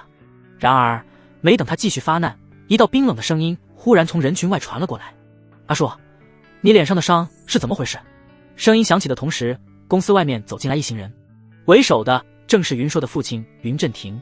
云振庭的身后还跟着云硕母亲和一个中年男人，男人长相跟安心月有几分相似，不出意外是安心月的父亲。云母看到云硕脸上的抓痕，当即加快脚步向云硕这边跑了过来。爸妈，你们怎么过来了？云硕有些意外，怕父母心疼，下意识想要遮住脸上的伤口，却晚了一步。云母眼眶红了，心疼的伸出手抚上了云硕脸上的伤口。他一眼就看出了这几道抓痕，一看就是女人指甲划出来的，直接开口问道：阿硕，这是谁打的？安心月还是安老太太？云母清楚自家儿子的性格，云家的教育让云硕不可能去和一个女人动手，但现在他又有些后悔了，后悔把云硕教得太好太得体，任由着安家的女人欺负。亲家，这都是误会。安老太太惊慌地看着云母，连忙开口：咱们别在这里让人看了笑话，先找个地方好好谈谈吧。误会？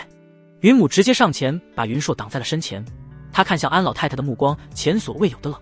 我儿子发现安心月出轨之后，神情恍惚，差点出了车祸，你现在跟我提误会？如果我儿子不是被同行的朋友救了，恐怕现在还在医院躺着呢。安心月出轨，这是既定的事实，别跟我说他年纪小不懂事，只是犯了一个小错误，在华夏，年满18就是成年人了，他应该为自己的所作所为付出代价。安老太太闻言大吃一惊，她完全没想到还有这个插曲，难怪云家会那么愤怒。一旁，安心月父亲听到云母的话，脸色陡然一沉。他尽管知道是自家理亏，但今天早上还是舔着老脸恳求云振庭消气，好说歹说才让云振庭松口，考虑重新合作。但安父却突然接到了一个电话，说他母亲去许氏找云硕闹事了。现在被自己母亲这么一闹，再加上安心月出轨，还把责任都推到了云硕的身上，两家的合作很可能彻底没希望了。想到安家即将面临倒闭的结局，他气得浑身发抖，但他不敢对安老太太发火，只能把所有的怨气都发泄在了安心月的头上。他突然上前走到了安心月面前，接着啪，你这个不孝女，我平时怎么教育你的？安心月父亲二话不说，上前狠狠扇了安心月2个耳光，把安心月打得眼冒金星。还不快点给云硕和你未来婆婆道歉？不必了，这个未来婆婆我可当不起。云母冷笑了一声，之前你家女儿可是当着很多人的面说两家婚约根本不作数，现在我们也当众宣布解除婚约了，以后你们安家跟我云家再无任何瓜葛。云夫人，安心岳父青面如土色，却还在绞尽脑汁的解释，我妈之前肯定也是不知情的，否则她不可能过来找云硕，你能不能？不能。云母冷声道，别说你们不知情了，就连我们也没想到儿子会一直被安心月欺负。价值几十万的珠宝礼服，我儿子每个季度都给安心月买，还为了照顾他的喜好，特意去托朋友买各种音乐会的 VIP 门票。结果你们的好女儿穿着我儿子给他买的衣服，拿着我儿子弄到的门票去邀请别的男人，他把我儿子当什么？当冤大头吗？安国邦，之前我们只是断了两家的合作，没有落井下石，并不是为了顾及和你们安家的交情，而是想尽快和你们划清界限，让我儿子不再触景生情。但是现在既然你们不识好歹，那就别怪我们云家无情了。说着，云母回头看向云振庭，老云，安家既然这么明目张胆地欺负我儿子，那我就要让他们再也没有翻身的机会。在云家虽然一直都是云振庭管理公司，但云母说话的分量并不轻，他现在一句话等于彻底断了安家的生路。阿硕，跟妈回家去上药。云母说完，直接拉住了云硕，头也不回地向公司外面走去。云振庭连忙跟上，路过许天的时候，他微微颔首示意。背对着门口的许天看清了对方的口型，笑着摇了摇头，表示不用谢。亲家，你听我解释。安老太太见状连忙追了上去，安父和安心月也紧追其后。云家和安家众人离开后，围在一起的众人也随之散开了。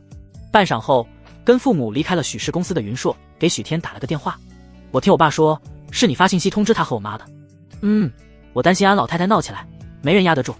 谢了，兄弟。云硕有些感慨，我又欠了你一个人情。你还跟我客气什么？许天不以为意地笑了笑，记得咱们的约定就行。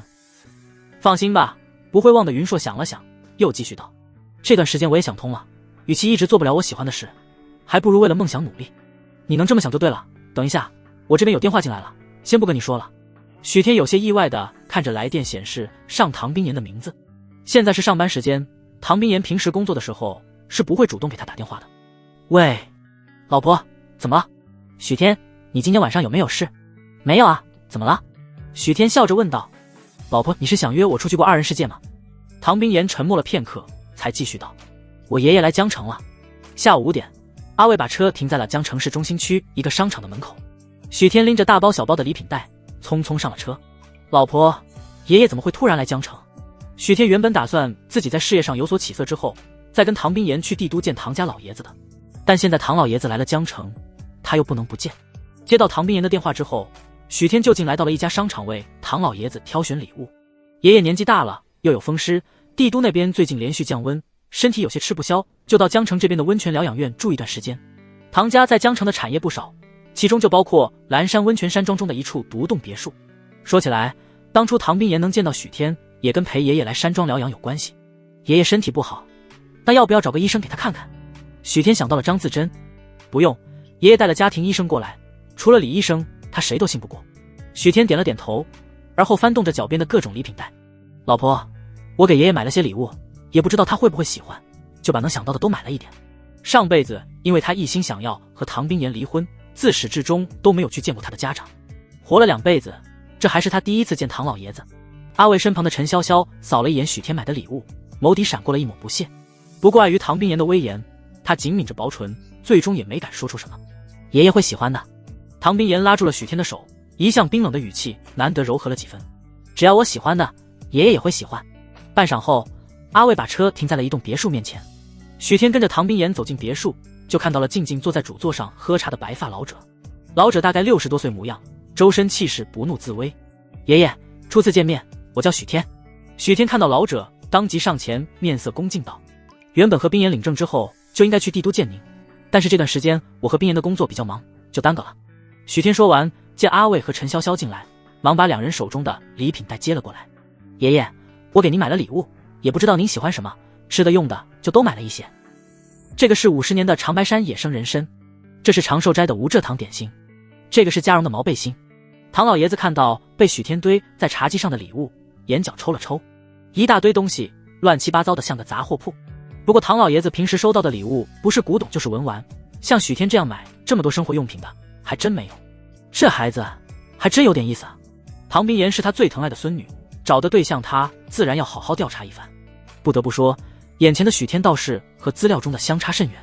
爷爷，您要是不喜欢这些，拿去送人或者收到仓库里去都行，这次仓促我没来得及准备，下次送礼肯定会更用心的。有心了。唐老爷子锐利的目光在许天身上扫了几圈，声音不冷淡也不热络。唐冰岩讶异地挑了挑眉，他爷爷这个反应是对许天的第一印象还不错。之前许天做天做地的时候，唐冰岩把消息瞒得滴水不漏，所以唐老子自然不知道许天被许日新设计差点出轨。在唐老爷子调查的资料中，许天只不过是个没什么本事又不喜欢唐冰岩的男人。许天的身份确实配不上唐冰岩，但谁让他孙女喜欢呢？既然2人已经结婚，他自然不会棒打鸳鸯。毕竟唐家什么都不缺，他的孙女也不需要去联姻。但唐老爷子调查的资料中，先是许天根本就不喜欢唐冰岩，所以这一次唐老爷子原本是抱着把唐冰岩带回帝都的心思来江城的。只不过从进门之后，许天就一直对唐冰岩体贴有加，也不像是资料里显示的那样对他孙女毫无感情。难道是在他面前故意表现？唐老爷子不动声色地打量着许天，想要拆穿他拙劣的演技。他缓缓从许天身上收回目光，看向唐冰岩问道：冰岩，最近这边公司的生意怎么样？一切正常。唐冰岩说话向来惜字如金。那就好。唐老爷子话锋一转：我听说前段时间你出了车祸。爷爷，是我的错。许天心中咯噔一声，知道唐老爷子这是要兴师问罪了，忙解释道：是我没照顾好冰岩。爷爷，车祸的事跟他无关，是我没有看路。唐冰岩不想再提起那场车祸，那会让他联想到许天和林妙英在一起的照片。不，是我惹冰岩生气了，才让他分心的，归根结底都是我的错。许天诚恳地说道：我保证以后绝对不会再发生这样的事。唐老爷子见许天把所有的责任都揽到自己身上，表情又缓和了一些。而就在这时，楼梯处传来一个温润的声音：“爷爷，来客人了。”只见一个穿着深色西装的高瘦青年从2楼走了下来。他看到坐在唐老爷子对面的唐冰言之后，脚步顿了一瞬，然后加快了速度。“冰言，你来了。”许天顺着声音的方向看过去，一个熟悉的身影引入眼帘，他瞳孔骤然一缩。顾北城，他竟然来江城了。顾北城是帝都有名的贵公子，是唐冰言的青梅竹马，是他信任的合作伙伴，更是让整个唐家都认可的唐冰言未来丈夫。上辈子许天就觉得这个男人深不可测，善于隐藏自己的情绪，但因为他完全没有把心思放在唐冰言身上，一心想要摆脱不受控制的婚姻，所以并没有花心思去提防顾北城这个人。重生后，他冷静回忆前世种种过往，才后知后觉发现，他之所以和唐冰言有那么深的误会和矛盾，这男人功不可没。北城，你来的正好，我给你介绍一下。唐老爷子看到顾北城，脸上露出了温和慈爱的笑容。许天，这是我朋友的孙子顾北城。北城从小跟冰言一起长大，也算是我的半个孙子了。老爷子的语气中带着难以掩饰的亲切。北城啊，这位就是许天。许先生，你好。顾北城走到许天的身边，向他伸出手。久仰大名。你好。许天看着顾北城主动伸过来的手和脸上得体的笑容，眸底闪过了一抹暗芒。这男人跟前世一模一样，对待他这情敌泰然自若，着实是个难对付的人物。抱歉，我不知道你今天会跟冰言一起过来，所以没有准备见面礼，不过改日我会把礼物补上，亲自送过去的。顾北城有些歉意地和许天解释，之前听说你和冰言结婚，我原本是打算过来为你们庆祝的，只不过那段时间公司事情太多，脱不开身。顾先生，您太客气了。许天心中对顾北城的警惕值已经拉满，表面上却仍不动声色地和他寒暄。既然是冰言的熟人，那就不需要这么见外，更何况我和冰言也什么都不缺，礼物就免了吧。就算是再亲近的人，礼数也不能少。顾北城顿了顿，又继续道：“你这个年纪应该喜欢跑车，改天到我的车库里给你挑一样吧。”说罢，顾北城转头看向唐冰言：“冰言，之前你想要收购的那家海外公司我已经接手了，具体细节等一会儿我到书房跟你详谈。”唐冰言脸上的表情没有什么明显的变化，只是淡淡开口：“你怎么过来了？”听到唐冰言的话，许天这才想起顾家的产业遍布全国，跟唐家在江城这边也有分公司一样，顾北城身为顾家的接班人，每年都会抽出1-2个月的时间在江城这边的分公司处理公司事务。但是自从唐冰言来江城和他结婚之后，顾北城就再也没来过。那么这次顾北城来江城是有什么目的？单纯来这边分公司视察，还是我让北城陪我来的？唐老爷子开口解释道：“我一个老头子来温泉山庄也没什么意思，难得北城这孩子孝顺，不嫌跟我在一起无聊，还肯陪我过来。跟爷爷一起可不无聊，我很喜欢听你讲年轻时的趣闻。”顾北城笑着说道：“冰言，你今天跟许先生就住在山庄这边吧，我现在就让佣人替你们准备房间。”那就多谢顾先生了。许天对顾北城这种主人的做派很不舒服，但偏偏他言行举止得体，亲切周到，让人挑不出半分错处。相比较于恨不得把心中的那点算计写在脸上的许日新，顾北城这样的男人才是真的不好对付。叫顾先生太见外了，你就和爷爷他们一样，叫我北城吧，我比你大了几岁。如果你不介意，我以后就叫你小天好不好？顾先生随意。许天淡笑回应。顾先生，你也来江城了？就在这个时候，去放礼物的阿卫和陈潇潇两人去而复返。陈潇潇看到顾北城之后，立刻热情地过来打招呼：“好久不见，这次你可要在江城多待些日子。这段时间公司里的几个老家伙不太安分，有你在，大小姐也不用每天都加班了。冰言，你这边遇到棘手的事了。”顾北城讶异地看向唐冰言，他自认为是唐冰言最信任的合作伙伴，公司有事，唐冰言不会向他隐瞒。一点小事，我已经解决了。唐冰言警告般地扫了陈潇潇一眼，陈潇潇吓得缩了缩脖子，不过当着顾北城的面，他却并不害怕，反而还兴奋地和顾北城抱怨：“你可多劝劝大小姐吧，简直就是个工作狂，忙起来3餐都不按时吃。这下有你看着大小姐，我也就能放心了。潇潇，照顾冰言起居是你的事，你做不好就都推给北城，怕不是又想被扣工资了吧？”唐老爷子笑着道。陈潇潇虽然是唐冰言的助理，但却是从小在唐家长大的，唐老爷子待她像半个孙女一样，所以陈潇潇在唐家人的面前一向是有什么就说什么，不会拘束。老爷子，我这不是没办法吗？大小姐那脾气你也知道，我就算是想劝也劝不动，也只能拜托顾先生了。你这个臭丫头，总有理由。唐老爷子笑骂了一句，明显没有责怪陈潇潇的意思。冰言，这可不是潇潇第一次告状了。顾北城佯装严肃：“要是你再因为加班不按时吃饭，我也只能每天去公司监督你了。他太小题大做了。唐冰岩神色淡淡，而且最近许天会做晚饭给我吃，我已经很久没加班了。说着，唐冰岩不动声色地拉过许天的手，十指紧扣。你太瘦了，要多补补。许天笑眯眯地拍了拍唐冰岩的手背。不过要是你助理不说，我还不知道你平时在公司都不吃午饭，看来以后我要每天都监督你了。唐老爷子见许天和唐冰岩相处融洽，一点都不像被迫的，原本的那点疑虑也打消了。只不过他又看了一眼顾北城，轻轻叹了口气。要是冰岩当初选择的是北城该多好，只是自己孙女什么性格他心中清楚，既然选了许天，怕是一时半会没有更改的可能了。你们年轻人自己玩去吧，我有点累了，先回房睡一会儿。许天闻言正要上前扶老爷子回房，却见顾北城已经率先一步把唐老爷子从沙发上搀了起来。冰岩，你带许天参观下庄园吧，我扶爷爷上楼休息。麻烦了。唐冰岩点了点头，等到唐老爷子上楼之后，便拉着许天走出别墅。许天看了顾北城一眼，便收回了视线。和顾北城第一次见面，对方便摆出了十足的主人姿态，并且告诉了他可以和唐老爷子谈笑风生，他被唐冰岩信任，就连唐冰岩的手下也都把他当成自己人，而只要有他在，他许天只不过就是个外人罢了。不过那又怎么样？许天心中冷笑了一声，如果是上辈子发生这样的事，他只会暴怒，并且责怪唐老爷子他们不把自己当成家人，和唐冰岩大吵一架。但是现在的他已经不是之前那个没脑子的蠢货了，就算顾北城在他面前宣誓主权又能如何？他现在才是唐冰岩的合法丈夫，只要他们不离婚，顾北城的存在感再高，他的身份也只能是唐冰岩的合作伙伴。要去泡温泉吗？唐冰岩见许天状态有些不对，以为他因为刚才客厅里的氛围不开心。许天回过神，当即拉住了唐冰岩的手，笑着反问道：老婆，你想要跟我一起泡温泉？谁想跟你一起泡？唐冰岩绝美的容颜有些不自然。你自己去。那就不去了。我也不是不想陪你。唐冰岩这2天还真的不太方便。你想去就去吧，最近工作忙，好好放松下。奶也不去。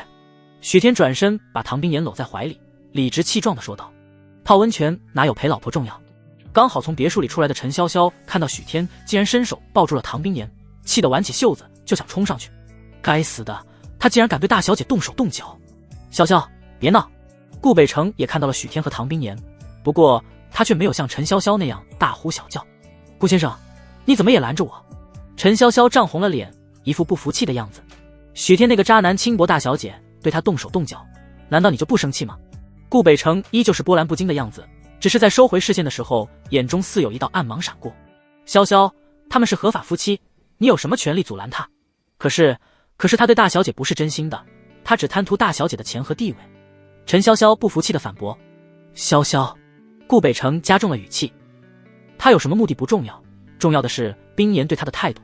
更何况如果他只是喜欢钱，那根本不足为惧，就怕他想要的不仅仅只是钱。陈潇潇垮了脸，他原本还想追问许天不要钱还想要什么，难不成真的想要大小姐的命？但他回想起之前唐冰岩为了许天差点车祸丧命，也不是不可能。这也太渣了，他家大小姐可是帝都商界的女王，华夏第一美人，却嫁给了什么本事都没有只会吃软饭的许天，这原本就很吃亏了，要是再被那个渣男占便宜，简直没有天理。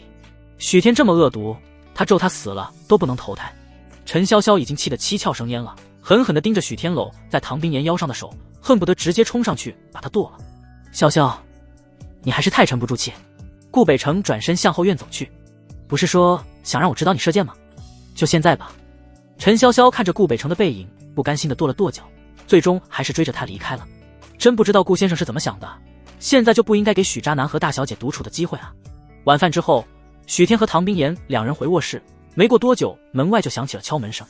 顾北城拿着一个文件夹从外面走了进来。冰岩，我有点事要跟你商量，能不能到书房来一趟？在这里说也一样。唐冰岩坐在沙发上没有动。许天原本打算回避，但转念一想，这里是他们的卧室，哪里有他这个正牌老公出去让顾北城单独跟他老婆共处一室的道理。再加上上辈子唐冰岩就没有背着他和下属商讨公司机密的习惯，无论做什么都不会让他回避。于是许天便心安理得地坐在了另一侧的沙发上看财经杂志。顾北城看了一眼许天，欲言又止，最终还是什么都没说，径直走到了唐冰岩的身边和他汇报工作。在公事方面，顾北城一向是专业的，许天没有故意去听，继续看面前的杂志。不过不知道是不是因为最近这2天太累，还是顾北城的声音太催眠，许天抱着杂志，眼皮越来越沉，最后竟然歪坐在沙发上睡着了。冰妍，我觉得这个项目我们应该……顾北城正在和唐冰妍商讨明年春季的一个大项目。嘘，唐冰妍却突然竖起了食指。顾北城讶异的闭上嘴，顺着唐冰妍的目光，才发现已经夜会周公的许天。项目的事，明天再说吧。唐冰妍起身去柜子里拿了一条毛毯，轻手轻脚地走到许天身边，帮他盖好。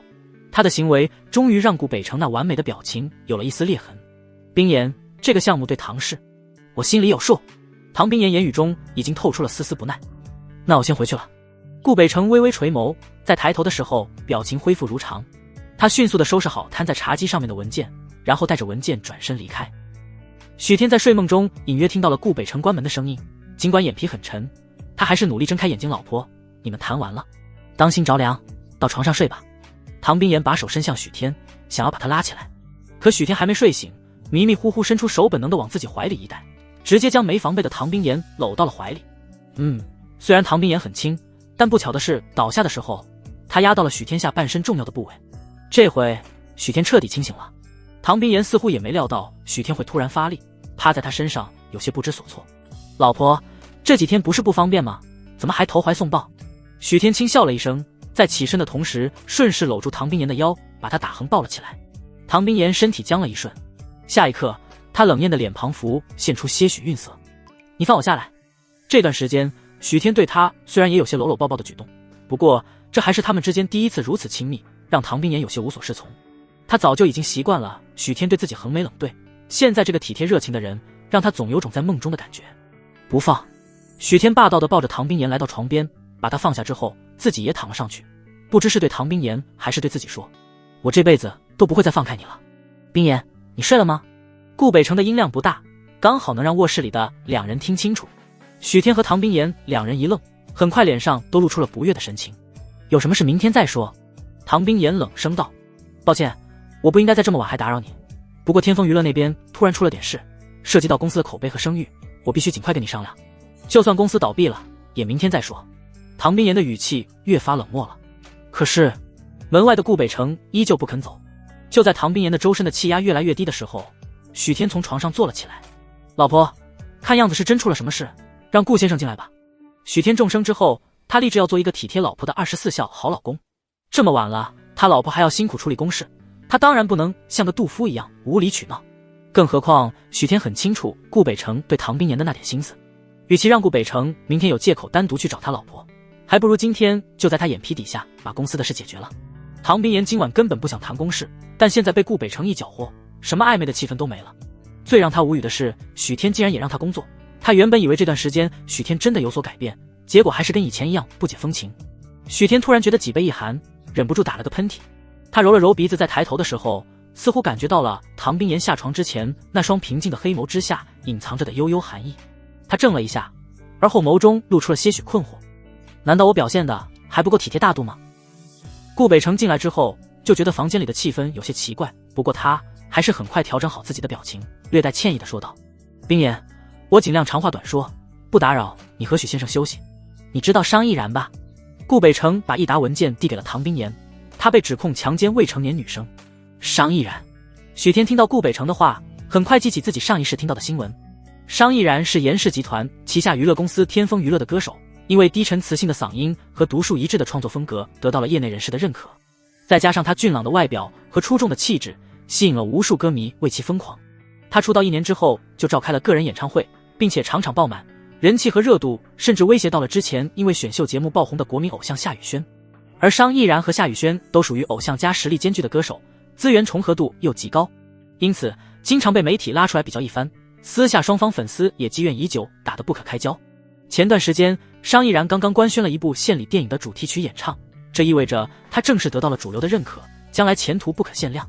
但是却在官宣没多久被爆出这种丑闻，如果商亦然因此被娱乐圈封杀，那么属于他的资源大部分都会被夏宇轩抢走，而他的星途也会彻底断送。目前有受害女生的证词以及他父母的控诉，而且跟咱们竞争的那几家公司也都派水军下场了，尤其是巨星传媒，他们不仅想毁掉商亦然，甚至还想毁掉天风娱乐的名声，如果处理不好的话会很麻烦。能确定他是被诬陷的吗？唐冰妍对商亦然这个人有些印象，之前在年会时见过一面，看看起来不像是会猥亵未成年的变态。不过凡事他不会轻易下定论，如果商毅然真的是强奸未成年的变态，他绝对不会姑息。我找商毅然的经纪人问过了，100%可以肯定他是被陷害的。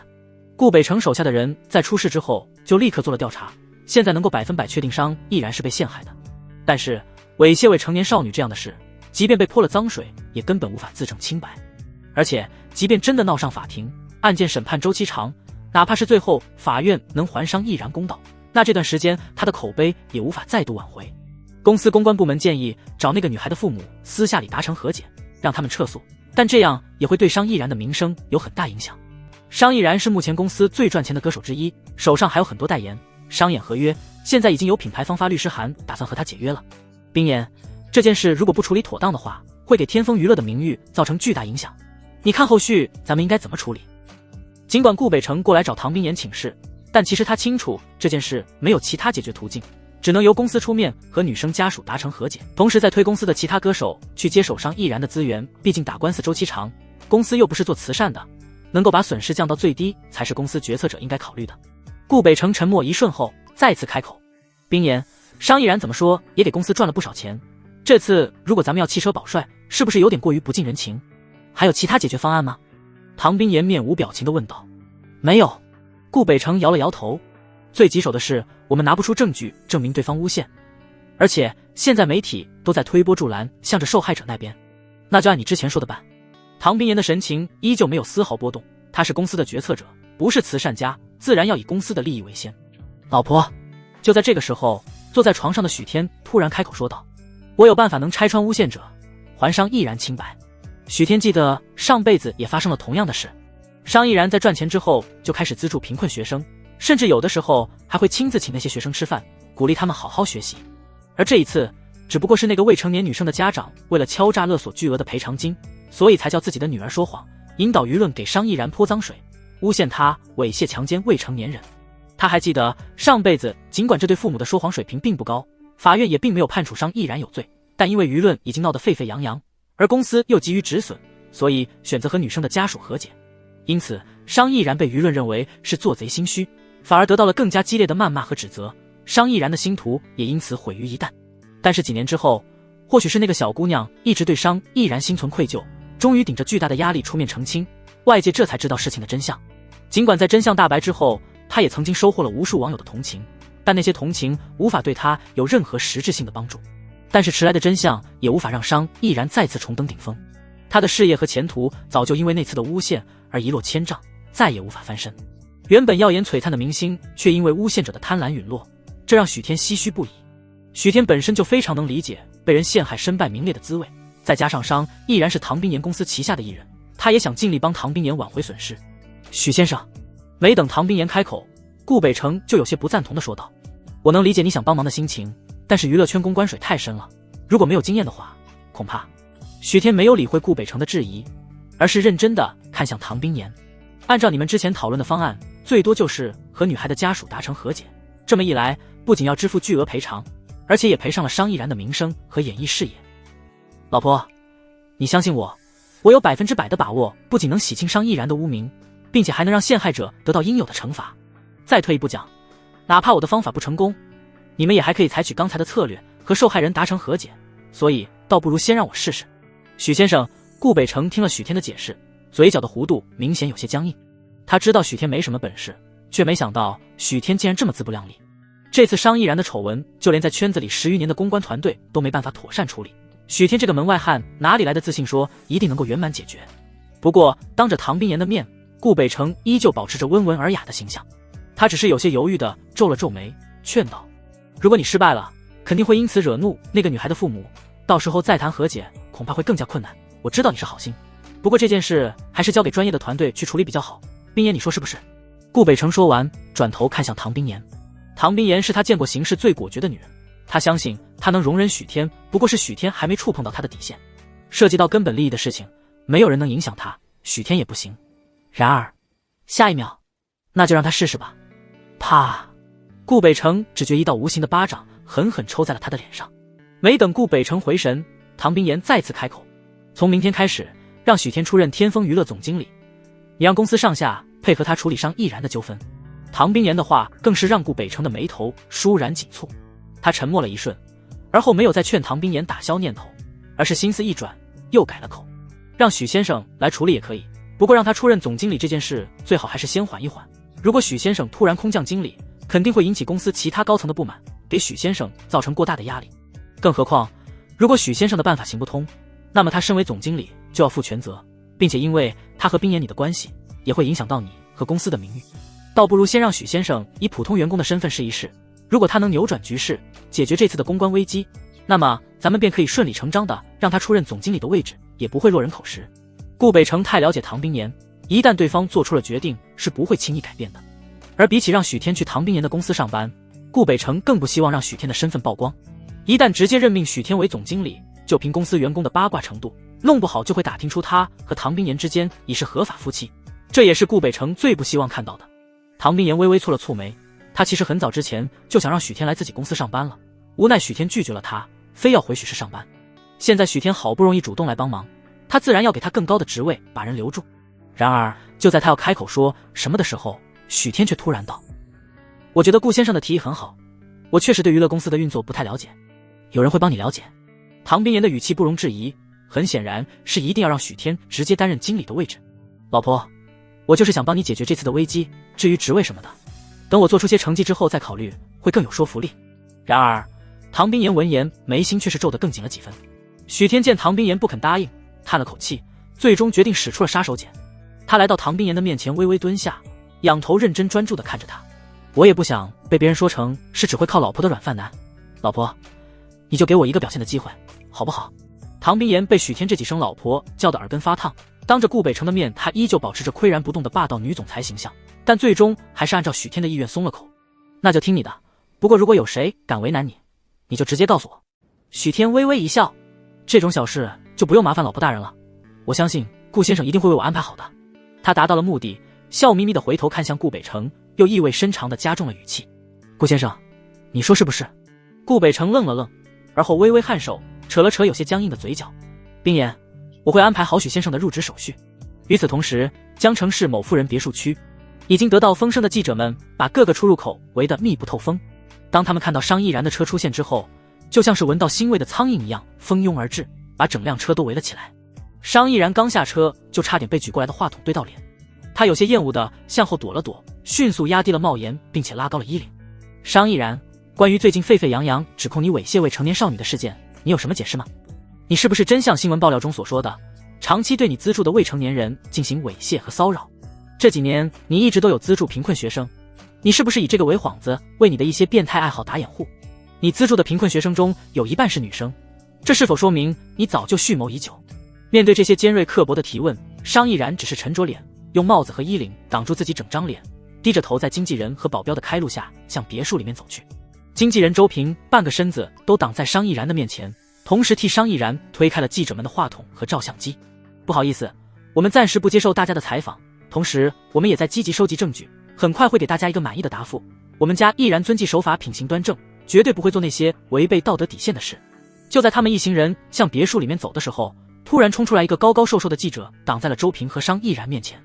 遵纪守法，品行端正，哼，别胡扯了。你看看这些照片上面，你和这些未成年的女学生共处一室，这还不能说明问题吗？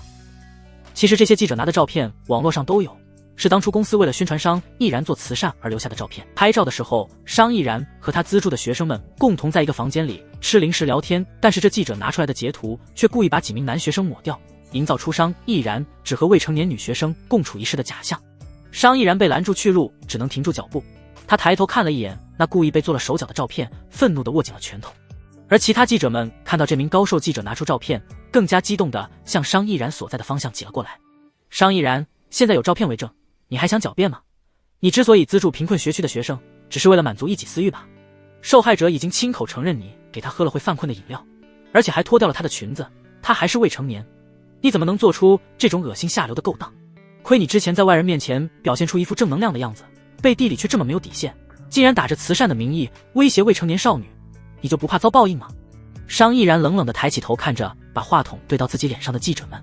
一开始他看到那些照片确实是愤怒的，但见这些记者们根据一张被精心处理过的照片就能胡说八道，给他定下莫须有的罪名，这反而让他冷静了下来。此时在他面前义正言辞、痛心疾首的记者们，真的想知道真相，还受害者公道吗？不，他们只是想把猥亵未成年的罪名扣在他身上，然后洋洋洒洒地写一篇吸引眼球的大新闻罢了。我没有做过那些事。商毅然提高了音量强调道。我相信法院和相关部门会还我公道。那些记者们见商毅然开口，像是闻到了骨头的恶犬一样激动，不住地按动着照相机快门，不愿放过他任何一个细微表情。那个瘦得跟竹竿一样的记者撇着嘴，咄咄逼人地追问道：证据都摆在这里了，你还要狡辩？你就是个强奸未成年少女的变态。哦，我记得你有一个9岁妹妹，去年意外死亡，现在我是不是有正当理由怀疑她就是被你玩死的啊？记者的话还没说完，直接被暴怒之下的商毅然一脚踹了出去。毅然，你冷静点。周平见商毅然忍不住动了手，连忙伸手死死地拉住他。周围都是镜头，他敢肯定刚才商毅然打人的画面一定会被大做文章。但是商毅然此时已经被记者彻底激怒，他至今还未从妹妹离世的悲伤中走出来，这记者的恶意猜测已经触碰到了他最后一块逆鳞。啊，商毅然，你被我说中恼羞成怒了吗？啊，疯了，商毅然疯了，快把他拉开啊！正义会迟到，但永远不会缺席。商毅然，你会遭报应的。直到记者快被商毅然打死，周围人才终于全力将暴怒之下的商毅然拉到了一旁。那名被商毅然打得出气多进气少的记者看向商毅然的眸中满是怨毒。商毅然，你迟早会为你的行为付出代价，你就是个人渣，我一定要让众人看清你的丑恶嘴脸。记者被驱散之后，商毅然才被护送着走进了别墅。商毅然脸色阴沉，他的手指在刚才打人的时候也被划伤了，正在不住地往下滴血。然而他却像是没有丝毫感觉一样，沉默地缓步往前走。周平脸色焦急地打电话联系公司公关团队，把刚才在别墅外面发生的一幕原原本本地告诉给对方。然而现在的信息传播速度已是飞快，就在他们刚回到别墅之后，网上已经流传起刚才商毅然打人的视频和照片，再加上那些记者们添油加醋的描述，已经给商毅然贴上了道德败坏品格的低劣标签。义愤填膺的网友们齐刷刷留言刷屏，让商毅然滚出娱乐圈，并对那个被商毅然打伤的记者报以同情。没有人在意那个记者说了什么，更没有人在意商毅然为什么打人。此时那些泼在商毅然身上的脏水已经成了网友们狂欢的助燃剂，整个娱乐圈都在为之沸腾。过了大概5分钟，周平接到天风娱乐高层的电话，对方不由分说，也不给他解释的机会，劈头盖脸的对他一顿痛骂，甚至还扬言要是不平息事端，就让他停职检讨。周平一脸土色的挂断电话，转头看向了坐在沙发上的商毅然。毅然，你再怎么生气也不能动手，那些狗仔们就是故意想要激怒你，逼你动手，让你自己把把柄送到他们手上。你都出道这么久了，怎么还是这么沉不住气？周平痛心疾首，但是却见到商毅然拿着茶几上妹妹的相框发呆，最终他还是无奈地摇了摇头，把即将出口的责怪都咽了下去。刚才那记者确实嘴贱，周平可以理解商毅然的做法，甚至还觉得那个记者该打，但是其他网友却不知情。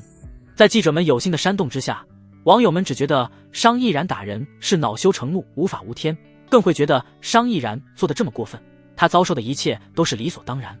叮铃铃，就在周平焦头烂额地想着如何公关把舆论的危害降到最低的时候，商毅然放在茶几上的手机却响了起来。周平低头看了一眼来电显示，没有备注，但号码却非常熟悉。很快他就记起这个号码的主人是那个未成年女学生的父亲。周平一个机灵，连忙在商毅然拿起手机之前率先抢过了手机。我替你接这个电话，你别冲动。周平按下了接听键，听筒中立刻就传来了一个阴冷沙哑的男人声音。收到法院的通知了吗？周平不动声色地开启了录音功能，然后心平气和地和对方协商。你好，我是商毅然的经纪人周平，你这边有什么要求都可以跟我提，只要你肯在外界面前还商毅然公道，什么条件我都能满足你。电话另一端的中年男人听到周平的话之后，顿时勃然大怒。你在说什么鬼话？我是那种为了钱就可以牺牲女儿的人吗？商毅然就是个人渣，他对我女儿做那么恶心的事，我一定要告得他坐牢。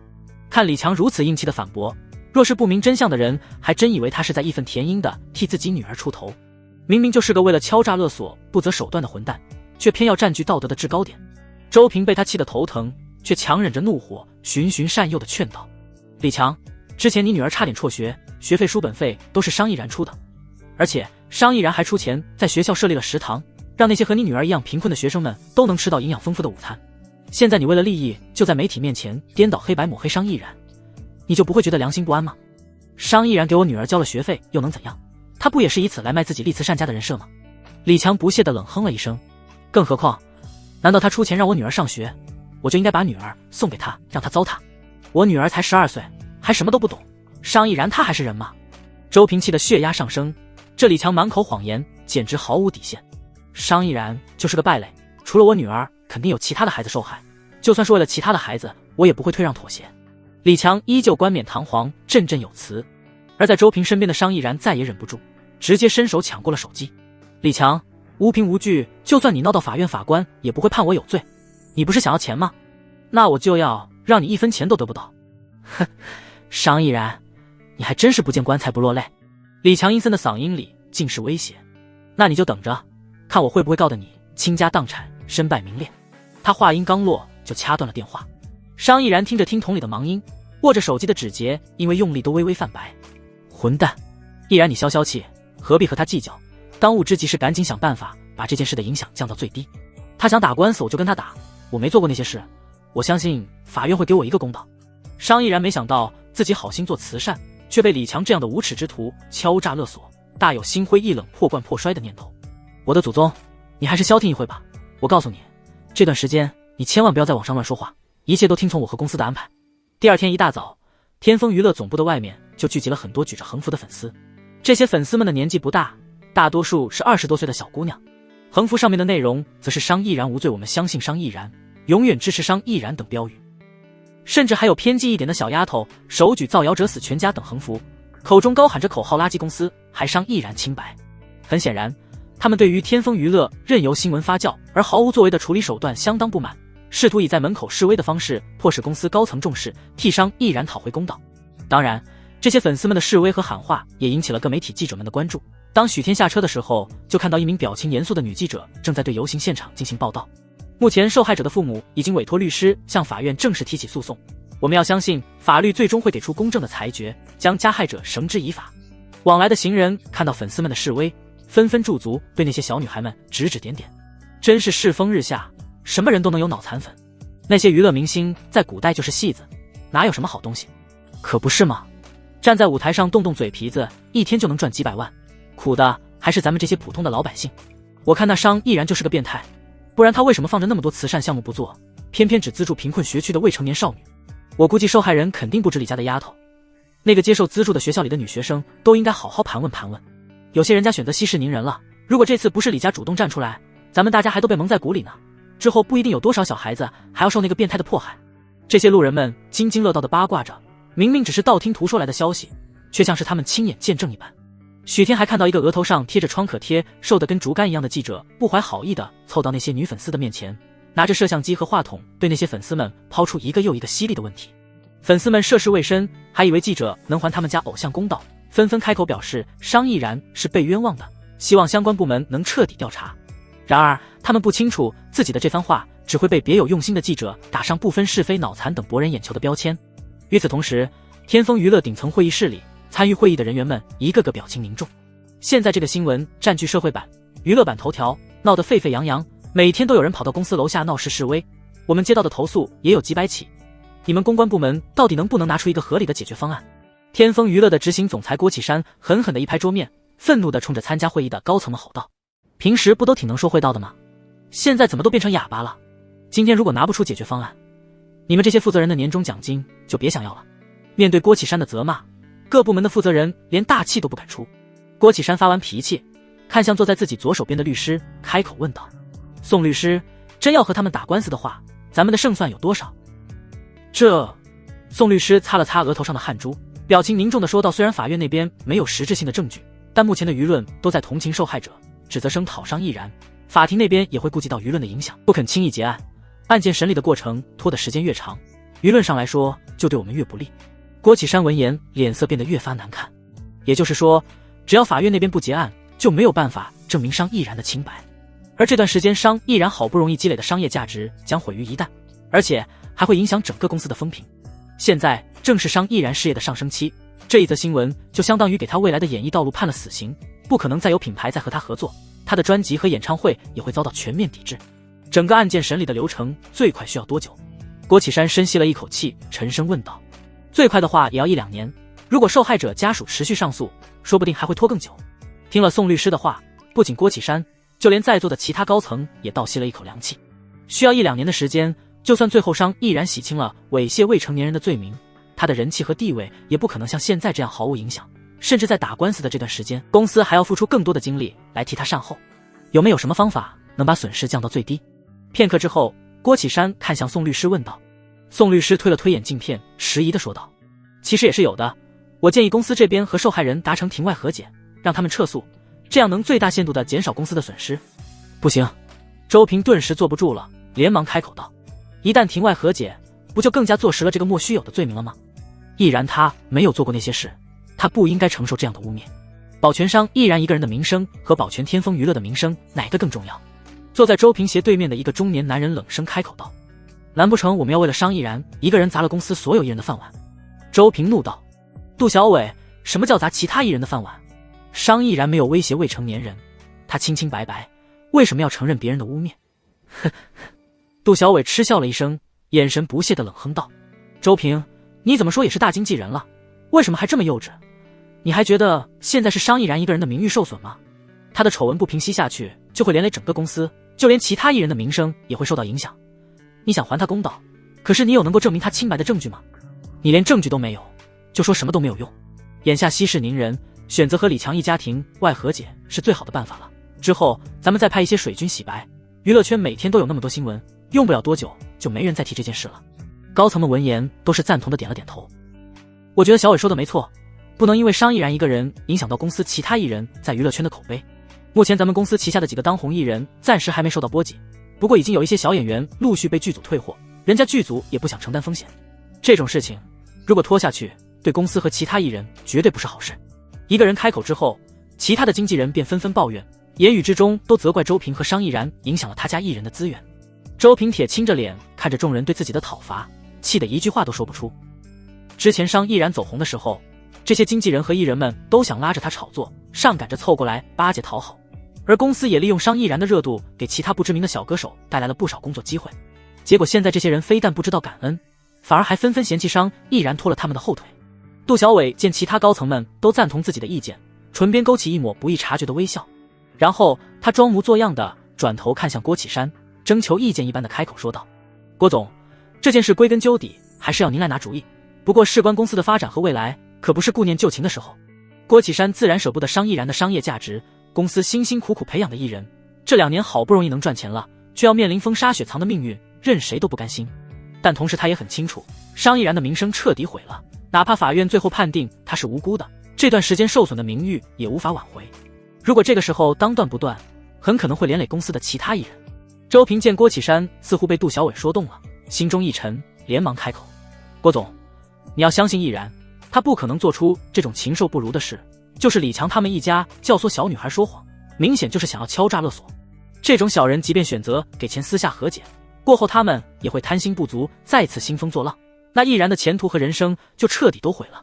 杜小伟闻言笑着摇了摇头：周平，你怎么还不开窍呢？现在问题的根本不是商毅然有没有做过那些事，我们现在要做的是如何将公司的损失降到最低。舆论上都偏向弱者，已经给商毅然定了罪，咱们公司再偏袒商毅然，只会让外界网友把怒火转嫁到整个公司的头上。杜小伟，你……周平正要和杜小伟据理力争，却见郭启山重重地咳了一声，他直接抬手阻止了周平接下来要说的话。周平，现在确实不是意气用事的时候，正如杜小伟所说，现在商毅然究竟是不是清白的，已经不是我们要考虑的了。当务之急是，我们应该把这起风波对公司的负面影响降到最低。郭启山的话相当于判了商毅然的死刑。周平脸色惨白，身体摇摇欲坠，下意识地抓住了身边商毅然的胳膊。而商毅然神色平静的可怕，他早就应该清楚公司的立场，不是吗？对于公司来说，他只是件商品，公司根本不关心他是否清白，只在乎他能不能赚钱。一旦他这件商品被人泼了污水，公司是不会费力气将那些污水抹去，追究加害者的责任的，只会任由他这件没有价值的商品自生自灭。郭启山见商毅然没有开口，满意的点了点头，而后叹了口气，安慰道：商毅然，公司很能理解你的心情，但是我们为了顾全大局，只能息事宁人。杜小伟，你去找李强一家私下。嘎吱。然而郭启山后面的话还没说出来，原本紧闭的会议室大门突然被人推开，接着一个身材纤长的俊朗青年闲庭信步地从外面走了进来。不好意思，我是不是打扰你们开会了？然而，青年虽然这么说着，面上却是没有丝毫歉意，而且他没有丝毫退出去的意思，反而缓步走进会议室，而后目光在会议室内众人的身上一一扫过，而后他笑着开口：“自我介绍一下，我叫许天，是今天过来报道的新员工。你是哪里冒出来的？”眼看着许天打断了郭启山的话，杜小伟脸色阴沉的仿佛要杀人。没看见我们正在开会吗？出去。然而郭启山却并没有像杜小伟那般沉不住气，他仔细地打量许天一番，然后才问道：“你是今天过来报道的新员工？”就在今天早上的时候，顾北城确实给他打了一通电话，说有一个人会来公司帮忙处理商易然的危机，但顾北城在电话中说派来的人只不过是普通员工，让他不用区别对待。只是这人即便是普通员工，但到底是能让顾北城亲自打电话知会他的存在，他不得不慎重对待。没错。许天微微点头，也不卖关子，直接开门见山道：“郭总，我听说咱们公司的艺人商易然被卷入了猥亵性侵未成年人的丑闻，我有办法能够把公司的损失降到最低。”你有办法？郭启山直直地看着许天，似乎在判断着他这句话的真伪。是的，并且按照我的方法，既可以还商易然的清白，还可以让大家看清造谣者的真面目，公司也不会受到任何损失。郭启山闻言，看向许天的神色出现了一丝微妙的变化。不得不说，许天的话让郭启山心动了。商易然作为天风娱乐的摇钱树，郭启山自然希望能够保住他，若不是迫于无奈，他也不想断送商易然的演艺道路。此刻郭启山见许天的语气如此笃定，心思一动，看着他问道：“说说你的办法。”一旁的杜小伟闻言脸色一变，眼中闪过一抹森寒之色。他手下也有几个半红不紫的歌手，只要商易然被封杀，那么他的资源就会被他带的艺人瓜分。好不容易盼到一个好机会，他可不想就这么错过，怎么能允许商易然还能有翻身的余地？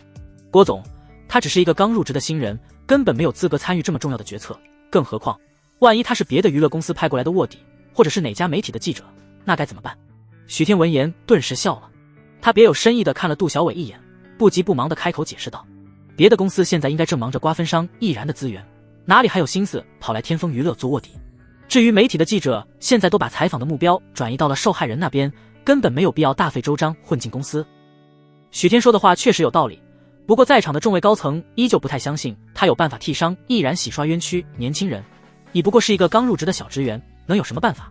就连我们这些常年和媒体打交道的专业公关团队，这次都没有办法。你哪来的自信能够保住商易然的名声？我知道新人刚进入这一层，总是满腔热血，想要做出一番事业。不过你缺乏经验，又急于表现，一不小心就会弄巧成拙。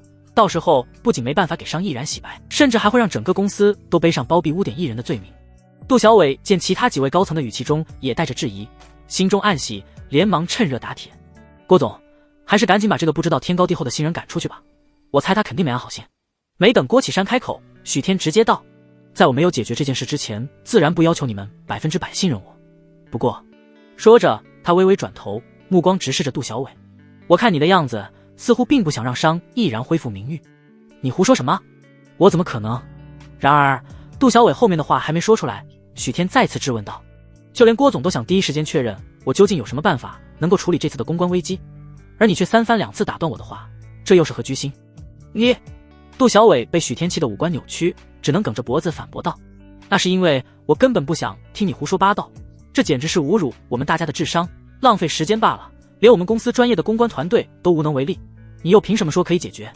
我能不能解决这次的危机，不是你一个人决定的。”许天没有再理会杜小伟，而是转头看向郭启山：“郭总，你才是天风娱乐的执行总裁吧？难不成你做什么决定都必须要经过一个小小的经纪人批准？如果是这样，那我就不打扰了。”许天面带微笑，以退为进，更是让被称为小小经纪人的杜小伟血压飙升。果不其然，郭启山闻言狠狠地瞪了杜小伟一眼，厉声呵斥道：“你给我安静一点，别再插嘴！”可是杜小伟虽然不服气，但看到郭启山那黑如锅底的脸色，最终还是把话咽了回去。不过他转头看向许天后，瞧着许天最多刚大学毕业的年纪，渐渐冷静了下来。连专业公关团队都想不出来解决的办法，一个刚入职的菜鸟又能掀起什么风浪？想到这点，杜小伟也就放心了。他索性身体向后一仰，靠在椅背上，就等着许天这个跳梁小丑在大家面前出洋相。郭启山再次看向许天：“现在可以告诉我你的办法了。办法暂时还不能说，不过给我1周的时间，我不仅会还商毅然一个清白，而且还能保住天风娱乐的名声。不能说。郭启山眉心顿时皱了起来。杜小伟像是早就预料到一般，指着许天阴阳怪气的说道：“你算老几，也敢在这里大放厥词？有点经验的人都知道，公关是有时效期的，我们凭什么给你1周的时间？而且你现在根本拿不出可靠的方案，我们又凭什么相信你？我看你不过是想利用这次的机会引起公司高层注意罢了。我告诉你，哗众取宠的手段在我们这里根本没有用。”紧接着，杜小伟又急忙看向郭启山：“郭总，这个新人的表现实在太奇怪了，在现在这种关键时刻，宁可错杀100也不能放过一个。万一他是敌对公司派来的奸细，咱们的事可就大了。左右他一个新人，对公司也没什么贡献，宁可错杀不可放过，现在立刻把他开除吧。”郭启山这一次没有理会杜小伟的叫嚣，而是目光锐利地盯着许天：“你确定1周之内就能还商毅然清白？”“自然。”许天点了点头。“如果我能在1周之内妥善处理好这件事，那么我需要郭总你答应我一个不违背原则的条件，并且提供给我一个对应我能力的职位。”许天原本就对许氏集团的业务不感兴趣，他日后想要自己做自媒体行业，倒不如在天风娱乐积攒一些经验。许天之所以提出要帮商毅然，既是给商毅然机会，也是给自己一个重新开始的机会，他要彻底摆脱上辈子的命运。那如果1周之后你不能还商毅然清白呢？许天笃定一笑：“如果我没有办到，公司面临的损失由我来赔偿。我们凭什么相信你？”杜小伟仍然对许天的话不屑一顾：“要是把事情搞砸了，你拍拍屁股走人，我们都找不到你。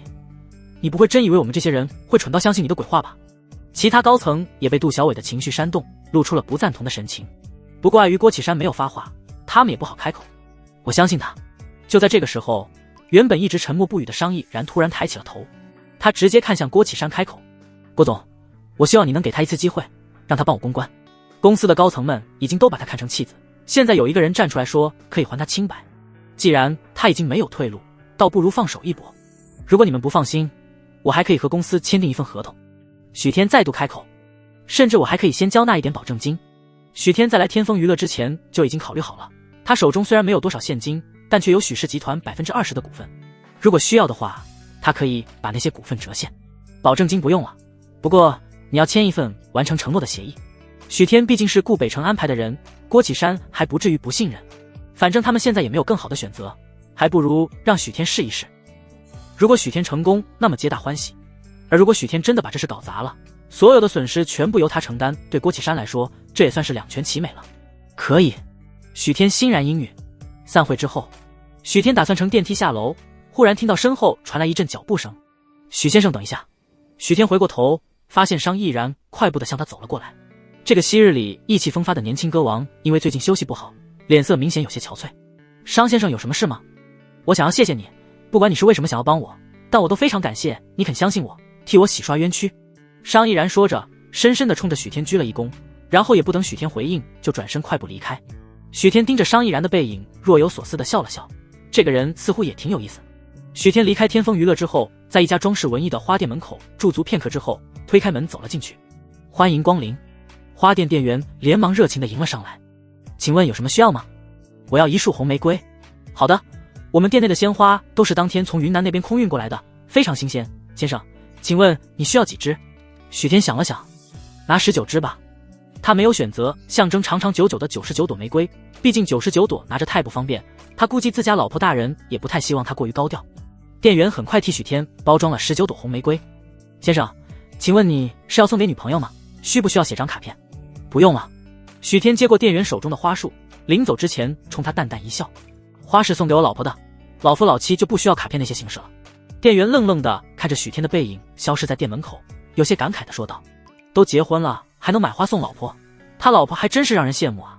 令人羡慕的唐冰岩此时正坐在严氏集团的总裁办公室里，而他对面则是站着3个神情紧张的公司高管。南城项目的预算为什么会超出 5%？ 另外，上个季度拍下来的地皮到现在都没有计划动工，究竟是怎么回事？市场部那边的调研报告呢？唐冰岩的话以及周身无形的气势压得3个高管喘不上来气。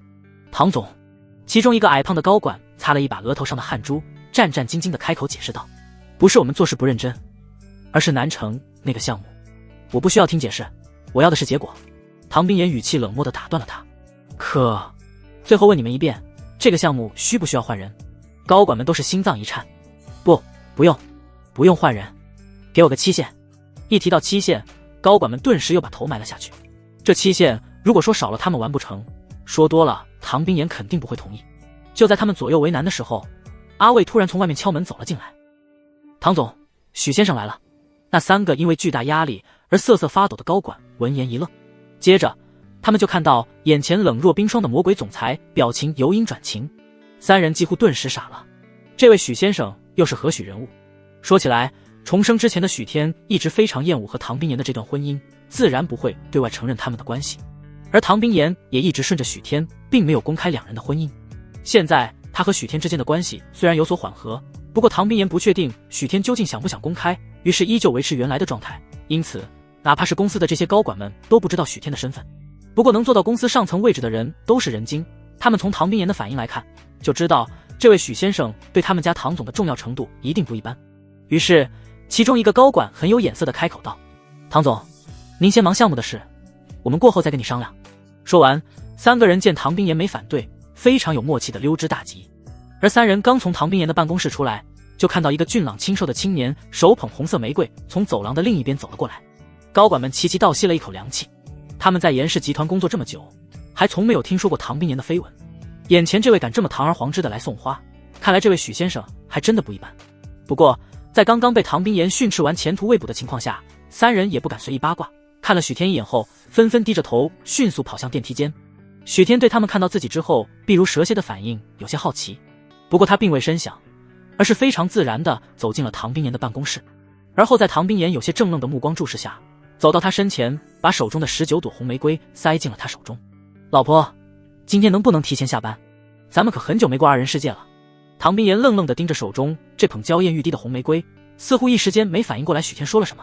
这是许天第一次送他花，而且还是红玫瑰，这意味着什么？而正站在办公室门口的阿卫见状，却是一脸嫌弃地看着许天，用这种老套的手段想哄他们家大小姐开心，还差得远呢。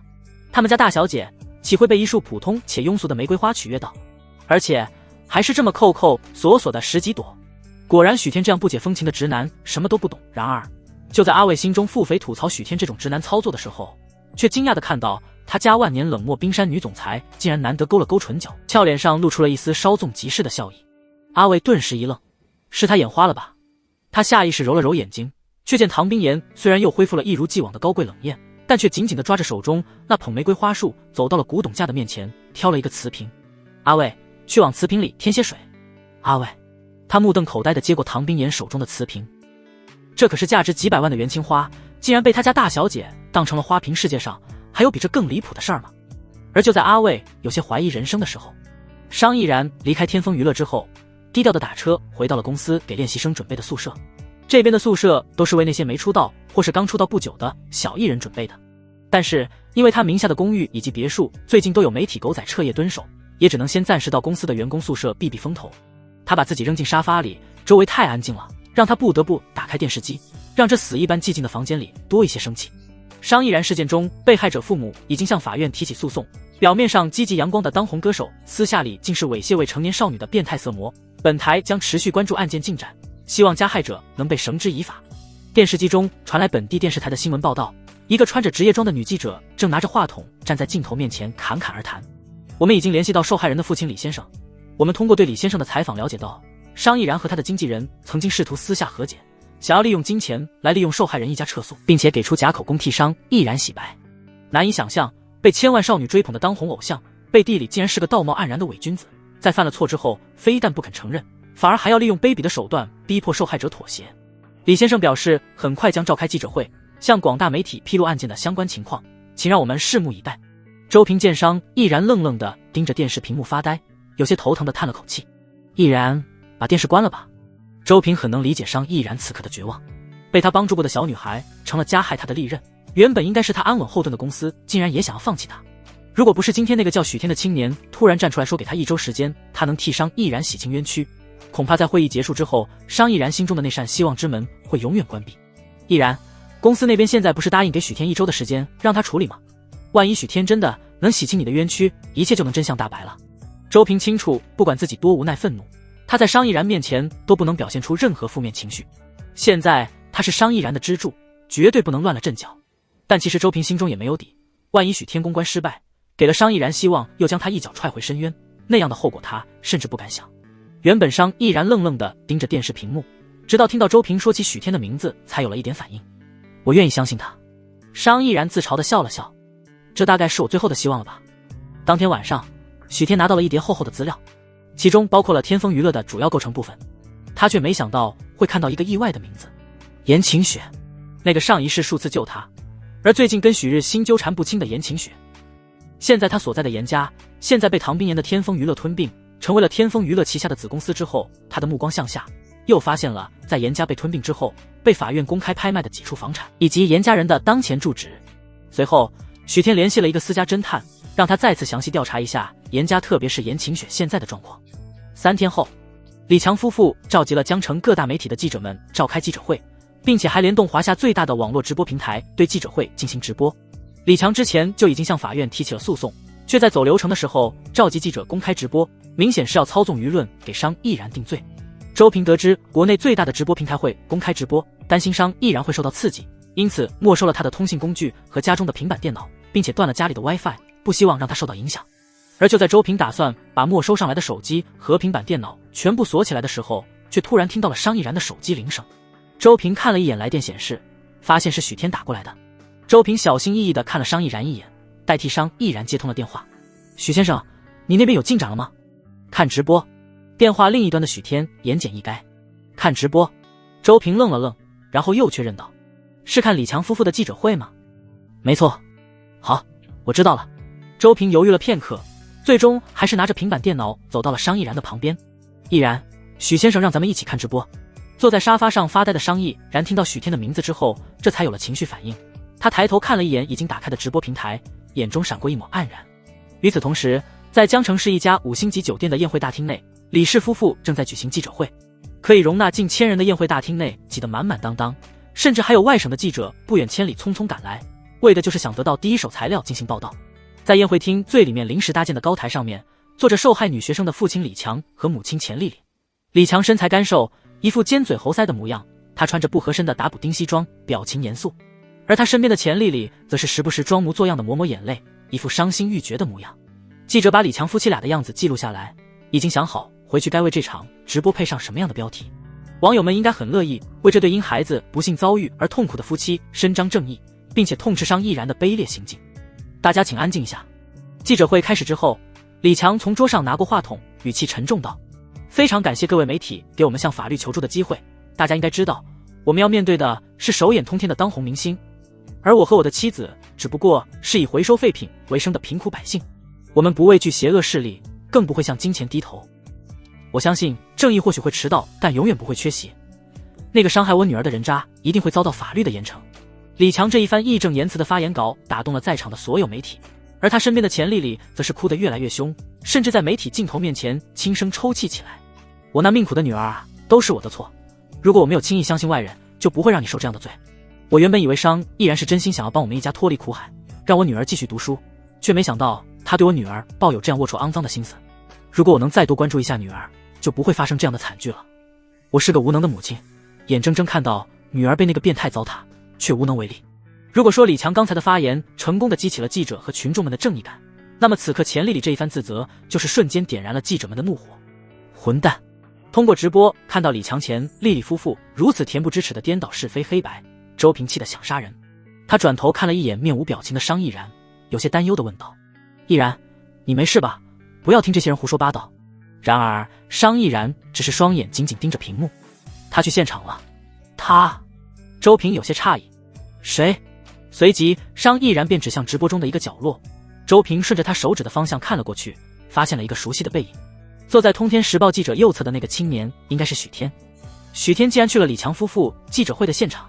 周平倒吸了一口凉气，心想这人也太胡来了。现在记者会上舆论全部倒向了李强夫妇，那边许天单枪匹马过去根本解决不了任何问题。如果他要在这种时候上去替商毅然澄清，只会让那些媒体逆反，同时让观看直播的网友们更加厌恶商毅然。周平忽然觉得，或许让这个毫无经验的年轻人替商毅然公关，并不是一个明智的选择。他忐忑不安地把目光再次转移到平板电脑的屏幕上。此时，有一名记者站了出来，向在场众媒体展示他得到的证据。这个人就是之前在别墅门口被商毅然殴打的那个竹竿一样的记者。他是日语头条的记者，名叫孙建彪。这场风波的大部分爆炸性新闻都出自孙建彪之手，包括这次李强夫妇的记者会，也是日语头条在背后资助和筹划的。而他的一番作为，也让日语头条由一个三流八卦小报摇身一变成了主张正义的正能量媒体，得到了网友和业界的广泛支持和认可。只见镜头中的孙建彪煞有其事地拿出事先准备好的 U 盘，把 U 盘里面的内容投影到会场的荧幕上。这些照片是我们收集到的证据，照片上商亦然和好几个未成年女生单独在一个房间里，他的目的是什么不言而喻。之前我用这些照片向商亦然本人进行求证，而他因为无法解释自己把这些女孩单独召集到一起的原因而恼羞成怒，在大庭广众之下对我施暴。因此我合理怀疑商亦然是因为心虚，才想以暴力的方式让我闭嘴，试图掩盖真相。孙建彪的话像是一枚重磅炸弹，将会场内的气氛再一次提升到一个新的高度。畜生，这商亦然不配为人。那些女孩子还都是未成年，他竟然把她们都单独召集到一起，心思实在是太肮脏龌龊了。很难想象在这些照片的背后，那些天真无辜的女孩子会遭受怎样非人的对待。在场的记者们对被打的同行报以同情，同时恨不得将商亦然千刀万剐。而这也正是孙建彪想要看到的情景。他看着台下义愤填膺的众人，得意地勾了勾唇，继续说道：现在人证物证俱在，而商亦然以及他的经纪公司还想试图混淆视听，怂恿其粉丝替他辩解洗白，试图操纵舆论，实在是无法无天。孙建彪说着，又把话筒对准了坐在正中央的李强和钱丽丽夫妇。李先生，李太太，我非常同情你们女儿的遭遇，并且不想让你们重新把伤口剖开，回忆那些痛苦的记忆。但是为了能让加害者得到法律的制裁，我还是希望你们能够把事情的经过原原本本的告诉大家。相信我，广大群众永远会站在正义的一边支持你们。你们不用担心会被商亦然以及他的公司报复。李强听到孙建彪正义凛然的话音，不禁红了眼眶。他对孙建彪以及在场媒体们深深鞠了一躬。多谢各位，谢谢你们。其实在那天之前，我们就觉得女儿的情绪不太对，但是无论我和妻子怎么问女儿都不说，直到那天我们发现女儿的手臂上有淤青，脚腕上也有勒痕，在我和妻子的追问之下，女儿这才告诉我们自己的遭遇。当时我和我妻子都懵了，我们怎么也没想到表面上善良乐于助人的商亦然背地里竟然是人面兽心的变态。之后我们更是从女儿那里得知，这样的事并不是第一次发生。李强说着拿出手机找出一段录音，当众播放给在场的众人。他让我把衣服脱掉，还扯我的裙子。之后呢，那个畜生还做了什么？录音中传来了小女孩哭泣的声音：爸爸，我害怕。录音放到一半，钱丽丽便泣不成声地哭诉道：都怪我和老李两人没有照顾好女儿，竟然让那个变态有可乘之机。如果我们事先知道商亦然是这样的人，宁可让女儿辍学也不会把她送入虎口。不，全怪我。李强愤怒又自责地说道：我是一家之主，我没用。如果我能再多赚点钱供女儿上学，她就不会被商亦然这个变态欺负了。之前因为我的无能没有保护好女儿，所以这一次无论如何我都要让商亦然得到法律的制裁，替我女儿讨回公道。商亦然这变态竟然屡次对未成年人下手，我相信除了我女儿之外，一定还有其他的受害者。恳请那些受害者的家属们也勇敢地站出来，揭发这个罪人的恶行。李强愤怒又后悔的神情，钱丽丽悲戚的哀鸣，以及受害小女孩的录音，让在场记者们对商亦然的愤怒和憎恶达到了顶点。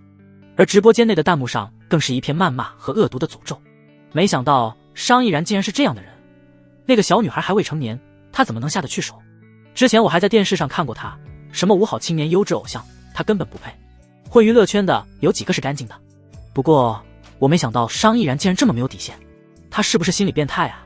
竟然对小女孩下手，肯定是心理变态。之前我听说他是被潜规则才有了那么多好资源，像这种为了红不择手段的人根本就没有道德底线。周平脸色难看地看着直播间内如潮水一般的辱骂弹幕，无力地和商亦然说道：咱们还是别看了。说着周平便主动关掉了弹幕。然而就在他要关闭直播间的时候，忽然看到那个坐在角落里的青年转头和身边通天时报的记者耳语了几句。那名记者刚开始的时候还不以为意，直到青年给他看了什么，他忽然眼睛一亮，表情也变得有些兴奋。很快这名通天时报的记者长话对许，添点了点头。忽然他猛地站起身，义愤填膺地开口：证据确凿，容不得商亦然和他的经纪公司继续抵赖，我们绝对不能容忍姑息这样的恶人，否则会有更多的受害者出现。李强夫妇看到长华身上通天时报的标识，心中更觉得十拿九稳。毕竟通天时报可是老牌报社，以权威闻名，虽然随着新媒体的发展渐渐没落了，但不可否认它依旧具有一定的公信力。李强微微垂下头，掩饰了眼中的得意。几秒钟之后，他再次抬头看向常华的脸上满是感激和感动。这位记者朋友，你有什么问题尽管提问，为了还我女儿一个公道，我一定知无不言。好的，下面我将开始我的提问，不过在此之前，我想先让李先生、钱女士和在场的其他记者看几张照片。说完，常华便拿着 U 盘走到了前面投影的面前，让发布会的工作人员将自己 U 盘里的内容投映在大屏幕上。会场内众人见状，齐齐向大屏幕的方向看了过去。很快，几张滚动播放的照片便显示在了众人面前。照片上是一个7、8岁的小姑娘，穿着粉色的公主裙，戴着华丽的王冠头饰。女孩身后的背景是一个舞台，而把这10几张照片连贯起来看，会发现这是在女孩表演舞蹈时拍下的一组照片。常华足足等待了1分钟，确认在场众人都看过并看清楚了这几张照片之后，转头看向李强。李先生，您能回答一下，看完这些照片之后，你对这照片上的小女孩有什么看法吗？看法？李强微微一愣，很显然不知道常华为什么会突然问这个问题，不过他还是开口回答道：这个小女孩打扮得很漂亮可爱，而且很有才华。那在场其他各位又有什么看法？常华再一次把这个问题抛给了在场的其他记者。当然是可爱啊，这么小的年纪上台，却一点都看不出怯场的样子，将来长大了一定会是一名专业的舞者。小姑娘长得挺好看的，我要是有这样的女儿，做梦都能笑醒。我知道这个小姑娘是帝都某艺术团的，而且还是那个艺术团年龄最小的正式团员，从小就拿了无数大奖。现在小女孩已经成年了，正在法国某艺术学院进修。记者们纷纷开口发表自己对照片上小女孩的看法，大部分都是赞扬和羡慕小女孩的父母。不过很快，这些记者们便反应过来，困惑地看向常华，似乎不能理解常华为什么问他们这个和今天发布会主题毫不相关的问题。大家都觉得这个视频里的小女孩很可爱，很有才华，对吧？常华点了点头，然后又在大屏幕上播放了另一组照片。那么，大家再来看看这些。这一次，照片上没有可爱的小女孩，而是一组微博发言的截图。截图上面的日期已经是5年前了，而内容则是刚才上一组小女孩表演照片下面的评论。大部分的评论都和刚才在场记者们的反应一样，有夸小女孩可爱漂亮的，有说小女孩第一次上台表演不怯场很优秀的，还有羡慕小女孩父母的。然而最后一张截图却是一张 ID 和头像都被打了马赛克的评论。草，3年血赚，死刑不亏。在场记者们看到这条评论之后瞬间炸了，这说的还是人话吗？他是变态吧？这个人的发言怎么这么猥琐？这种人难道不会被封号吗？好恶心，对一个小孩子怎么能说出这种龌龊的话？在场的都是媒体人，嗅觉敏锐，见常华刻意给这个微博账号打了码，都觉得会有大新闻可以挖掘，纷纷举起相机拍照留存证据。而守在直播间面前的周平正等着许天想办法力挽狂澜，却看到这样一组截图，整个人都不好了。这到底是怎么回事？他不会是想把这个小号安在商毅然的头上吧？可是这个通天时报的记者不是许天找来的吗？周平愤怒地攥紧了拳头，恨不得直接冲进屏幕抓起许天的衣领问个明白，而他身边的商毅然却显得冷静许多，那张惨白的脸上没有多余的表情，只剩下了漠然和绝望。与此同时，直播间的一排排弹幕飞快刷过，网友们已经被带了节奏，把这个匿名截图的主人身份加在了商毅然的身上，又对他进行了新一轮的辱骂。天哪，评论这么变态，肯定是商毅然的微博小号，他怎么能这么龌龊？照片上的女孩还是未成年，我看他是心理变态吧？这种人就应该去死，还让他活着浪费国家粮食吗？常华看着台下义愤填膺的记者们，神情凝重地解释道：正常人看到这个小女孩的照片都会觉得小女孩有才华，也只有心理变态的人才会出现刚才截图打码评论中那样下流的念头。李强见常华又拿出了给商毅然定罪的证据，眼中浮现出急切的神色，连忙点头。这位记者说的很有道理，看截图上的时间已经是5年前的事了，没想到商毅然这么会伪装，一直以健康善良的形象欺骗广大网友，就连我和孩子他妈也被骗了。我绝对有理由怀疑我的女儿不是第一个受害者，如果不严惩商毅然，还会有很多无辜的孩子被伤害。坐在台下的许天见李强这副义愤填膺的模样，低头看了看直播软件上的弹幕，唇角微微勾起，露出了一个果然不出所料的笑意。上钩了。站在投影旁边的常华余光扫了一眼台下的许天，随即收回视线，双眼直视着还在卖力表演的李强，眼中浮现出困惑不解的神色。李先生，你看了这条评论这么气愤，是因为你也觉得有这样言论的人是变态和潜在的犯人吗？这还用问吗？李强理直气壮地回答道。能说出这种下流言论的人怎么可能是好人？肯定是平时经常会骚扰小女孩的变态。李先生说的没错，同时，台下有记者开口声援李强。网上的言论往往是现实中人性的缩影，能说出这种话的人，不是变态，还能是正人君子吗？赶紧公布吧，这个小号肯定就是商亦然。那些无良的媒体，还有他的经纪公司，不要试图再给他洗白了。常华得到了他想要的答案，满意的点了点头。不过，他也并没有反驳在场各位记者对商亦然的谩骂，而是又调出了一组图片。现在就让我们看一下，这个在网上留下龌龊留言的人到底是谁。记者们听到常华的话之后都有了精神，相机也对准了前方大屏幕拍个不停，生怕错过这件正商亦然污点的重要时刻。这可是商亦然的小号，说不定除了这些还能挖到更劲爆的八卦。然而，就在一张没有马赛克的清晰截图出现在众人视线之中的时候，所有人都震惊地张大了嘴巴。这个微博账号的名字叫强人，而上面的个人认证显示的赫然就是未成年女学生被明星猥亵事件的受害者父亲李强。刷！在场记者们看到这个熟悉的 ID 之后，脸色都是瞬间一变，顿时整个发布会现场陷入了死一般的寂静。不止记者们，李强此刻也同样傻了。原本他已经做好了准备，打算在常华揭露这个小号真正主人就是商亦然的时候，趁机落井下石，再一次煽动在场记者的情绪，却没想到那张截图上的竟然是自己的微博账号。忽然，他像是猛地想到了什么一般，脸色瞬间一片惨白。发布会现场的沉默足足持续了10数秒，在场的记者们才渐渐反应过来，这是假的吧？这个微博小号应该是商亦然那变态的，怎么可能是李强？肯定是 P 的图，李强不可能说出这样的话。P 图造谣的人有何居心？这么诬陷受害者家属，良心都被狗吃了吗？原本还得意洋洋的孙建彪看到李强的微博截图之后，立刻站了起来，抬手指着常华破口大骂：常华，没想到你也是个人面兽心的家伙，为了流量和利益就能不要脸颠倒是非黑白吗？你们通天时报怎么说也是老牌报社，现在为了博人眼球竟然不惜 P 图做伪证，简直为了利益连脸都不要了。对于孙建彪气急败坏的指控，常华没有发火，只是淡定自若地回敬道：孙建彪，我实在怀疑你身为记者的专业素养。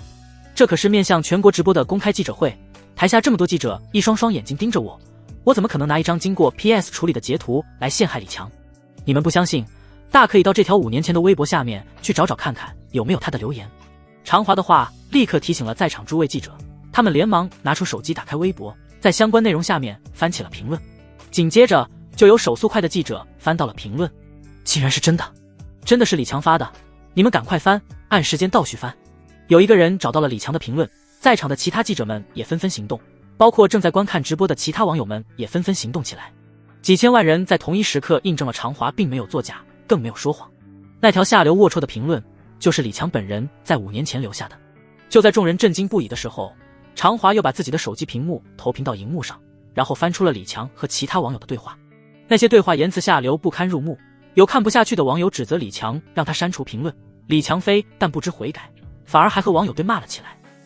除此之外，常华还翻出了李强几年前的点赞的视频大多数都是打擦边球的黄色视频，有些视频已经被和谐掉了，而仅剩下的那些都和未成年女孩有关。常华向众人展示完这些点赞留言记录之后，转头看向脸色苍白的李强：李先生，你还有什么要解释的吗？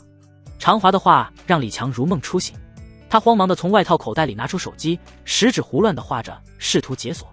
常华看到李强慌不择路的状态，不由冷笑了一声：李先生，你现在才想起去删除留言和点赞记录，已经太迟了。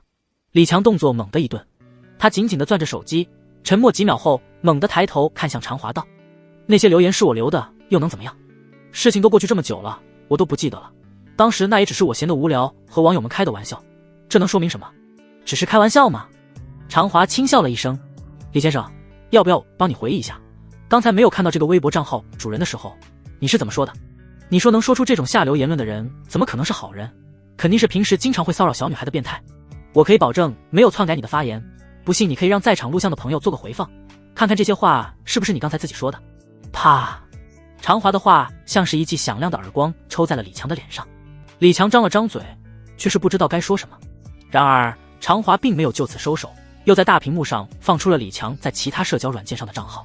这些评论内容依旧下流猥琐，时间最早可以追溯到5年前，而最近的却是在1个月之前，他的账号给岛国某限制级网站的一个萝莉视频点赞并留言。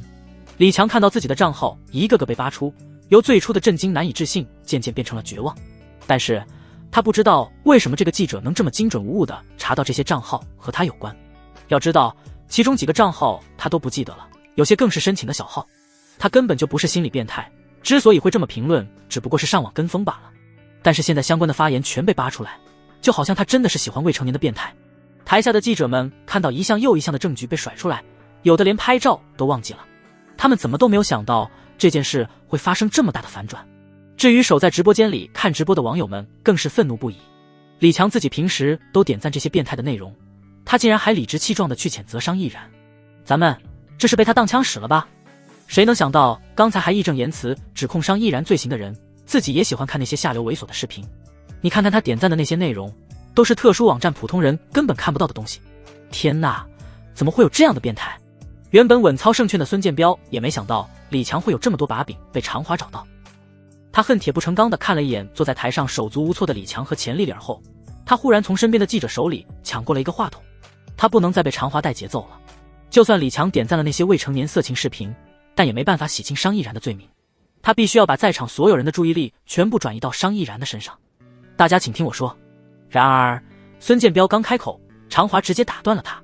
大家也看到了，李强就是自己口中那个心理有问题的变态。他屡次点赞违法的黄色视频，证据却凿容不得他抵赖。正是有他们这些人的存在，才会让地下产业链得以盛行。他们这些有下流嗜好的变态都是未成年受害者的帮凶，所以我们发现这样的变态绝对不能姑息。说着，常华把头转向李强的方向，看向他的目光中仿佛燃烧着熊熊怒火。李强，你这个人面兽心道貌岸然的变态，不仅在网上浏览变态的黄色视频，还对自己的女儿下手，你还有人性吗？他这一句话卯足了力气震耳欲聋，同时也让整个发布会现场再一次陷入了死一般的寂静。常华在说什么？李强对自己女儿下手，这些话信息量太大了，以至于这些明明思维活络的记者一时之间也不知道该做出什么反应。孙建彪原本还想要把众人的注意力拉回到商亦然的身上，但现在听了常华的话之后，也像是木偶一样呆愣在了原地。他说的是什么意思？过了片刻，才有人三三两两的交头接耳，对自己女儿下手，说的是李强吗？李强对女儿做了什么？不是我想的那样吧？此时通过直播软件观看发布会的网友们也是震惊不已，他们再也没有心思去考虑这场记者发布会的真正目的是什么，更是直接把商亦然抛到了九霄云外。他们实在太好奇常华所说的爆料到底是怎么回事。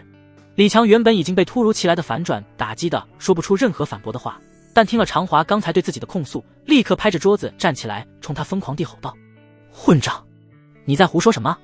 那是我亲女儿，你信不信我告你诽谤？这时候孙建彪也反应了过来，他立刻高声指责常华胡编乱造也要有个限度，李强是受害者的亲生父亲，你无凭无据说这些话就是诽谤，要负法律责任的。孙建彪开口之后，李强才稍稍找回了一些理智。他知道此时自己的一举一动都透过摄像头被直播出去，于是尽量收敛情绪，想让自己冷静下来。我不知道你是谁派来的，但我不接受你这样无中生有的污蔑。常华早有准备，在李强和孙建彪质问他的时候，就已经准备好了 U 盘里面的照片。你们想要证据是吧？好，那我就让大家看看证据。他的话音刚落，大屏幕上又显示出一张微博截图，截图的照片上显示的背景是卧室，一个中年男人搂着一个穿吊带裙的小女孩坐在床上，小女孩看镜头的样子似乎有些拘谨，不过还是努力扯出了一丝笑容，而搂着小女孩的男人却笑得一脸灿烂。这张截图上面的微博还有一句配文，上面写着：这是我女儿，还不错吧？同时还配上了一个系统自带的歪嘴笑表情包，显得有些猥琐。在场众位记者看到这张照片之后，都是有些厌恶地皱起了眉头。这照片是不是有点过分了？怎么能让10几岁的孩子穿着吊带裙拍这种照片呢？天哪！李强还把这样的照片放在了网上，简直禽兽不如。他不会真的像常记者说的那样有什么特殊的变态癖好吧？这种人就应该立刻把他抓起来。李强震惊地看着自己的微博被截图发在大屏幕上，怔了一下后连忙为自己辩解：这怎么了？这吊带裙是我女儿跳舞时穿的舞蹈服，她演出时还穿过呢。而且这张照片也只是庆祝我女儿第一次登台表演时拍的照片，我发出来跟网友分享罢了。常华冷冷地打断了他的解释，言辞越发犀利。你竟然说这样的照片是普通照片？难道当网友们的眼睛都是瞎的吗？就算你现在狡辩，也无法改变你有下流癖好的事实。如果你觉得照片不算是确凿证据，那我这边还有其他证据证明你就是个彻头彻尾的变态。常华的话让在场的记者们都屏住了呼吸，同时也把镜头对准了面前的大屏幕，想要第一时间拍下常华所说的决定性证据。此时的这些记者们已经忘记了这次来记者会的最初目的，完全被常华抛出来的证据吸引，下意识期待着他能抛出更多的证据。之前在查到李强的那些龌龊言论之后，我便去采访了他的邻居，下面大家可以看这段采访。说起来，即便没有许天，常华也是更偏向相信上易然的，所以这事情发生后，他就去采访过李强的邻居们。很快，一个中年女人出现在了屏幕上，不过为了保护女人的隐私，常华特意在女人的面部上打了马赛克。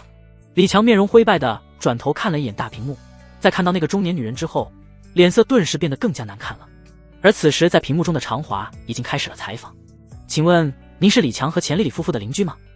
没错。那您能不能跟我们描述一下李强这个人平时的人品怎么样？人品？中年女人的语气明显有些不屑一顾。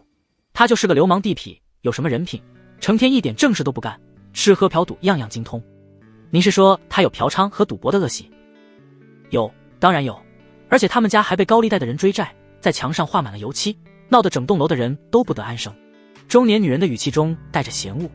他媳妇倒是还有点积蓄，不过也都被李强骗去赌博输光了，而且还输掉了媳妇给女儿传的学费，让女儿差点辍学，最后还是被一个明星资助才能继续读高中。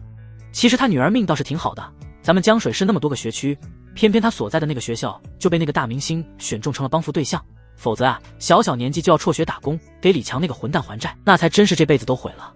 那您之前听说过李强指控明星猥亵他女儿的新闻吗？听说了，不得不说李强还真会倒打一耙，可能他以为自己做的那些下流事没人知道吧。您能不能详细说说他做过什么事？常华继续追问他。这还用我明说吗？你看他的女儿长得也挺漂亮的，而且孩子他妈有时候上夜班不回家，家里可就他们2个人。这位女士，李强虽然游手好闲不务正业，但也不至于对自己的亲生女儿下手。您说的话有确切证据吗？要什么证据？我们那栋老房子隔音不好，谁家发生点什么事，其他几户人家都能听得清清楚楚。你要是不相信我说的话，再多打听打听别的邻居，肯定也这么说。那钱丽丽就一次都没有发现，发现了又能怎样？你以为他媳妇是什么好人吗？中年女人冷笑了一声。李强就是个人渣，钱丽丽能跟他过这么久，说明2个人臭味相投，都不是什么好东西。之后的大屏幕中又投放出其他邻居的证词，虽然那些邻居说的没有第一个中年女人那么露骨，但是他们都表示一到晚上就会从李强家传来打骂争吵声，还有女孩的哭声，这就足以证明李强至少有家暴自己女儿的行为。记者们听着这些对李强的指控，纷纷大感意外，他们怎么都没想到，才短短几天的时间，这个义正言辞要保护自己女儿，将伤害自己女儿的凶手绳之以法的伟大父亲，转眼就变成了一个卑鄙下流的变态，甚至泯灭人性，对自己的亲生女儿动手动脚。常华一脸愤怒地盯着满头大汗的李强，冷声呵斥道：李强，人证物证俱在，你还不认罪吗？李强气得涨红了脸，疯狂地冲着常华吼道：你采访的那些人算什么人证？他们平时就跟我有仇，是故意说谎陷害我的。那个老女人早就看我们一家不顺眼，想把我们赶走，现在她得到机会，自然要添油加醋地诬陷我。你们不能听信那个老女人的一面之词。常华闻言只是冷眼看着他。刚才我采访的那些人中，可不止一个人证明你曾经对女儿施暴，一个人的证词如果不可信的话，那5个人的证词难道还不可信吗？我教育女儿，难道还需要别人批准吗？李强愤怒之下近乎失去了理智。说完，他直接转头看向周围的记者们，你们在场的这些人难道就没有打过自己的孩子吗？那你们也是和自己孩子乱伦的心理变态。记者们见李强不仅不知悔改，竟然还开始了把矛头指向了自己，心头的怒火再也压制不住了。李强，事到如今你还不知悔改？打骂孩子原本就是不对的教育方法，我们不会随意对自己的孩子动手，而是愿意用更多的耐心教育他。不要用你那肮脏龌龊的心思揣测别人，我们可没有强迫女儿穿吊带裙拍照的习惯。李强面对着记者们的围攻，气得浑身发抖。你们冤枉我，我根本就不是什么心理变态。我女儿不听话，我只是打过她几次，绝对没有做过其他不该做的事。然而却是没有记者相信他的话。李强，现在人证和物证都摆在你的面前，你再狡辩也没有用。之前你对商毅然的那些指控，其实都是你自己对女儿做的事吧？所以你才能说得这么详细。放屁，老子从来没做过那些事。你再说一遍，信不信我弄死你？李强被常华咄咄逼人的询问气得丧失了理智，他猛地从座位上站起来，挥动着拳头就向常华冲了过去。这突如其来的变故让周围的人都没反应过来。等到两旁的保安过去阻拦的时候，常华的肚子上已经挨了一拳，整个人痛得弓下身子，缓了半天才站起来。放开我，我要杀了这个混蛋！你们放开我！李强被2个保安架着，仍然不住的挣扎，双眼通红，像是要吃人一样，恶狠狠地瞪着常华。常华深吸了一口气，揉了揉被打了一拳的肚子，努力挺直胸膛，和在场其他记者说道：现在大家都看到了，这李强不仅是猥亵女儿的变态，而且还有严重的施虐倾向。我合理怀疑他对自己的女儿除了猥亵之外，还伴随长期的家庭暴力，希望相关部门能彻底调查。混蛋，你竟敢诬陷我！我没做过那些事，你要是再敢诬陷我，我杀了你全家！你给我小心一点！李强愤怒中的口不择言，更是让在场其他记者们确定他有暴力倾向。而在刚才的铺垫以及邻居采访等众多证据之下，他们对李强的不满也达到了前所未有的巅峰。与此同时，直播间里观看发布会的网友们也已经完全无法抑制愤怒的情绪。该死的，这2个人竟然颠倒黑白呢！我们当枪使！我之前怎么也没想到李强居然是个觊觎自己女儿的变态，而钱丽丽竟然也不管不问，天底下怎么会有这么恶心的父母？他怎么有脸理直气壮地指责商毅然？他自己的行为比商毅然还禽兽不如。等一下，你们说李强指控商毅然的那些行为，不会是诬陷吧？顿时一旦激起千层浪，无数网友瞬间反应了过来，这种人渣的指控根本毫无可信度。商毅然明显就是被这对黑心的夫妇敲诈不成才改为诬陷的，我们全都被李强夫妇这对贱人给骗了。这对黑心夫妇竟然还倒打一耙诬陷商毅然，如果没有商毅然，他们女儿连高中都读不完，这就是现代版的农夫与蛇吧。至此，这场闹剧彻底反转，而之前还因为李强的诬告而声名狼藉的商毅然也洗清了嫌疑，成了受害者。抱着平板电脑观看直播的周平眼看着局势一步步逆转，那些网友们由对商毅然的咒骂变成同情甚至声援，简直让他有种身处梦中的感觉。许天竟然真的做到了！恍惚片刻后，他忽然激动地转头拍向商毅然的肩膀：毅然做到了，他做到了！许天证明了你的清白，那些莫须有的罪名再也不会被扣在你的头上了。周平怎么也没想到，许天这个门外汉竟然真的在这么短的时间之内找到了方法洗清泼在商毅然身上的脏水。但是这许天是怎么做到的？他竟然能找到那么多证据？还是说被他瞎猫撞到了死耗子，无意间发现了李强的特殊癖好？而此时一直没有开口的商毅然依旧认真地看着直播间里的画面。现在整个直播间都被一排排迅速掠过的弹幕铺满了，那上面再也没有了对他的谩骂，反而是满屏同情和鼓励。过了片刻，一直看着弹幕的商毅然手指微微动了动，似乎想到了什么，眼中忽然闪过了一抹暗芒。而他身边的周平毫无察觉，他盯着屏幕上的弹幕，控制不住的开口咒骂李强：这个畜生，连自己的亲生女儿都搞！我原本以为他跟钱丽丽2人只是贪财，想从你身上敲诈几百万封口费，却没想到他自己竟然贼喊捉贼，自己本身就是心理变态，竟然还要诬陷你！商毅然微脸眸光：周哥，你也觉得李强是心理变态，会猥亵自己的女儿？周平听了商毅然的话怔了怔，然后理所当然地问道：不然呢？发布会上那么多人证物证，这还能有假？商毅然闻言摇了摇头：确实，那个记者列举了很多证据，包括照片还有采访，把它们总结在一起，确实很有冲击力。但是咱们把这些证据单独拿出来看看，真的能构成指控李强猥亵亲生女儿的证据吗？周平闻言也愣住了，他仔细回忆起常华公开的那些证据，从最初的微博小号留言，再到那张父女2人在卧室床边拍的照片，以及邻居的证词，如果把这些全部拆分开，似乎还真的并不能说明什么。就比如那些微博留言，或许李强只是跟风，又或许他真的有些特殊癖好，这只能说他这个人的人品有问题，却并不能代表他真的会对自己的亲生女儿下手。而且那张微博上和女儿一起拍的照片也很正常，没有前面那些猥琐言论的铺垫，完全可以当作是一张普通照片，更像是父女2人之间的互动。至于那些邻居的证词，最多也只能证明李强这个人有家暴倾向，又或者李强和他们之间产生过矛盾，这些人故意夸大其词。但这些证据加起来，直接让李强看起来就是一个会对自己亲生女儿下手的心理变态。周平想通之后，猛地抬起头，难以置信地看向商毅然：莫非这个李强不是，或者说不一定是？商毅然接过周平的话，继续说道：但现在这都不重要了，对媒体舆论来说，真相已经不需要再去挖掘了。没错，光是那些证据就足以给他定罪，让他无法翻身。即便李强是冤枉的，但也不会有人相信了。周平看着直播画面中那个身着低调的青年悄然离开的身影，忍不住感叹道：许天之所以没有向郭总要人帮忙，是为了增加这些证据的可信度，因为只要咱们天风娱乐的人出手，无论找到多么关键的证据证明你的清白，都会被质疑弄虚作假。之前咱们公司不是没有发过声明，尽管前面找到了李强曾经家暴妻子的证据，但外界和媒体却认为那是我们为了给你脱罪才故意捏造的证据往李强身上泼脏水。所以许天从来参加发布会的记者那边入手，跟曾经在媒体界享有威望的老牌报社通天时报的记者联手，这才扭转了局势。而常华之所以提前给李强的微博账号打上马赛克，目的也是为了先让媒体和舆论给这样的行为定罪，然后再公布真相反转。李强正义的形象一旦坍塌，那么他就再也没有辩驳解释的机会。之后那些证据和采访更是将他钉在了耻辱柱上，无法翻身。这其中每一环都非常关键，稍有不慎便会满盘皆输，甚至给商毅然的形象造成更严重的抹黑和影响。但偏偏许天做到了每一个环节都完美无缺，恰到好处，既让众人相信了李强的话不可信，又还了商毅然清白。许天这一系列的动作完全可以用几个字来概括：以彼之道还之彼身。李强不是想要操纵舆论诬陷商毅然让他有口难言吗？那么许天便要让他自食恶果，自己变成口中那个人面兽心的变态。就是因为许天这一切部署太自然，甚至让他这个有着无数公关经验的人一时之间都没有发现破绽，还是经过商毅然的提醒，他才想明白了许天的整场布局，那个看似普通的青年竟然真的有这么高明的手段。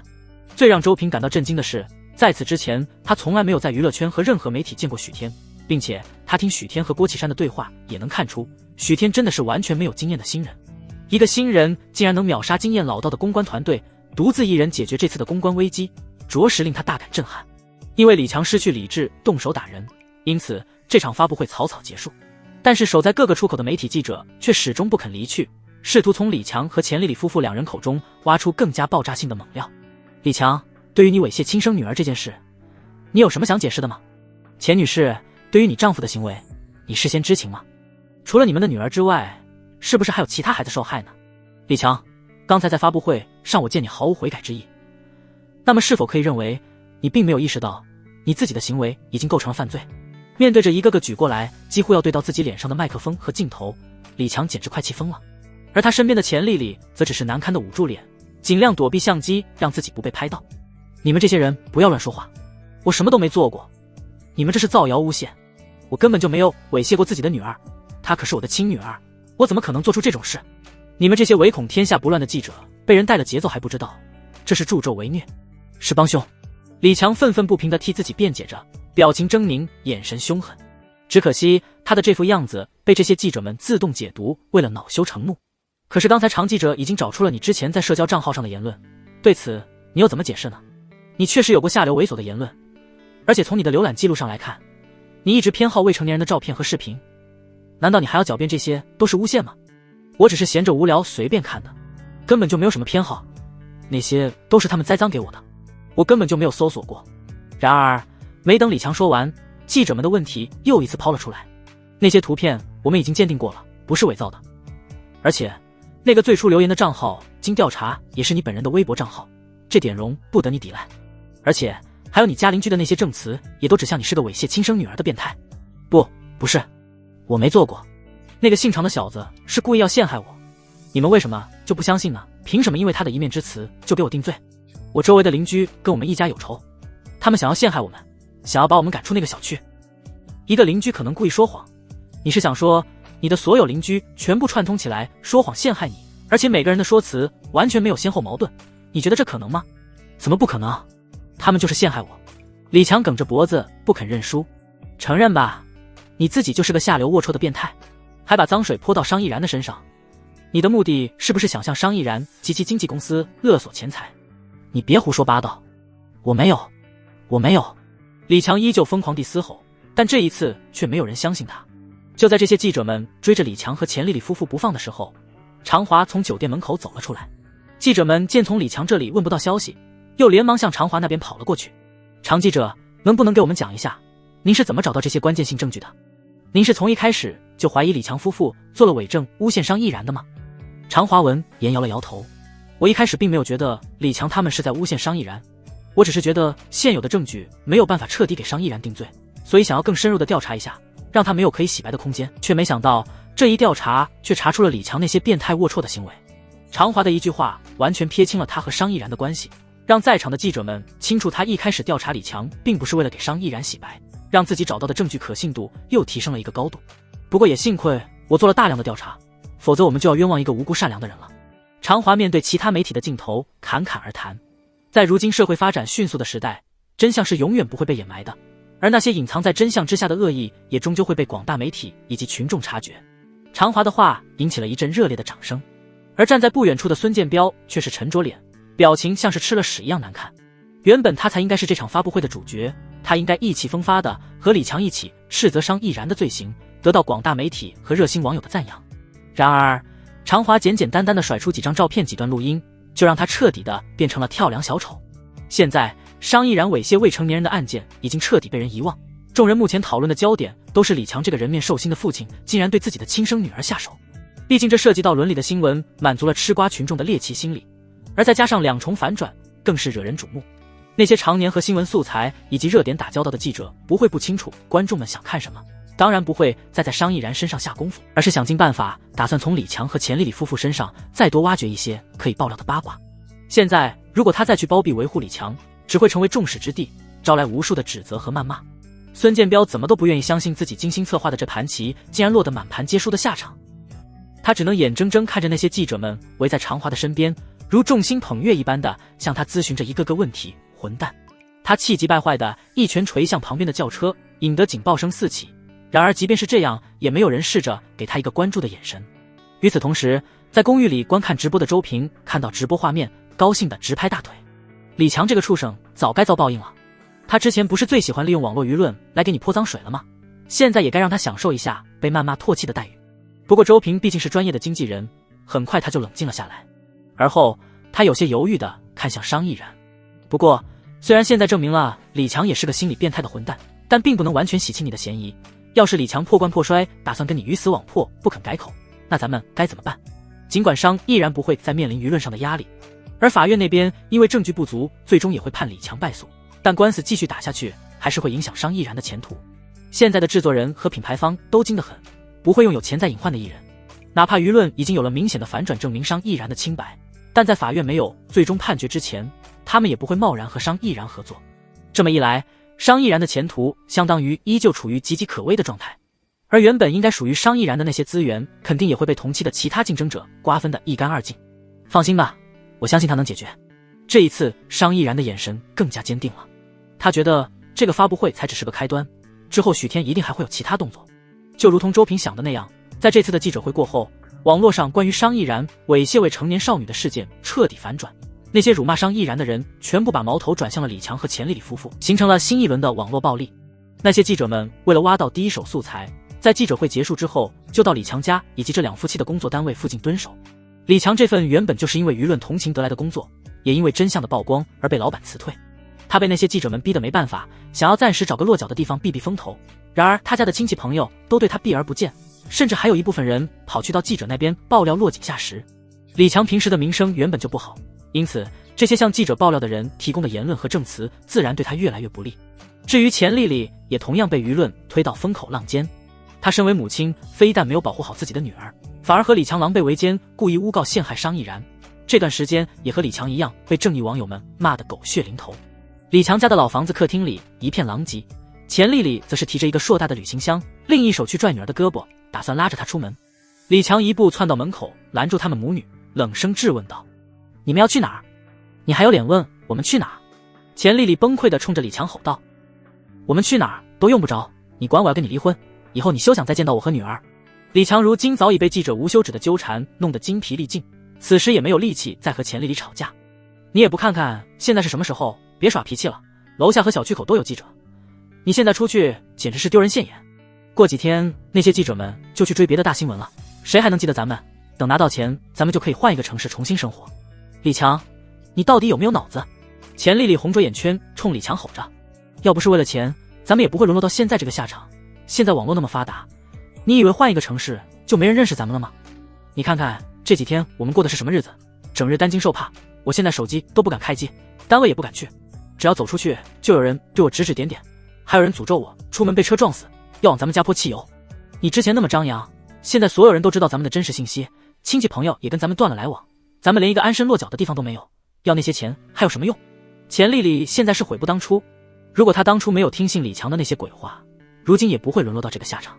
早知道我就应该阻止你，现在你自己作死，还连累我和女儿，大家都知道是咱们家泼脏水给商亦然，以后你让女儿怎么做人？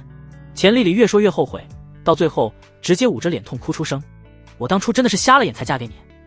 你除了打牌找我要钱之外，有为这个家付出过什么吗？我钱丽丽这辈子最后悔的事就是跟你结婚，如果能重选一次，我宁可一辈子孤独终老，都不会跟你在一起，更不会让我女儿也受这种罪。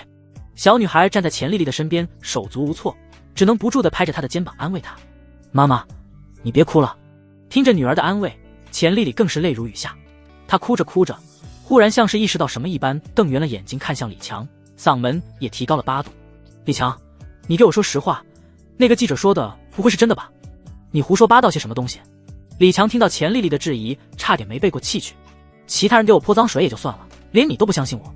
默默可是咱们的亲生女儿，我虽然有时候脾气急了一点教训过她，但也只是打她2下骂她几句，怎么可能会做出那种禽兽不如的事儿？那些都是栽赃陷害。然而钱丽丽眼中的怀疑并未消散几分。哼，我怎么能确定你有没有骗我？你连诬陷资助咱们女儿上学的恩人这种无耻的事都能做得出来，我早就应该清楚你根本毫无底线。你这个贱人，当初你听说能拿到钱的时候不也同意了我的做法吗？现在出事了，你把所有责任都推到我的头上，还有没有良心？你也好意思质问我有没有良心？我要是真没有良心，早就带着女儿跑了，谁还跟你在这里受苦受累？然而钱丽丽像是听不到他的话般，只是捶胸顿足地哭嚎着，尖利的嗓音吵得李强头昏脑胀。叮铃铃，就在李强想要到阳台抽根烟透透气的时候，放在沙发上的手机却突然响了起来。原本这几天他是一直不接电话的，但他现在一肚子怒火无从发泄，就几步跑到沙发旁边，抓起手机摁下接听键，不由分说劈头盖脸一顿臭骂。我是被那些畜生诬陷的，别再来骚扰我了，我警告你，你要是再敢打过来，我就弄死你。就在李强用各种恶毒的脏话疯狂咒骂对方的时候，手机听筒里忽然传出了一道冷静的声音。李先生，你先不要急，我有个办法可以帮你摆脱现在的处境。李强愣了愣，随即紧张地追问道，你有什么办法？你是谁？为什么要帮我？如果在几天之前有人主动找上门来说要帮他，他肯定会欣然接受，但现在那些记者媒体恨不得落井下石，再挖出一些污点来大做文章，又怎么可能会好心帮他？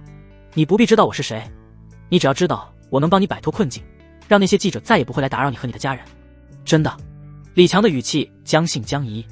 你现在对他们来说有利用价值，他们当然会紧紧盯着你，想要从你身上挖出更多劲爆的新闻。电话另一端的青年淡淡笑了笑，然后又继续说道，只要你现在立刻向法院撤诉，然后告诉大家事实真相，承认自己为了利益而陷害商毅然，等这件事真相大白，热度过不了几天就会降了，媒体从你这里得不到更有价值的东西，自然也不会再缠着你。李强闻言顿时满脸怒意地吼道，你这是什么狗屁办法？让我主动承认陷害商毅然，这不是把我往绝路上逼吗？你是商毅然经纪公司的吧？他现在要是承认自己诬陷商毅然，不仅得不到任何好处，反而还会罪加一等，除非是他脑子进水了，才会自己主动把把柄送出去。李强，你不会还天真的以为经过那天的记者会之后，你还能从商毅然那里拿到封口费吧？之前天风娱乐确实想要用钱息事宁人，跟你私下和解，那是他们不想因此损害公司的名声，所以才不愿走正规程序，长期跟你拉扯。但是今时早已不同往日，舆论已经不相信你的话了，并且认定你是在诬陷商毅然给他泼脏水，天风娱乐那边自然不用再花钱消灾，而你这边根本没有指认商毅然的有力证据，即便是真的闹上法庭也会败诉。之前你还可以仗着舆论的优势向商毅然以及天风娱乐施压，但现在这唯一的优势也没了，你觉得你还能拿到钱吗？既然无论你怎么做都拿不到钱，还不如现在主动坦白，和媒体以及广大民众道歉，以最快的速度收场。任何新闻的热度都是有限的，不出一周，那些围在你身边的记者狗仔便会被其他的热点吸引，不再追着你不放。不过你要是执迷不悟，坚决不撤诉，那些记者就会试图从你身上挖出更多的八卦，你们全家都不得安宁。李强闻言沉默了片刻后，他沉着脸挂断电话。青年的话让他陷入了两难的境地，如果现在撤诉，他就是竹篮打水一场空。可是正如那个青年所说，现在无论是商毅然还是天风娱乐都不可能再给他封口费了。如果他不撤诉，那些记者就会一直纠缠他，无论他走到哪里都会有人对他指指点点。这几天记者对他们的骚扰已经让李强精疲力尽了，如果再多持续一段时间，他会疯掉的。尽管李强不清楚这个陌生青年的身份，也不知道他的目的，但可以肯定的是，对方的话没错。前几天他之所以那么笃定自己能拿到钱，是因为舆论把他当成了受害者，那些不明真相的网友们也自发替他声讨商毅然。可是自从记者会之后，他的名誉便一落千丈，再也没有人相信他了。操！李强愤怒的一脚踹飞了身边的垃圾桶，抓着头发一屁股坐在沙发上。老子只是想要点钱而已，这过分吗？你们为什么一个个都要逼我？李强怎么也想不通自己天衣无缝的计划为什么会变成这样。媒体污蔑他是威胁亲生女儿的变态，就连他的老婆都要带着女儿离家出走。可是他之所以去诬陷商毅然，也是为了这个家啊。孤立无援的李强情绪逐渐崩溃，现在他终于体会到了几天之前商毅然的处境和心情。但商毅然还有支持相信他的经纪人，而李强现在却成了过街老鼠，人人喊打。3天后，网络上关于李强的骂声非但没有停止，反而声讨他的网友越来越多，甚至还有网友人肉出了李强家的住址，给他寄刀片、死老鼠等快递。最终，李强顶不住压力，用自己的微博发了一条声明，表示愿意重新召开一次记者会。这次的记者会比上次还要热闹，甚至周边城市的记者也都纷纷坐高铁赶来现场。李强和钱丽丽两人一脸憔悴，尤其是李强宛如一只惊弓之鸟，眼神努力回避着镜头，脸上写满了惶恐。发布会开始的时间刚到，他就迅速地抓起桌子上的话筒，把已经打了几遍草稿的话说了出来。不好意思占用大家时间，关于之前商毅然威胁我女儿的案子，我要做出澄清。商毅然根本就没有做过任何侵犯我女儿的行为，都是我造谣污蔑，是我安排我老婆陪我一起说谎，而且还教唆女儿录音欺骗记者。但是我的最初目的只是想从商毅然那里敲诈点钱，我并不是变态，也没有对女儿有过任何猥亵举动。李强的话让现场的气氛瞬间沸腾，商毅然竟然是被诬陷的，这对黑心夫妻该遭报应，好人没好报啊，真是太过分了。李强和钱丽丽听着台下的咒骂，越发抬不起头来，但是为了能平息众怒，他们还是努力道着歉。对不起，是我们利欲熏心，利用了舆论对弱者的同情，栽赃陷害商毅然。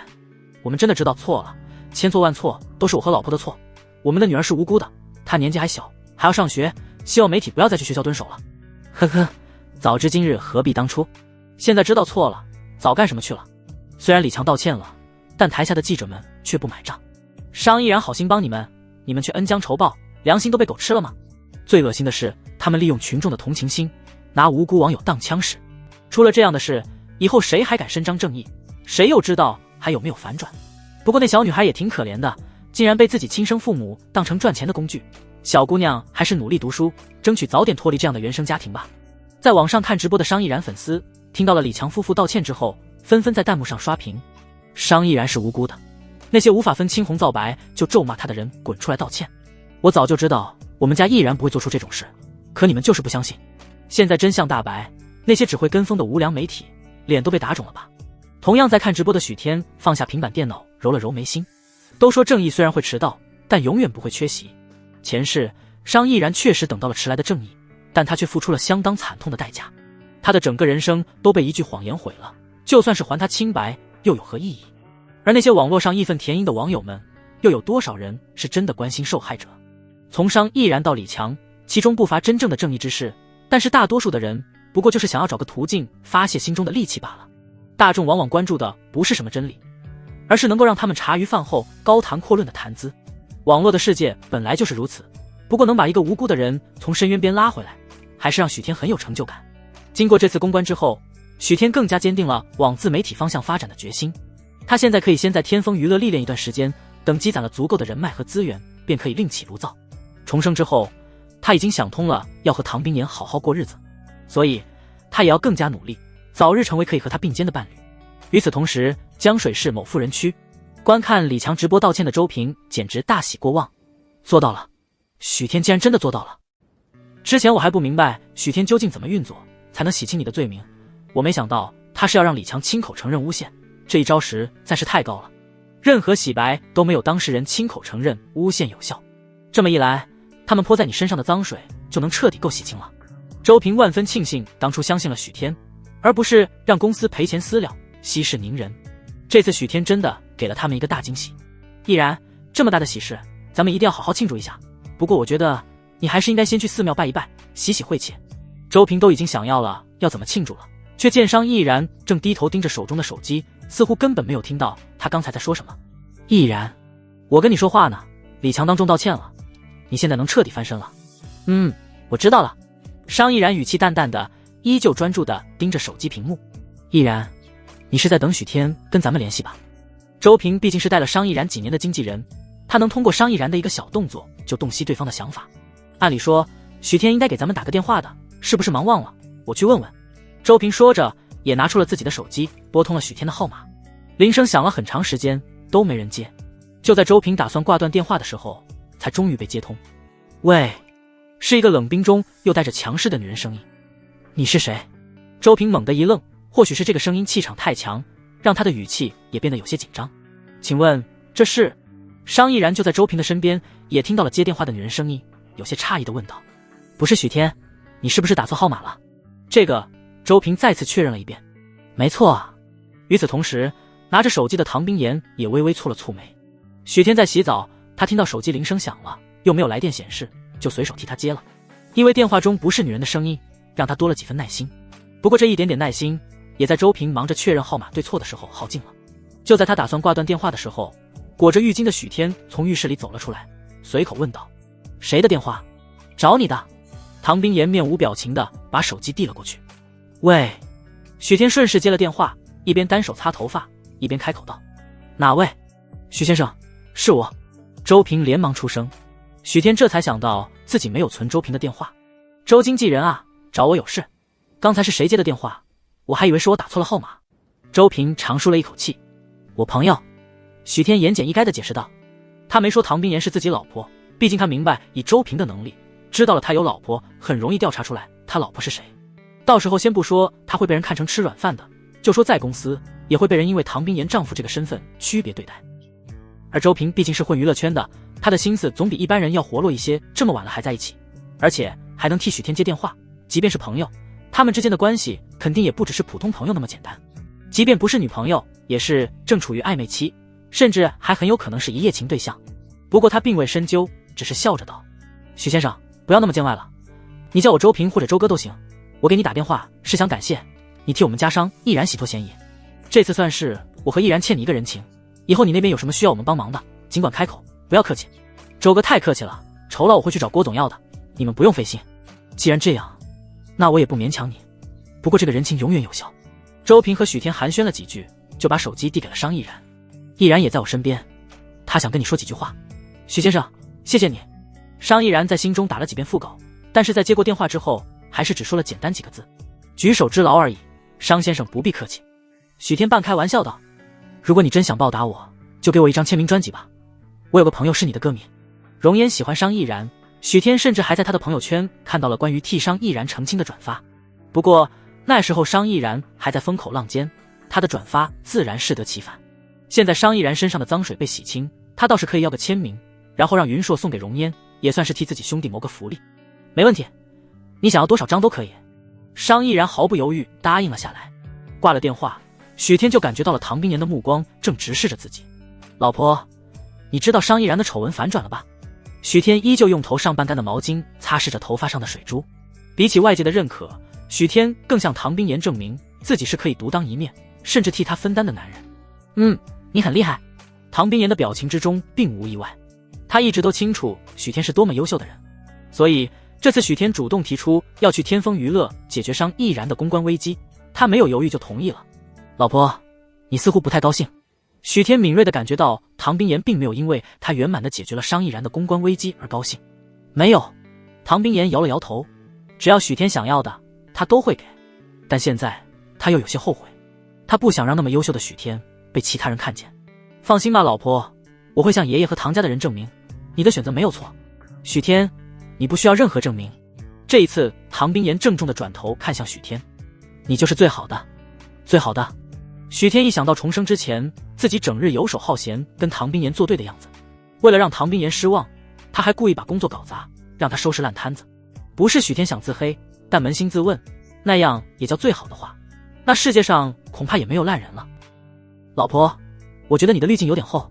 许天紧紧地把唐冰岩搂在怀里，不过我喜欢，继续保持。也多亏了唐冰岩的超厚滤镜，才能让他在屡次作死之后依旧没有被判出局。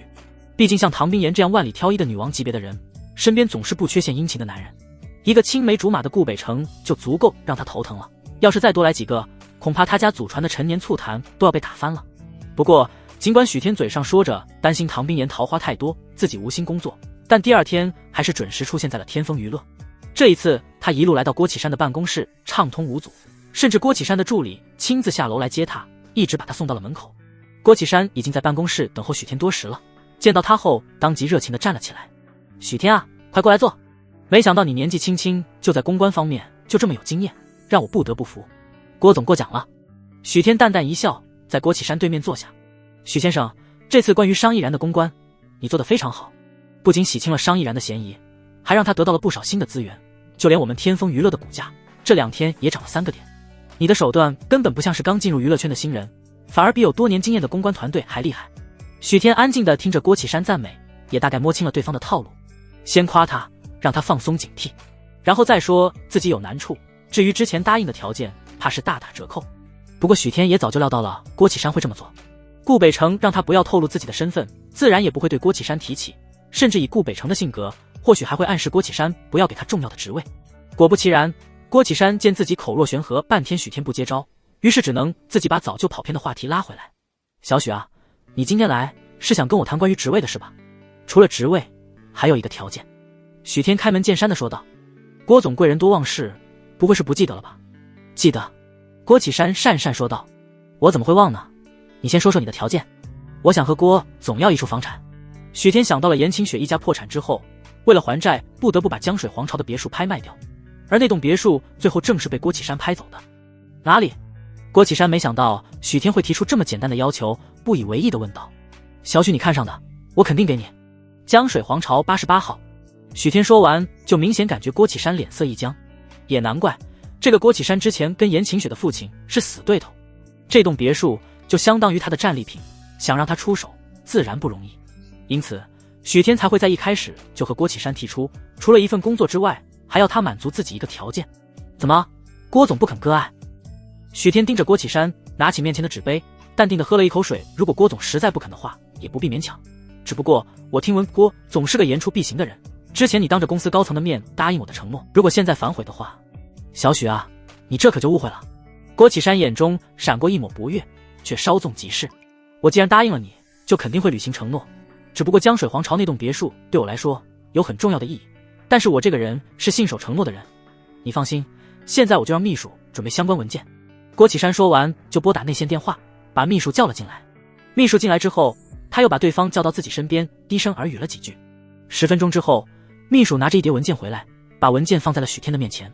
没等许天去翻那些文件，郭启山又开口道：“小许，你是公司的功臣，我肯定不会亏待你的。这个地段的房子，现在就算是有钱都买不到，但因为你很快就要来公司上班了，也算是我的得力手下，我不可能亏待你。这样吧，这栋房产我按照拍卖价的6折卖给你，只要你付了钱，我就让人去办理产权过户。”许天听了郭启山的话，手上动作一顿，心中暗骂了一句老狐狸。他说的那个条件是要让郭启山把这栋别墅送给他，但郭启山却跟他玩起了文字游戏，把送说成是买。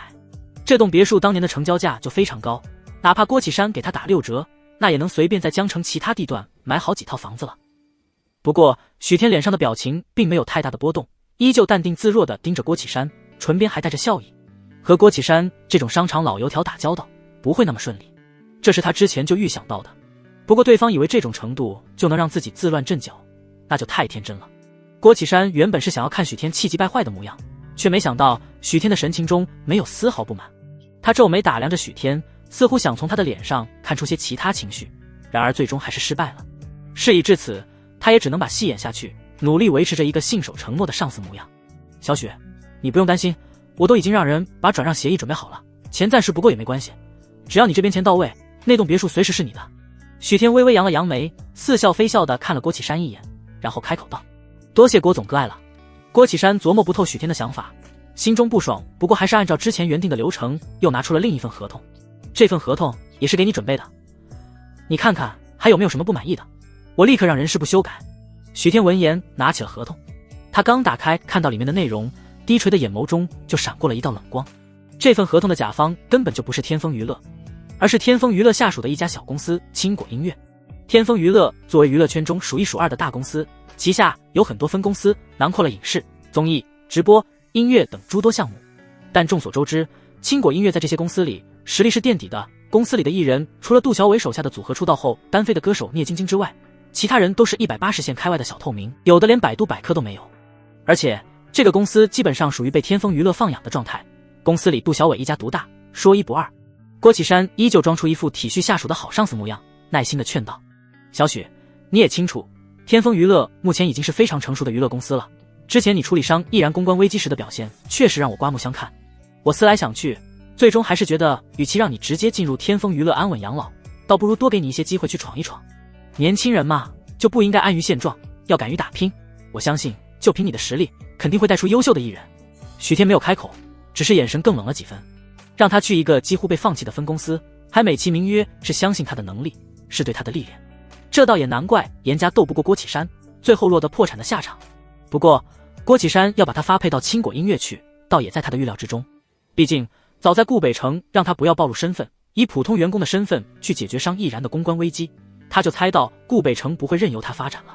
郭启山等了一会儿，见许天迟迟没有开口，又拿出一个文件夹：小许，我已经替你准备好了，这些是青果音乐的所有艺人名单，除了聂晶晶是杜小伟一手捧红的，不方便更换经纪人，其他艺人任你选。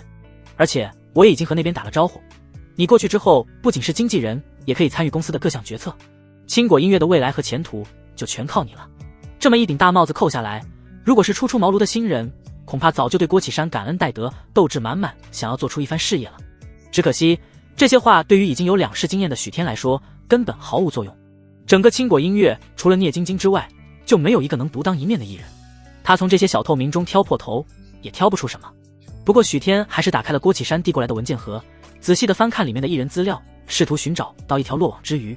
凭借上辈子多出的那几年经历，他翻动文件的速度极快，一目十行，以至于让郭启山甚至怀疑他根本没有仔细看。小许，就在郭启山想要开口说话的时候，许天手指一顿，在名单的倒数第2页停住了。慕容雪，22岁，维也纳皇家音乐学院毕业，作品白兰口香糖广告歌。慕容雪这个人，许天之前倒是听说过，因为前世他为了林妙音戒烟，一直在吃白兰口香糖，所以对这个牌子某一年爆红的广告歌有点印象。可以说那段时间大街小巷都在放这首歌，也让慕容雪这个刚进入娱乐圈的新人备受瞩目。正常来讲，公司因为趁热打铁给慕容雪出单曲，或者推荐她上音综刷脸，积攒人脉。要是有幸被知名音乐制作人看中，为她量身打造专辑，那她未来的演艺之路一定会一帆风顺。即便是没有机会和那些大制作人合作，至少还能通过节目吸粉。但是自从那首广告歌之后，慕容雪就再也没了动静，别说是单曲专辑了，就连给同公司师兄师姐站台混脸熟的工作都没有。许天看着这张几乎什么资料都没有的个人简历，陷入了沉思。在他的印象中，慕容雪的嗓音条件非常好，人长得也漂亮，如果好好运作的话，说不定真的可以进入大众视线。他还记得这个时间段，过不了多久，慕容雪就会有个爆红的机会，但是上辈子他并没有抓住这个机会，因此彻底被人遗忘，从此再也没有留下任何让人记住的作品。而现在时间还来得及，这一次他要让慕容雪重回舞台，一夜之间爆红，成为娱乐圈耀眼的新星。打定主意之后，许天把慕容雪的那份资料递给了郭启山。郭总，我要带这个艺人。郭启山接过资料看了一眼，有些诧异地确认道：你要带他？没弄错吧？他实在想不通许天为什么会做出这样的选择。尽管青果音乐里面就没有能拿出手的艺人，但许天挑中的这个比其他艺人还不如，几乎一点存在感都没有，甚至连他这个执行总裁都一点印象也没有。没弄错，我就要慕容雪。郭启山见许天坚持，唇边勾起一抹意味不明的笑意。原本他以为这个许天还算是有点本事，但现在看来还是差点火候。就凭选人这一点，就无法让他成为顶尖级别的经纪人。尽管这个慕容雪曾经有一首爆红的广告歌，但是后续没有任何资源，签约这么久仍然是连粉丝都没几个的小透明，空有好嗓子和美貌又有什么用，还是成不了气候。如今的娱乐圈不乏才貌俱佳的艺人，像慕容雪这样先天条件不错但又默默无闻的，他见得太多了。许天还是没有经验，不知道该选什么样的艺人，不过这也正好让许天多遭受点打击，他就肯乖乖听话了。可以说许天的这个选择也算是合郭启山心意，于是他没有犹豫，就在任命协议上签了字。我批了这份文件，从今天开始，慕容雪就是你手下的艺人了。你带着这份文件去找杜小伟，他会给你安排好的。许天迅速浏览了一遍任命合同，然后也就签上了自己的大名。多谢郭总了。还有，你的办公室我也已经安排好了。郭启山顿了顿，又补充道：公司为正式员工提供宿舍，像你这样的经纪人，宿舍都是高档公寓。等一会儿我会让人把地址发到你手机上，有什么需要你尽管跟行政部开口，他们会帮你添置。说着，郭启山起身拍了拍许天的肩膀：“小许，你可是我看好的人，不要辜负我的期待啊。”许天礼貌性点了点头，而后面无表情地拿着文件走出了郭启山的办公室。刚离开没多久，他就收到了行政部的消息，他的宿舍在蓝山豪庭，确实是高档公寓。看来郭启山虽然奸诈了一点，不过却没有在员工待遇方面亏待他。在天风娱乐名下的宿舍之中，蓝山豪庭算是最好的，很多知名经纪人和艺人都住在那边，就连商毅然在刚出道的时候也曾在蓝山豪庭住过1年。从行政部那里拿到了公寓的钥匙，许天就开始盘算着找个时间搬家了。正式成为经纪人，就相当于半只脚踏进了娱乐圈。如果还住在和唐冰岩的婚房，说不定会被狗仔跟踪暴露身份，而且他也不想让那些没底线的狗仔去打扰唐冰岩。只不过许天还没想好该怎么跟唐冰岩说这件事。长期两地分居是不可能的，最好能让唐冰岩同意跟他一起搬过来，等假期的时候再回别墅去住。思来想去，许天还是打算先编辑一条微信探探老婆大人的口风。老婆，我已经在天风娱乐入职了，公司的待遇不错，而且还给我分配了宿舍。往常他给唐冰岩发微信都会很快得到回复，尽管只有简短的1、2个字，但唐冰岩绝对不会超过半小时还不回复。可这回许天拿着手机等了很久，唐冰岩那边依旧没有动静。于是他给阿卫打了通电话：“喂，阿卫，冰岩现在在忙吗？我给他发微信他没理我。许先生，你给唐总发什么了？”阿卫把声音压得很低：“刚消停2天，你可别作死啊。”尽管阿卫没有和许天明说唐冰岩看到微信之后的心情，但从他那战战兢兢的表现来看，就已经能猜得8、9不离10了。看来搬宿舍这件事恐怕不会那么顺利了。许天很清楚唐冰岩的心病是什么，但是这一次他还真的有非搬不可的理由。他和唐冰岩的婚事如果被曝光，影响最大的人并不是他自己，而是唐冰岩。身为唐家的继承人，唐冰岩承受的压力远不是外人能够想象的。万一被狗仔们查到他和唐冰岩的关系，那么唐氏集团股东那边肯定第一个发难。像唐氏这样的家族，强强联姻是必须的，所以继承人也必须要找一位门当户对结婚对象。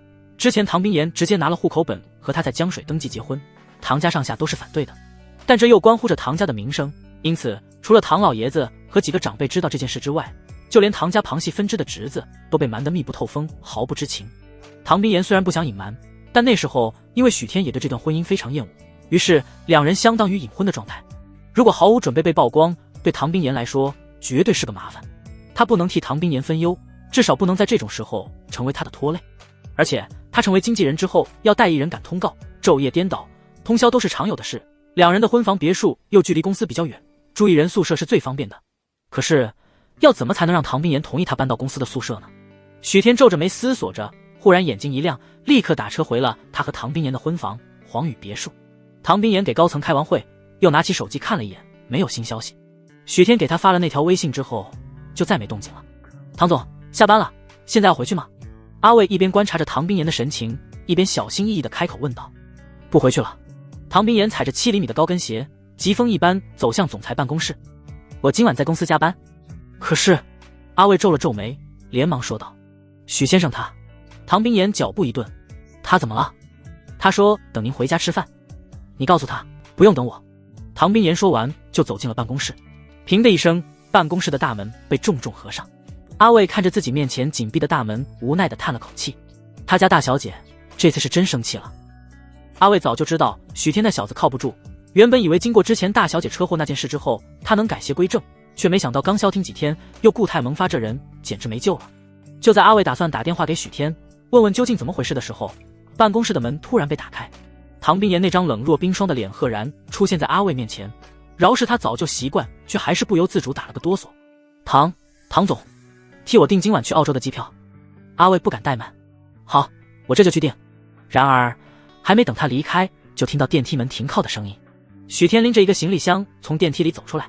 祖宗爱！阿卫哀嚎了一声，立刻向许天冲了过去。你这是要离家出走？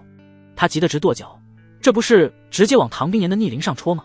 谁说我要离家出走？许天莫名其妙地看了阿卫一眼。那你这是？我要跟老婆一起搬家。许天已经想好了，完全可以让唐冰岩也搬到公司给他提供的宿舍。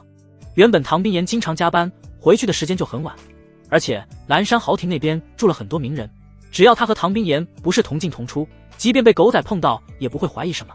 再加上唐冰岩平时低调，从来不上杂志专访，也不出席严氏集团下属公司的股东会议，就连天风娱乐的郭启山和一众高层都没见过他，完全不用担心身份被曝光。而且再退一步，就算唐冰岩的身份曝光了，天风娱乐的大老板在员工宿舍这边有套房产，也很正常吧。就在这时，办公室的门再一次被打开，唐冰岩边低头看合同边和阿卫说道：机票订好了没有？备车。唐冰岩的余光看到了一双熟悉的鞋子，他停住脚步抬头，正好看到拉着行李箱的许天正冲他笑。你怎么在这里？唐冰岩表面上依旧冷淡，眼中的万年寒冰却悄悄化开一角。我来接你下班啊。许天看看四下无人，立刻凑上前说道：我不是说公司给我分宿舍了吗？我回家把咱俩的日用品收拾出一套，以后如果我收工晚，咱们就到宿舍那边住好不好？唐冰岩，他原本以为许天又要躲开自己，独自搬到公司宿舍去住，却没想到他竟然也收拾了自己的东西。你要让我一起搬过去？唐冰岩努力克制着，让自己的语气变得平静淡然。不然呢？许天理直气壮地说道。难道你想刚结婚就分居啊？阿伟，他实在是被许天这种邀请他家大小姐住员工宿舍的骚操做震惊了。不过凭他对唐冰岩多年的了解，他似乎并不反感。爱情真是容易让人脑子出问题啊。阿卫在心中默默吐槽，浑然不知灾难即将降临到自己头上。对了，老婆，你刚才说什么订机票？你要出差？不是我，是阿卫。莫名被点到名字的阿卫，他要出差什么时候的事儿？他怎么不知道？原来是阿卫要出差啊。许天松了口气，那太好了，我今晚还买了神户牛肉，要给你做牛排呢，牛肉放久了就不新鲜了。走吧。唐冰岩点了点头，似乎完全忘了之前多么坚决的跟阿卫拒绝了跟许天吃晚饭。许天看着立刻就准备跟自己走的唐冰岩，你可以下班了吗？可以。唐冰岩说完牵住许天的手就准备离开。唐总，那澳洲的机票，阿卫站在原地不知所措。项目谈完给你1周假期。唐冰岩头也不回的挽着许天的手臂走向电梯间，留下阿卫一个人在风中凌乱。虽然有1周的假期确实不错，但他明明之前跟唐总请假说要回老家的啊。他家这么有原则的总裁大人，怎么就这么善变了？而就在阿卫一脸怨念的提着行李箱赶往机场的时候，许天和唐冰岩回到了蓝山豪庭公寓。老婆，快进来。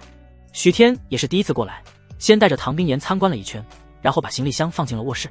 这套公寓小了一点，咱们也不会经常在这边住，将就一下好不好？唐冰岩似乎被许天口中的咱们取悦了，没有再释放冷气，而是打开行李箱开始收拾东西。那我去做饭，你先去洗个澡吧。许天说完便拎着食材进了厨房。唐冰岩从行李箱里找出一套全新的睡衣，走进了浴室。就在许天刚把牛排煎到5分熟的时候，公寓门铃突然响了起来。谁啊？许天有些诧异，他才搬来1天，正常来讲除了公司的几个高层之外，应该没人知道自己住在这里。莫非是物业来和新业主打招呼的？许天手拿着铲子来到玄关，打开房门，在看到站在门口的青年时愣了一下。商毅然，怎么是你？门外的商毅然手中拿着一瓶香槟，看到许天系着围裙，手拿锅铲的样子，也是一脸震惊。许先生，你在做饭？啊，是啊。许天有一瞬间的惊慌，他不知道商毅然见没见过唐冰岩。现在唐冰岩还在洗澡，要是让他看到甚至隐婚的事被曝光，对唐冰岩来说还是有些麻烦。不过很快许天就镇定了下来，看着商毅然问道：你怎么知道我住这？我听周哥说你搬到我对门了，所以才想过来看看。啊，你住我对门啊？许天更是惊讶地看了一眼商毅然身后的方向。你不是住环岛别墅区吗？他没想到商毅然住得跟自己这么近，真是大意了。之前是住那边的，但是之前因为李强那件事，好多狗仔都去那边堵我，所以我就搬到公司宿舍了。这样啊？许天干笑了2声，不知该如何是好。怎么，不方便吗？商毅然见许天一脸尴尬，也没有请自己进去的意思，便主动开口问道：没，那个，其实是我女朋友在洗澡。许天故意提高了音量，提醒在浴室里的唐冰岩：亲爱的，我公司同事过来了。商毅然一愣，没想到许天有女朋友，现在女朋友刚好在。快进来吧。许天提醒了唐冰岩之后，就招呼商毅然进去。商毅然微微低头，刚好看到了玄关处的一双女士高跟鞋，越发觉得不自在了。我还是不打扰你和你女朋友2人世界了，我就是过来打声招呼，这瓶香槟送你，以后有时间再请你吃饭。说完，商毅然便不由分说转身回了自己家。许天看着被商毅然硬塞过来的香槟，无奈地摇了摇头，看来他还要准备回礼了。谁来了？另一边唐冰岩已经洗完澡，穿戴整齐从浴室里走了出来。商毅然。许天把手中的香槟拿给唐冰岩看，他听说我搬过来了，就过来打个招呼，现在已经走了。唐冰岩点了点头，表情看不出喜怒。许天心中一惊，连忙解释：“老婆，我不是不想公开咱们之间的关系，而是我想等自己做出一番事业之后再公开。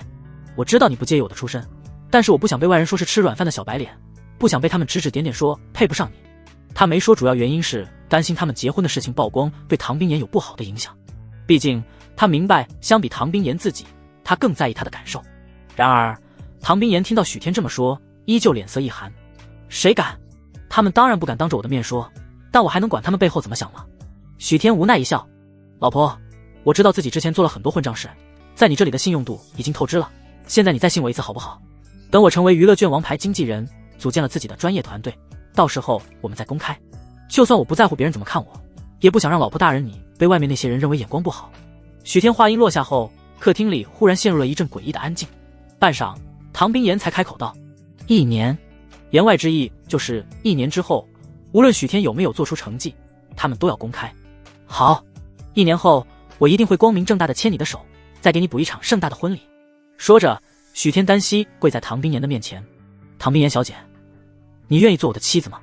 从今以后，我和我的一切全部属于你。”唐冰岩浓密纤长的睫毛狠狠地颤了一下，他垂眸看着跪在自己面前的许天，耳垂渐渐泛红。这一刻他等了太久，此时他甚至有些不敢相信眼前的一切。“老婆，你答不答应我啊？”许天抬头见唐冰岩一副不敢相信怔怔望着自己的模样，有些心疼，不过还是为了缓解气氛开口道：“我的膝盖都要跪麻了。”唐冰岩如梦初醒，连忙把人从地上拉起来：“我的一切早就是你的了。”许天顺势起身把唐冰岩抱住，低头吻住了怀中人的红唇。他清楚自己和唐冰岩之间的关系要全无芥蒂，不是一朝一夕的事，但现在怀中女人收敛了女王的气场，纤纤玉手也主动环住了她的脖子，这让许天忍不住想要更进一步。“老婆，你亲戚走了吗？”气氛刚刚好，许天试探性地问道。唐冰岩微微一怔，眼中恢复些许清明，随即轻轻点了点头。而就在许天把唐冰岩打横抱起走向卧室的时候，叮铃铃，唐冰岩放在茶几上的手机突然响了起来。许天动作倏然一僵，他明白唐冰岩不喜欢别人直接给自己打电话，一旦电话响起，一般就是出大事了。“我先接电话。”唐冰岩挣扎了一下，从许天身上下来，快步走到桌子旁，拿起了手机。另一端的人不知道说了什么，他沉默片刻之后才冷声说道：“我知道了，你让市场部的人立刻过去，我1个小时后到。”许天知道公司那边确实出了什么麻烦，他有些遗憾地回房间去拿他的手提包。等再回到客厅的时候，唐冰岩已经把刚才趁乱被许天解开的衬衫纽扣扣到最上面一颗。“我有点事要去处理，不能吃你做的牛排了。”说完，唐冰岩走到许天面前，安抚性亲了一下他的薄唇。许天感觉到唇上的柔软，心中的郁气顿时消了大半。“没事，我改天再给你做。”说完，许天替唐冰岩披上外套，把他送到楼下停车场，然后才独自上楼。许天站在自家门口犹豫了片刻，索性转身敲开了对面的房门。“哪位？”商毅然出来开门，看到许天之后有些惊讶：“许先生，你怎么？我女朋友临时加班，你要不要陪我吃个晚饭？”许天冲着商毅然笑了笑：“你送的那瓶香槟还是由你亲自开吧，那你等我一下。”5分钟之后，换好衣服的商毅然出现在许天家的餐厅：“来尝尝我的手艺。”许天之前煎好的牛排端了上来，又简单做了一个蔬菜沙拉。牛排已经凉了，许天端出来之前又用微波炉热了一下，虽然口感肯定不如刚出锅的好，但好在他这次买的是 A5 级别和牛，品质也弥补了烹饪上的不足。“谢谢。”商毅然打开香槟瓶盖，给自己和许天各倒了一杯，而后感慨道：“没想到你会选择当经纪人。”“怎么说？”许天不解地问道。“你这样的外形条件，如果当演员的话，估计能一夜爆红。”商毅然见过娱乐圈里不少俊男美女，但还没有一个人能像许天这样给他留下深刻印象。演员就算了。许天笑着摇了摇头：“我可不会演戏，还是经纪人比较适合我。”“郭总让你去哪个分公司？”商毅然吃了口牛排问道。“青果音乐。”许天如实答道。“青果？”商毅然愣了愣，随即眉头紧紧皱起。这个公司的艺人可不好带。青果音乐除了聂晶晶之外，都是查无此人的小透明。如果一个没有资源的经纪人去那里想要做出一番成绩，着实有点困难。其实这样安排对你来说也未必不是好事。天风娱乐以及旗下其他几家经纪公司里能出头的艺人已经被瓜分的差不多了，你就算过去也没有人给你带。而青果音乐不一样，那里只有杜小伟一人独大，你到那边发展说不定能抓到机会。我也是这样想的。许天见商毅然这么认真替自己分析利弊，便又多问了几句。毅然，你在天风娱乐这么久了，对杜小伟这个人有什么评价？我看网络上粉丝们对他的印象还不错。许天对杜小伟带的艺人聂晶晶有点印象，连带着也看了一些关于她的报道。聂晶晶这女人是走炒作黑红路线的，脾气差，绯闻多，因此虽然有热度，但始终不能和那些天王天后级别的歌手相比。而且在杜小伟带她之前，她换了好几个经纪人，不是被她的大小姐脾气走，就是她看不上人家。直到她的经纪人换成了杜小伟，才收敛了不少。而杜小伟这个人在外人面前总是一副斯文人的面孔，所以在娱乐圈里风评还算不错。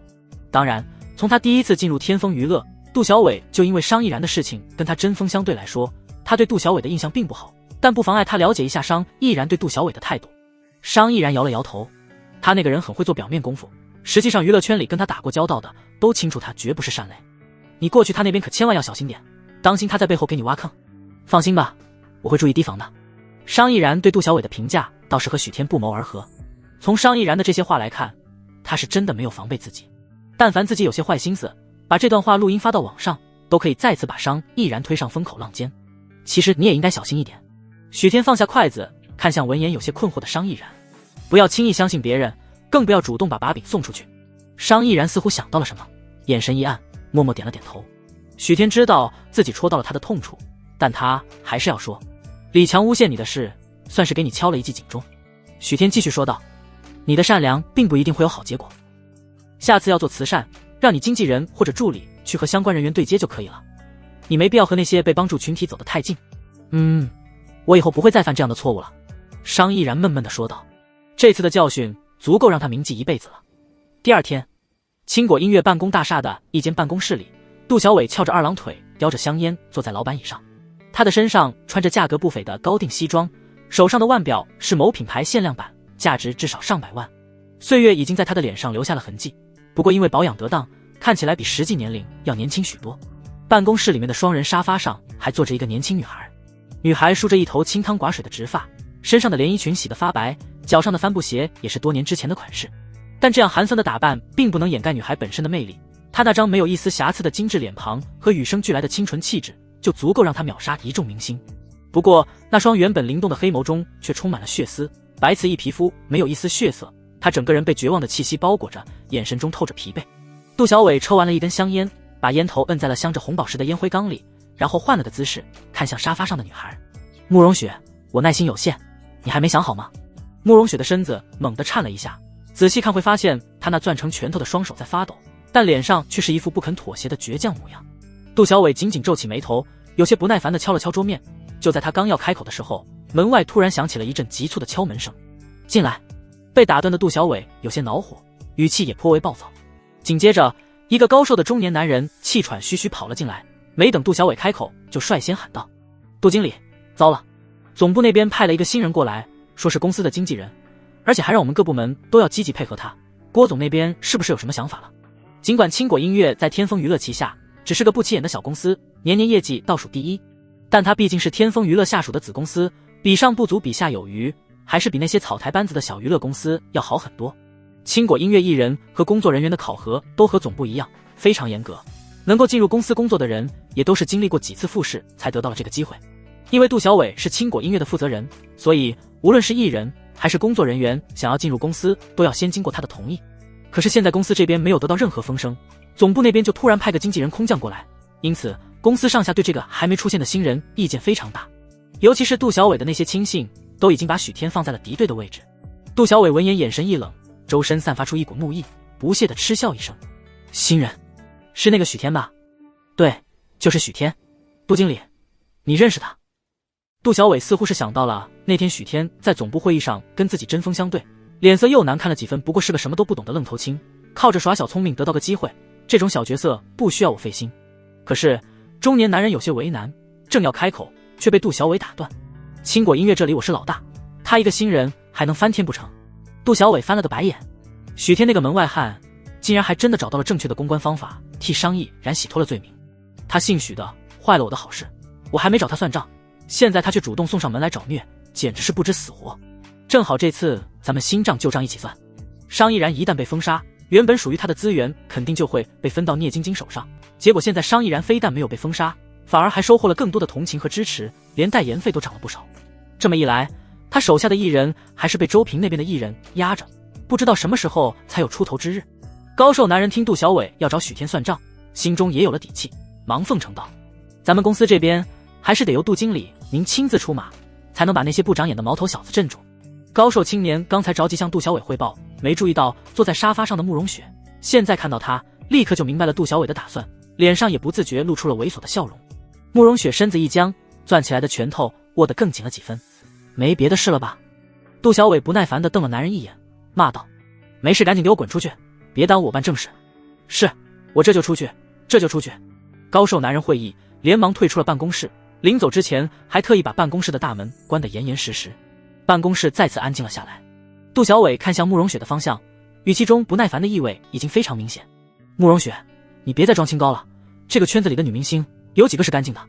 你进了这个圈子就应该有所觉悟，不是每个人都像我这样有耐心，别继续自讨苦吃了。”慕容雪闻严谨，抿着苍白的唇，没说话。“小雪，你怎么就不开窍呢？”杜小伟见慕容雪依旧不为所动，态度又软了下来。“你跟着我，我保证把手中的资源都给你，大家各取所需，何乐而不为？”杜小伟边说边从老板椅上站了起来，凑到了慕容雪的身边，继续循循善诱。“这种事一回生二回熟，只要你从了我，我不仅可以捧红你，还能把你爸转到更好的医院，替你支付他的手术费。”慕容雪因为杜小伟的凑近，身体越发僵硬，并且迅速向沙发的边缘挪了过去，做出了一副随时打算逃跑的姿势。但杜小伟自信慕容雪不会跑，也不敢跑，于是得寸进尺的把爪子伸到了她的腰上。“小雪，你来公司也有2年了，一个女明星的花期也就几年，你已经浪费了2年，难道非要等到人老珠黄的时候才开窍吗？凭你的条件，如果刚进公司的时候你就跟了我，现在你肯定也会成为像聂晶晶那样的当红女星，说不定还能比她更红。只可惜你太固执，白白浪费了大好的时间。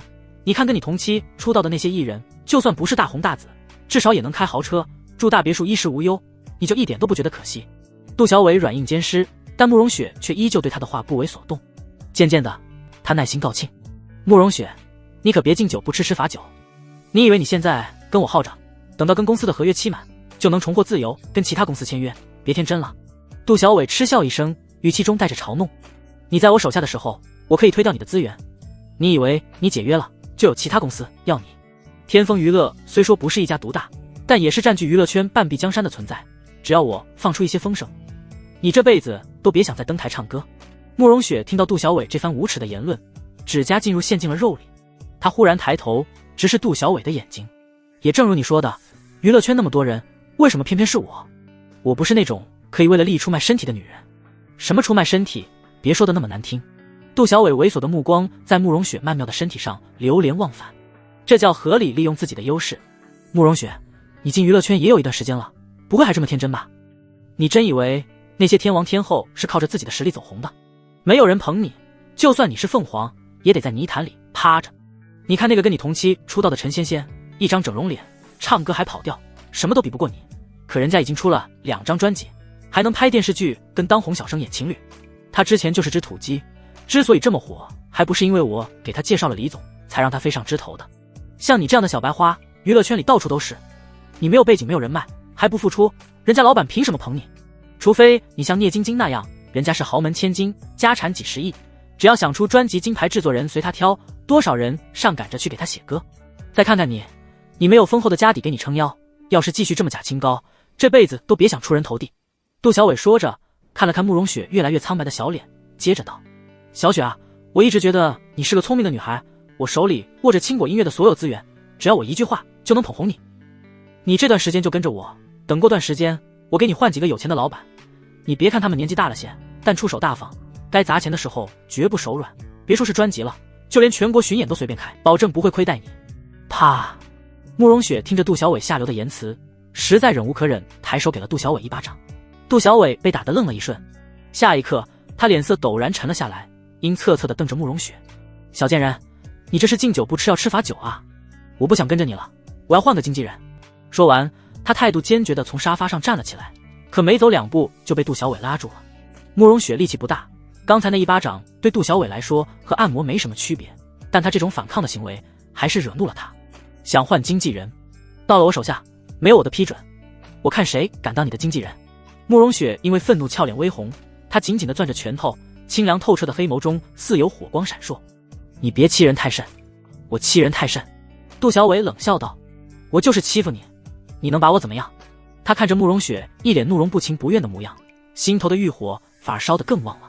他已经等不及让慕容雪自己妥协了，干脆伸手向他的方向扑了过来。小雪儿，乖乖跟着我，我保证让你大红大紫。给我滚！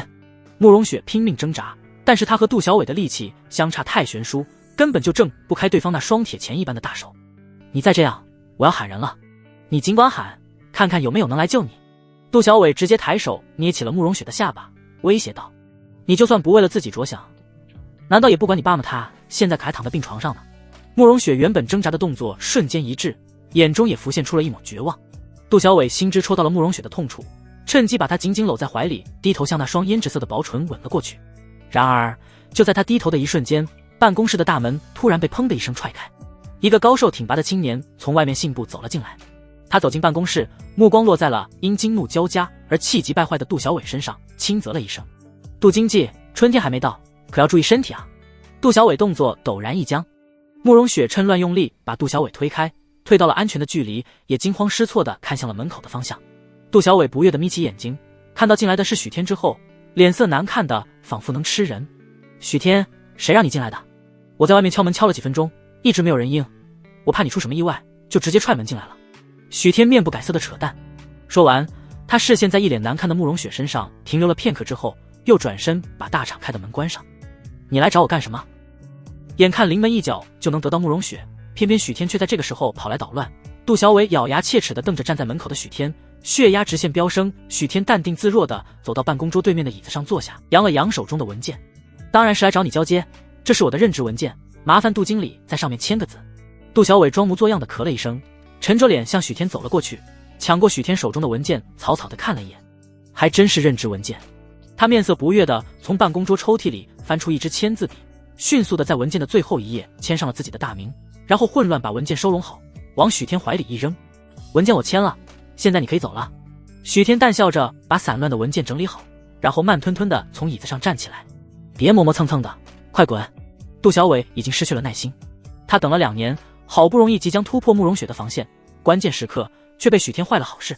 不过他也不着急和许天算账，反正这小子在自己手下，他想处理他就跟碾死一只蚂蚁那样简单，不急于一时。今天好不容易抓到机会，他一定要好慕容雪这个自命清高的小贱人收拾得服服帖帖。慕容雪脸色越发惨白，他很清楚杜小伟今天不会就这么善罢甘休。一想到青年离开之后，他又要面临杜小伟的逼迫，表情绝望，身体也摇摇欲坠。他看着拿着文件的青年起身之后，径直向门口走去，原本还在剧烈跳动着的心脏也一点点沉了下去。同时他唇角缓缓勾起了一抹自嘲，他在期待什么呢？这公司内杜小伟一家独大，没有人能救他。然而就在他近乎绝望的准备认命时，走到门口的青年却突然回过头看向了他，冷不防和青年如沐春风的眼神撞上，让慕容雪心脏陡然漏了一拍。下一秒他就听门口的青年和自己说道，干什么呢？还不走啊！慕容雪猛地一愣，一时间愣是没能明白青年话中的意思。数秒后他才满头雾水地指了指自己，你让我跟你走？许天觉得好笑，这屋里还有别人吗？许天，你又要搞什么？杜小伟脸色阴沉的吓人。杜经理，你可真是贵人多忘事，刚才你自己签的入职文件内容都不记得了。许天又重新打开那份文件，指着中间的那一行字说道，什么内容？许天见杜小伟这副不耐烦的样子，就知道他没有仔细看那份任职文件，于是好心给他解释道，从今天开始，慕容雪就是我带的艺人了。什么？杜小伟脸色骤然一变，你再说一遍。呆呆站在一旁的慕容雪也懵了，完全没反应过来发生了什么。我说从今天开始，我就是慕容雪的经纪人了。许天又耐心地重复了一遍。你开什么玩笑？杜小伟冷笑道，慕容雪在我手下2年，你凭什么把她抢走？许天指了指那份文件，一脸无辜。你刚才自己在文件上签的字啊？杜小伟刚刚只想把许天打发走，根本就没仔细看那份文件的细节，现在闻言立刻冲到了许天面前，抢过他手里的文件仔细看了起来。果然他看到了文件中的一行内容，他盯着文件上的字迹看了几秒，而后盯着许天问道，伪造的吧？你要是不相信的话，就亲自打电话给郭总吧，毕竟这份任职文件是郭总批准的。你以为我不会问吗？杜小伟恶狠狠地瞪了许天一眼，转头去拿手机。杜经理最好快点。许天慢悠悠地重新坐回到办公桌面前，我还要给我的艺人安排接下来的工作。慕容雪浑身僵硬地站在原地，看着正在对峙的青年和杜小伟，神情一阵恍惚。他这是在做梦吗？他竟然真的可以换经纪人了。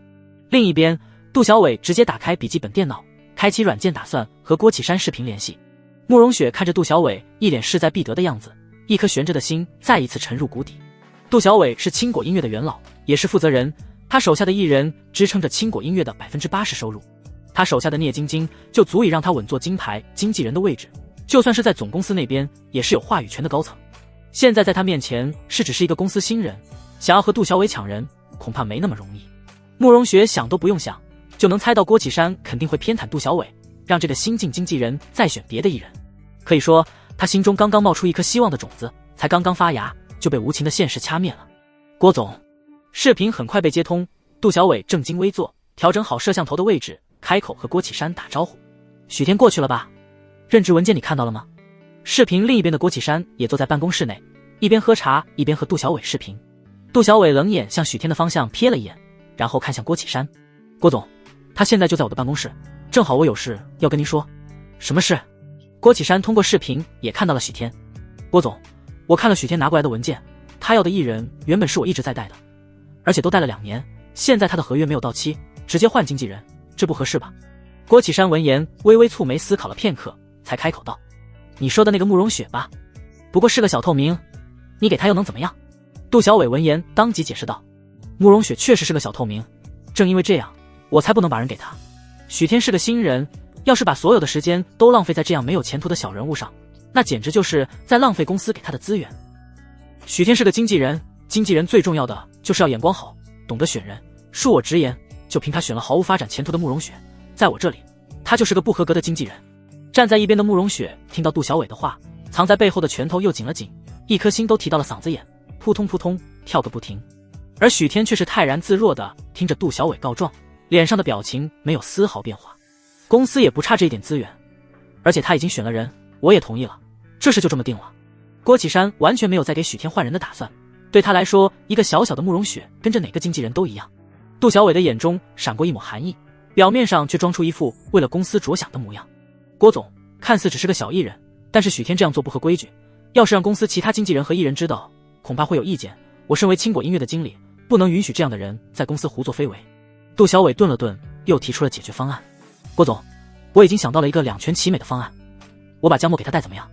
江默现在在古风音乐圈已经崭露头角了，之前给热门网络游戏唱主题曲，又吸了一批游戏粉。接下来我打算让他影视歌全面发展，正好也让许天利用这个机会历练一下。杜小伟这个行为表面上看起来是在顾全大局，他主动让出了自己手中赚钱的艺人，在外人眼中妥妥的一个为公司着想的好前辈，谁都不会知道他这番筹谋之下的真实想法。一个初出茅庐的门外汉也敢跟他叫板，别做梦了。许天，杜小伟打算把江默让给你带，你觉得怎么样？郭启山紧紧盯着视频另一端的许天，观察着他的反应。杜经济这是想要跟我换人？许天微微扬了扬眉，也不是不行。杜小伟心中暗喜，没想到这小子这么容易被收买，真是连老天都在帮他。原本杜小伟还担心许天肯定会趁机在郭启山面前挑拨离间，向他告状说自己强迫慕容雪，没想到这小子还挺识时务。慕容雪听了许天的话，身体颤抖得厉害，心中唯一的那一点希望也随之破灭了。江默是冉冉升起的星星，而他却是出道2年只有一首广告歌的小透明，任谁都知道该如何选择。他还有什么希望呢？刚才他还期盼着自己能够摆脱杜小伟的魔爪，实在是太天真了。杜小伟早就警告过他了，只要他还在他的手上，就没有选择的余地。只要杜小伟不松口，就没人敢带他，他不会再有任何出头之日了。慕容雪一脸绝望，面无血色。杜小伟见状一脸得意，甚至还在背着郭启山的角度微微挑了舔嘴唇，用猥琐的目光在慕容雪的俏脸上扫了2眼，用一个刚有点热度的小明星就把许天打发了，看来这小子也没见过什么世面。你还有什么事？杜小伟用眼神警告许天不要贪得无厌，许天却像是没看到一样，冷冷一笑。人是可以换的，不过我觉得慕容雪各方面条件都不错，将来未必不会成为歌坛人气女星，你把一个3线小明星换给我恐怕不行。如果你执意要换人，就把你手下的聂晶晶换给我。你说什么？杜小伟愣住了，足足过了5秒钟才反应过来，瞬间变脸冲着许天吼道：许天，我看你是吃错药了吧？一个新人也敢跟我狮子大开口，真当我不敢收拾你？他冲着许天吼完，又转头和郭启山告状。郭总，你看到了吧？许天这小子就是故意跟我过不去，竟然拿慕容雪这个娱乐圈小透明和他手下最红的聂晶晶相比，简直是不知死活。杜小伟被许天气得失了风度，当场破口大骂。而如果不是他这么失态，慕容雪也不敢相信自己刚才听到的一切。许天竟然没同意拿江墨换他。许天看着暴跳如雷的杜小伟，表情依旧平静。杜经济，你说我故意跟你过不去，郭总让公司的人配合我，而你却不肯配合，莫非杜经理你可以不听郭总的命令，按自己的意愿随意行事？看来这青果音乐根本就不是天风娱乐的分公司，而是你杜小伟的地盘，你可以随意决定艺人去留，就连郭总的指示都可以不管不顾。许天认为没必要跟郭启山说出杜小伟逼迫慕容雪潜规则的事，因为郭启山日理万机，不可能会替一个小透明做主，更何况潜规则这种事在娱乐圈里司空见惯，搞不好郭启山还会觉得慕容雪不识时务。只有戳中了郭启山的痛处，他才会按照自己的预想的那样驳回杜小伟的提议。郭启山不在乎慕容雪这样的小透明，那么他在乎什么呢？当然是自己的地位和权力。杜小伟现在在青果音乐一家独大，所有员工都对他马首是瞻，根本没有人能够制约他，这是郭启山不愿意看到的。杜小伟身为经纪人，原本在娱乐圈里就有很多人脉，如果他有了二心，带着手下的艺人自立门户，那对于天风娱乐来说绝对损失惨重。杜小伟听到许天的话，心里也是咯噔了一下，他连忙冷斥道：许天，你别给我胡说八道，我怎么会不听从郭总的指令？杜小伟跟在郭启山身边这么多年，自然清楚对方的逆鳞在哪里。郭启山绝对不允许手下的人搞什么一家独大，违背他的命令。就在杜小伟呵斥许天的同时，余光看到视频另一端的郭启山脸色已经沉了下来。杜小伟心脏猛地一跳，糟了，郭启山确实生气了。哪怕他清楚许天刚才那番话是故意挑拨，但对方说的其实也没错。杜小伟在分公司的权力越来越大，上次开会的时候更是大放厥词，甚至不把他这个执行总裁放在眼里。而且郭启山这段时间也听到了一些传言，说杜小伟私下里和严氏集团的人还有来往。一想到杜小伟近日的种种表现，郭启山当即沉声说道：杜小伟，你把慕容雪的合约移交给许天，我之前答应了他，这事就这么定了。郭总，杜小伟还想再说什么，却被郭启山粗暴地打断。杜小伟，你是真的觉得青果音乐是你的地盘，我也不能插手了？我不是这个意思。杜小伟讪讪地解释，你要是不想把慕容雪给他也行，那就把聂晶晶换过去。杜小伟被噎得哑口无言，聂晶晶是他的摇钱树，他怎么可能换聂晶晶？郭启山能说出让他把聂晶晶给许天的话，说明他是真的生气了。于是杜小伟就算是再不甘愿，也只能放软态度。郭总，是我刚才失言，我这就去办交接手续。杜小伟，许天是我派过去的，该怎么做你好自为之吧。郭启山又警告了一番，才切断视频。现在他有些庆幸自己把许天调到青果音乐的决定。杜小伟现在在那边一手遮天，如果没有人能制衡他，怕是后患无穷。不过许天实在是太沉不住气了，为了一个没有名气的小艺人，到公司第一天就跟杜小伟杠上了，一点都不懂得隐藏锋芒。这么毛手毛脚的愣头青，真的能在分公司做出一番成绩，和杜小伟平分秋色吗？郭启山一想到许天的选人眼光，不免又有些头疼。不过事已至此，他也只能静观其变了。郭启山下了命令之后，杜小伟只能冷着脸把人事部经理叫过来，让他办理慕容雪的合约交接。许天淡定自若地坐在椅子上，等人事经理准备好相关手续，然后在上面签下了自己的名字。杜小伟眼中闪着浓浓的恨意，恨不得把许天撕成碎片。这混蛋竟敢坏了他的好事！天知道他等这一天等了多久，好不容易有机会得到慕容雪，临门一脚，还是让许天搅黄了，实在太可恨了。就在杜小伟盯着许天磨牙的时候，许天已经和人事部经理办好了关于慕容雪的交接。他拿着合同款款起身，冲着杜小伟做了个致敬的手势。杜经理，多谢成全。说完，他就转身向门外走去。路过慕容雪的时候，见他还在发呆，便停住脚步开口道：走啊，别打扰杜经理工作。啊，好。慕容雪还没有从震惊中缓过神来，刚才发生的一切对他来说就像是做了个场梦一样，甚至让他不敢轻举妄动，生怕自己从梦中惊醒。听到许天的提醒，他下意识迈步跟了上去。走到门口的时候，听到杜小伟用阴恻恻的语调，阴阳怪气的和他说道：慕容雪，你真的想跟着一个没有经验的毛头小子，让他做你的经纪人？现在你走出这个办公室的大门，以后想后悔也晚了。然而慕容雪像是没听到般，脚步未停，紧紧跟着许天走出了办公室。对他来说，哪怕没有前途，也总比留下被杜小伟这个人渣糟蹋要好。杜小伟见慕容雪毫不犹豫地跟着许天离开，气得踹翻了身边的椅子。他妈的，真是给你脸了！你以为你算什么东西？比你漂亮懂事的小丫头多的是，你还真以为我非你不可？直到许天和慕容雪两人来到电梯旁边，还能听到杜小伟那些污言秽语的咒骂。杜小伟越想越不甘心。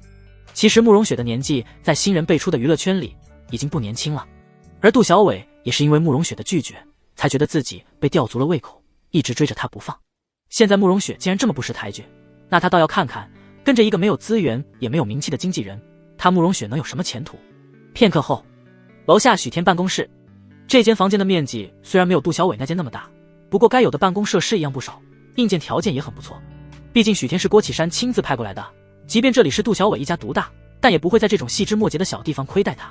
许天领着慕容雪走进办公室，然后又在柜子里翻找了一圈，最后找到了个医药箱，从里面拿出一个创口贴，把伤口贴一下，这段时间不要碰水。接过许天递过来的创口贴，慕容雪这才发现自己的手背不知道什么时候多了一道血痕，应该是和杜小伟争执的时候留下的。刚才不觉得疼，现在听许天提起，慕容雪才觉得伤口处真有点疼。就在他低头贴创口贴的时候，许天则坐在了办公椅上，安静地打量着他的一举一动。慕容雪长了一张娃娃脸，明明已经成年了，但看起来和高中生一样。这样的长相在娱乐圈里是很有优势的，毕竟哪怕歌手并不需要靠脸吃饭，但不得不否认，唱功和美貌兼得的艺人会更受欢迎。而这2年没有接到任何工作的慕容雪，依旧保持着初出校园的单纯天真，像是没有被污染的一朵小白花。这样出尘的干净气质，在争奇斗艳的娱乐圈里，简直就是一道清新的风景线。但也正是这样的气质，更容易招惹那些别有用心的人。他们觉得像慕容雪这样涉世未深的小丫头好拿捏，可以任由他们亵玩。也亏得慕容雪立场坚定，没有自甘堕落，否则她的灵气早就被娱乐圈这个复杂的大染缸耗尽了。原本许天还一直不理解，为什么慕容雪有一首红遍大街小巷的广告曲，却在出道2年还是默默无闻。今天他终于明白其中的原因了。慕容雪的家境原本不错，甚至能送她出国读书，但父亲突然重病，昂贵的治疗费用掏空了家底。慕容雪带着对音乐的热爱进了娱乐圈，想要实现自己的梦想，同时赚钱给父亲治病，却没想到遇到了人面兽心的杜小伟，让自己的演艺事业几乎断送。慕容雪在娱乐圈里没有背景，也没有像聂晶晶那样可以砸钱换资源的家境，在遇到不怀好意的杜小伟，便只能眼睁睁地看着和自己同时期和公司签约的艺人出单曲、赶通告，甚至那些实力不如他的人也能在大众面前混个脸熟，而他却一直默默无闻，除了那首广告歌之外，再也没有其他作品了。已经贴好了创口贴的慕容雪抬头偷偷看向许天，他的神经依旧紧紧绷着，像是一只惴惴不安的小猫。许天发现了他的视线，转头看了过去，发现对方的眼神立刻逃开了。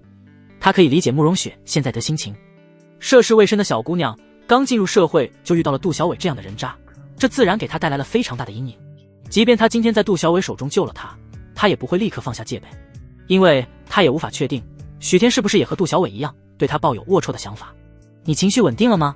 许天打量着慕容雪，片刻之后才开口问道。稳定了。慕容雪有些不好意思地拽了拽裙角，单独和许天在办公室里让他有些不安。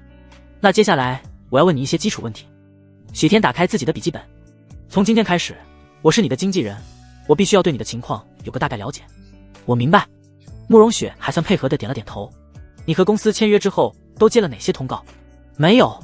慕容雪神情一暗，摇了摇头说道，除了一首广告歌之外就没有了。严格来说，那首广告歌也不算是青果音乐给慕容雪的资源，因为慕容雪是凭借选拔脱颖而出才得到了那首歌的演唱资格，之后再和公司签约的。许天点了点头，在笔记本上简单记录。他早就料到慕容雪的回答了，和他上辈子的记忆差不多。那你私下里有出去接一些翻唱或者作曲工作吗？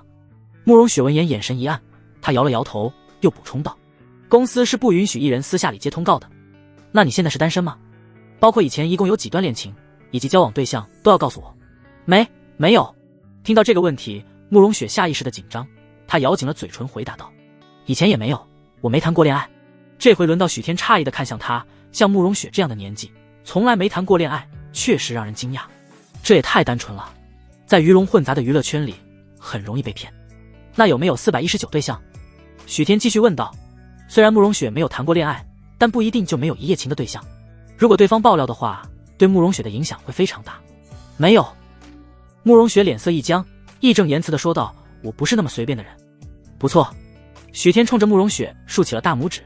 我喜欢有底线的人，虽然这种事是你情我愿，哪怕不是在娱乐圈也很正常，但许天还是觉得风险太大，不仅容易被狗仔拍照勒索，而且也不安全。慕容雪在情感方面没有什么乱七八糟的绯闻，这对于他这个经纪人来说是喜闻乐见的。谢谢。慕容雪抿了抿唇，又低下头了，不知道在想什么。那你现在的社交软件都是谁在打理？